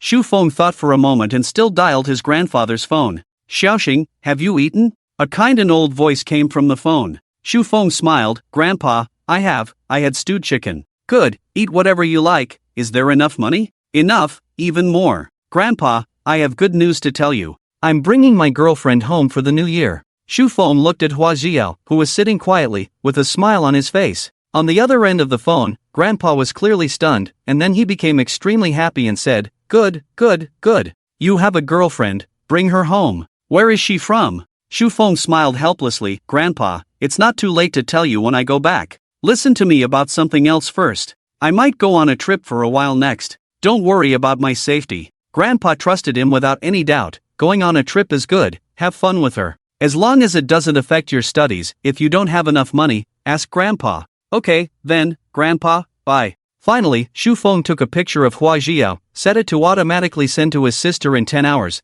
and added a voice message. I'm taking my girlfriend out to play for a few days. There might be some particularly bad news about me tomorrow. Whether you believe it or not doesn't matter, but my safety is absolutely guaranteed. We will video chat at least once a week from now on. Take care of Grandpa and Grandma at home for me. They're getting old. If there's not enough money, find this person, Wu Yulong. The phone. Everything was ready. Xu Feng memorized the information of the 4 members of the Lu family that the black account had provided and threw away his phone. Jiao, Xinglan, let's go. Xu Feng, accompanied by 2 beautiful women, stood at the intersection and easily hailed a private car. In this era, beautiful women never go out of style. Xu Feng also enjoyed looking at beautiful women, but he didn't like it when other men stared at Hua Jiao with lecherous eyes. Xu Feng walked up to the driver with a smile on his face, thinking that he just needed to borrow the car, but the result? Xinglan, knock him out, so he won't wake up for a day. Xu Feng casually said. The driver hadn't even reacted when he felt a pain in his neck and fell to the ground, unconscious.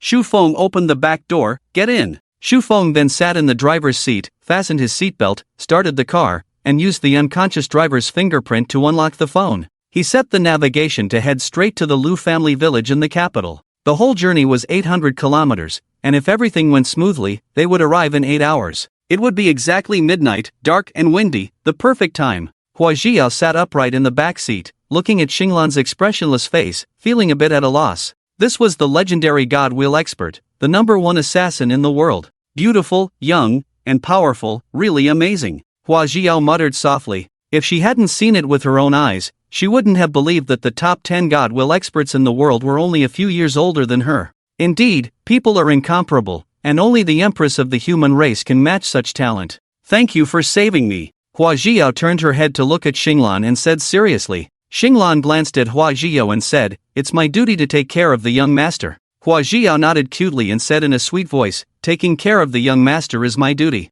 Thank you for saving my life. Xinglan's cold face softened a bit and said, I will teach you cultivation when we go back. Your strength is too low. Hua Jiao pointed at herself, somewhat unbelieving. Me? Can I really? Of course, why? Don't you want to? No, I just can't believe it. Hua Jiao stuck out her tongue. Her talent was almost everywhere. Don't worry, I am confident that I can help you break through your innate limits, Xinglan explained specifically to reassure Hua Xiao. You are the 10th strongest person in the world, so I naturally believe in you, Hua Xiao said happily. She needed to become stronger in order to better protect the young master. By the way, what is the young master going to do? Hua Xiao looked at the calm young master ahead and felt a bit nervous. Xinglan spoke without hesitation, to kill. Hua Xiao covered her mouth. Kill? This was Xia, not another world. She still remembered the first time the young master brought her here, emphasizing the importance of following the rules and laws. Now the young master wanted to kill someone? Young master, do you really have to go? Hua Xiao asked with some worry, unable to help herself. Xu Feng turned around and smiled lightly. It's fine. Seeing the determined look in his eyes, Hua Xiao didn't say anything more. If the young master insisted, she wouldn't stop him. She just needed to support him and clean up afterwards. In the imperial capital, the Lu family's estate covered an area of hundreds of miles. Lu Zhao's mother knelt on the ground, crying loudly, "You useless waste. Our son has gone crazy, and you're just sitting here waiting to die. Are you even a man? My Xiao, your father refuses to help you seek revenge, so I will seek revenge for you personally. Even if I die, I will have the face to meet you in the afterlife." The beautiful woman held her drooling son and lay on the ground, wailing and rolling around, unable to stop her tears and snot from flowing. The middle-aged man clenched his fists, his veins bulging, and angrily shouted, "It's all because of your crazy indulgence." If he had obediently stayed at home, how could this have happened? The beautiful woman stood up, her disheveled hair flying as she roared, "How would I know? How would I know? My Xiao, I'm sorry, I'll seek revenge for you now, revenge." The middle-aged man saw this scene and almost crushed his teeth. With red eyes, he said word by word, "I will seek revenge, but I can't find any information about that woman." As someone of his level, he naturally had a way to see that video. Even though that woman displayed inhuman strength, so what? She could block bullets and artillery shells, but could she withstand the power of nuclear bombs and hydrogen bombs? As long as he could determine her location, even if she was a god, he could kill her. Useless. That woman and that bastard are together. Can't you threaten his family? If the whole family is tied together, I will kill one person every day. I don't believe he won't come out. The beautiful woman spoke viciously, her eyes filled with indescribable madness. Her youngest son had gone crazy, and it was all because of that despicable commoner. Killing one person would be too cheap for him. The middle-aged man's eyes narrowed. Seeking revenge and killing someone were very different from indiscriminate killing. What's wrong? Are you scared? Look at our Xiao now with your own eyes. The middle-aged man looked at his youngest son, who was rolling on the ground and laughing foolishly. He sighed lightly, closed his eyes, and made a decision in his heart. Within 3 days, I will send someone to bring his whole family here and hand them over to you. Tsk, old man, you've pushed me to the point where I can't not kill you. Suddenly, Xu Feng appeared in the floating window, looking at the two people inside the house and spoke lightly. Xinglan jumped in first, and then Xu Feng carried Hua Xiao and stepped into the ancient and elegant bedroom. Lu Zhikong's eyes suddenly narrowed. He took out his phone without hesitation and pulled the trigger. Bang bang bang. 9 consecutive bullets, all aimed at Xinglan. Xinglan stood still, the bullets stopped a foot in front of her, and then clanged as they fell to the ground, making a pleasant metallic sound. Hey, why struggle? Xu Feng looked helpless. Let me tell you, your worthless son, the first time he saw me, he inexplicably mocked and ridiculed me, and even dared to publicly attack me. I only broke his limbs, thinking that would be the end of it. But then, you guys had the audacity to aim sniper rifles at me, trying to kill me. You worthless life, you ruined my Xiao. Killing you would be too kind. Before the old lady could finish speaking, Hua Xiao pulled out her gun and shot her. Spit, your whole family is worthless. Hua Xiao angrily emptied her gun, and then stomped on her head twice. Xu Feng could only laugh and cry as he held onto Hua Xiao. It's too dirty, don't step on her. Lu Zhikong was sweating profusely. He witnessed Xinglan's supernatural abilities with his own eyes, and he realized how desperate the situation was. Let's talk, I won't hold you accountable in the future. I didn't know anything today. I still have a secret vault, if you let me go, I'll give it all to you. Pathetic man, you're not even as good as her. Xu Feng looked disdainful. Xinglan, take action. Be quiet, there are 2 more we need to kill, we can't let them escape. As a family, of course we should be united. Xinglan raised her finger, and Lu Zhikong, who was full of fear, turned into an ice sculpture. Xinglan clenched her 5 fingers, and Lu Zhikong turned into ice crystals, dissipating into nothingness. Xinglan, the remaining 2 should be turned into ice sculptures, don't shatter them. Xu Feng instructed. Although there might be surveillance cameras around, he was more afraid of being seen by someone who shouldn't see it. Since he had decided to take on the Liu family, he was prepared to expose himself and demonstrate his power to gain leverage for future negotiations. With such unequal strength, the next thing he would face would be planes and cannons. He was a top student at Daxia University and didn't want to be enemies with Daxia. Cooperation was the best choice. Xinglan nodded without asking why, because there was no need. Suddenly, Xinglan frowned and looked towards a corner of the wall 100 meters away. Young master, it seems that thing is spying on us. Xu Feng was overjoyed. Where? He had been looking for surveillance cameras for a long time but couldn't find any. Following Xinglan's finger, Xu Feng saw a 360-degree surveillance camera emitting a red light. Xu Feng straightened his clothes, waved at the camera, and made a greeting gesture, silently saying a mute spell. Let's go, let them reunite as a family. Xinglan took one in her left hand and one in her right hand, and with Xu Feng and Hua Jiao, they flew towards the residences of Liu Xiaolao's older brothers. In fact, Liu Xiaolao's uncle was also involved at the time. According to reason, his uncle's family should have been eliminated as well, but Xu Feng felt that it would be too cruel. They were completely unaware of his situation, and killing them would go against his original intention. After much thought, Xu Feng decided to let them go and just deal with Liu Xiaolao's family. It was past midnight, and the small lofts of Liu Xiaolao's older brothers were still brightly lit. Without wasting any time, Xu Feng had Xinglan freeze the two of them into ice popsicles. Sigh, what bad luck. Xu Feng stood on the rooftop, looking up at the sky and sighed. Hua Jiao and Xinglan stood on either side of Xu Feng, protecting him, not interrupting his contemplation. Let's go, we'll have to live on the run for a while. If it weren't for Xiaobi Liu Xiaolao, I might have already been happily cooperating with the official authorities of Daxia, reaching the pinnacle of life. Damn it, now I have to deal with them in this way. What bad luck. Xu Feng's heart is full of resentment. Liu Xiao's appearance has disrupted all his original plans. I'm hungry, I don't care, let's go eat hot pot before we run away.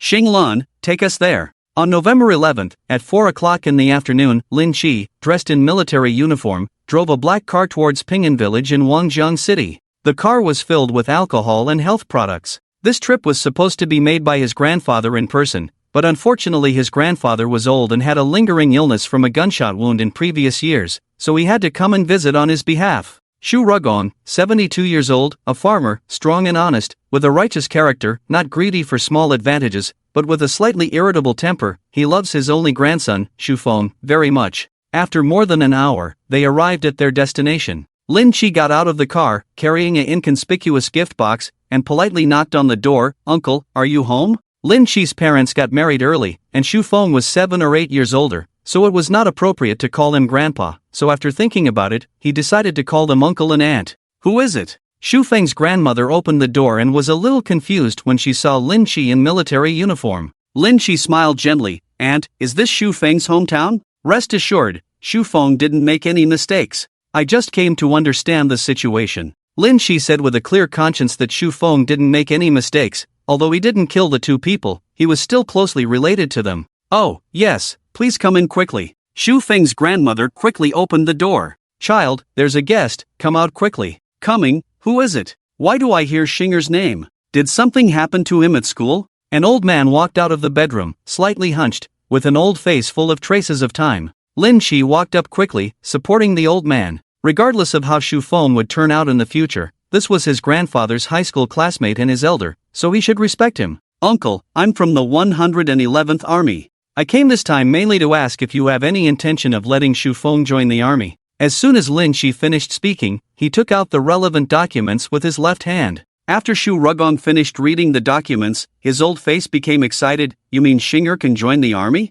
But what about his health? Lin Qi smiled slightly. Of course he can, and your grandson is especially talented. Otherwise, the organization wouldn't have sent me to visit. Okay, I fully support it, but it still depends on Xinger's own willingness. I won't force him. Xu Rugong seemed to see the intention of Lin Qi's visit this time, and he spoke with a smile. His grandson has made progress now, and he has even received a personal invitation from the military. But he still believes that his grandson should make his own decisions in life. Lin Qi smiled bitterly, and he wasn't too disappointed. After all, he had already prepared himself mentally. It's okay, uncle. I came this time just to ask for your and the old lady's opinion, and to visit you on behalf of my grandfather. Please forgive him. Apologize? What are you apologizing for? Xu Rugong asked in confusion. Lin Shi took out a pencil with a history of several decades that his grandfather had given him. Uncle, do you still recognize this pencil? Shu Rugong took the pencil and his face was full of emotion. You are Lin Lin's son?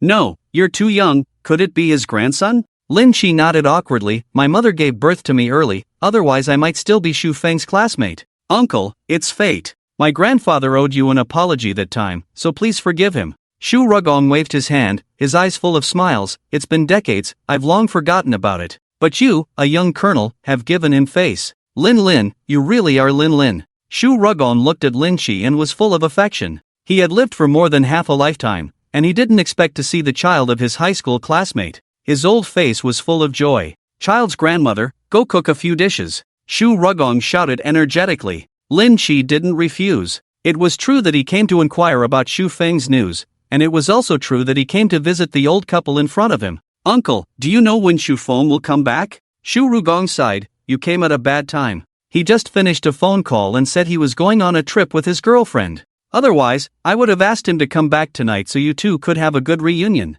Just now? Lin Shi exclaimed. Shu Rugong nodded. Yes, what's wrong? Lin Shi suppressed his inner turmoil and forced a smile. It's nothing. Did he mention where he's going on the trip? Shu Rugong shook his head. No, but he did say he would definitely come back for the Lunar New Year. Lin Shi wanted to ask more, but suddenly his phone rang in his pocket. He glanced at the caller ID and his expression changed. Uncle, it's a call from the team. I'll go answer it. Shu Rugong understood. Go ahead. San should have appeared, still investigating the exact location. How is it over there? A serious voice came through the phone. Lin Shi went outside and lowered his voice. There are two good news. First, his family is extremely supportive of him joining the military, and second, we know he will definitely return to his hometown for the Lunar New Year. There was a pause on the other end, then a slow response. That's good. No need to disturb the elderly. Prepare to come back. Damn it. Lin Shi asked. What? You need to come back immediately. That kid knocked out everyone and hijacked a car, heading towards the capital. Lin Shi took a deep breath. Where is he now? He's already near the capital. Damn it. Are you all useless? Lin Shi couldn't help but curse. The other person asked. What? Immediately evacuate the entire Lu family, especially Lu Xiao's family. Hurry! Lin Shi urgently gave instructions. A month ago, Lu Xiao had beaten Shu Feng, and Shu Feng dared to cripple Lu Xiao's legs. At that time, Shu Feng only had Hua Zhiyao by his side. But now, another woman appeared by Shu Feng's side, obviously the bodyguard he hired in the other world. With a greater reliance, Shu Feng's courage would definitely increase again. Lu Xiao's people shot Hua Zhiyao in the heart. Based on Shu Feng's love for her, Lin Shi feared that Shu Feng would use that woman to seek revenge and kill people in the Lu family, with a 100% possibility. But it had only been less than 2 days. Shu Feng had been shot by a sniper rifle, and his injuries were healed so quickly? Although Hua Zhiyao had protected Shu Feng from fatal injuries, according to expert analysis, even with the highest medical level of Blue Star, it would take half a year for Shu Feng to get out of bed. Truly a cultivation world. I have already sent someone to negotiate with the Lu family, but they didn't listen. Now, let them retreat, but I'm afraid no one will pay attention. The other person spoke helplessly. Lin Shi's face rarely showed anger. Idiots, they've been in the aristocratic family for too long, thinking they're still living in ancient times. You continue to urge those San coins, give them strict orders. San's danger is unimaginable. There's no use for me to rush back now. Wait for me for 40 minutes, promise the elders to have dinner here. If you contact San, tell him to call me. I'm in his hometown now, maybe we can have a good talk. Lin Shi calmly made arrangements. Okay, I'll do my best, contact you anytime. Famous snack street in the Magic City, private room in a hot pot restaurant. There were various flavors of hot pots such as Mandarin duck pot, spicy pot, and tomato pot on the round table, filled with various dishes. Shu Feng sat by the window, eating while looking at the scenery outside, occasionally paying attention to the movements of Lu Zhezhuang. Hua Zhiyao was explaining to Xing Lan, whose eyes were filled with confusion, how to handle and eat the various hot pot ingredients. Miss Lan, try this, beef meatball, it's delicious. Hua Zhiyao giggled and added a gray meatball to Xing Lan's bowl. Xing Lan awkwardly picked up her chopsticks and took a small bite of the meatball. The broken meatball released hot juice, causing Xing Lan to furrow her brows slightly, but she quickly ignored the slight pain and her heart was instantly filled with the aroma of the meat. Hee, Miss Lan, I didn't expect you to have never been to young master's secret realm. Hua Zhiyao was somewhat surprised. Xing Lan looked up at Shu Feng, the joyful expression on her face slowly disappeared. I didn't protect young master well. This should be the opportunity young master obtained during his disappearance. Hua Jiao quickly apologized. Miss Lan, I didn't mean it. It's okay, I am indeed far behind in taking care of the young master, that's why I want to train you. Your strength is too weak, Xinglan said nonchalantly. She only knows how to kill, she doesn't know anything else besides her killing skills. No, you are the 10th best super master in the world. With you around, the young master will hardly be in danger anymore,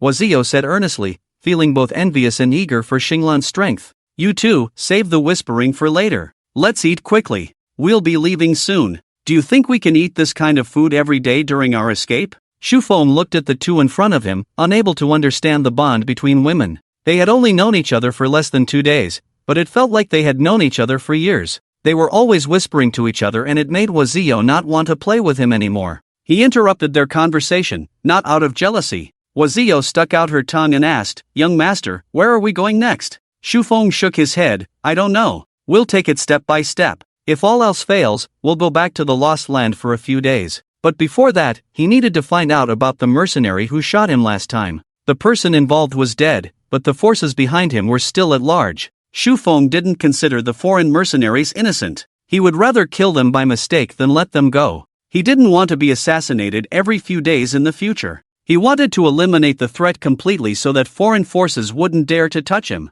No, we've been eating hot pot for half an hour already. Why is there still no movement in the Lu family village? Shufeng couldn't stand it anymore and couldn't help but complain. Wazio looked shocked. Young master, we're supposed to kill secretly. Isn't it better if they find out later? Shufeng sighed. Normally, that would be true, but now he had changed his mind. While eating hot pot, he realized that he owed Wailing. The Life Force grass formula hadn't made any profit yet, and he had already spent all of Wujia's liquid assets. Although the Life Force ointment had unlimited potential in the future, he felt it was too late. Moreover, his crime this time might affect Uncle Wu's business. He decided to do something to compensate his good brother. He couldn't think of any treasures from another world that he could give in large quantities in the future, but he believed that if he gave them to Wailing today, the relevant departments would come to Wujia tomorrow. The compensation had to be substantial enough to separate Wujia from him. After thinking it over, he found a perfect solution. Xinglan, create some commotion and wake up everyone in the Lu family village, but don't kill anyone, Shufeng instructed, taking out his phone and dialing a number he had never dialed before.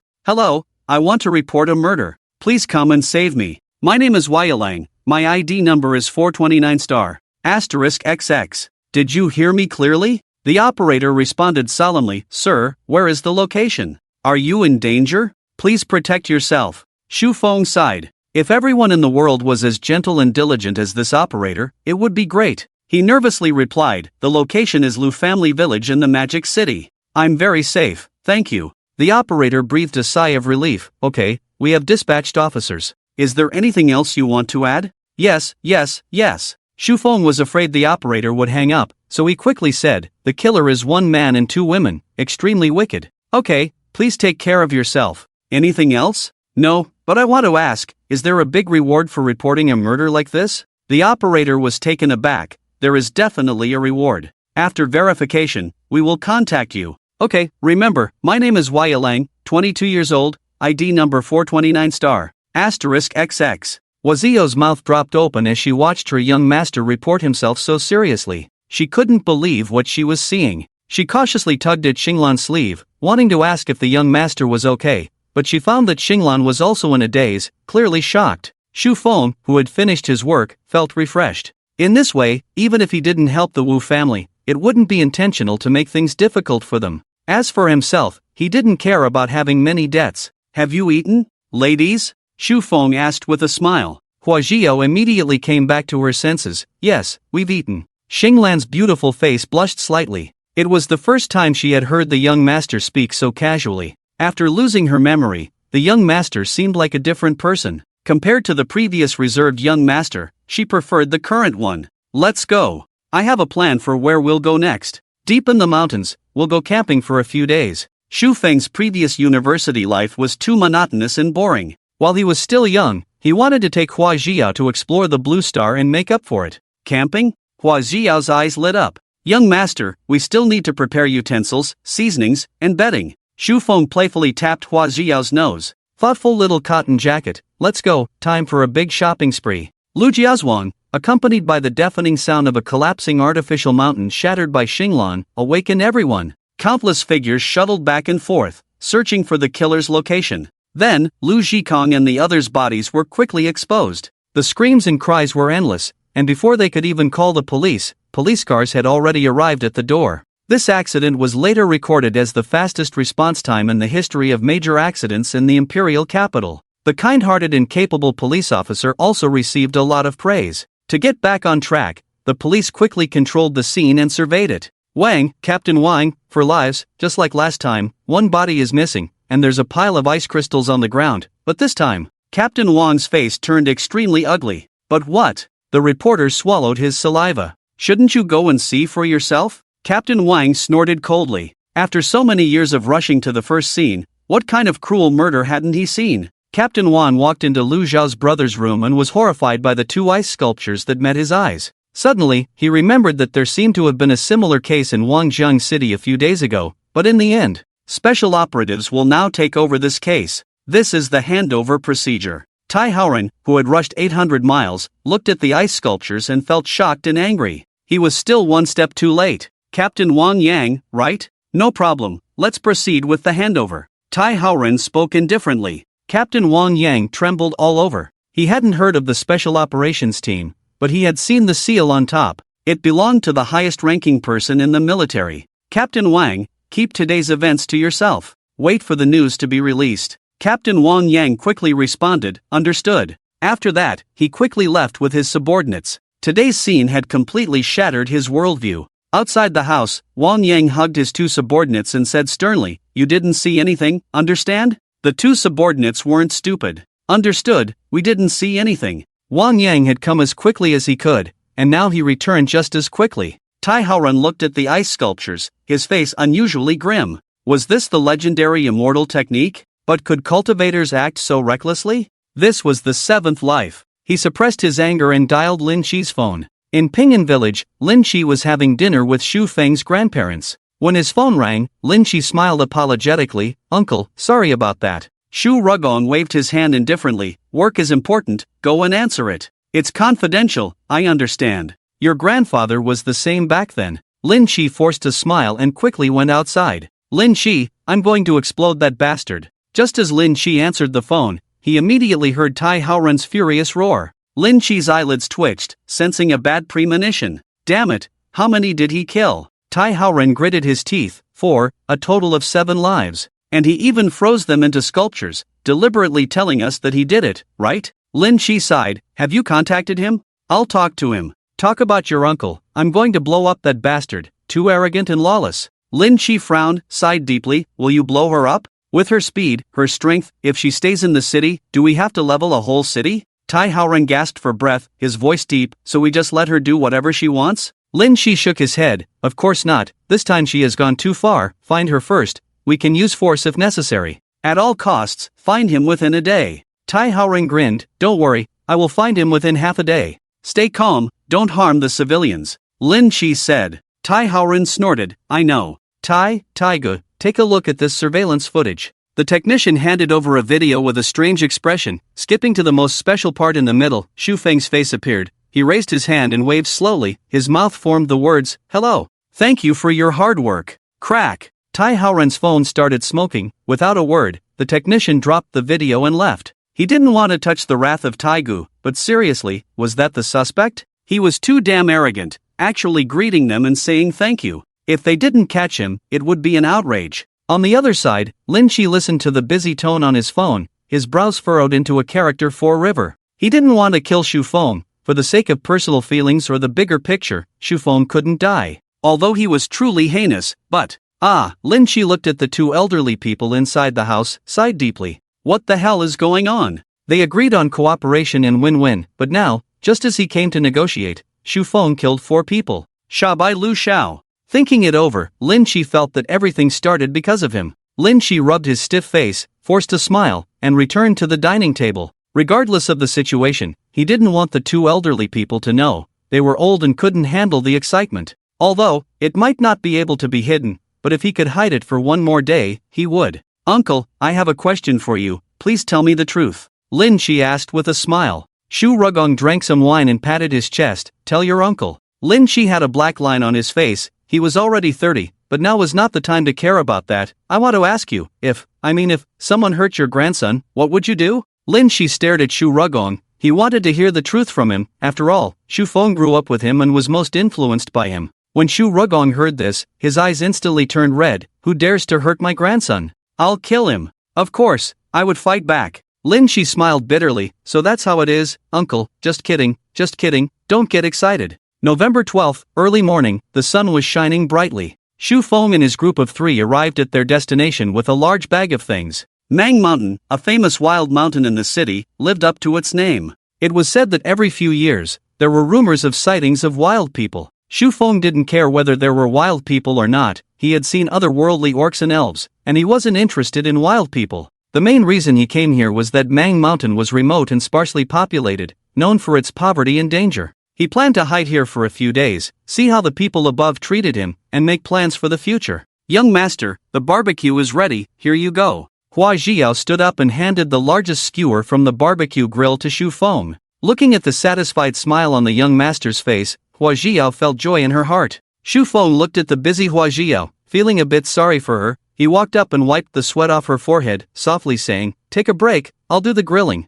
"No need, young master, do you think my grilling is not delicious?" Shu Feng helplessly, since she said that, he could only let her continue grilling. Shu Feng approached Xinglan, who was lost in thought, and asked, "What are your plans for the future?" Xinglan snapped out of it, looked at Shu Feng, and was about to get up and salute, but was stopped by Shu Feng. "It's good to be friends, I still need you to protect me." Xinglan blinked her eyes. "It is my duty to protect the young master." Shu Feng waved his hand. "There is nothing that should be done. The previous me didn't know how to think, but now this is who I am. Relax, you are the 10th strongest over there. What are your plans for the future?" Xinglan shook her head slightly. "I will follow the young master. Whatever the young master asks me to do, I will do." Shu Feng helplessly changed the question. "What do you like?" Xinglan appeared a little confused in her eyes. "Like? Yes, it's the thing you have done the most. The process of doing it makes you happy." Xinglan understood a bit. "Then it should be killing people." Shu Feng covered his face. "Okay. In the future, don't just focus on fighting and killing.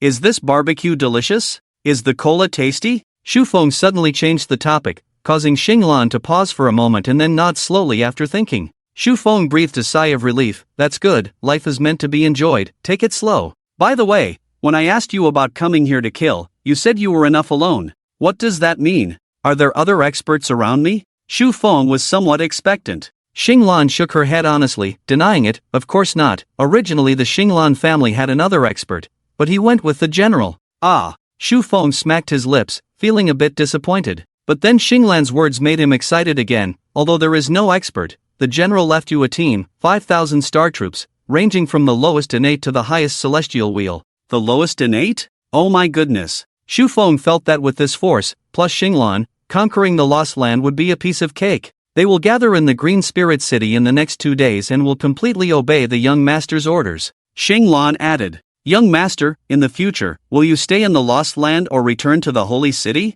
Xinglan turned around and suddenly asked, "What do you think?" Shu Feng smiled and asked back. Xinglan said seriously, "Although the Lost Land is poor, it has simple and honest people, which is suitable for development." Shu Feng chuckled, "But I can't avenge the general you mentioned here." "Well, that's my cheap old man who has already passed away." Xinglan lowered her head in silence. "Young master, Lan will eat barbecue, let's not talk about those sad things." Hua Zhiyao, who saw that things were not going well, handed over a bunch of grilled skewers with a smile. Shu Feng rubbed Hua Zhiyao's messy hair. "I knew you would eat." Hua Zhiyao hummed twice. "Young master, how are we going to sleep tonight?" Shu Feng said matter-of-factly, "Of course, I will sleep with you." "Pa!" Hua Zhiyao blushed and lightly spat. "Young master, I was asking Xinglan, I can't protect you anymore." Hua Zhiyao still remembered the incident with the sniper rifle last time. If another shot came, she might not even be able to protect the young master. "The young master will sleep in the middle, and I can sleep on either side." Xinglan pretended to be calm and said indifferently, but the redness on her cheeks had already given her away. He, young master, are you looking forward to it?" Hua Zhiyao suddenly leaned close to Shu Feng's ear and asked. Shu Feng extended his hand without expression and poked her waist, laughing. "Young master, stop it, it's so itchy, so itchy." Hua Zhiyao squirmed, but being held by Shu Feng, how could she easily escape his clutches? "Are you looking forward to it? Are you looking forward to it? Xu Feng asked once and poked once. Hua Zhiyao, who was laughing weakly, lay in Xu Feng's arms and coquettishly said, not looking forward to it, not looking forward to it. Young master, Xinglan is watching. Xu Feng shrugged, she is special, even if she sees you exposed, I won't be jealous. Hua Zhiyao rolled her eyes, thinking that Xinglan, a beautiful and charming lady, the young master definitely wouldn't be jealous. This idea will work. Hua Zhiyao looked at the barbecue grill in front of her, her eyes shining brightly. Young master, the barbecue is burning, hurry up and let me go, otherwise we won't have our dinner.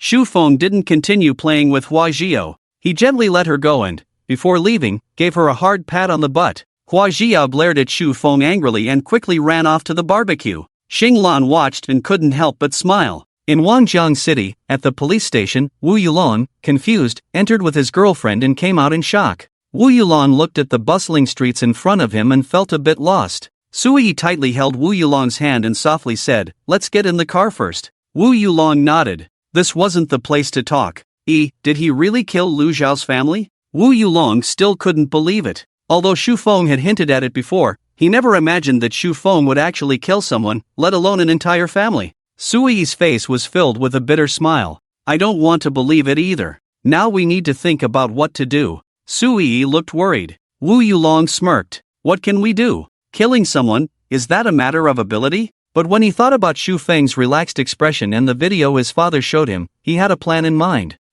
Let's sell off some of our less important assets and gather 1 or 2 million. Since that idiot gave me the credit, I have to fulfill the promise I made to him. This is what we can do for him now. As for what comes next, we'll have to take it step by step. In the vast mountains, a man and 2 women chatted and laughed. When they got hungry, they roasted sweet potatoes and had barbecue. When they got thirsty, they drank cola. They lived such a simple life that anyone who didn't know would think they were on vacation. They had no intention of escaping. Xu Feng, lying on Hua Zhiyao's thigh, had a piece of grass in his mouth as he looked at Xinglan, who was sitting cross-legged. Xinglan, do you have any talismans that can protect ordinary people? He didn't need to worry about his own safety, but the others in his family were different. Although disaster doesn't befall one's family, he was somewhat special, and some people might go after him. Xinglan opened her bright eyes and said, yes. What kind of damage do you want it to withstand, young master? Xu Feng thought for a moment. It should be able to withstand the level of a sniper rifle. How many do you have? That level is simple. Does young master want to protect certain people in the secret realm? Xu Feng shifted to a more comfortable position and lazily said, yes, it's best if it can actively detect danger and protect ordinary people. I have 20 jade cards of the earth rank. Is that enough? Xinglan asked. 20 cards? That should be enough. Thank you, Xu Feng smiled. Xinglan solemnly said, it's only right. She flicked her silver ring with her right hand, and 20 thumb-sized pale white jade cards appeared. Oh, your spatial ring can be used? Xu Feng was shocked. After all, even Hua Zhiyao's system-issued armor couldn't be used. Xinglan explained, it's possible that my spiritual energy exceeds the limit suppressed here. Since the first time she entered here, she had noticed the strangeness. There was no spiritual energy at all, and her cultivation was suppressed by 50 to 60%. Even if it was a top-notch formation master from the holy city, even if they set up a formation in advance, they wouldn't be able to suppress her strength by more than 40%. This secret realm of young masters was truly unheard of. Xu Feng played with the jade cards in his hand. Yao, get ready to pack up and leave tonight. Okay, Hua Zhiyao obediently nodded. Her slender fingers moved to massage Xu Feng's temples gently. On the other side, Tai Haoren used satellites in the sky and surveillance on the ground to finally locate Mongshan. Gather, set off for Mongshan. Tai Haoren, full of killing intent, got into the off-road vehicle and headed straight for Mongshan. The dozen or so soldiers looked at each other and quickly loaded their equipment onto the vehicle, heading towards Mongshan. They knew very well that the enemy they were facing this time was the legendary cultivator. To be honest, if they hadn't witnessed it with their own eyes, they wouldn't have believed that there were truly immortals in this world. Deputy, can our artillery kill her? Tisk, he definitely won't die from the explosion. He's the only cultivator at the moment. If he dies from the explosion. Cough cough, the deputy leader coughed twice and spoke seriously. Stay alert and don't underestimate that woman. She doesn't hesitate to kill. The others nodded solemnly, understood.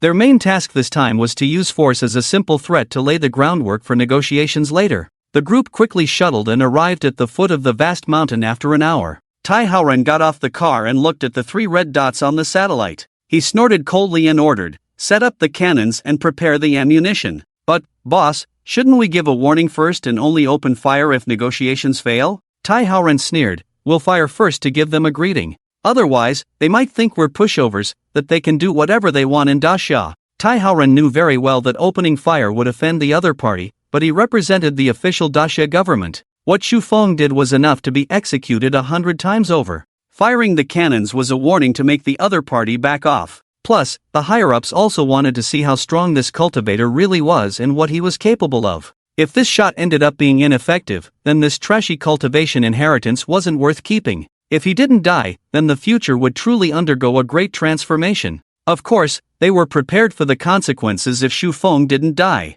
With Grandpa Lin Qi's relationship, their chances of manipulating the situation increased significantly. The soldiers were efficient, and in less than a minute, they successfully assembled a cannon with a chassis 3 meters high, a barrel 2 meters long, and 80 centimeters thick. Automatic positioning was successful. Tai Haoren, with a cold face, waved his hand and said, "Fire." With a loud bang, under the setting sun, dazzling fireballs flew towards Xu Feng and the others. Tai Haoren brought up the satellite for real-time monitoring. He also wanted to see if that woman was really like the cultivators in novels, capable of flying and shattering mountains with her fists. On the mountainside, Xinglan, who was helping Hua Ziao pack her things, felt a warning in her mind. This feeling was exactly the same as when she was sniped, only more obvious this time because it was aimed at all three of them. Xinglan furrowed her brows, and a strong killing intent surged in her heart. It had only happened once before, and now it was happening again? Jiao, watch over young master. Xinglan lightly pushed off with her right foot and charged towards the incoming fireballs. The group of soldiers watching the live broadcast at the foot of the mountain trembled at the corners of their mouths. Looking at the woman's calm and contemptuous expression, it seemed like these shells were garbage. Xinglan didn't disappoint them either. She stood in midair and slapped out, extinguishing the flying fireballs. The originally raging fireballs, full of gunpowder scent, instantly froze into layers of ice debris. Xinglan didn't stop there. She spread out her spiritual awareness and scanned everything around her. Unfortunately, Tai Haoren and his group were too far away for her to perceive their exact location. Xinglan snorted coldly and fiercely slapped the ice projectiles towards Tai Haoren and the others. The ice projectiles were much faster than the fired shells and arrived in the blink of an eye. Tai Haoren's soul trembled, and he shouted, "Get down!" More than a dozen soldiers thudded to the ground one by one. With a loud bang, the ice projectiles hit the large tree less than 100 meters away from Tai Haoren and the others. The tree that couldn't withstand the impact broke instantly, and a large pit over 3 meters wide and 1 meter deep, emitting a cold air, appeared on the ground. The group slowly got up and looked at the large pit. They couldn't help but swallow their saliva. Oh my goodness, over 8,000 meters away, is this really a cultivator? What about the human navigation? It's really ridiculous. Fortunately, we stayed far away. If we got hit, our team would be engraved in history. I've already thought of a name for it. The XX team that bravely sacrificed themselves for the arrival of the cultivation era. Tai Haoren's face turned from green to black. This woman's strength far exceeded their assessment. It seemed that they needed to plan for the cultivation project early. In doing so, they would inevitably let Xu Feng, who had committed heinous crimes, go. But for the greater good, he had no choice. What mattered now was peaceful negotiations, trying to make the other party abide by the law and minimize innocent casualties. Make the call for negotiations, Tai Haoren reluctantly said. The other soldiers quickly responded. They were not afraid of death, but no one wanted to die innocently. Xu Feng, I am from the Daxia Special Operations Team. We want to talk to you and the beautiful woman beside you. Halfway up the mountain, Xinglan prevented the enemy from leaving and immediately returned to Xu Feng's side after blocking the shells. Xu Feng touched his chin as he witnessed everything below. It seemed that the people above were faster than he had expected. He knew that they didn't travel by plane or high-speed train like fools. With Xinglan's presence, their running speed on land was not slower than a high-speed train. Young master, should we eliminate them? Xinglan's eyes were filled with killing intent. Xu Feng shook his head. No rush, Yao, continue packing. He had a guess in his mind. The shell that was fired just now was a test from the people above. He had no intention of being an enemy of Daxia, but the way they greeted him surprised him a bit. And at this moment, the rolling sound from below also reached their ears. Xu Feng, I am from the Daxia Special Operations Team. Xu Feng. Xu Feng never expected that the ones who launched the shells 2 minutes ago would want to talk to him 2 minutes later. The coldness in Xinglan's eyes became even stronger. Xu Feng shook his head with a wry smile. If it weren't for Xinglan's strong power, they would have come to talk to him with guns by now. TSK, let's go talk to them first. Shu Feng hugged Hua Zhiyao, Xinglan supported Shu Feng, and they quickly rushed down the mountain, their voices reaching the location in no time. Below the satellite monitoring, everyone stared wide-eyed at Xinglan's flying speed, longing in their hearts. I wonder what level her strength is among other cultivators. Yes, if everyone in the cultivation world has this terrifying strength, then Blue Star. Tai Hao Ran's face turned serious as he firmly spoke. No, these cultivators who come here must be greatly restricted. And these cultivators have a connection with this kid. There are only 2 cultivators in the world, the 2 women beside him. If you say it's a coincidence, no one would believe it. That's right, Tai is smart. Definitely, otherwise how could he be our captain? The situation was momentarily out of control, but fortunately, Tai Hao Ran didn't lose himself amidst the handsome voices. Ahem, be serious, he's coming. The mountain, over 8,000 meters high, was like flat ground under Xinglan's feet. In less than a few minutes, they had already reached a 500-meter slope from Tai Hao Ran and his group. Wang Xiaoyu put down his firearms in advance, walked out of the car, and greeted with a smile, Shu Feng, how have you been lately? Don't hit a smiling face. Shu Feng also smiled and responded, not bad, no need to worry about me. Shu Feng's voice couldn't reach 500 meters naturally, but with Xinglan's boost of energy, it was effortless now. Wang Xiaoyu's mouth twitched. Who would want to worry about you, he thought, but he still calmly spoke, Shu Feng, we are all reasonable people, so I'll get straight to the point. We are a special operations team, and this time we are here for you and the 2 special individuals behind you. Oh, Shu Feng said indifferently. Wang Xiaoyu forced a smile, Shu Feng, aren't you being a bit cold? Shu Feng glanced at him, if I fire a shot at you, can we continue our enthusiastic conversation? Ahem, Wang Xiaoyu was choked, feeling bitter in his heart. This guy really didn't want to suffer losses. Shu Feng, you should know the laws of Dixia. 7 lives, theoretically. Shu Feng sneered, theoretically? Indeed, theoretically, those trash from the Lu family should have been tortured long ago. Now I'm cleaning up the mess for you for free, and you don't even say thank you? Tai Hao Ran, who was in the car, couldn't hold back and got out of the car to reprimand. There are laws in this country, and they are guilty, someone will handle it. If everyone acts recklessly like you, what will society become? Shu Feng sneered, someone will handle it? Are you referring to yourself? You. Boss, calm down. The other soldiers were ordered to get off the car and hold down Tai Hao Ran. Wang Xiaoyu, with a brave face, looked at Shu Feng and said, Shu Feng, your grandparents are waiting for you to bring your girlfriend home. Shu Feng squinted his eyes and said, how are my grandparents now? Don't force me. Wang Xiaoyu waved his hand repeatedly and said, your grandparents are doing well, we represent the authorities. If you don't believe me, you can make a phone call to confirm. This was part of their plan, and Lin Chi was still chatting with the old man. Shu Feng was not polite either and said, throw me a phone.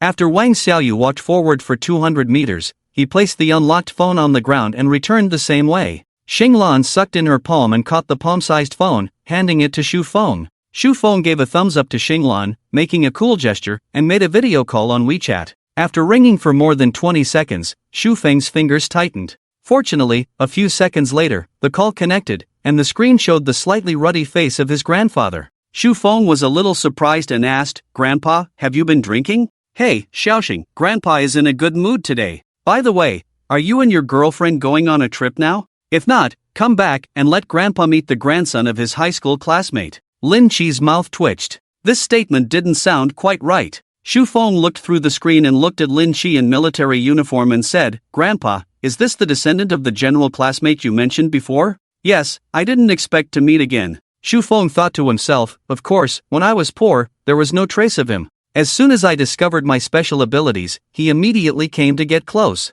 Grandpa, we are already on a trip now. We will invite him for a meal when we return. They were being practical, and Shu Feng was also practical. There was no benefit in going back. Shu Rugong, who was on hands-free, heard Shu Feng's words. Lin Chi had already received the information from the other side, and he felt that he had to do something. Shu Rugong didn't think much and said, Xiaoxing, let your brother talk to you for a few words. Shu Feng nodded with a smiling face and said, hello, Shu Feng? Lin Chi's calm and gentle voice came through. Shu Feng clicked his tongue and said, what a coincidence, old classmates meeting again. Lin Chi's expression remained unchanged and said, Shu Feng, we are all adults now. This is just reality. Oh, that's true. Is this your reality now? Shu Feng naturally couldn't let his grandfather hear these words, and Lin Chi wouldn't say them in front of Shu Rugong. After taking the call, Lin Chi walked alone to a corner. Shu Feng, no matter what, the fact that your grandfather and my grandfather were good friends in high school is true. It's only right for you to call me Big Brother.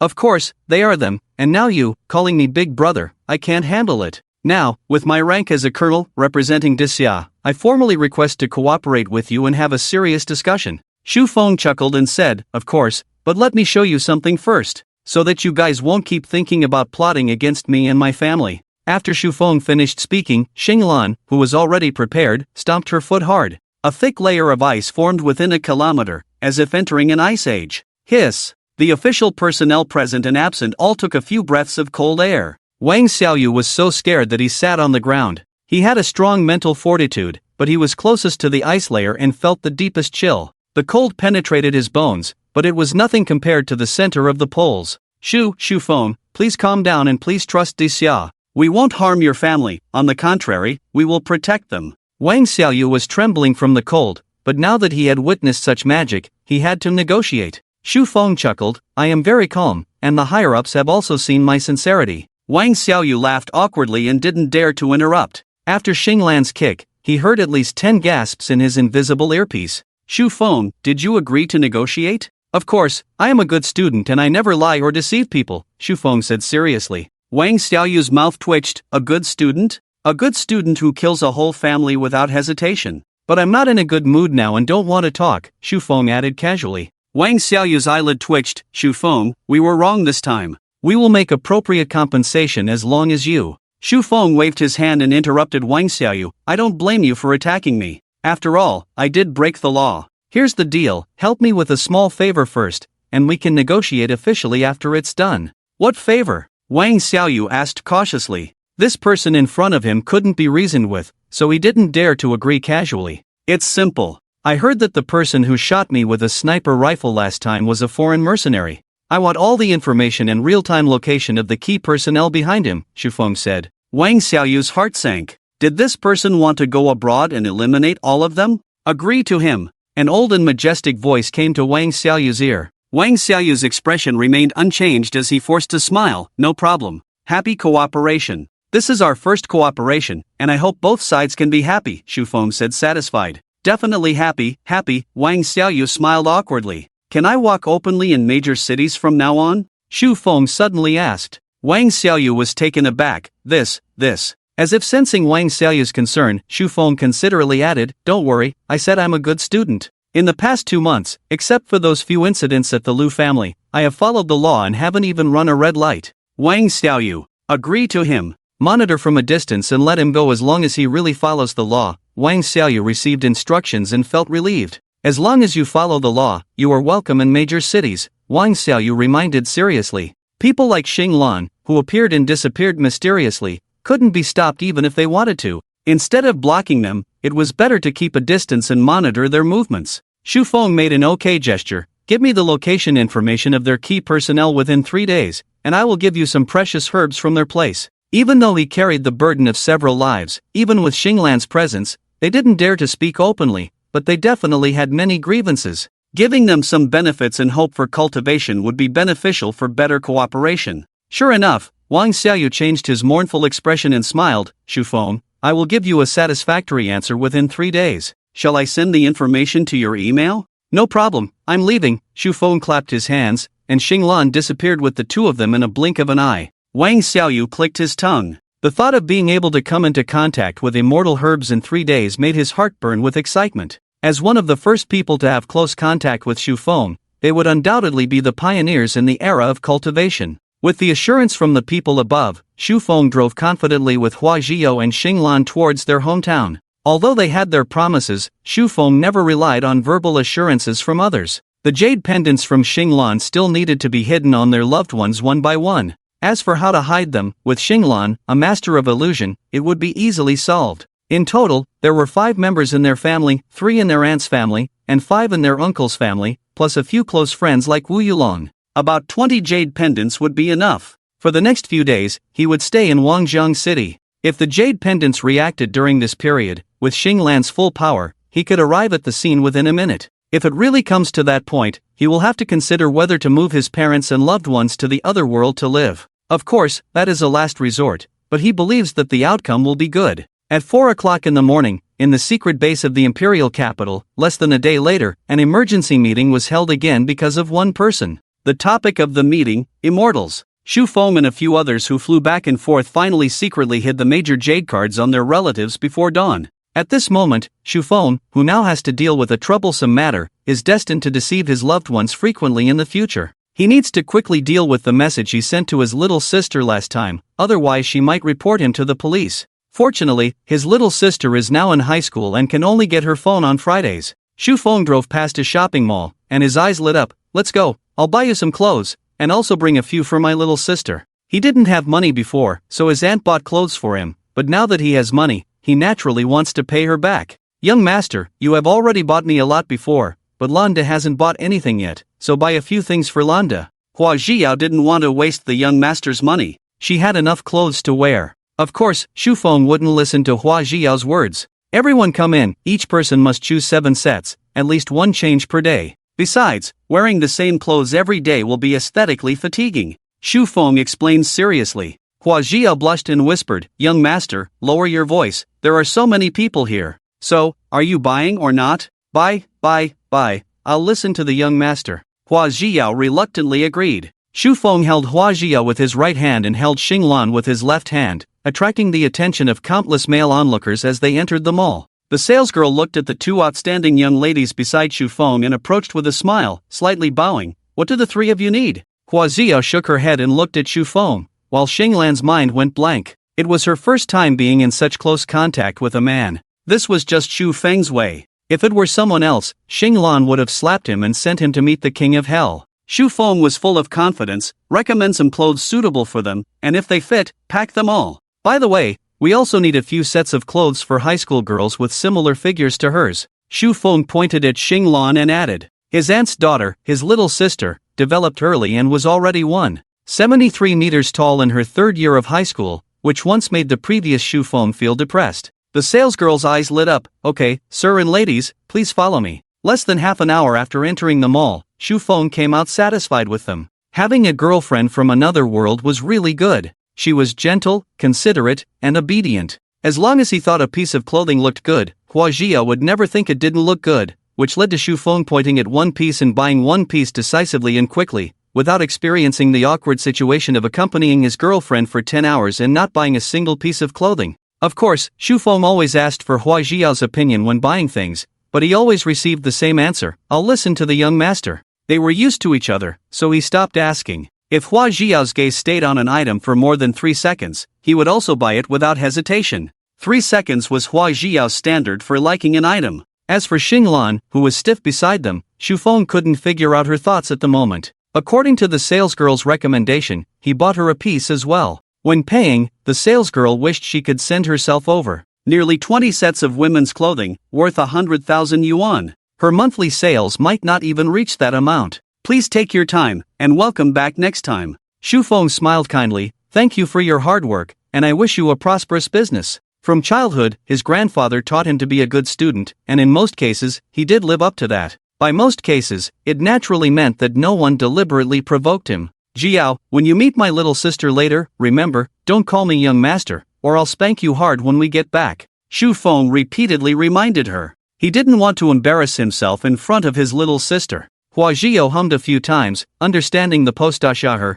She was no longer the naive girl she used to be. "I know, young master." "Xinglan too, you don't have to call me young master." "Xinglan, Xinglan." Shu Feng helplessly turned his head and looked at the dazed Xinglan. Hua Jiao covered her mouth and chuckled softly. The legendary god of killing was actually quite silly and cute. She whispered to Xinglan and quickly repeated the young master's words. "Oh, okay." Xinglan snapped back to reality and quickly responded. Before getting on the car, Shu Feng bought a bunch of street snacks and fruits, carried them onto the car, and headed straight to his little sister's school. Li Qingran, wearing a blue and white school uniform, should have been carefree in studying at school, but her delicate little face was pale and devoid of color. She bit her lip and asked persistently, "Doctor, do I have to be hospitalized? Are there any other options? I'm about to take the college entrance exam, and now I have to be hospitalized." In the white consultation room, filled with thank you notes that read noble medical ethics and helping the world, a young doctor sat in the middle and glanced at the young girl before calmly speaking. "Excessive curvature of the cervical spine. If not hospitalized in time, it will lead to paralysis.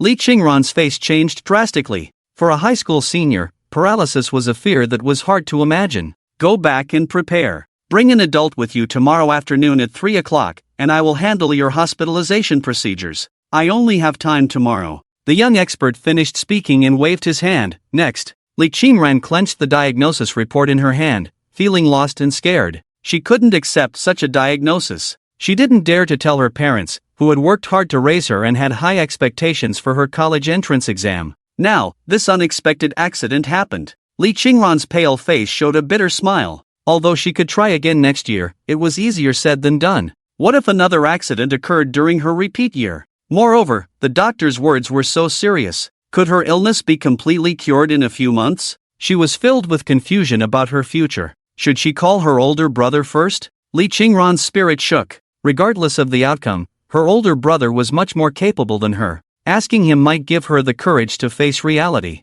If not, she could only tell her parents at night. Her phone was still with the homeroom teacher at school, so she needed to hurry back. On Xu Feng's side, after secretly giving 2 cigarettes to the gatekeeper, he successfully entered the school. He himself was a former student of this school, so his reason for coming in was sufficient. However, he still chose to give cigarettes, 1 for convenience and 2 to ensure that the 2 people with him could also enter smoothly. After a brief visit to several former teachers, Xu Feng went straight to the point. Teacher, may I ask where class 10 of this year's senior class is? To be honest, my cousin is studying in that class. The homeroom teacher said kindly. Old teaching building, 3rd floor. If you can't find it, give me a call. The homeroom teacher had a deep impression of Xu Feng. After all, he was the 6th-ranked student in the class back then, obedient and studious. The subject teachers had a good opinion of him. Thank you, teacher. Take care of yourself. Xu Feng left a box of apples and left. The homeroom teacher smiled and shook his head. The child in front of him had grown up.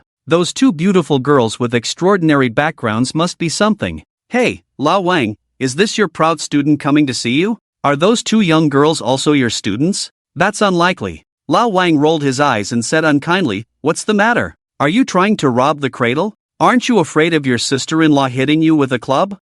Just kidding, don't say anything in front of your sister-in-law. Lao Wang laughed heartily, squatted down, and opened the apples. Come, taste the apples that my proud student brought me. Xu Feng and the other 2 successfully found class 30 of the senior class, but they were still in class. Xu Feng patiently waited for the class to end. When the class was over, Pang Long, who had finished teaching, saw Xu Feng outside the window and asked, Classmate, what can I do for you? Xu Feng smiled gently and said, I'm looking for Li Qingran, she's my cousin. I came to see her this time. Pang Long frowned and looked at Xu Feng suspiciously. Xu Feng patiently explained, I am also a student here. My name is Xu Feng, and I am a student of the previous teacher, Wang Yang. Pang Long listened and slightly relieved his doubts. You came at a bad time. She wasn't feeling well in the morning and took a leave to go to the hospital for a checkup. Xu Feng's heart sank. Which hospital? Pang Long hesitated. Wait, let me make a phone call. As Li Qingran's class teacher, he had an obligation to clarify Xu Feng's identity for the safety of the students. Xu Feng nodded in understanding. Uncle Yang, did you have a student named Xu Feng before?